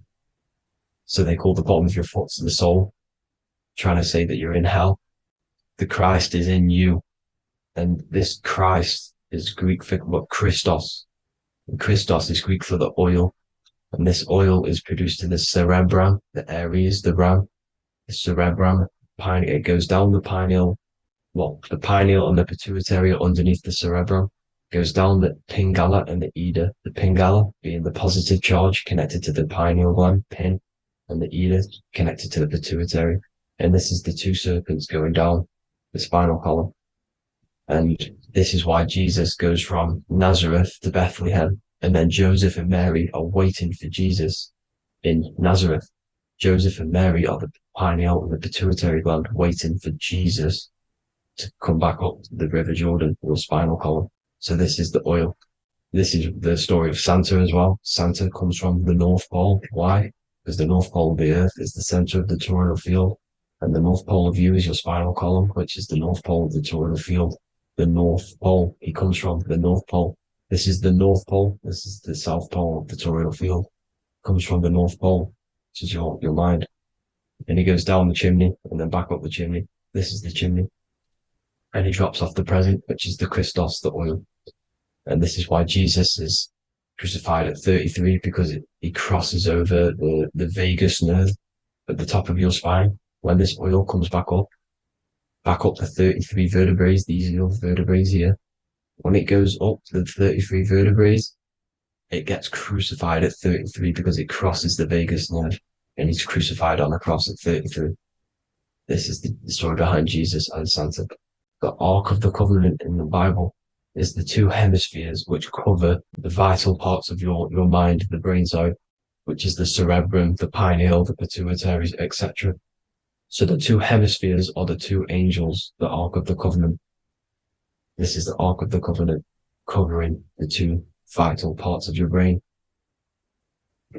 So these are the optic thalamus is another part, and it protects the Christ oil, which is inside at the center of the brain. See, the Bible is all a massive metaphor about yourself because you are the universe. You are a microcosm of the universe. Your consciousness is experiencing itself, and the universe experiencing, and your body is the whole universe. Your head's heaven. So Moses crosses the Red Sea. These are the two hemispheres of your brain. This is the corpus callosum, the Red Sea. So he's pretty much saying that he's uniting the two hemispheres of your brain, because most people in this generation are stuck in the left brain, which is just logic, reasoning, science and maths, writing.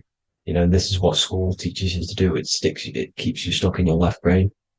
And you want to cross over to you want to cross the Red Sea, which is the corpus callosum, to the right brain, which is awareness, creativity, imagination, intuition, insight, using the higher mind, creativity, imagination. If you don't have intuition, then you can't read energy, you can't pick up on bad things.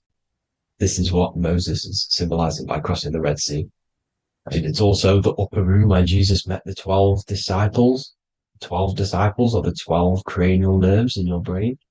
It doesn't just represent the 12 zodiac signs, the 12 disciples. It symbolizes many different things. It's like I said, energy the universe consists of 12ness.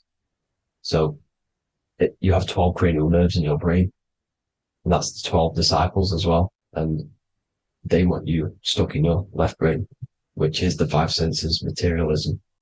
So they say in the Bible that Satan blinds the mind. Satan is Saturn. If you've watched my videos, Satan is Saturn. And you consist of the Holy Trinity, which is the sun, moon, and earth. The soul, moon, the soul being your sun, the solar, the moon being your mind, the earth, your physical body. And Satan blinds the mind. Why? Because we enter a soul system. This is a soul system, not a solar system. And Saturn is the Lord of the Rings, which is the outer ring. When your soul enters the soul system, your soul starts to materialize. It hits Saturn. Why? Because Saturn starts to materialize you. You take on the 7 virtues, which are the 7 planets, which are your 7 chakras. And to get out of this soul system, you must get out of your lower nature, your animal nature, which is lust, desire, greed. The number of the beast, 666, which is Saturn, Satan.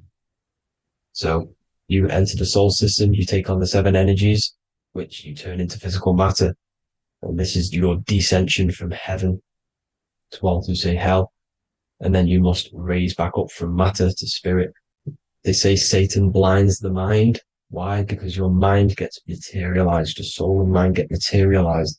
And when you get materialized, it's an intense experience. You lose the divinity within you. You forget the divinity.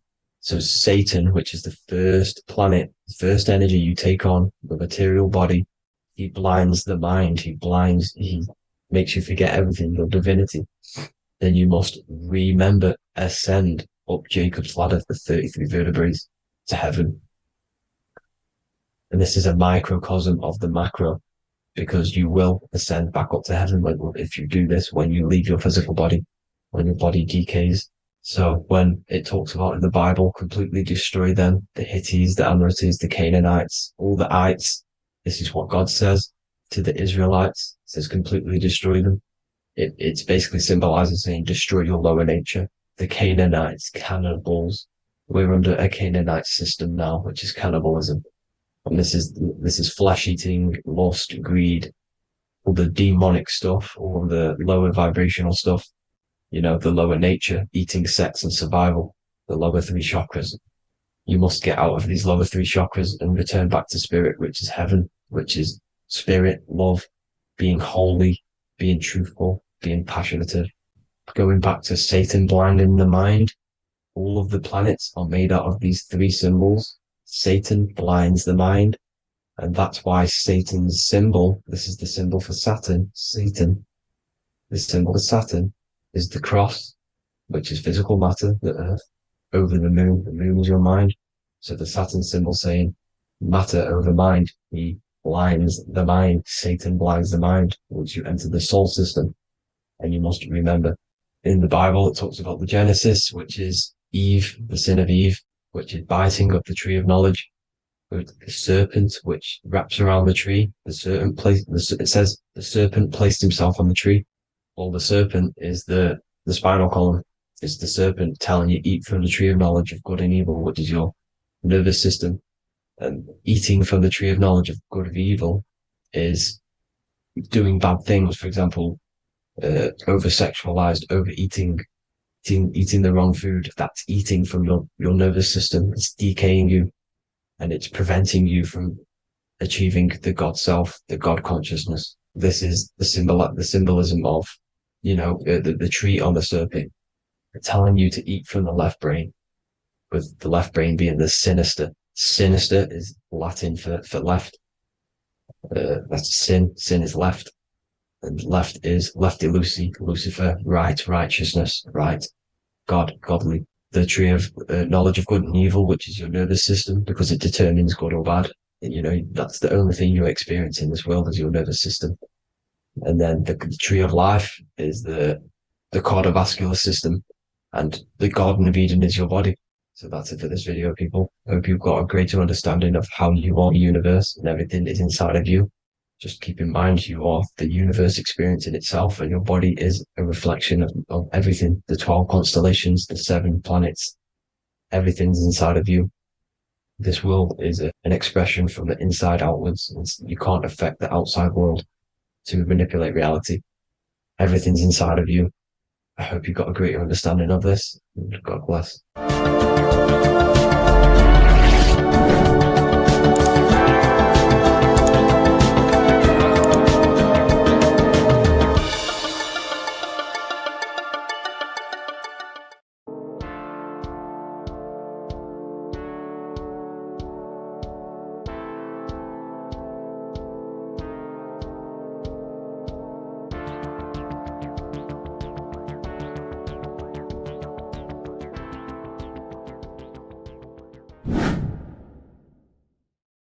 People, how are you all doing? It's Revival of Wisdom, and today we're going to be talking about your birth certificates and how we are slaves to a system and how they have trapped us into this system.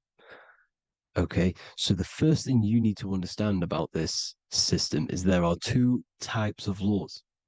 You have the law of water, which is Admiralty law, and the law of the land. So the Admiralty law is the law of water, and this is what money is. Money is water. This is why we say liquidity, currency, the current. A current is water, something moving through something. Cash flow. And this is why banks are called banks, because a river bank is on either side of the water, and it directs the currency. You see? So money is water. And as you can see here, Ripple, the cryptocurrency, Ripple, water Ripple, and they're building a bridge over water, overseas, international banking with cryptocurrency. So money is water, and this has specific laws about water, but water is the same everywhere, you see. What the difference is with the law of the land is that you can have different laws in different lands.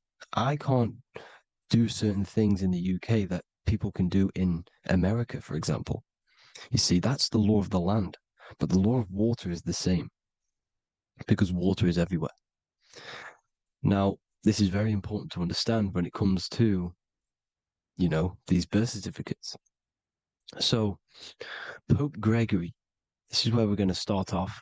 Pope Gregory in 1582 took the Orthodox Eastern sunrise calendar and changed it to his own Gregorian timeline, not a calendar, a timeline.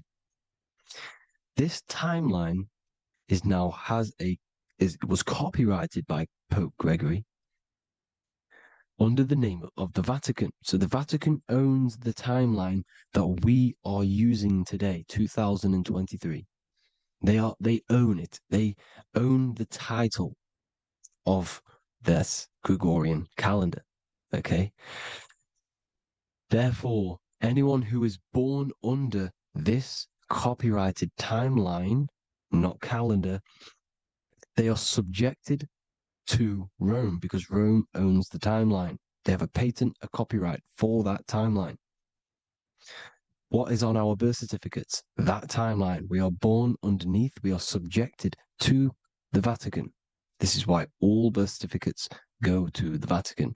They own every single birth certificate. Okay? So when we use this timeline, we are subjecting ourselves to this timeline. Okay? Which the Vatican has a claim over.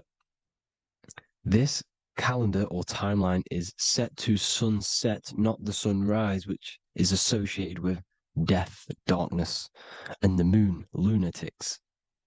You see, so this is a sunset calendar timeline. Okay, this is now, they've changed a couple things, right? They say that the new year is January the 1st. Okay, when we know this is in winter. January is winter, which is associated with darkness, death, the death of nature.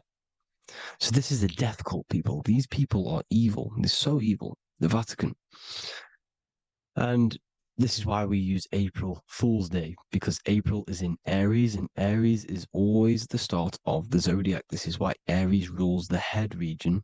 12 zodiacs, 12 systems of the body. Each zodiac is associated with each part of the body, and this is why Aries is the head, cerebrum. But we're not going to talk about in this video. But yes, that is what April Fool's Day is. They're putting it in your face. April Fool's Day is the real start of the year, when the sun starts to rise again, when the risen Savior is resurrected, when it's born again. This is when the Jews celebrate the Passover. This is when the Christians celebrate the resurrection of Jesus, and they eat lamb. The Jews eat lamb because we're in Aries, the new year. The sun is now born again, our risen Savior, the light of the world. So yes, this is what April Fool's Day is. It's the first day of the year, which they changed. Pope Gregory changed. So you need to understand is that you are in the womb. You are inside of a ship, because every ship, literally a ship, every ship is female. This is why they say she delivers the product, because she does deliver the product, you, the baby. Same thing with a ship, they deliver products. They are a she. And when they pull up to the bay, like you can see on this picture, they're pulling up to the bay. This is now called the birth canal. The ship is now in birth, on paper. Okay, this is law. And when they pull up, they tie up to the bay, and now they get a certificate of manifest certifying all of the products which are on the ship and what they are bringing into that nation. Okay, so you're bringing in this many of that, everything's on the certificate of manifest. And this certificate of manifest is also your birth certificate, because you are traveling through water when you are in the birth canal of your mother, because you are in water when you are in the womb, and you travel through the birth canal. And when you arrive, you get a certificate of manifest with the name, how many, the quantity, that's your birth certificate. Okay. And this is what it is. We are a we're not a corporation, but we represent a corporation, which is your name in full capital letters. That is your corporation. You cannot physically tax a body, but you can tax a corporation. This is why we get charged. This is why we get taxed, because it all goes down to the corporation which our name represents, which we are subjecting ourselves to. We are my name, I am subjecting myself to this name, and that name has a corporation which I represent, which I subject myself to.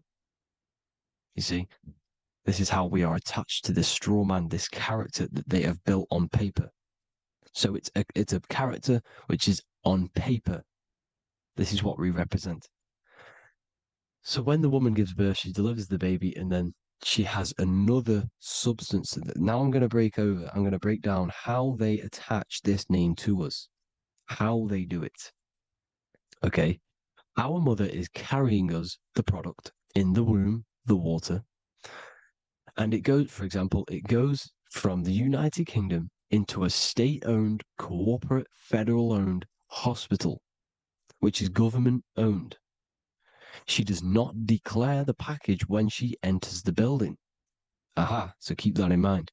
When she delivers the package in the federal territory, she does not declare the package either when she leaves. Therefore, there is no evidence that we exist when we arrive. On paper. On paper, there is no evidence that we came into the building or left the building. We have not been declared. So we do not exist on paper at this point.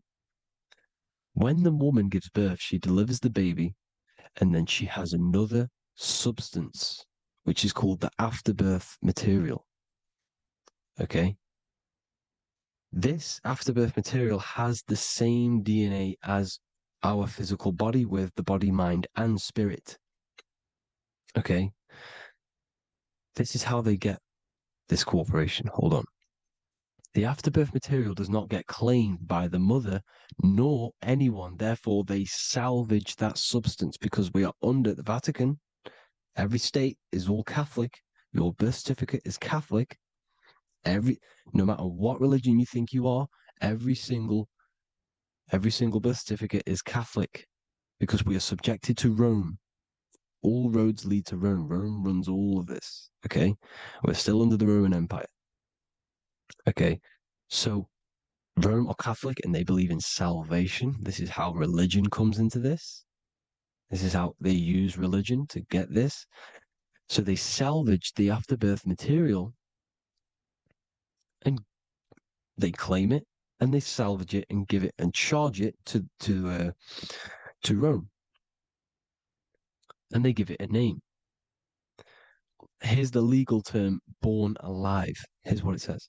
Each product of such birth is considered live, born, and fully recognized as a human person. So each product of such birth, so that could be anything, the afterbirth, the person who actually comes out, the baby. So your afterbirth, which we do not take with us, we take the baby with us, they keep that in the hospital, they collect the afterbirth, and they salvage it, and they give it the name, which it is us. We are a representative to that afterbirth material, which they put the name on, they claimed, which is subject to Rome. So we are walking around our whole lives as a representative to that claimed salvaged afterbirth material, which the federal state have. Okay. We are under the Catholic Church, Vatican. Therefore, the afterbirth material is a child of God. See, on paper, therefore, they believe in salvation and salvage the afterbirth material. This material has no mother or father. The state pick it up. It becomes a war to the courts and gets charged to the state. So we are a representative to that character they salvaged because it is the exact same DNA as you. Subject is the name or the title, and the matter is the physical aspect left behind in the hospital, which represents us. You see? So now we're moving on to Unum Sanctum. Unum Sanctum was in 1302, a very, very important year. Very important year. Unum Sanctum says this is basically how they claim everyone in the world. So the Vatican had all this power, all this gold, all these people under them. They need to get a claim for them so then they can rule over them and make them slaves. So what they did, they created Unum Sanctum. Pope Boniface VIII did this. And it says, the spiritual man judges of all things and he himself is judged by no man. The spiritual man, keep that in mind, unless he invent like Manichaeus, two beginnings, which is false and judged by heretical, since according to the testimony of Moses, it is not in the beginnings, but in the beginning that God created heaven and earth. Furthermore, we declare, we proclaim, we define that it is absolutely necessary for salvation that every human creature to be subjected to the Roman pontiff. So they are claiming us in Unum Sanctum. and it's in the vaults in the Vatican. They will put a spell on it because they are sorcerers, they are magicians. They put a spell on it, they lock it up, and whatever goes on that piece of paper goes. And this Unum Sanctum is claiming all of us. So what does it say in the beginning? The spiritual man judges of all things, and he himself is judged by no man. The spiritual man, the man with the body, mind, and soul, the first baby that comes out the birth canal. That's you, your body, you, body, mind, and soul. You have the Christ, which is I am, which is grace. Grace means here now, in the present. You have the Christ, which means I am. Therefore, you have a soul. If you can say I am, you have the Christ. You have a soul. But a creature can be anything with no soul. You see, so no man can judge the man with the soul. However, as it says in the second part, we proclaim, we define that it's absolutely necessary for salvation that every human creature to be subject to the Roman pontiff. So they are subjecting the afterbirth, not the man with the body, mind, and soul, but the afterbirth to the Roman pontiff, to the Roman Catholic Church. We are the ones who are claiming to be the afterbirth material, which is our birth certificate, which is our representative. We represent that because it is our DNA. This is how we are stuck. We are stuck because we represent this DNA, which is on paper, recorded. You see? So we, being untaught, uneducated in these subjects, we are subjecting ourselves to this system, to this slavery, because we just want to live. We just want to live happily, just peaceful. Think about it. Where's all this coming from? Where's all this war, all this killing, deaths coming from? We just want to live.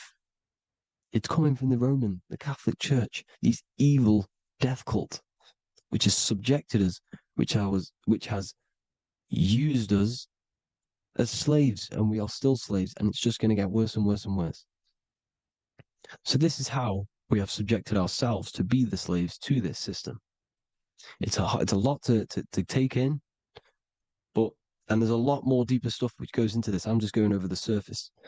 I'm going quite deep, but there is little details that I still need to learn myself. But this is the general how that we've been stuck to this slave system. So we are batteries, okay?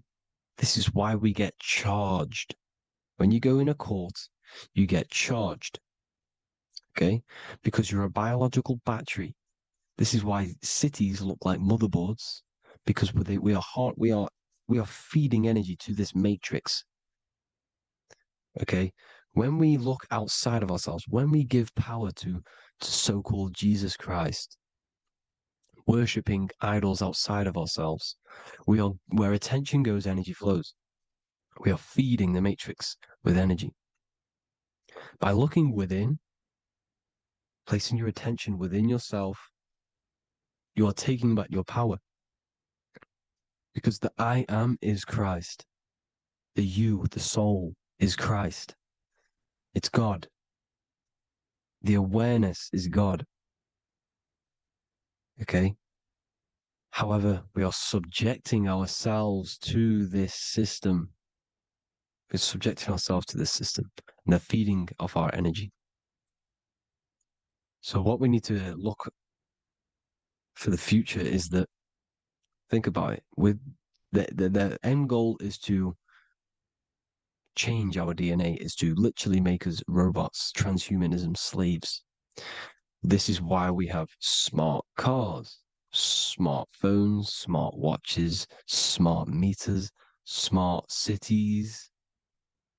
And all of this is going to be connected by the smart grid, which is 5G. This is why 5G is rolling out. 5G is going to connect all of these technologies to one. It's like a big net system. And you know why they're doing this? It's because All of this is going to be connected through AI, through this 5G, and that 5G is going to be controlled by the elites. So you say anything wrong, you do something wrong, you say the wrong thing online, they'll turn off your car, they'll turn off your phone, they'll turn off your smartwatch, they'll turn off your TV, because it's all going to be connected and controlled by the smart grid. And this is what the Great Reset is, people. But they're going to trap us inside of these 15-minute smart cities, so we can't leave the area, because they're going to use climate change as a tool to enslave us to not travel because of so-called climate change and the fumes that we are putting into the air, which is all BS. They're doing this to push these new cities, to push all of it. But listen, they're trying to get inside of your body. The only way they can do that is to get you addicted and using this technology. First, they got on the body with the smartphone. Well, first of all, we use the technology. We get used to it with it in our hand.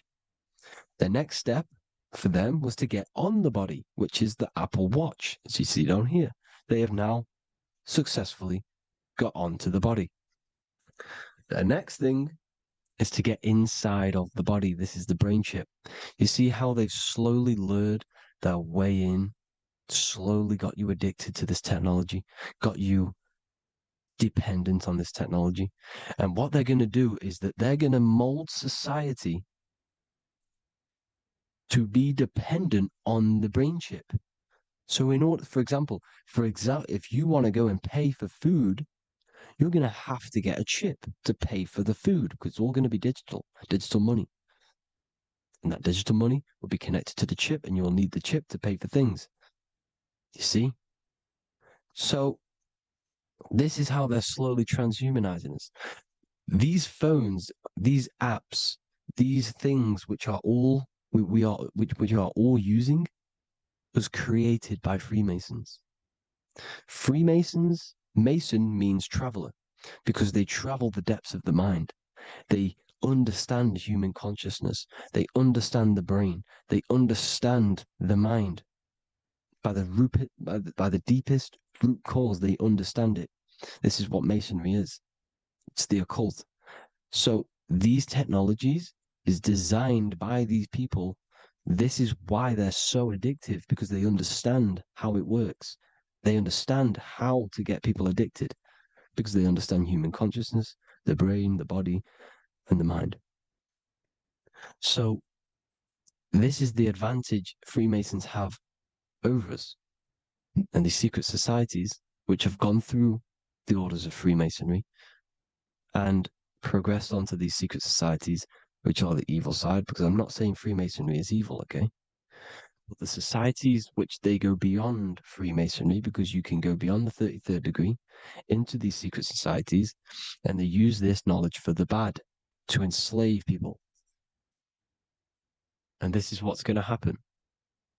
Transhumanism. So I hope you all learned some insight for today.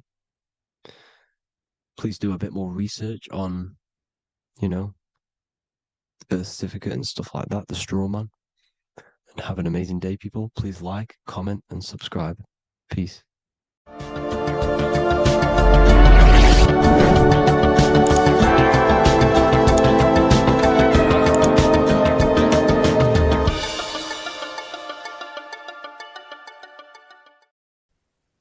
As above, so below. This is one of the most crucial teachings within esotericism, occultism, or what we like to call it today, spirituality.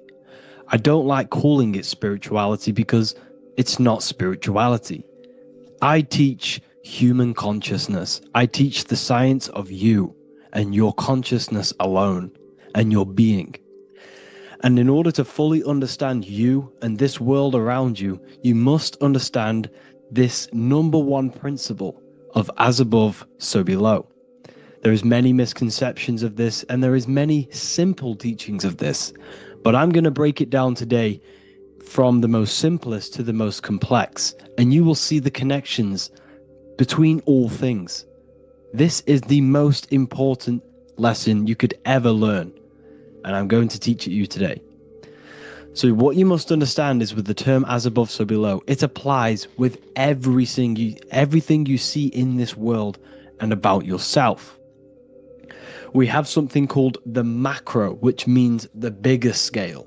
On the bigger scale, we have the whole earth. If we look down from the sky on top of rivers, this is what we see. We see this tree pattern. Then on a smaller scale, we see trees have the same pattern. Then we look even closer. We're going smaller and smaller into the leaves of the tree. We see the same pattern. Then we go even more micro into the human brain and look at the human brain cells, and we see the same pattern. This is proof this is a fractal universe, and everything is in the micro is reflected in the macro. As above, so below. As within, so without. On the macro is a reflection of the micro. So now that you understand this, we can go a bit further. A yearly cycle of spring, summer, fall, winter is a macro. A micro is a daily cycle. So a day is a mini year. The summer is the midday. Autumn is the evening. Night is the winter, and spring is the morning. This is a macro, a reflection. We have a miniature cycle of the zodiac every single day. And this cycle is also reflecting the cycle of life and death. We live, we are born, which is the spring. We live, which is the summer. We then age, which is the autumn. And then we die, which is the winter, and then we are reborn again. This is the cycle of life and death, and you do this every single day. You see, death is a macrocosm of sleep. This is why we say sleep is the cousin of death, because you die every single night. You do this process of life and death every single day. As above, so below. What's in the micro is in the macro. So when you go to sleep, you are essentially dying. And then in the morning when you wake up, you are then born again. This is a fractal cycle that we live in. Everything in this whole world is fractal. Everything applies to as above, so below. We have the sun, we have the moon, we have the day, we have the night. We have the life, we have the death. We have the conscious, we have sleep.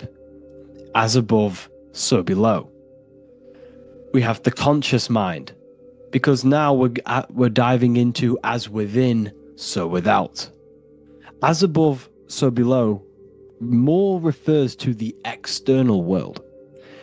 As within, so without is referring to your inner world and the outer world. What you must understand is about yourself. You exist in two realms. You're an individual.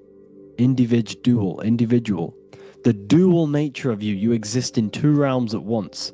You have an inner world of your thought, emotion. This is the inner world that no one else can see but yourself. And you have an outer world with a physical body which everyone can see. So you exist in two worlds. You have the inner voice, you have the outer physical voice, which I'm speaking to you with now.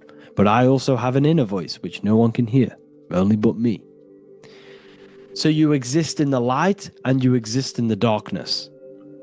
The sun represents your external self, your physical conscious mind. The moon represents your shadow self, the inner self, the psyche self. The spirit self. There is an as above, so below. The sun is within you. The moon is within you. Everything is within you.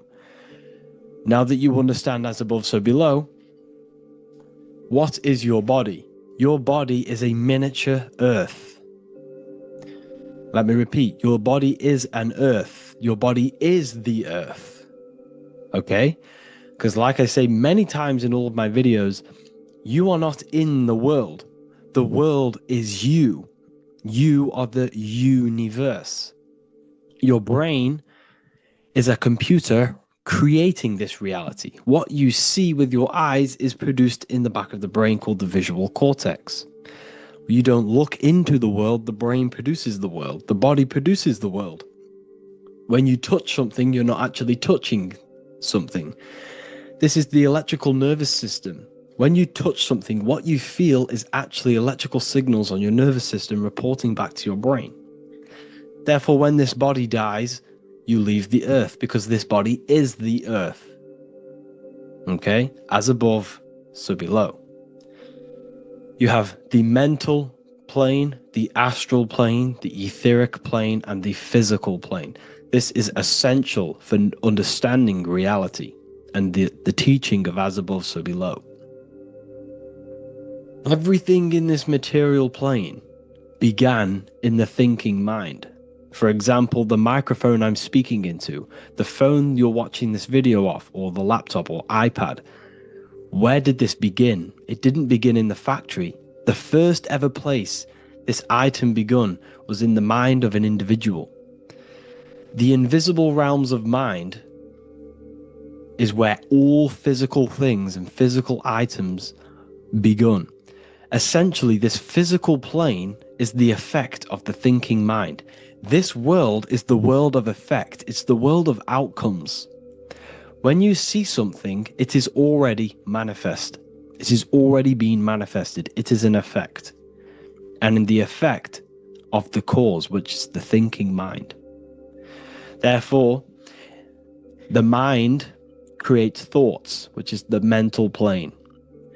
Then after thoughts creates imagination, which is the astral plane. These two are spiritual. They are non-physical. So spirit kind of means non-physical.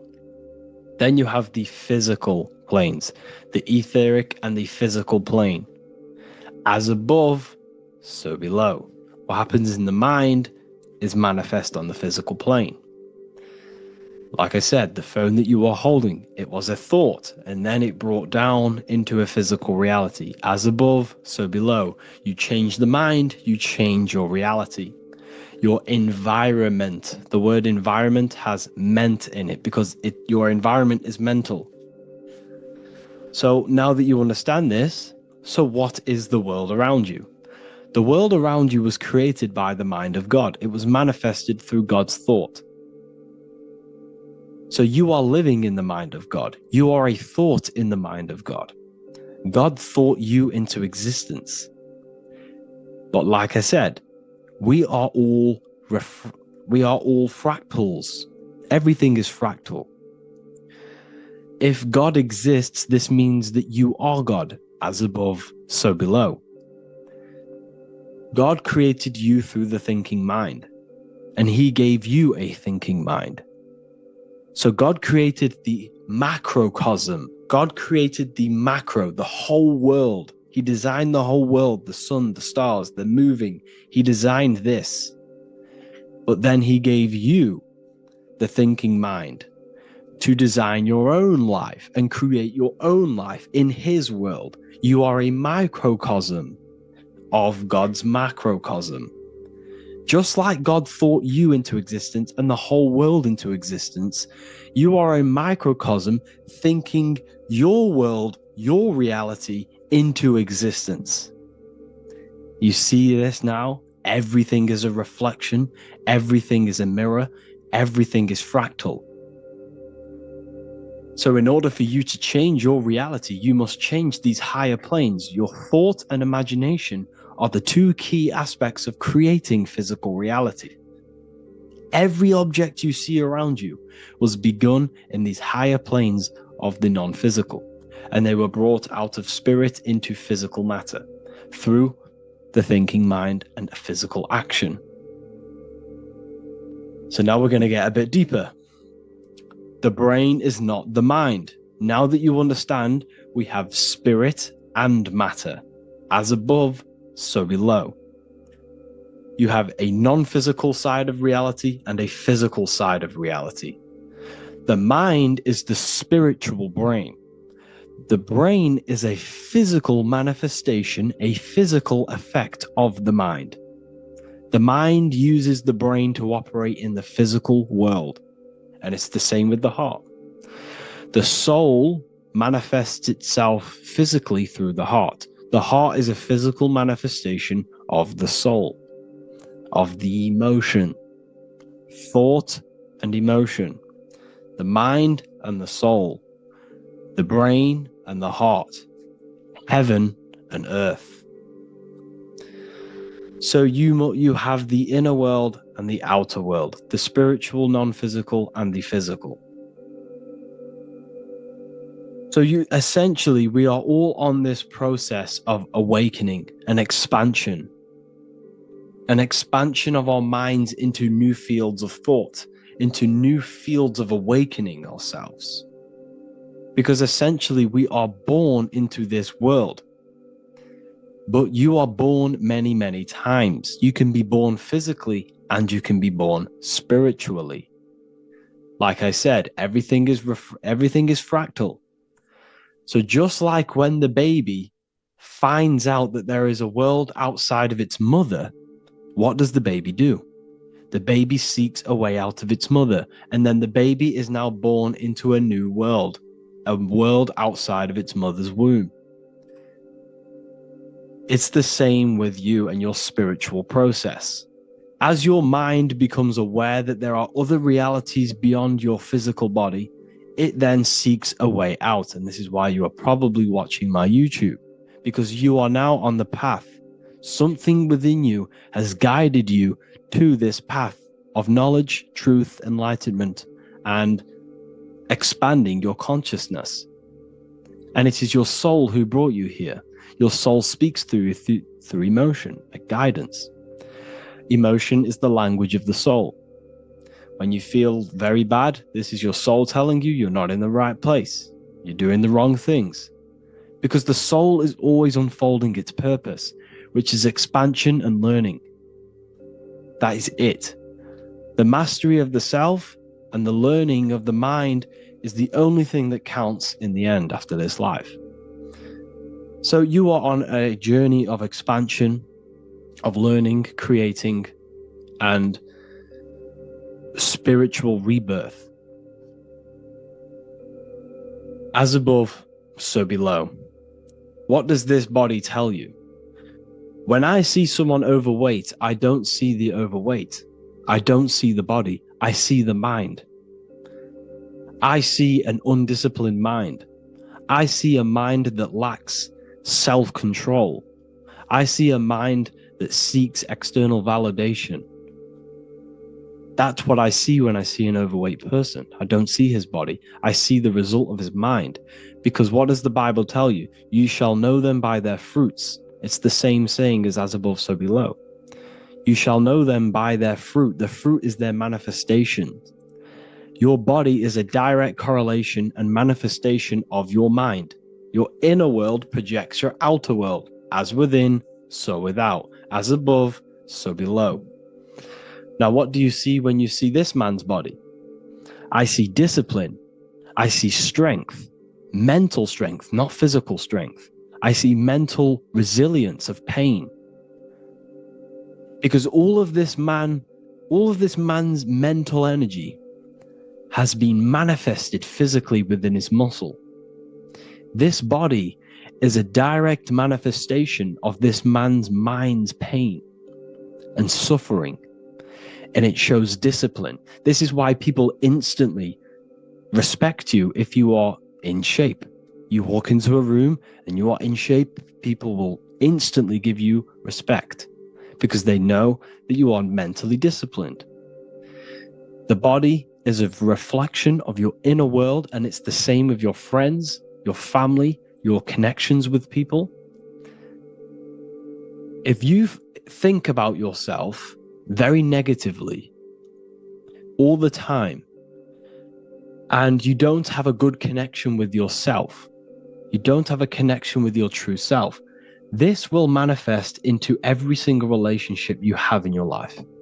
If you don't have a good relationship with your inner self, you don't have a good relationship with the people and the friends around you. Because as within, so without. If you think negative about yourself, you will only pick up the negative in other people. If I think very highly of myself and I think very happy and good things about myself, I will then see the good things in other people. Because it's as above, so below. As the inner world is, so is the outer world. It's the same with your life circumstances. Your life is a direct correlation of every thought you thought in the past. If you possess millions of pounds, millions of dollars, this is because you have thought this into physical reality. You live the life you are deserved. You live the life that you manifest through your thought. If you live a very poor life, this is a reflection of your mind. This is a reflection of what you have thought into physical existence. Because like I said, everything begins in the mind, as above, so below.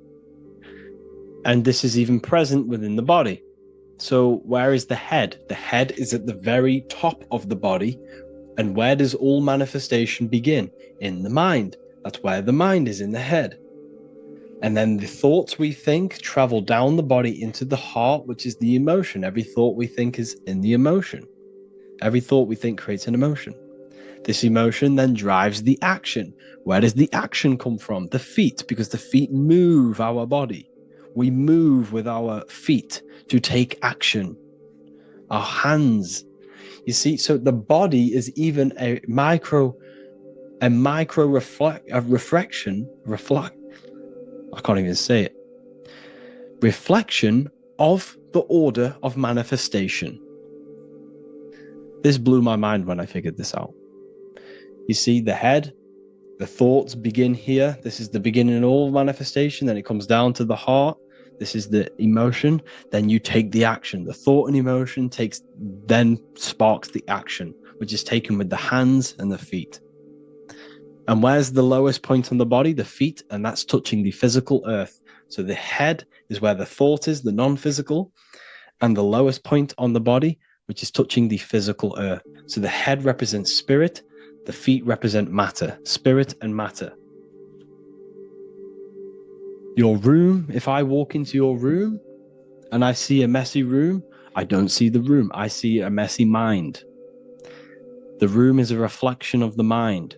If you have a messy room, this is your mind. It's an externalization of your unsorted mind, undisciplined mind. So like I said, we are all God, and we must find the God self within us. And I teach all of this inside the Book of Wisdom, Volume 2. This is not just a book, this is a revolution.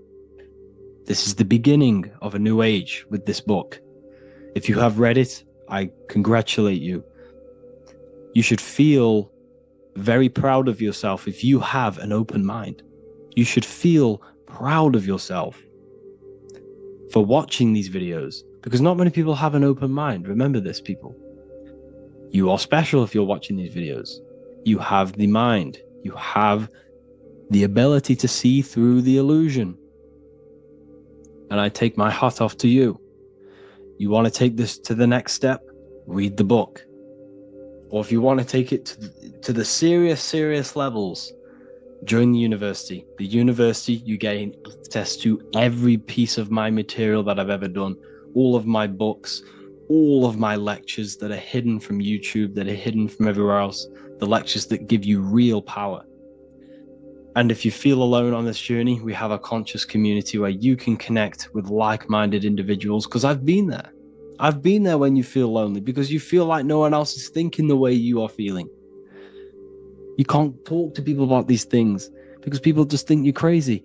That's why I put together this, so we can connect, so we can unite, so you can connect with people, so you don't feel crazy about thinking about this stuff, learning about this stuff.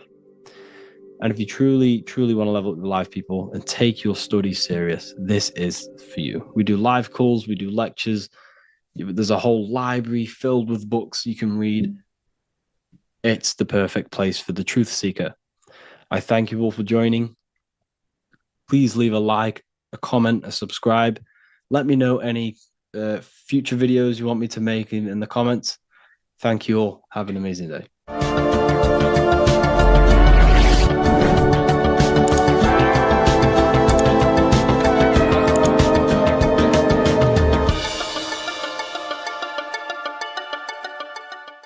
Mentalism, conscious and subconscious mind. You need to understand that the mind is the root and the cause of all reality. I am mind, you are mind. Every single living creature in this physical plane expresses and manifests mind. We are all the invisible substance of mind. We are all the source, which is God. We are all consciousness, which is mind. Before we manifest something physically, we manifest it within the realm of thought, which is the mind. Thought then manifests into astral imagination. This then gives energy within the etheric plane. Then we manifest it physically within the material effect world. Everything begins in the mind, and this is why the government are called government. The word men comes from the Latin word mans, which is an English translation for mind. We see this word in entertainment, government, mentality. It means mind. Govern means control. They are controlling the mind through information. Information creates perception within our minds, and so do the words that we use and the language that we speak. It all creates perception within the mind. It is our perception that creates reality, and our reality is a level of realization. Your reality is realization. Everything begins in the mind. This is why they are controlling your mind through many different things.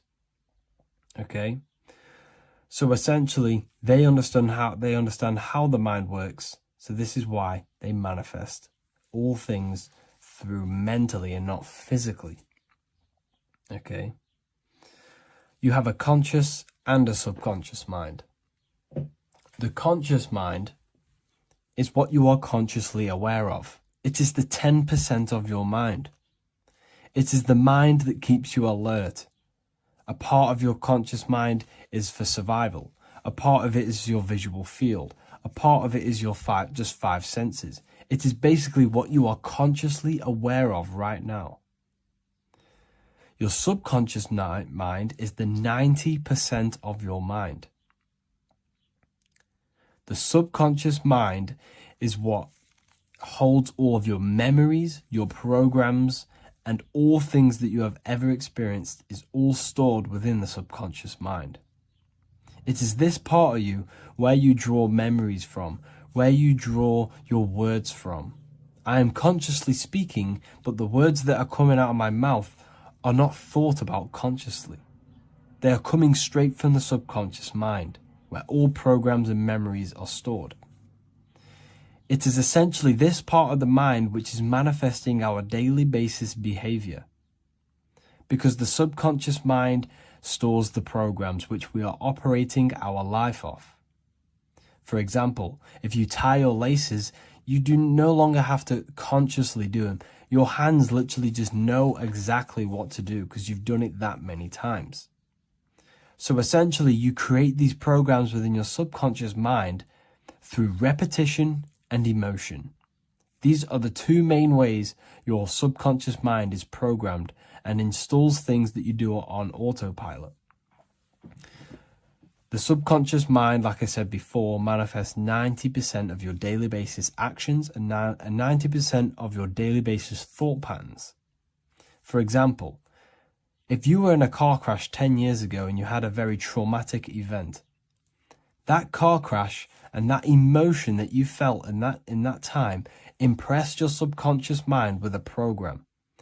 And even to this day, 10 years later, you are still wary about entering cars because of that program. Even though you may be not thinking about the car crash, you are still wary about entering cars because of that program, because of that emotion impressed upon the subconscious mind. You see, everything you say, everything you think, and everything you feel is telling your subconscious mind, that is what I want. The subconscious mind takes everything literally. Even if you are talking about someone else, your subconscious mind only knows you, and it only knows yes, and it only knows the now, the present moment. So this is why the golden rule back in the ancient days was treat others like you want to be treated. Because the way you treat others is telling your subconscious mind that is how you want to be treated. And this will create subconscious programs within you, affecting you. So, before you go to sleep every single night, what you want to do is to impress your subconscious mind with thinking and feeling of something that you want to become. Become that reality. Think and feel that reality. And by doing this, you are impressing your subconscious mind, and you will wake up in the morning with ideas.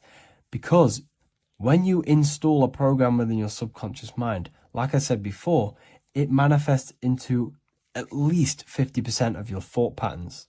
So let's say I created a program within my subconscious mind of how to become financially free.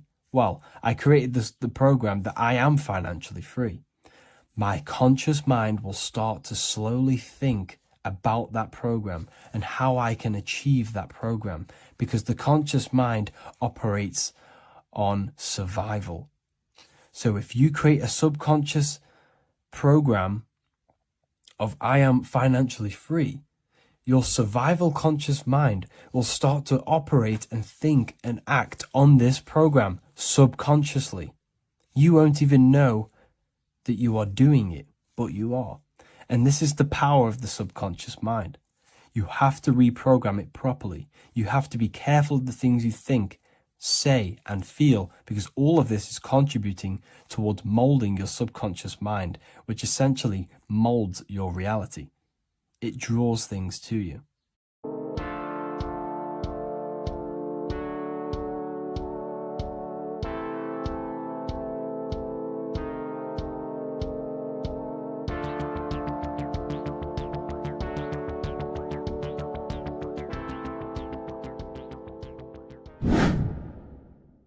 The earth has become a realm in order to trap souls within, so that they can harness our electricity, our energy. Even the Bible is talking about how this realm is controlled by the wicked one in John 5:19.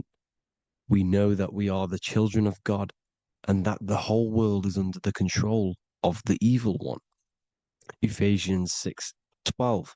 For our struggle is not against flesh and blood, but against the rulers, against the authorities, against the powers of this dark world, and against the spiritual forces of evil in the heavenly realms.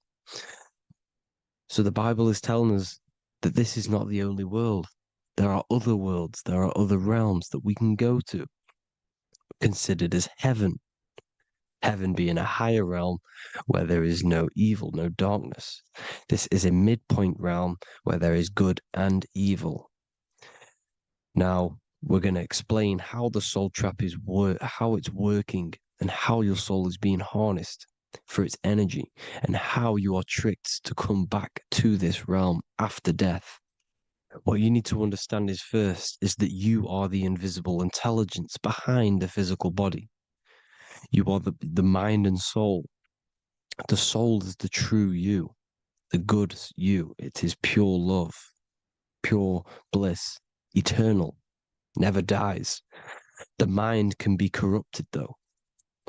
The mind is the intelligence of the soul. It is invisible. It has no true form. The intelligence inhabits the brain. The brain is the computer to control the electrical machine called the nervous system, which is choice, program, and action. You are the invisible intelligence behind the body, and this will prove it even more. You do not even see into the external world. You are seeing an image produced by the brain, because the light is being sucked through the retinas of the eyes. The image is produced in the visual cortex at the back of the brain. What does this mean? This means that we are the consciousness in the center of the brain, in the pineal gland, that is experiencing the program being ran by the central nervous system in the brain. This is the sigil of Lucifer. Lucifer in Latin is Lucy.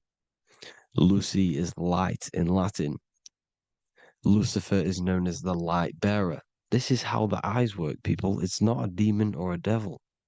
The sigil for Lucifer is how the eyes work, and how the left eye is controlled by the right brain. The right eye is controlled by the left brain. There is a crossover. It's the same with the body.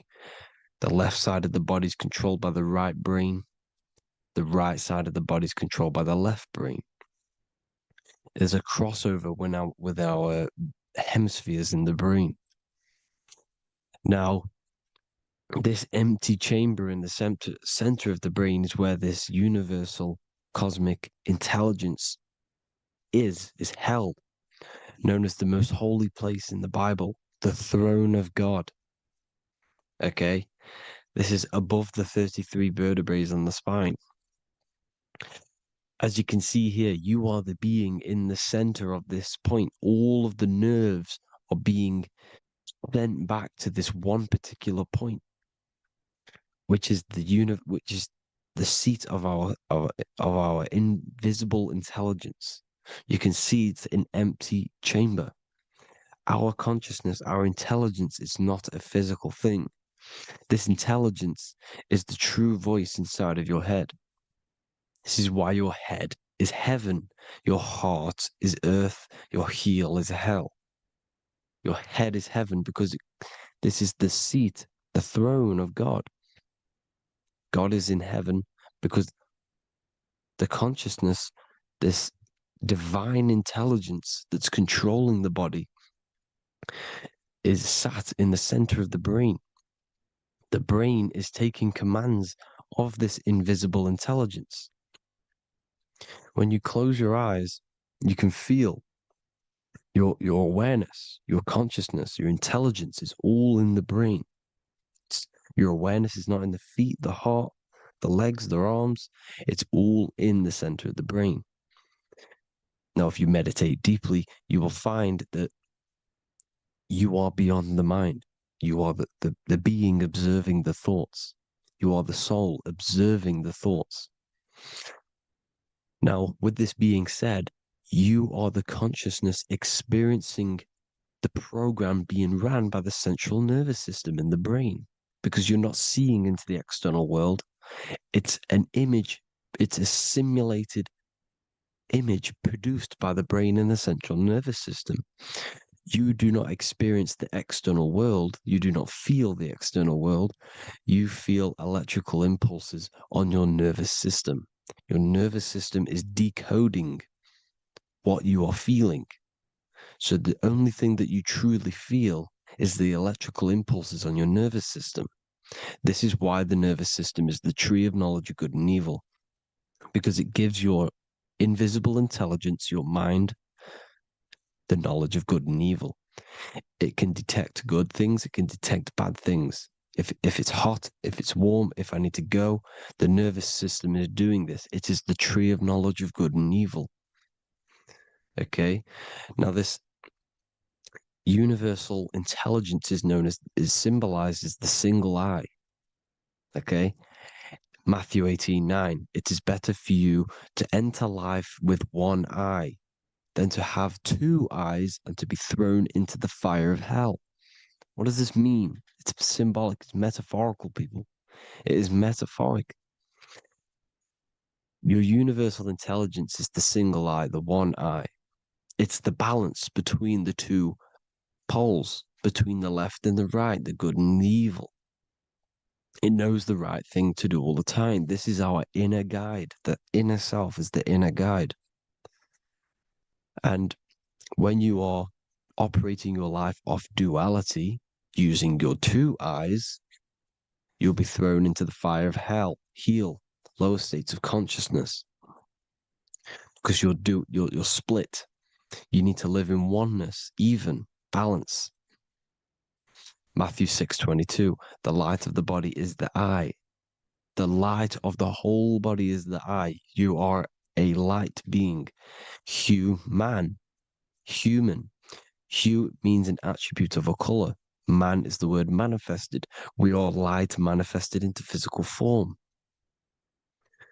Depending on your vibration is depending on what color that you are vibrating on, which is a hue, a human. If therefore thine eye be single, thy whole body should be full of light. Again, it's talking about the single eye, oneness, completeness. When you balance the hemispheres of the brain, we'll go over that later. But anyways, the body is the earth. This is what we need to understand, people. The body is running the simulation, the program that our consciousness is experiencing. So when we leave the body during death and astral projection, we leave the earth. This is how it works. The body is the vehicle for the earth, for this realm. Everything exists within our mind. You have the soul, mind, and body. The soul is the observer, the watcher, the true being. This is why she has many different heads, because the soul inhabits different bodies. This is the serpent, which means knowledge, which is the mind, wisdom.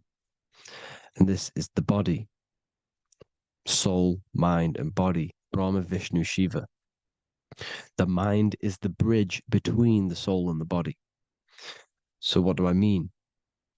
When you astral project, you are using your mind to project your awareness, your observing consciousness outside of the physical body.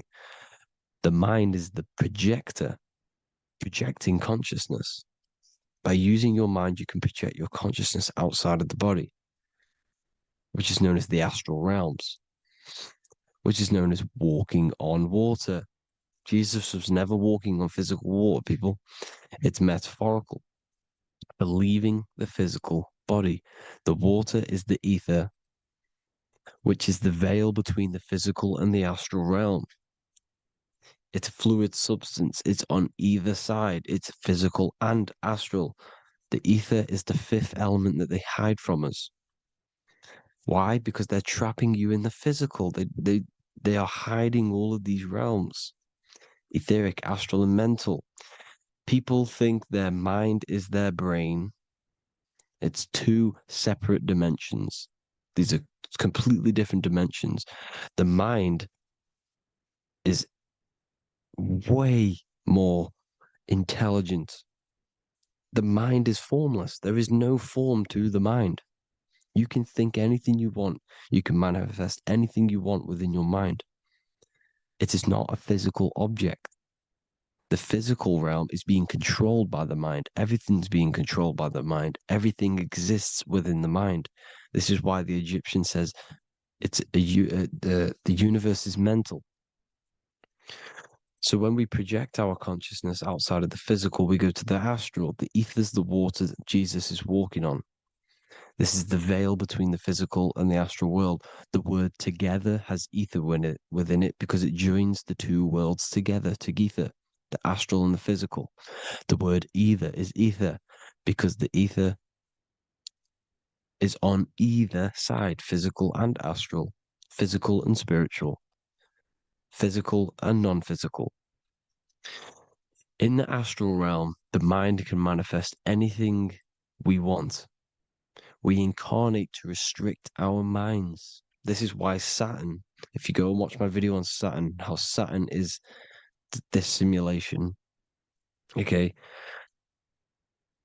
our minds can manifest anything we want in the astral plane in the click of a finger. However, when we incarnate in matter, we now have to labor for our manifestations. This is why Saturn's known as the great teacher in astrology, because he teaches you a lesson. When your mind incarnates into matter, it's teaching your mind a lesson, the knowledge of good and evil. This is why the Bible says, you shall be gods and know the knowledge of good and evil when you incarnate here.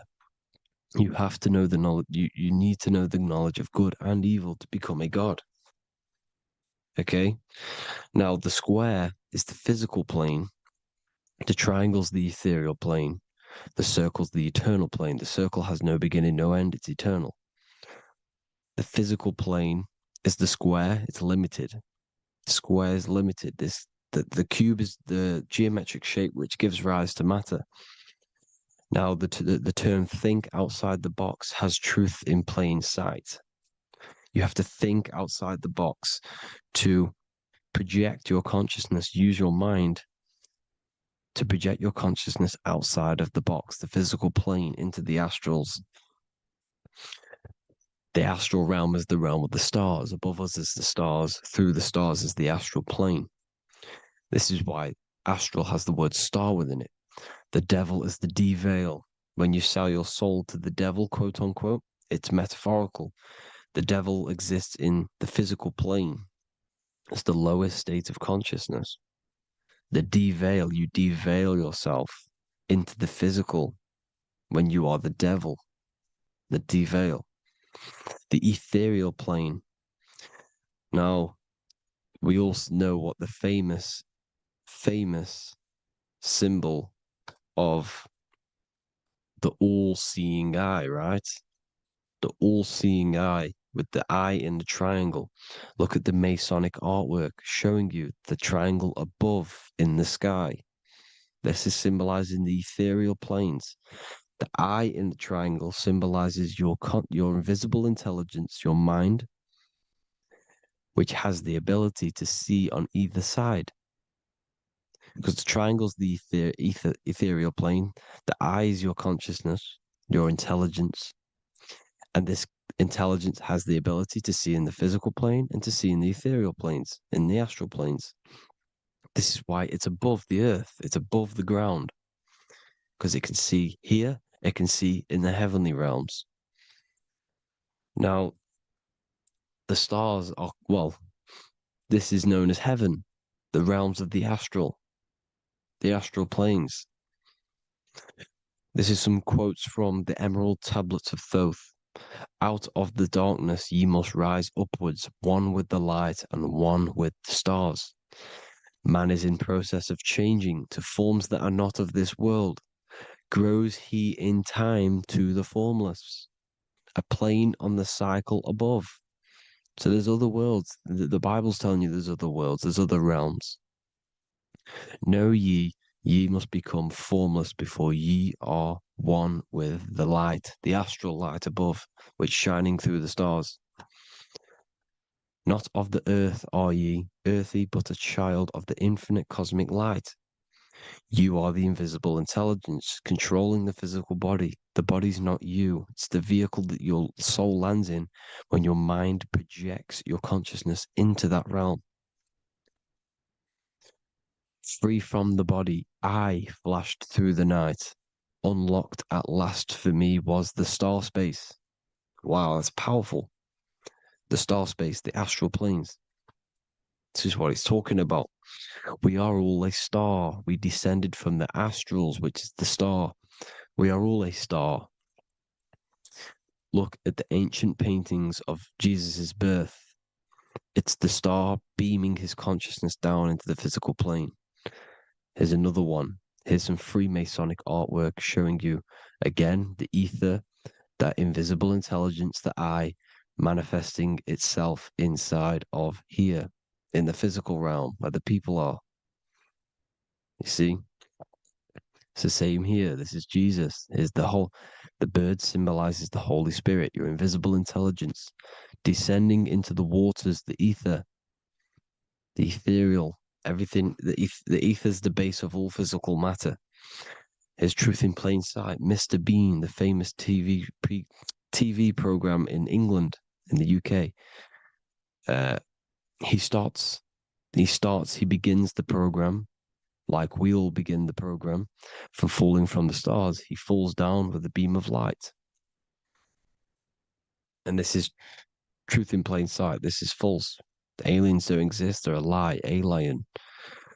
But this symbolizes the star beaming our consciousness. And when we die, this star will suck us back up. Just like this UFO is doing. It's truth in plain sight. So, this is some more Freemasonic artwork, going from duality to singularity. Sun, moon, masculine, feminine. Right hemisphere, feminine, left hemisphere, masculine. The consciousness in the center, the balance point. Here's another more Freemasonic artwork.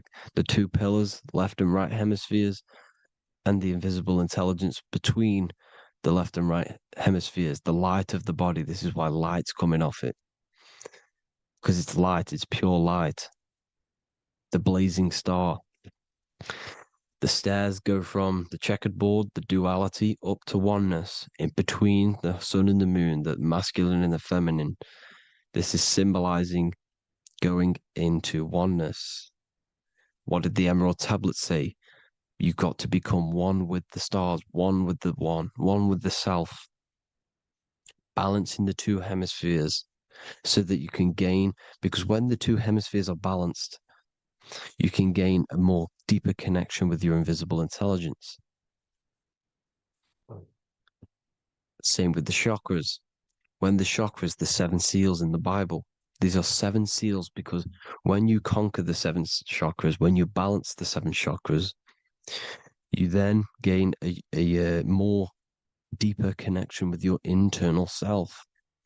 Because your mind is not filled, it's not being ran, it's not being dominated by these 7 deadly sins, the 7 seals, the 7 chakras.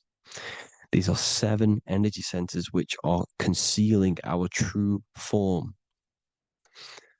Balance makes us have a stronger connection with our true cosmic intelligence. Heaven is even. This is why Jesus is pointing at the heart. The even point is the heart. You got to balance the chakras and live from the heart because the heart is the earth. You're in good and evil. The body manifests the lower and the higher self. The higher self is in the higher parts of the body. Wisdom, intuition, expression. The lower self is in the lower parts of the body. Sex, food, and power. This is how they are trapping your soul, people. Like I said, the mind is the bridge between the soul and the body. So by tricking the mind, not giving it the right knowledge, and keeping the mind stuck in the lower 3 centers, thinking about power, food, and sex, this is low vibrating energy. It's going to keep your mind addicted to the physical realms. Okay, this is why you need to go even, balance, heaven. Okay, I will explain the soul trap in a second, how it fully works. But I'm telling you all the science behind it so you can understand. When you are doomed, you are domed. This is the dome, the firmament, the firmament, the mind. Ment is mind, firm is firm. A firm ment is doomed under the firmament. You must have a loose mind, an open mind to expand your consciousness beyond the stars, beyond the ethereal barrier. You have to vibrate higher than this world. Your consciousness must be expanded more than the physical plane. You need to learn how to astral project. You need to learn how to leave the body, how to operate outside of the body, so that you, when you do leave the body, you will have recognition. You'll have knowledge. You'll have practice. But this is as above, so below. The woman's belly is the earth. It's as above, so below. It's a microcosm of the macrocosm. We are the children in the womb. We are the people in the earth being ready to be born into the heavenly realms. As above, so below. It's a microcosm, macrocosm. Everything is in everything on a bigger and a smaller and a larger scale. Now, when the baby figures out that there is a world beyond its mother, what happens? The baby starts to move around and tries to get out of the mother. Because once it starts to hear the external world, starts to hear people, it's going to wonder, what's outside of why am I in here? What's outside? So the baby will force its way out of the mother. It's the same with our minds, as above, so below. When our minds figure out that there are other realms beyond this world, we will seek a way out. This is the womb, the Mother Earth, Mother Nature. It's the mother. We're in the womb. We can be born out of this world, which is being born again in the Bible. When you are doomed, you are domed under the dome, under the firmament, the firm mind. The firm mind will keep you under the firmament. Due to the law of polarity, there has to be other realms. There has to be. Because the law of polarity works in this world, and it will work on every scale possible. It's universal laws. These are universal laws. The law of polarity means that there are other realms polarizing this realm. There is a hell, there is a heaven.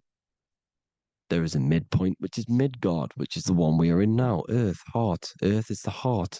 Heart is the center, good and bad. The balance between good and bad. Your reality is your level of realization. Your mind realizes other worlds, you will seek a way to them worlds.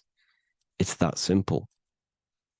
The soul trap is to keep you stuck in this physical body, which is the earth. This body is the earth. It's running the program, like I said at the beginning. It's running the simulation that your consciousness is experiencing. You are an electromagnetic being, and you're hidden in a cage, your rib cage, and you're stuck in cells, a prison cells. Look, you're in cells. We produce electromagnetic energy. Your soul produces this energy. And by trapping your consciousness inside of this physical realm, they harness this energy within the astral realms. They're using you to manifest demons, because your mind creates demons through emotions and mental thought energy, which is a whole nother video. I can make a video on that. You're manifesting everything for them because they're trying to create a hive mind. This is why they want everyone to believe in one belief system, one government, one belief system, one religion, because they're creating a hive mind. This hive mind will manifest and be summoned within the astral planes, because the mind manifests the astral plane. The astral plane is the realm of imagination. The mental plane is the realm of just thought alone. The etheric plane is the energy. The physical plane is the matter. So all of our minds together are manifesting these demons within these subconscious realms, the astral. Now, how are they keeping you stuck to this realm? Well, when you die and you're stuck in your lower three chakras, okay, when your mind and soul detaches from the body, which is the earth, when you leave the earth, you're still going to have these mental addictions to the food, the sex, the materialism, the phone, the cigarettes, everything. This is why they get you addicted to everything possible. The TikTok, the YouTube, they get you addicted to as many things possible. Because when your mind is addicted to these things, and when this mind leaves the physical body, you're still going to have these addictions. Okay? You're still going to have these thoughts. And you will be manifested into the lower astral realms because you're thinking materialistic, you're thinking negative, because your level of realization was your reality. You were manifesting hell on the earth. When you leave the body, you're going to manifest hell in the astral planes, which means you'll be vibrating on the very low, which will put you in the lower astral realms. So guess what? You're going to come back.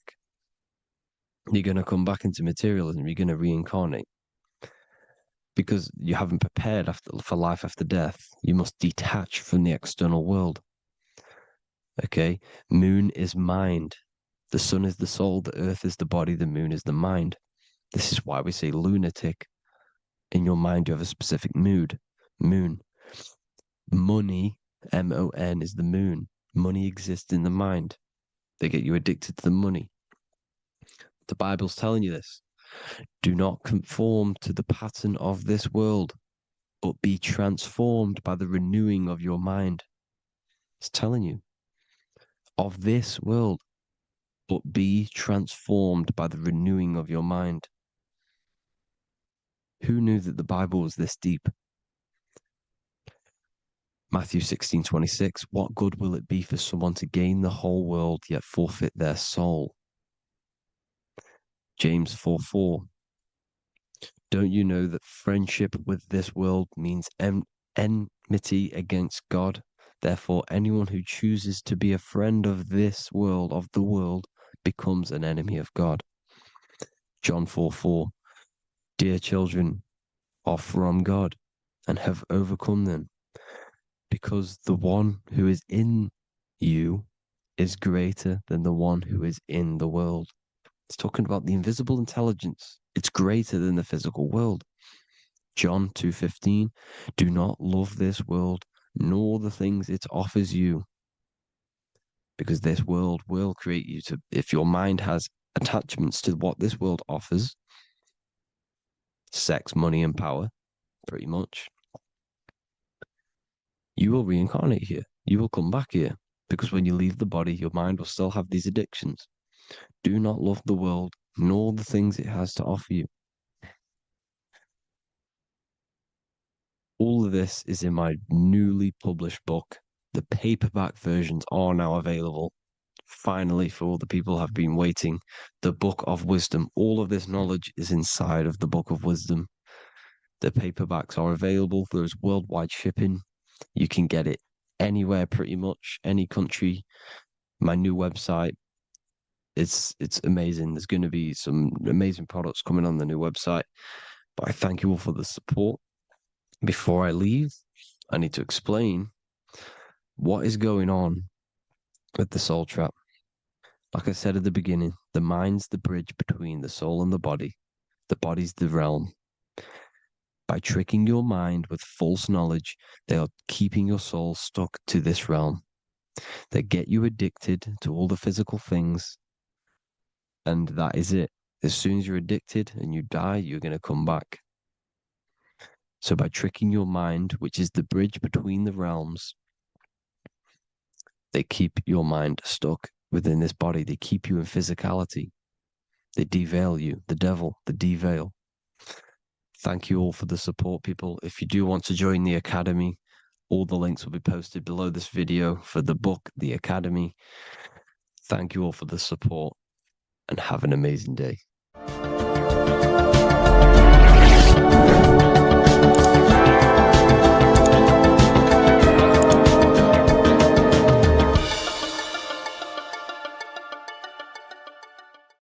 Welcome to Revival of Wisdom. Today we're going to be breaking down Saturn worship and how the occult are linked in with Saturn. Okay, so first of all, let's start with the celebrities. All these celebrities are doing 666. Okay, covering the one eye, which also symbolizes the all-seeing eye, which is another occult symbol. But we're focusing on the 666, the 6 with the 3 fingers. Also, we have CERN with the 666 within their logo. Also Disney, okay, as you can see here, 666 within their logo. Pepsi, Coca-Cola, and even Cadbury's. Monster Energy with the 666 in Hebrew numerals. Unleash the beast. So what is 666 to do with Saturn? Because on Saturn, there is on their north pole of Saturn, there is a 6-sided hexagon, okay? So Saturday is named after Saturn Day, the 6th planet. It is also the 6th day of the week and has a 6-sided polygon on its north pole, 666. And not only that, when you create a star out of the hexagon, you will create a 6-pointed star, okay, with 6 triangles within the star and a 6-sided hexagon, which all adds up to 666. Okay, so this is why all these symbols contain 666. So why do they worship 666? Saturn. Because Saturn is the god of time and death, okay, and order and lessons. Okay, Saturn is a very cold and dry being. That is the 6th planet from the sun. Okay, Saturn represents the winter, which symbolizes death. Okay, because all nature dies within winter because the sun's not there. So it represents darkness and death. It rules the zodiac sign of Capricorn. Okay, so in the celestial cycle, Saturn is always opposite the sun. So it's the opposite of the sun. So they're worshipping this energy which is death-like. Okay, this god which is death and does not bring life. Okay, also is the god of time. Okay, also in the Roman and in Greek it's called Chronos. Okay, which is just a translation for time. It's also known as the Father Time, aka the Grim Reaper. Okay, the Grim Reaper. Keep that in mind. We'll come back to this. Here are some more logos with Saturn. Okay, NAG, Internet, Wi-Fi. Okay, all these occult logos all worship Saturn. They are a satanic occult. They worship this death god, this evil god. Okay, this is where the cube now comes in. Okay, because what color is associated with Saturn? It's black, because it's the absence of light. It's opposite the sun. So black is the color associated with Saturn. Each planet has its own color associated with it. Okay, so when you make the cube, okay, as you can see here, the cube out of the polygon, it creates what? A black cube. Okay, and the Kabbalah, okay, Kabbalah means cube, Allah means the god, the cube god. These religions are secretly worshipping this cube god, the god of death, Saturn, Satan. It's the same entity behind it all. Okay, so also we have these black cubes in Australia, Denmark, all around the world, these black cubes, because this occult is worldwide. Okay? Saturn, Satan taking over this realm. Okay, also with this black cube, they walk around it like the rings of Saturn. Around the black cube of Saturn with the rings, they walk around in circles. What are circles? Cycles. What is a cycle? Time. The time god. This is why it has a ring around it, because it represents time, cycles. Okay, and this is another depiction. Saturn always depicted with this Reaper staff. Okay, keep in mind this staff, just like we associated with aka the Grim Reaper. The Grim Reaper also wears a black robe, representing Saturn with the same staff. Can you see it? This is where it comes in. Okay, it's the same thing. Look, the same staff with the black robe. Black representing Saturn, the god of death. Okay, the Grim Reaper, Satan. Okay. Also, when you graduate from university, what do? You wear a cube on your head, a black cube with a black robe. This is Saturn worship. See, this is how Saturn, Satan, has tricked the world into worshipping him, not God, the sun, which represents God. So what is a corona? Because a corona is a crown, a circle, okay? A set of concentric circles of light seen around a luminous body. So Saturn, so this is why they used to worship Saturn by wearing crowns in ancient days, and we still do to this day. The king or queen has a crown, a corona. Also, corona, the drink. Corona adds up to 666, just like Saturn is 666. But like you see in the corona, you see the staff. You see this staff, just like the staff of Saturn, the Saturn god, like the Grim Reaper, with the black robe and the staff, just like the Saturn god. What is the Grim Reaper? It's a killer. It represents death, just like Saturn, the god of death and time. So all these occults and secret societies all worship the 666 god, which is Saturn, Satan. All of our energy is being put into Saturn. Okay, and Saturn, Satan, is harnessing all of this energy. So gradually, this is what the mark of the beast is. Like it says in the Bible, the mark of the beast, or the name of the beast. Here is wisdom. Let him know that you have to understand and count the number of the beast, for it is 6. It is the number 6 of a man, and is 6. 600, 3 score is 6, 666.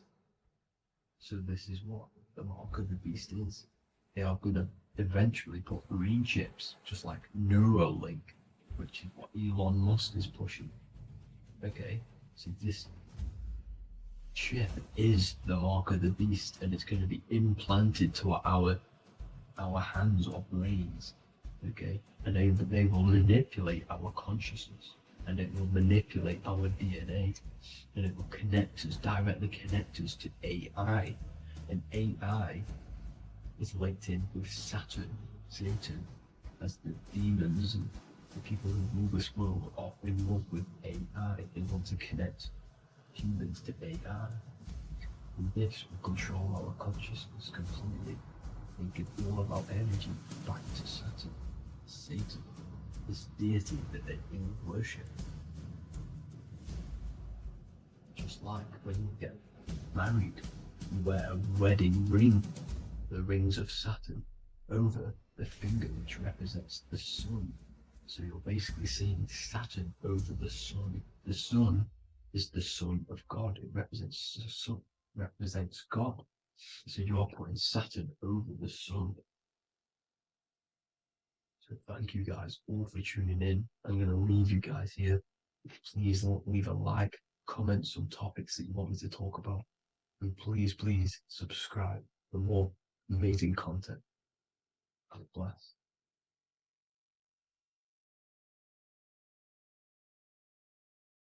Welcome to Revival of Wisdom. What is good, people? Is Revival of Wisdom. We're back with another video. Today we're going to be talking about the importance of Saturn and the occult. Let's jump straight into this. So Saturn is the god of the earth, right? It's the time of God, change, destruction, physical matter. He creates and destroys, because the energy of Saturn is the key to crystallization. It wraps things in physical matter, right? He creates everything, all life forms, and he takes things back, because the day that you're born, that's the day that your expiry date is coming. The time is ticking until Saturn takes your life. This is why he's known as the Reaper. Okay? As he's personified as eating his child here in this ancient Roman painting.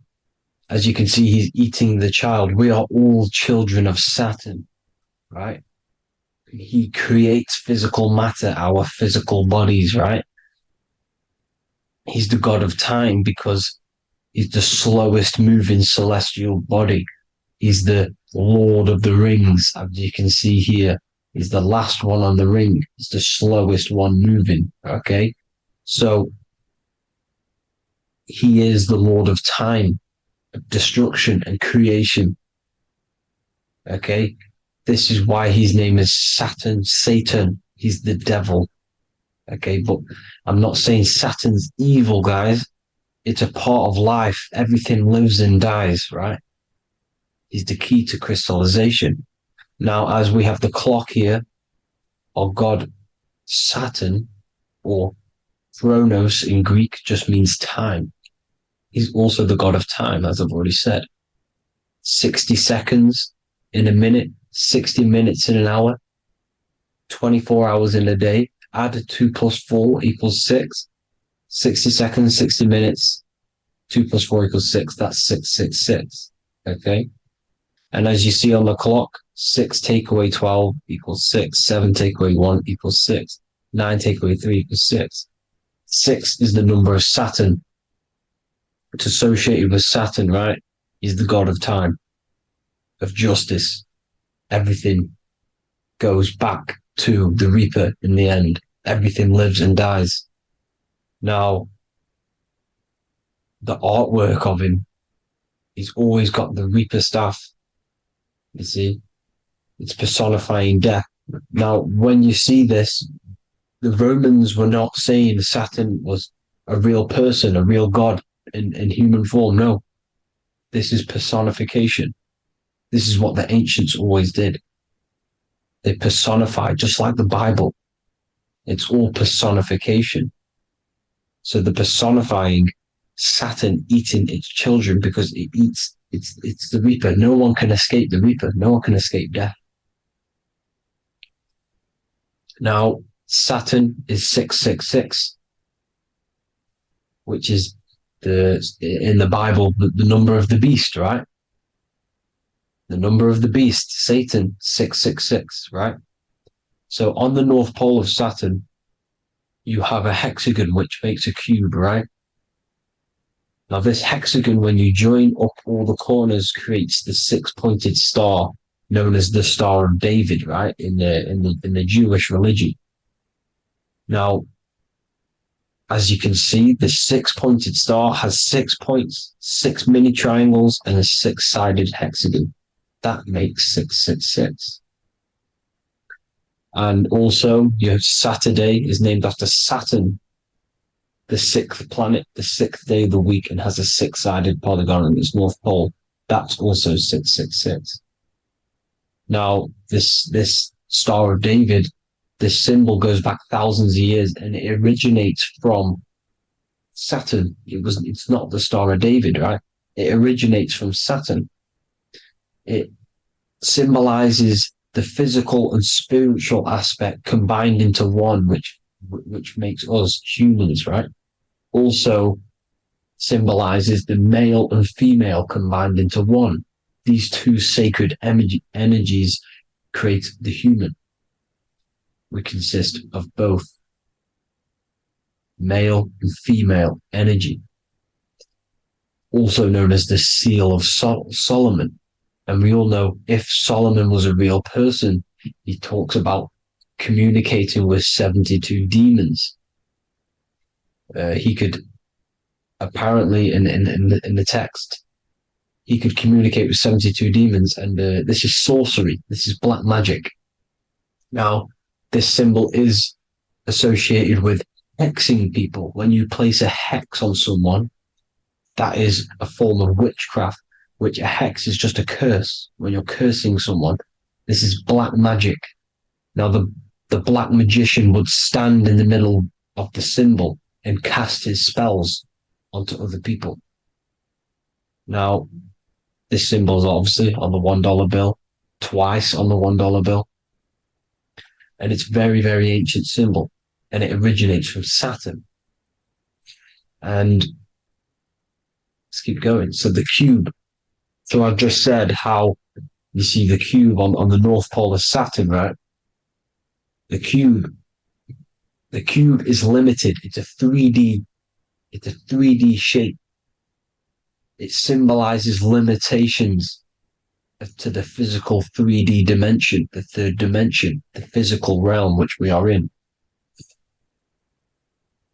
Now, as you can see, the color associated with Saturn is black, right? Black is infinite potential. Black is the creation of all things before there was light. Light is born out of blackness, darkness, okay?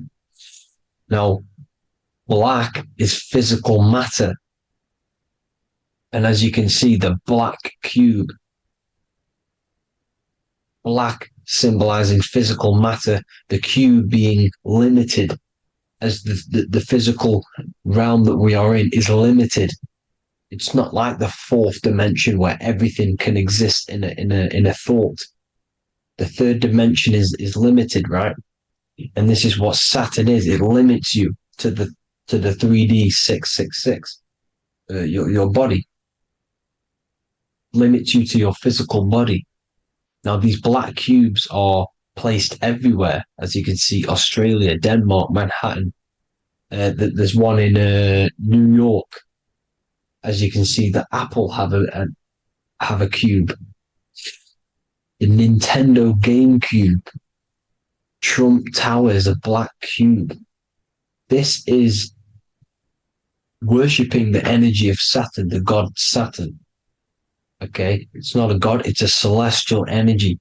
However, it rules over Earth because it pretty much created the physical realm. Now, as you see, when you go to a funeral, you wear black, a black suit symbolizing Saturn, which is the color associated, black. And as you see in Mecca, they walk around the black cube in rings. As you can see here, they're stood around in rings, like the Saturn, the rings of Saturn. The Mercedes symbol. You probably wouldn't notice that, but yes, it's Saturn. And when you graduate from university, you wear a black cube on your head. This is all symbolizing Saturn. Okay. Now, as you can see, the Jews here have a black cube on their third eye whilst they pray. Notice how he's shutting his eyes into blackness, darkness, and he's wrapped around a black strap around his arm. This is symbolizing the wrapping of physical matter, of how physical matter wraps things into existence. And as we all know, the Star of David is a Jewish symbol. So he has the black cube and the Star of David, right? So all of these religions are secretly worshipping Saturn. Okay, this is all Saturn worship, Kronos, the god of time and destruction, the physical reality. Now, as you can see, it's symbolized everywhere in all major corporations. Pepsi, internet, that's obvious. NASA, of course, NASA. NASA means to deceive in Hebrew. Universal, Walkers, that one's so obvious. Nike, Toyota. So many different ways they symbolize it. You either see the rings of Saturn or the black cube, as I just showed you here, the Nintendo and the Mercedes, right? It's absolutely everywhere. Now, they also use 666 to symbolize it, as I've just broken it down to you. 666, the World Economic Forum. We all know how they're trying to enslave us into this new world agenda. Google Chrome, CERN, Disney, Coca-Cola, Cadbury's, all of these have 666. Now, every UPS barcode has 666. And even www. Is Hebrew for 666, as you can see here. Monster. It's the same Hebrew letter that means 666. Drake, 6 God. That's his God, Saturn. Why? Because they love physical realm. They love the physical dimension, the third dimension. Because they can rule here through riches. They can build an empire here. It's not like the fourth dimension. They don't want to ascend. They want to stay down here in the physical realm. Okay? Now, this is why they're cloning. They can move their consciousness into other clones to live forever. This technology exists. This is why they love the third dimension. As you can see, all of these sellouts here, Drake, Leonardo DiCaprio, you know, all of these people doing 666 because this is their God. This is their God. They love the physical realm. They sold their souls for wealth and fame in this physical realm. So why would they leave? You see? Now, this isn't all just evil, okay? So you have 7 chakras, right? You have 7 days of the week, 7 solfeggio scale notes. These are frequencies, the solfeggio scale. Now, it's called the Saturn moon matrix because the moon symbolizes your mind, because you're created out of the Holy Trinity, which is body, mind, and spirit, right? That's the triangle, the equal triangle, body, mind, and spirit. Now, the 3 main celestial bodies are Earth, Moon, and Sun. The Earth being your physical body, the Moon being your mind, and the Sun is your soul, hence why it's called solar. It's a solar soul. Now, these symbols are alchemical symbols. So when you're doing alchemy, you use these symbols to obviously symbolize what we're talking about. Now, as you can see, these are all the symbols of the planets. Now, Saturn is created out of the moon on top, the moon on the bottom and the earth on top, as you can see here. You see? And this creates the number 5. Now, with the moon being your mind and the earth being your physical body, this is mind over matter, because the earth is your body's matter. This is a matter over mind. You don't want to be matter over mind. This is low states of consciousness. You won't be mind over matter. You see, to manipulate matter, to create your own reality. Now, obviously, we all know Saturn is associated with the lowest chakra, which is the root chakra. This is to deal with your animal instincts. When you're down here, you identify as the physical body. You don't know anything spiritual. You're you have a pure physical mind. You don't believe in anything spiritual. This is survival mode, consumption. They want you trapped down here, which is matter over mind. They don't want you to create your own reality, which is mind over matter. You see? Now, that's what Jupiter is. Saturn is the moon on the bottom and the earth on top. But Jupiter is the moon on top with the earth on the bottom. That's mind over matter, you see? So, these chakras are an ascension process from matter, physical matter to spiritual. This is the ascension. This is the stairway to heaven. This is Jacob's ladder. You see? Now, the number 5, which is obviously associated with Saturn as well, which create the symbol for Saturn, created the number 5. You have 5 senses, 5 elements, 5 physical elements. As we all know, Saturn crystallizes everything into physical matter out of the 4 elements. 5 fingers and toes, 5 points of man. Okay, the number 5 is the number of justice. Saturn holds things back. He restrains things from you, makes you learn the lesson. Now, 666 is not all evil. 666 is the atomic structure of the carbon atom. 6 protons, 6 electrons, 6 neutrons, right? We are carbon-based life forms. All life forms are based on the bonding properties of the element carbon. Because Saturn crystallizes everything into physical matter. Now, the Masons symbolize this with the checkered boards. They have the black square, which is obviously matter, as I just said, the black cube, and spirit is the white square, because white is eternal light.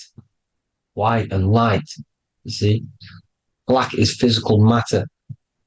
Now, this is what we are. The point of our soul is to transmute from matter to spirit, but these are interchangeable. This is the constant cycle between spirit and matter, spirit and matter. High vibrational matter turns into spirit. Low vibrational spirit turns into physical matter. You see? Now, we are carbon-based life forms. This is what 666 is, the number of the beast. Well, when I say we, the physical body is the beast. It's the animal. It's the carbon suit to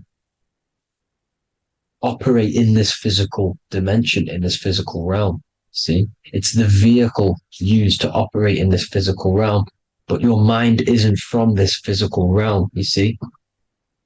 The brain is the physical manifestation of the soul. Okay? So, as you can see here, the spine is an extension of the brain. Everything goes back to the brain. This is literally what your physical body is. You see, this is the nervous system, and everything reports back to the brain, and everything's controlled from this control center. And this spinal column, at the top of the spinal column, is your third eye, which is known as the pineal gland. And this is the seat of consciousness. It's the center of consciousness. That is your true self, pure consciousness. This body is just a physical body. This body is mortal. This body runs out, but your consciousness lives forever. They don't want you knowing this. This is why they keep you down here in your lower chakra.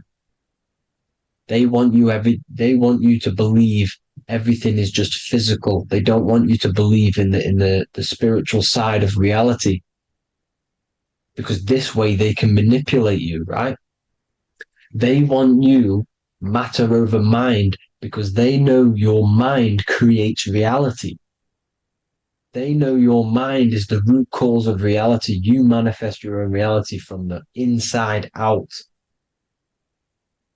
So this is why they control your perception of reality. They control your information in order to manifest their new world order. You, who are ignorant to knowledge and wisdom, you who are ignorant are manifesting their agenda because you accept their information and their perception of this reality. Now, this is why they tell you the globe model, the heliocentric model, to trap you into physical matter. Now, if you understood about this true form of this realm, you'd understand that there's a spiritual side behind everything. The spiritual side, something has to exist. The root cause of reality is higher planes of existence. It happens in the mind before it happens on the physical plane. You see? They don't want you knowing this. They want you matter over mind, which is the symbol for Saturn. Moon over Earth. The Holy Trinity.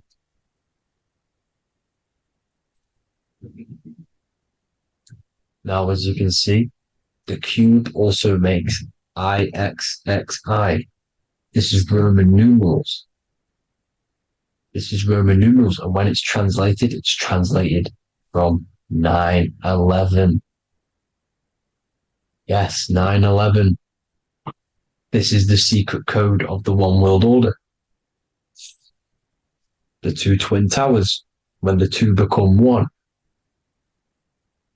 Okay, when the two become one, this is how you reach the higher states of consciousness, the physical and spiritual. Now, as you can see, the 9/11 memorial are two black cubes. It's 2 black cubes. This is all Saturn worship. Now, I'm not saying that Saturn is an evil celestial body, right? No, everything has a good side and a bad side, right? It's duality. The spirits of Saturn on the dark side are the most evil demonic spirits. Now, these are the spirits that these are invoking through these rituals, right? Yes, 9/11 was a massive ritual. It's a satanic ritual, okay? Now, we all know Elon Musk. Elon Musk is coming with the mark of the beast. And English gematria, this equals 666, right? 666, as I said, is the number of the beast. You are the beast, your physical body. You see how the Bible twisted things up to make things more confusing, right? But it's there. You just have to have the knowledge to be able to read the Bible properly. As we all know, we had this virus. I'm not going to say the name because I'll get flagged. This virus adds up to 666 because this is all part of the New World Order. It's all part of keeping you in this physical dimension.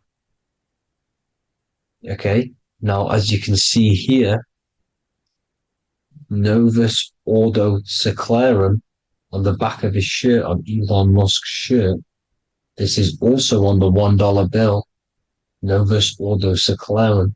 This means New World Order. Yes, New World Order. This is on the back of Elon Musk's shirt.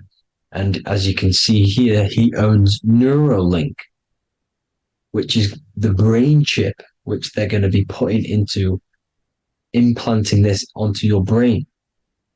This is the New World Order to connect you and merge your consciousness with AI. Neuralink and Meta, he owns Meta as well, which is the metaverse. These are going to be linked in, hence why they have the same symbol, but just in a different format. It's the infinity symbol. And the infinity symbol comes from the Taurus field, as you can see here, your electromagnetic field from around your body. Now, the end goal is for this New World Order is to trap your consciousness inside of an alternative reality being projected from the metaverse. Because the metaverse will be the reality. Neuralink will be the brain chip inside of your brain, projecting your consciousness into an alternative reality while they harness your energy of your physical 666 body. Now, this stuff gets real deep, people. Now, this is the end goal of the New World Order, is to connect you with AI. This is why they're trapping you and keeping you in these lower states of consciousness in the Saturn-associated root chakra, so you don't find out about the spiritual side of reality. Because if you knew the truth of this reality, you wouldn't connect to AI. You see, you have the power within you to travel to other worlds, the astral plane, for example. You travel to different worlds when you are sleeping. Okay? They want you to know it's just a dream.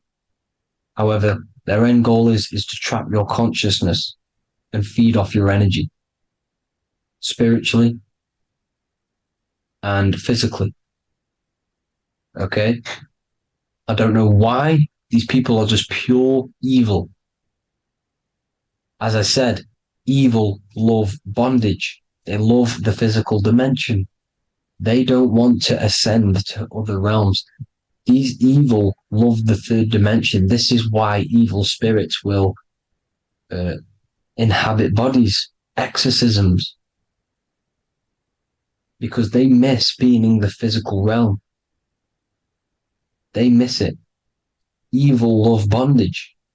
So this is why they're cloning and putting their consciousness in clones to stay in this third dimension, to stay as further away from the source as possible. Okay? This is why they're doing it. And this is how it's all linked in. So I hope you all enjoyed this video. Hope you gained some wisdom. Please feel free to join the Telegram. And please leave a like and a subscribe. Thank you all, people. God bless.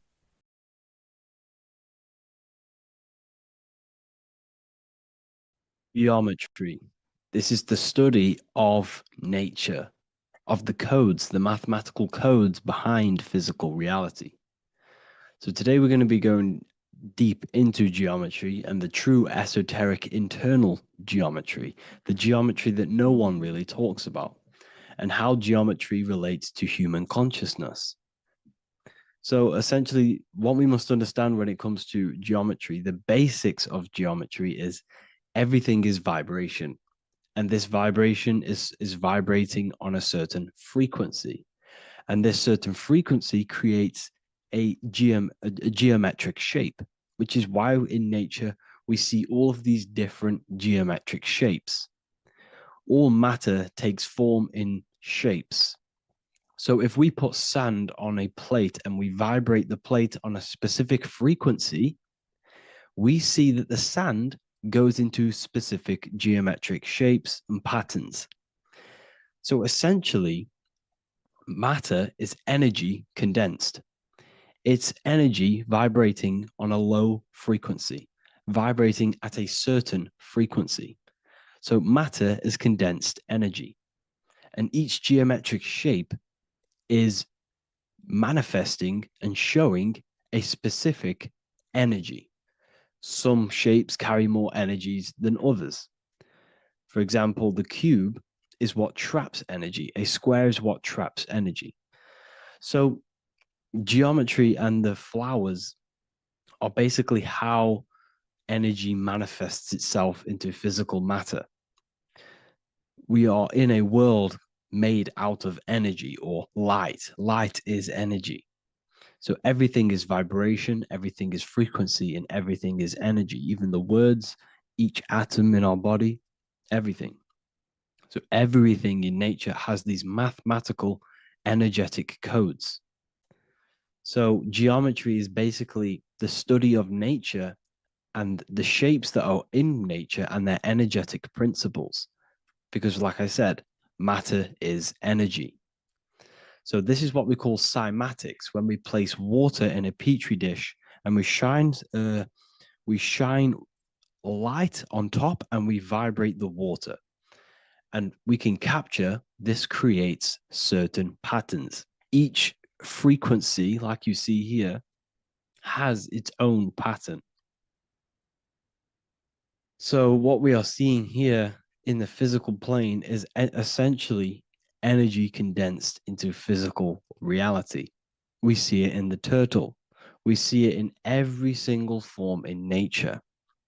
Now, external geometry and normal geometry, we normally get taught that this is God's way of creating physical reality, which is essentially true. However, it's far more deeper than that. Far, far, far more deeper. Okay, so what geometry truly is, it's not God's codes to reality. What we must understand is what the brain truly is. And what we must understand is that we are not in the world. We are not in the universe. The universe is us ourselves. And the world is produced by our brain itself. Okay? So the way you must understand how the brain works, so what you visually see, so geometry is to do with what we visually see. And what we visually see is heavily connected with our eyes, which are an extension of the brain. The eyes are the brain. And essentially how we see is energy enters the eyes, and each eye goes to the optic nerve. And this energy is transferred into electricity, which travels to the back of the brain, to the visual cortex of our brain. And this is where the image is produced, what we see. Therefore, the world outside of us is truly inside of us. It's a projection from within the brain. The brain is an energy condenser, a decelerator, an energy decelerator. Everything outside of us is basically formless energy. It is formless energy vibrating at a certain frequency. So what the brain is, it's sucking in this energy, this light, and turning that frequency, that code, that light code, into a physical reality. It's condensing the energy and turning it into a visual image inside of the brain. Therefore, everything outside of you is not what it looks like. Everything outside of you is basically energy, infinite energy. And our brain is condensing this into a physical reality and projecting it outwardly, which you experience your visual field. Okay? And the ancients knew this. So this is basically called the sigil of Lucifer. Lucifer is known as the light bringer. Lucifer in Latin means to bring the light. This is the sigil of Lucifer, which shows the visual field and the brain. We also see this in the Google Play symbol. It's a powerful symbol showing you the visual field, which is basically a symbol that tells you that reality is inside of the brain. The brain is what produces reality, but consciousness is not produced in the brain. The brain is essentially a consciousness downloader. It's a computer, and it's a reality simulator. The body is a simulation of physical reality. You are inside of the body experiencing the body simulation. The body produces this reality. It's a piece of technology. So Lucifer is to bring the light. Lucifer is the light being produced in our brains. Okay? So this is why they say Lucifer can tempt you. Lucifer can be the devil because it represents physicality. It represents the false light. Lucifer can trick you because it represents the physical world can trick who you truly are. So now that you understand how the brain is basically an energy decelerator and it creates and simulates a reality to your consciousness, you are no longer a person in a universe. You are the universe itself experiencing itself. Therefore, geometry is heavily linked in with the brain. Geometry is essentially how your brain and how your eyes decode energy. So what you are seeing is the mathematical codes of your brain creating reality. So what they teach you is the external is that geometry is God's way of creating this world, and these are the mathematical codes God's created. But now I'm telling you the internal. This is the truth. Geometry is how your brain mathematically condenses energy and light into a physical reality. So therefore, your brain is a computer program. So now geometry is nothing outside of you. Geometry is not something created by something else. It's created by your brain. Your brain produces these patterns through mathematical codes by breaking down energy into physical reality. And this is why you see geometry in everything around you. This completely changes your view on geometry. It's in your ear, it's in your face, it's in everything. Geometry is everything. Okay? So now that you understand this, now, as we were talking about the visual field earlier, the ancients knew about this. The ancient Egyptians knew about this. We can see this symbolism inside of the casket, the Egyptian casket. See, this crossover represents the visual field. This represents the back of the brain. This is the left hemisphere, the right hemisphere. And now some of the most simplest teachings in geometry is that straight lines are masculine and curved lines are feminine. And we even see this in the human body. The feminine human body is curvy and the masculine human body is liney. And even with the genital reproductive area, we have a line and a curve, 0 and 1, the binary code of all creation, 0 and 1, because that's basically all that exists. Nothingness and one, nothingness and God, nothingness and consciousness. That's all that exists. Now that I've told you that, the basics of geometry and the line and the curve and the feminine and the masculine, what do we have here? You see this stick here? This is a curve. And what's the right hemisphere? The right hemisphere is the feminine, the feminine energy, the feminine aspect of our brain. Then we have a straight line. This is straight lines. Now this represents the left brain. So the Egyptians are showing you the left masculine brain and the right feminine brain because of the curve and the straight line. And this is the visual field, the crossover. So there's a crossover in the brain. The left eye is connected to the right brain. The right eye is connected to the left brain. Okay, so the left eye is connected to the right brain. The right eye is connected to the left brain. The solar and the lunar. So, like I said, everything outside of you is basically energy. Your body is basically a holographic avatar, condensed energy produced by your brain. There's nothing actually outside of you. Your 5 senses are electrical threads of light. And when you touch something, this is basically electrical signals in your nervous system, which are reporting back to the brain. Therefore, what you touch is actually, you're not touching. The feeling that you feel when you touch something is not the true feeling. That's your nervous system you're feeling. You're feeling your nervous system in the brain. It's electrical signals to your brain. So the 5 senses do not decode, well, what you're experiencing as the 5 senses is not outside of you. This is your brain interpreting electrical signals. You don't experience the world, you experience your nervous system and your brain. The nervous system is an extension of the brain. So this is the truth. This is not woo-woo spirituality. This is true consciousness science. But I'm teaching you here. Okay?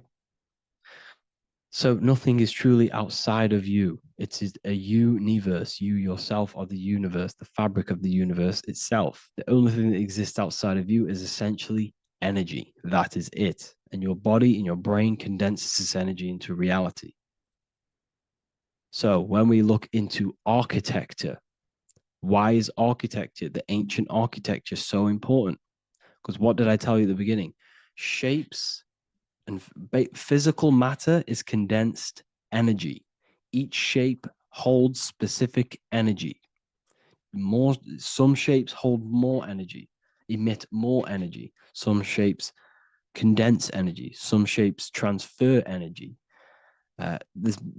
Each shape, each geometric shape has an energetic principle because matter is essentially energy. So when we look into cathedrals and the ancient buildings, they were filled with geometric patterns, geometric shapes, because they understood the energy principle. Architecture is basically solid energy. It's physical energy. If we create this pattern here is an energy code. And if you stand next to it, you're going to gain that energy. It's going to be imprinted on your body. So essentially, they filled their buildings with high energy geometric shapes.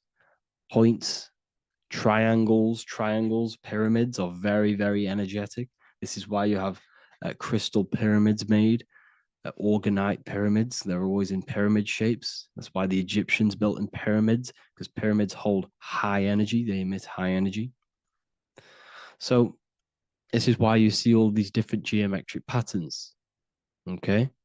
So in the real reality, in the energetic plane, this building would basically look like this: lines and grids of energy.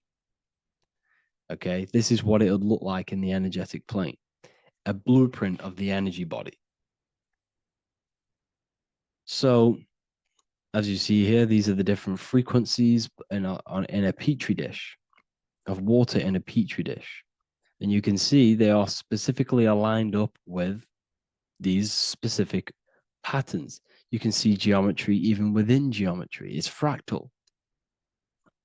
So essentially, when you would stand inside of these buildings, they would imprint the energy of the building in your body, because your body is healed through energy.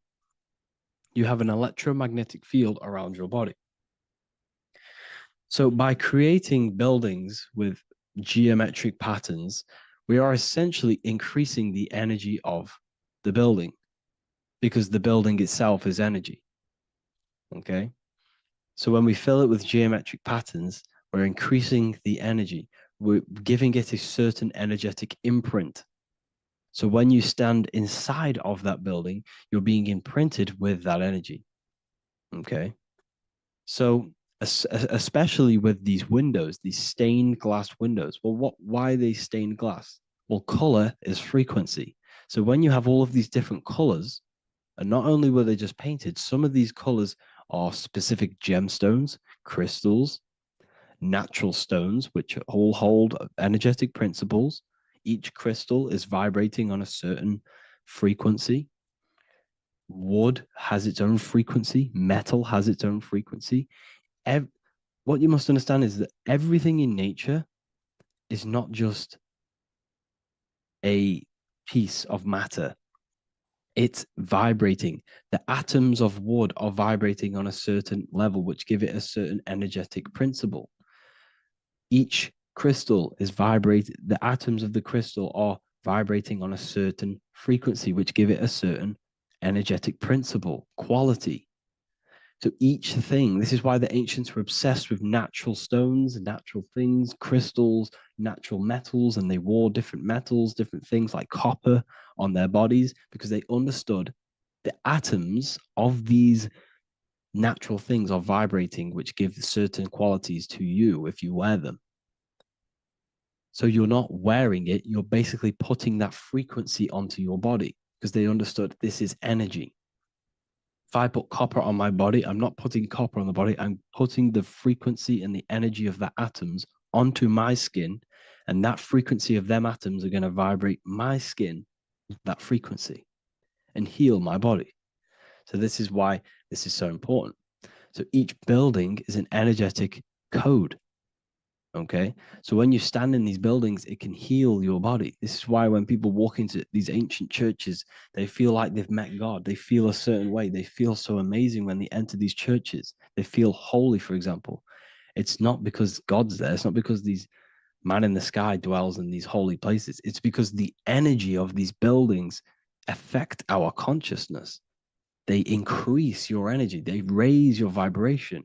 They heal your body. They heal your cells. They imprint the water in your body, especially with these stained glass windows. Like I went a bit on a tangent there, but these stained glass windows were encoded. Well, they use different gemstones, different lights, different colors. And when the sun would shine through this window, well, what's the sun? The sun is light. Light is energy. The sun's light would go through this filter of the window of the crystals and the different gemstones and the different colors, and the sun's light would be encoded, imprinted with these crystals, with these colors and these natural glasses, which have healing energetic principles. And when you are inside that building, the sun's encoded energy of the window would be imprinted into your body, into your energy field, and it will heal your energy field, and it would heal your body, your cells on a cellular level. Because your body is what? 60 to 70 to 80, some people say 80% water. And water is encoded with vibration. If you say certain things into water, it gives it a specific geometric pattern, like I broke down in the beginning. If you say love to a water and then freeze it, it will go to this. If you say hate, it will go to a distorted pattern. So when you are in these buildings, you're being imprinted by the energetic codes of these buildings, the energetic principles of the windows, of the structure itself. The ancients never used to build in squares. Their buildings, their insides were never square rooms, because they understood squares trap energy. They always had pointed roofs so energy can escape. So there's many little things that we need to look into geometry. For example, when you see magicians, when you look at ancient magic, why do they stand in circles with different geometric patterns? They use different geometric shapes. Why? Because shapes are energy. They hold specific energy.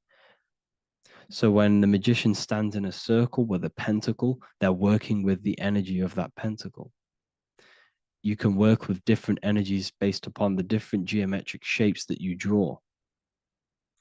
And you can use this in your structure, in your architecture, in your work, and it can influence everything. So this is the true geometry. I hope you gained a deeper understanding on geometry and how it relates with you and your consciousness. Like I said earlier, your brain produces geometry. It's basically how your brain decodes energy. It's not God, how God creates this reality. And no, you're in this reality. You are the reality itself. Your body produces the reality. Therefore, geometry is one with you. So therefore, if I play with the geometry of the buildings, for example, like the government have, everything's in squares. If you look outside, everything's a square, everything's a rectangle. You go to a city, every window is a rectangle, every building is a rectangle. You live in a box room, everything is boxed and squared off in this reality, in this modern society. Why? Because they're trapping energy. The cube is the most simple geometric shape, which basically condenses energy and it traps energy. And if you subconsciously see squares all the time, your phone's a square, your TV screen, everything's a square, your keyboard, your desk. Go and look at the ancients. They never used to build in squares and cubes. And if you go into nature, you'll never see squares and cubes. Nature doesn't create squares and cubes. Everything in the modern society is squares and cubes to simple your consciousness down, to dumb your brain down. So the ancients built very, very complex structures. Why? Because they understood what we see affects our brains, because our brains decodes reality and creates reality. If you see a sophisticated building, this is going to give you a sophisticated mind and raise your IQ levels over time, subconsciously. I'm not saying if you look at this building, you're going to become smart. I'm saying if every single building in your environment, ment is mind, mental, every single building in your environment was this complex and complicated, it would increase your IQ on a subconscious level. It'd make you more complex, make you more intelligent. So they've dumbed everything down. They've dulled everything down. Look at everything. Everything is being dulled down. So anyways, I hope you all gained a better understanding on this. If you want to gain more occult knowledge and esoteric knowledge, make sure to read the Book of Wisdom, Volume 2. If you're inside the university, you can get this book for free. Go to the general chat area and follow the instructions and you can order yours for free. Truly life-changing stuff. Because the issue is with the world is that no one really understands who they are, what they are, and why we are here. That is the issue for people's depression, for people's wrongdoings. They don't understand who they are, what their emotions are, what their mind is, what their body is, what reality is. This book gives you that. This book gives you the sense of understanding, the sense of well-being that will give you a better life because you understand life and what life is. And if you truly want to take your studies to the next level, we have the Ethereal University. This is the place for truth seekers where you can connect with like-minded people so you don't have to feel insane, because not many people think this way. I've been there when you wake up and not many people around you are thinking the same way and you start to feel a bit insane and you can't really talk to people about these things. That's why I created this, so you can connect with people and learn at the same time and become the best version of yourself by understanding truth and knowledge. If you join, you'll gain access to free live calls every single week, every single Saturday morning. We do live calls. You can ask me questions and all sorts. So make sure to leave a like and a comment. And thank you all for tapping in.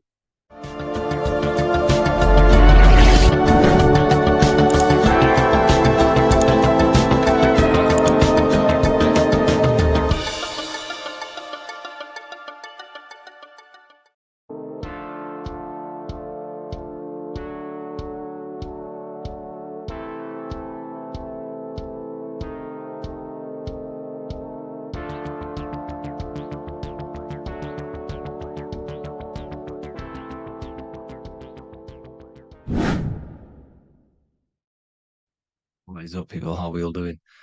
Today, we're talking about the flat earth cosmology. So let's jump straight into this. Please drop a follow and leave a like to help the algorithm. So, we live in a Taurus field. Everything's made out of Taurus fields. And every Taurus field has motion. It's what it is. It's the motion of energy. And every Taurus field has a center, which is the black hole. It's a womb of creation. It's counter space. Now, this is why the North Pole is magnetic, because the center of this Taurus field is the most magnetic part, the strongest part of the field. So this is why all compasses will point you to the center. And the Earth's magnetic field is spread across the whole of the Earth. And it's spinning, as you can see here, it's like a tornado at the center. And this tornado is the force which is spinning the sun and the moon around us. You got the sun, the moon, Polaris, just like in the Masonic cosmos here. The sun, the moon, Polaris, the all-seeing eye. Now we'll get into Polaris a bit later, but the sun is the magnetic force. Sorry, is the electric force, because every field is electromagnetic. Now, the sun is electric. It's positively charged. It's gonna give you energy. It's feeding energy. The moon is more magnetic energy, which is taking your energy away from you. And this is why you become sleepy when the moon comes out. Because it's taking away your energy. So these two forces is the balance. It's the yin and yang. It's the balance. Everything in this creation is balanced. Because the Taurus field is the Earth is the plane of inertia, the 0 point within the field. Because physical matter is a result of two opposing forces equalized on the plane of inertia. And that is where matter crystallizes into physical results. And this physical plane is the plane of inertia, planet Earth. And at the center of this plane is the black hole, the womb of creation. And outside of this black hole gives birth to light. So the Taurus field is constantly rotating, going into counter space, the black hole, and then out of counter space gives birth to the white hole, white light. You see? So it's going around, black hole, birth again, black hole, birth again. And it just keeps going around. It's an infinite cycle of energy. And this is where the infinity sign comes from.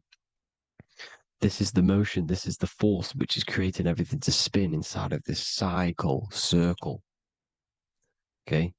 And it's making the stars spin. It's making the sun and moon spin around us, around this center point. Now here you see Horus and Set putting their feet inside of this dome. This is the royal arch, the arch of the dome above us, which is like you see in the Masonic cosmos, the royal arch of Freemasonry. This is the dome above us, the firmament that the Bible talks about.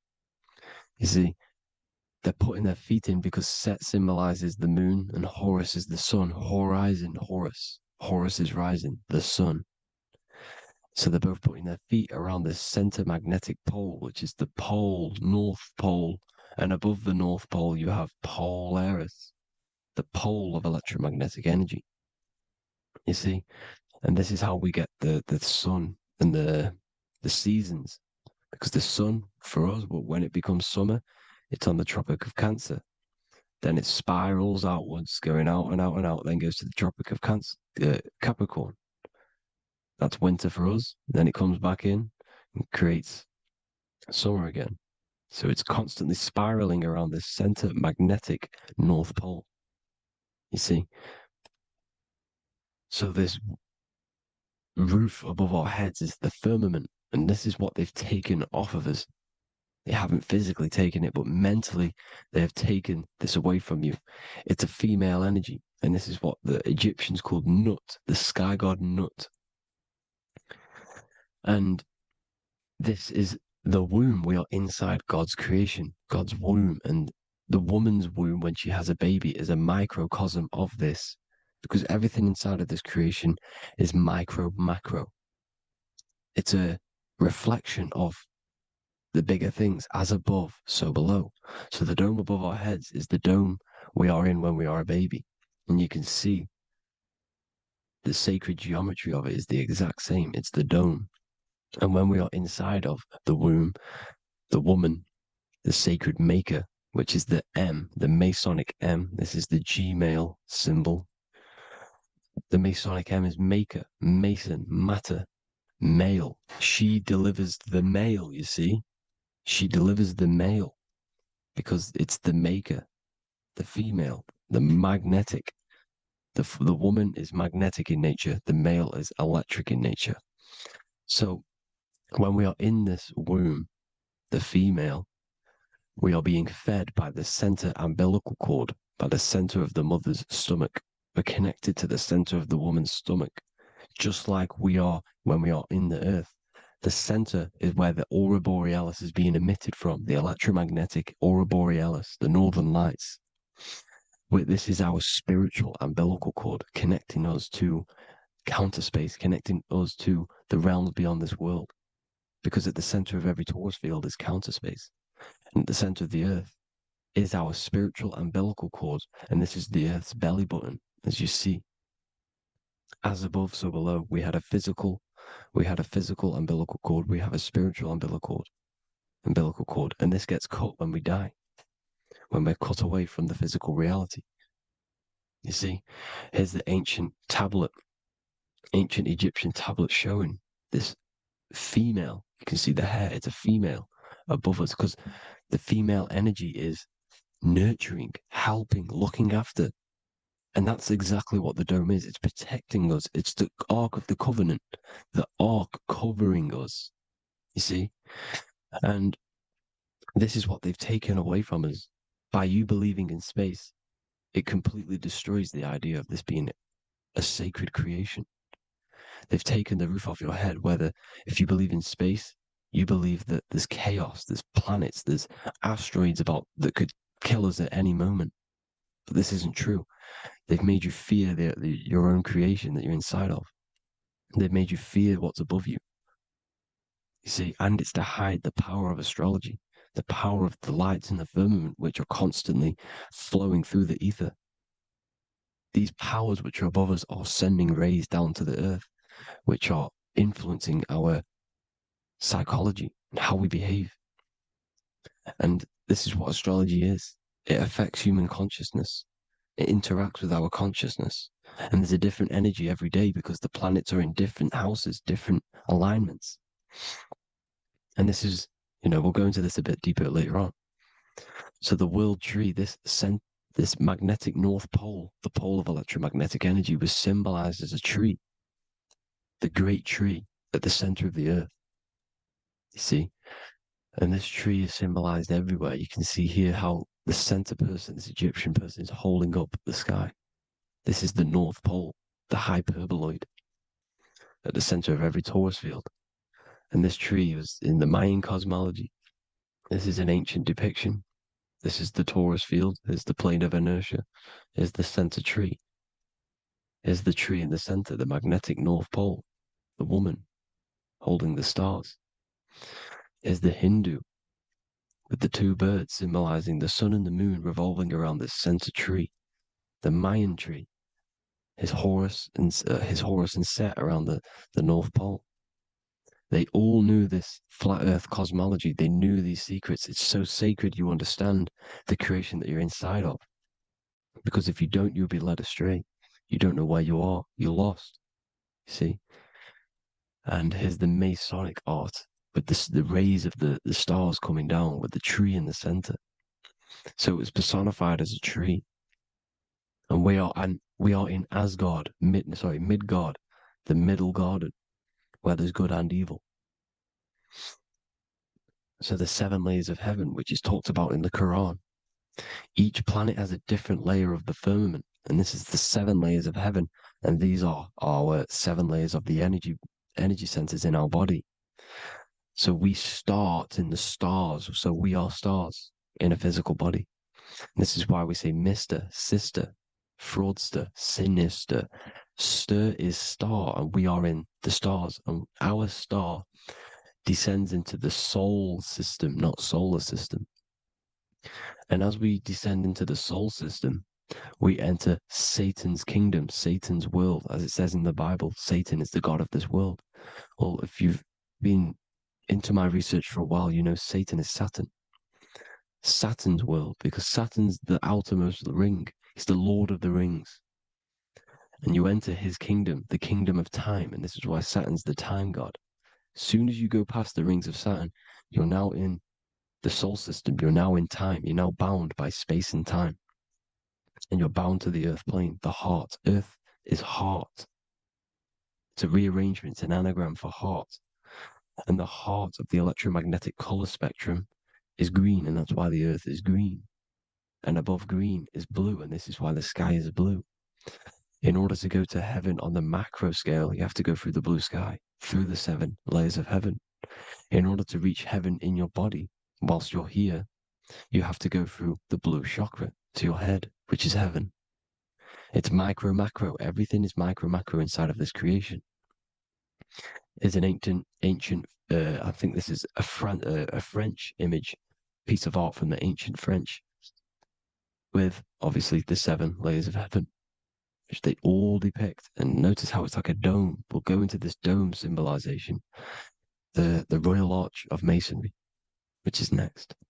But these 7 layers of heaven give us the 7 metals, the 7 days of the week, the 7 diatonic tones, the 7 chakras, the 7 everything. It's God's favorite number. And this is why the Masons use the G inside of the compass, because the G is the 7th letter and God starts with G. You see? So it's 7. God is 7. Here's another depiction of the heart, the soul system, the 7 layers of heaven. La fermete. You see, la firmament, with the stars on the outermost layer. Here are the 7 planets: Jupiter, Mars, la Sophie, the sun, la Luna, the moon. So Saturn. So we are in the heart of this soul system. In order to ascend, we need to ascend up our chakra system, reach 144,000 hertz, God consciousness, the God man. You have to unfold God man, master of the mind, mastery of the mind. So what are the stars? The stars make everything unique. The stars are constantly rotating around the center, magnetic North Pole, the tornado at the center, which is stirring everything. It's stirring the ether. The center is the ether, and the 4 elements are born out of this ether. There's 5 elements: ether, spirit, water, air, and earth.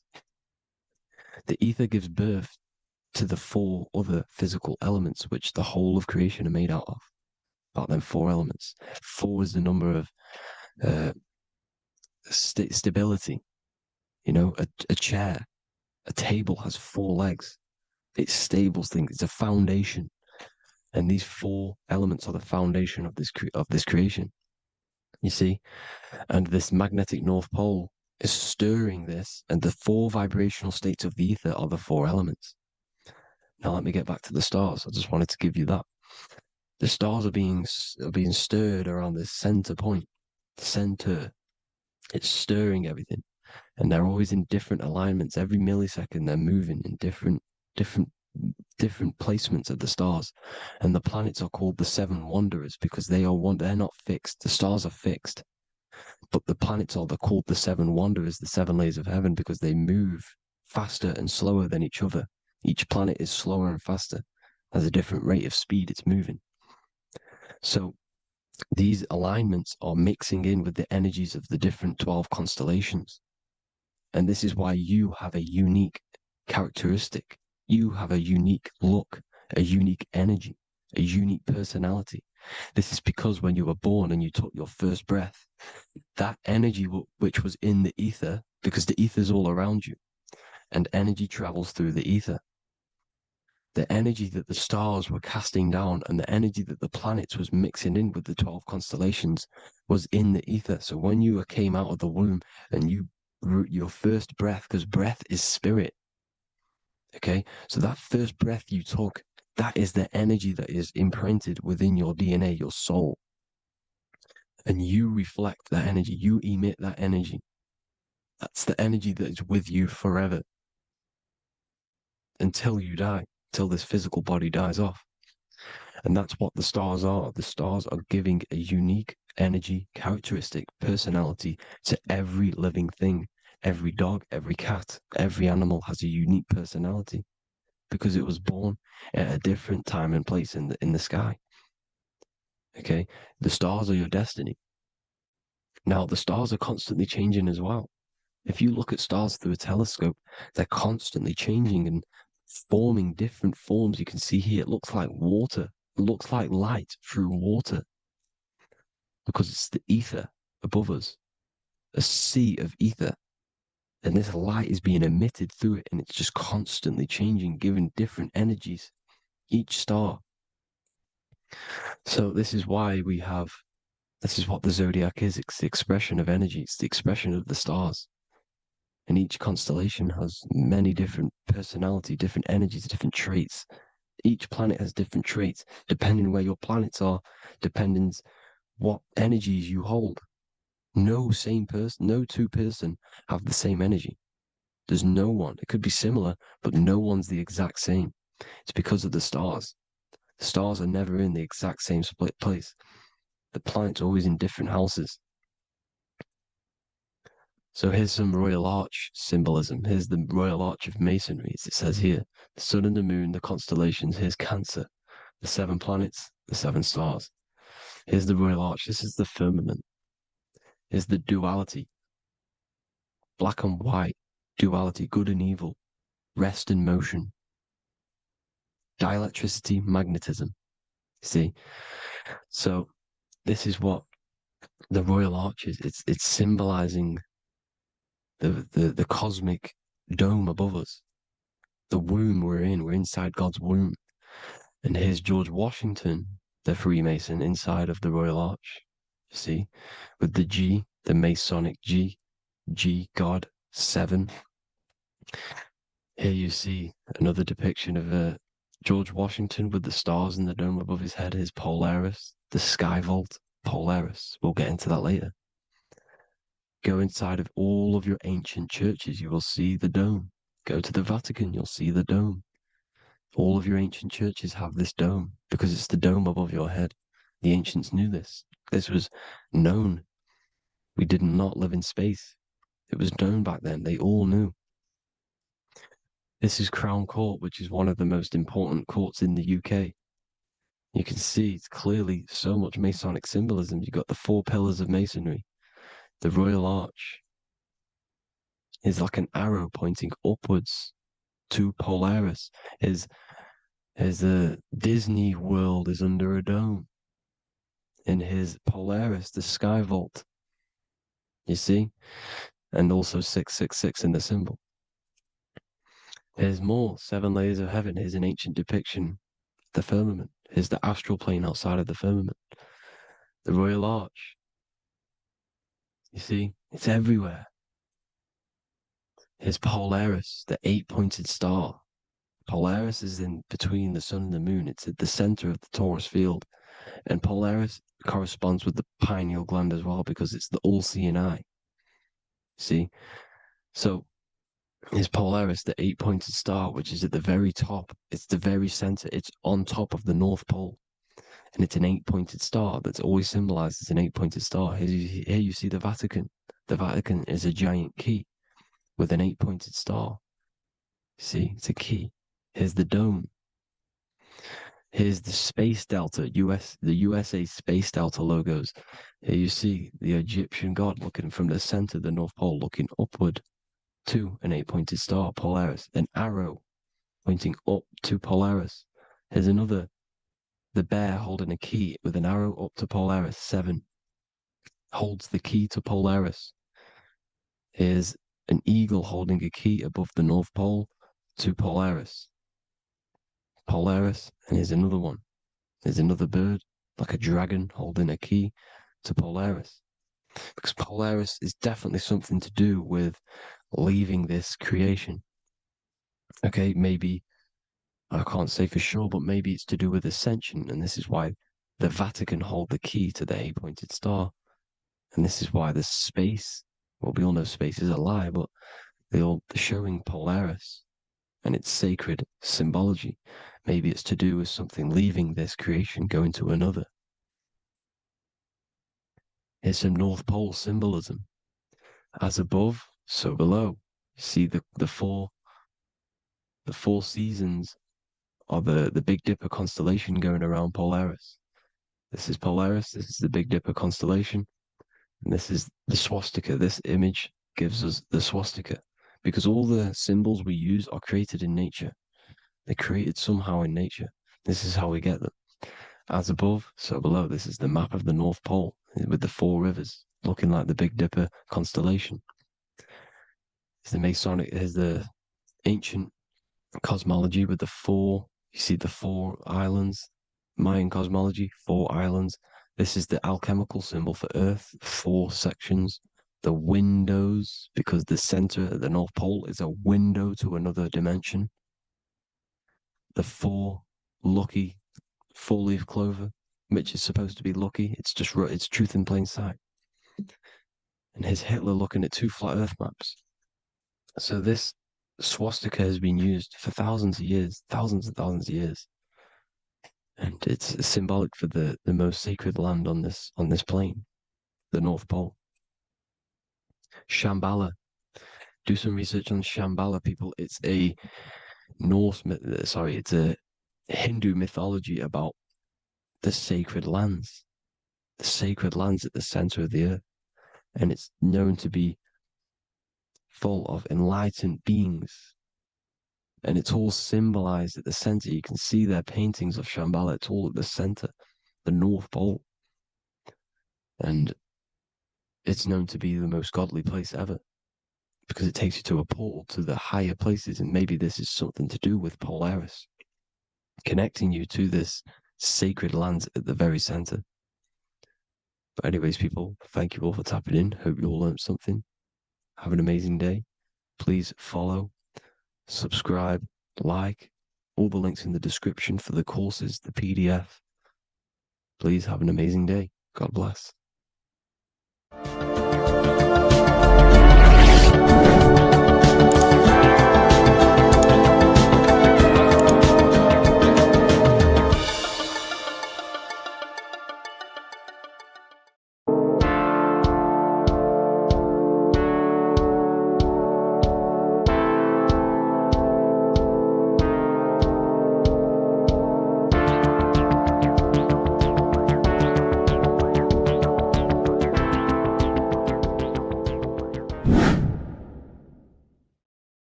What's good, people? We're back with another video.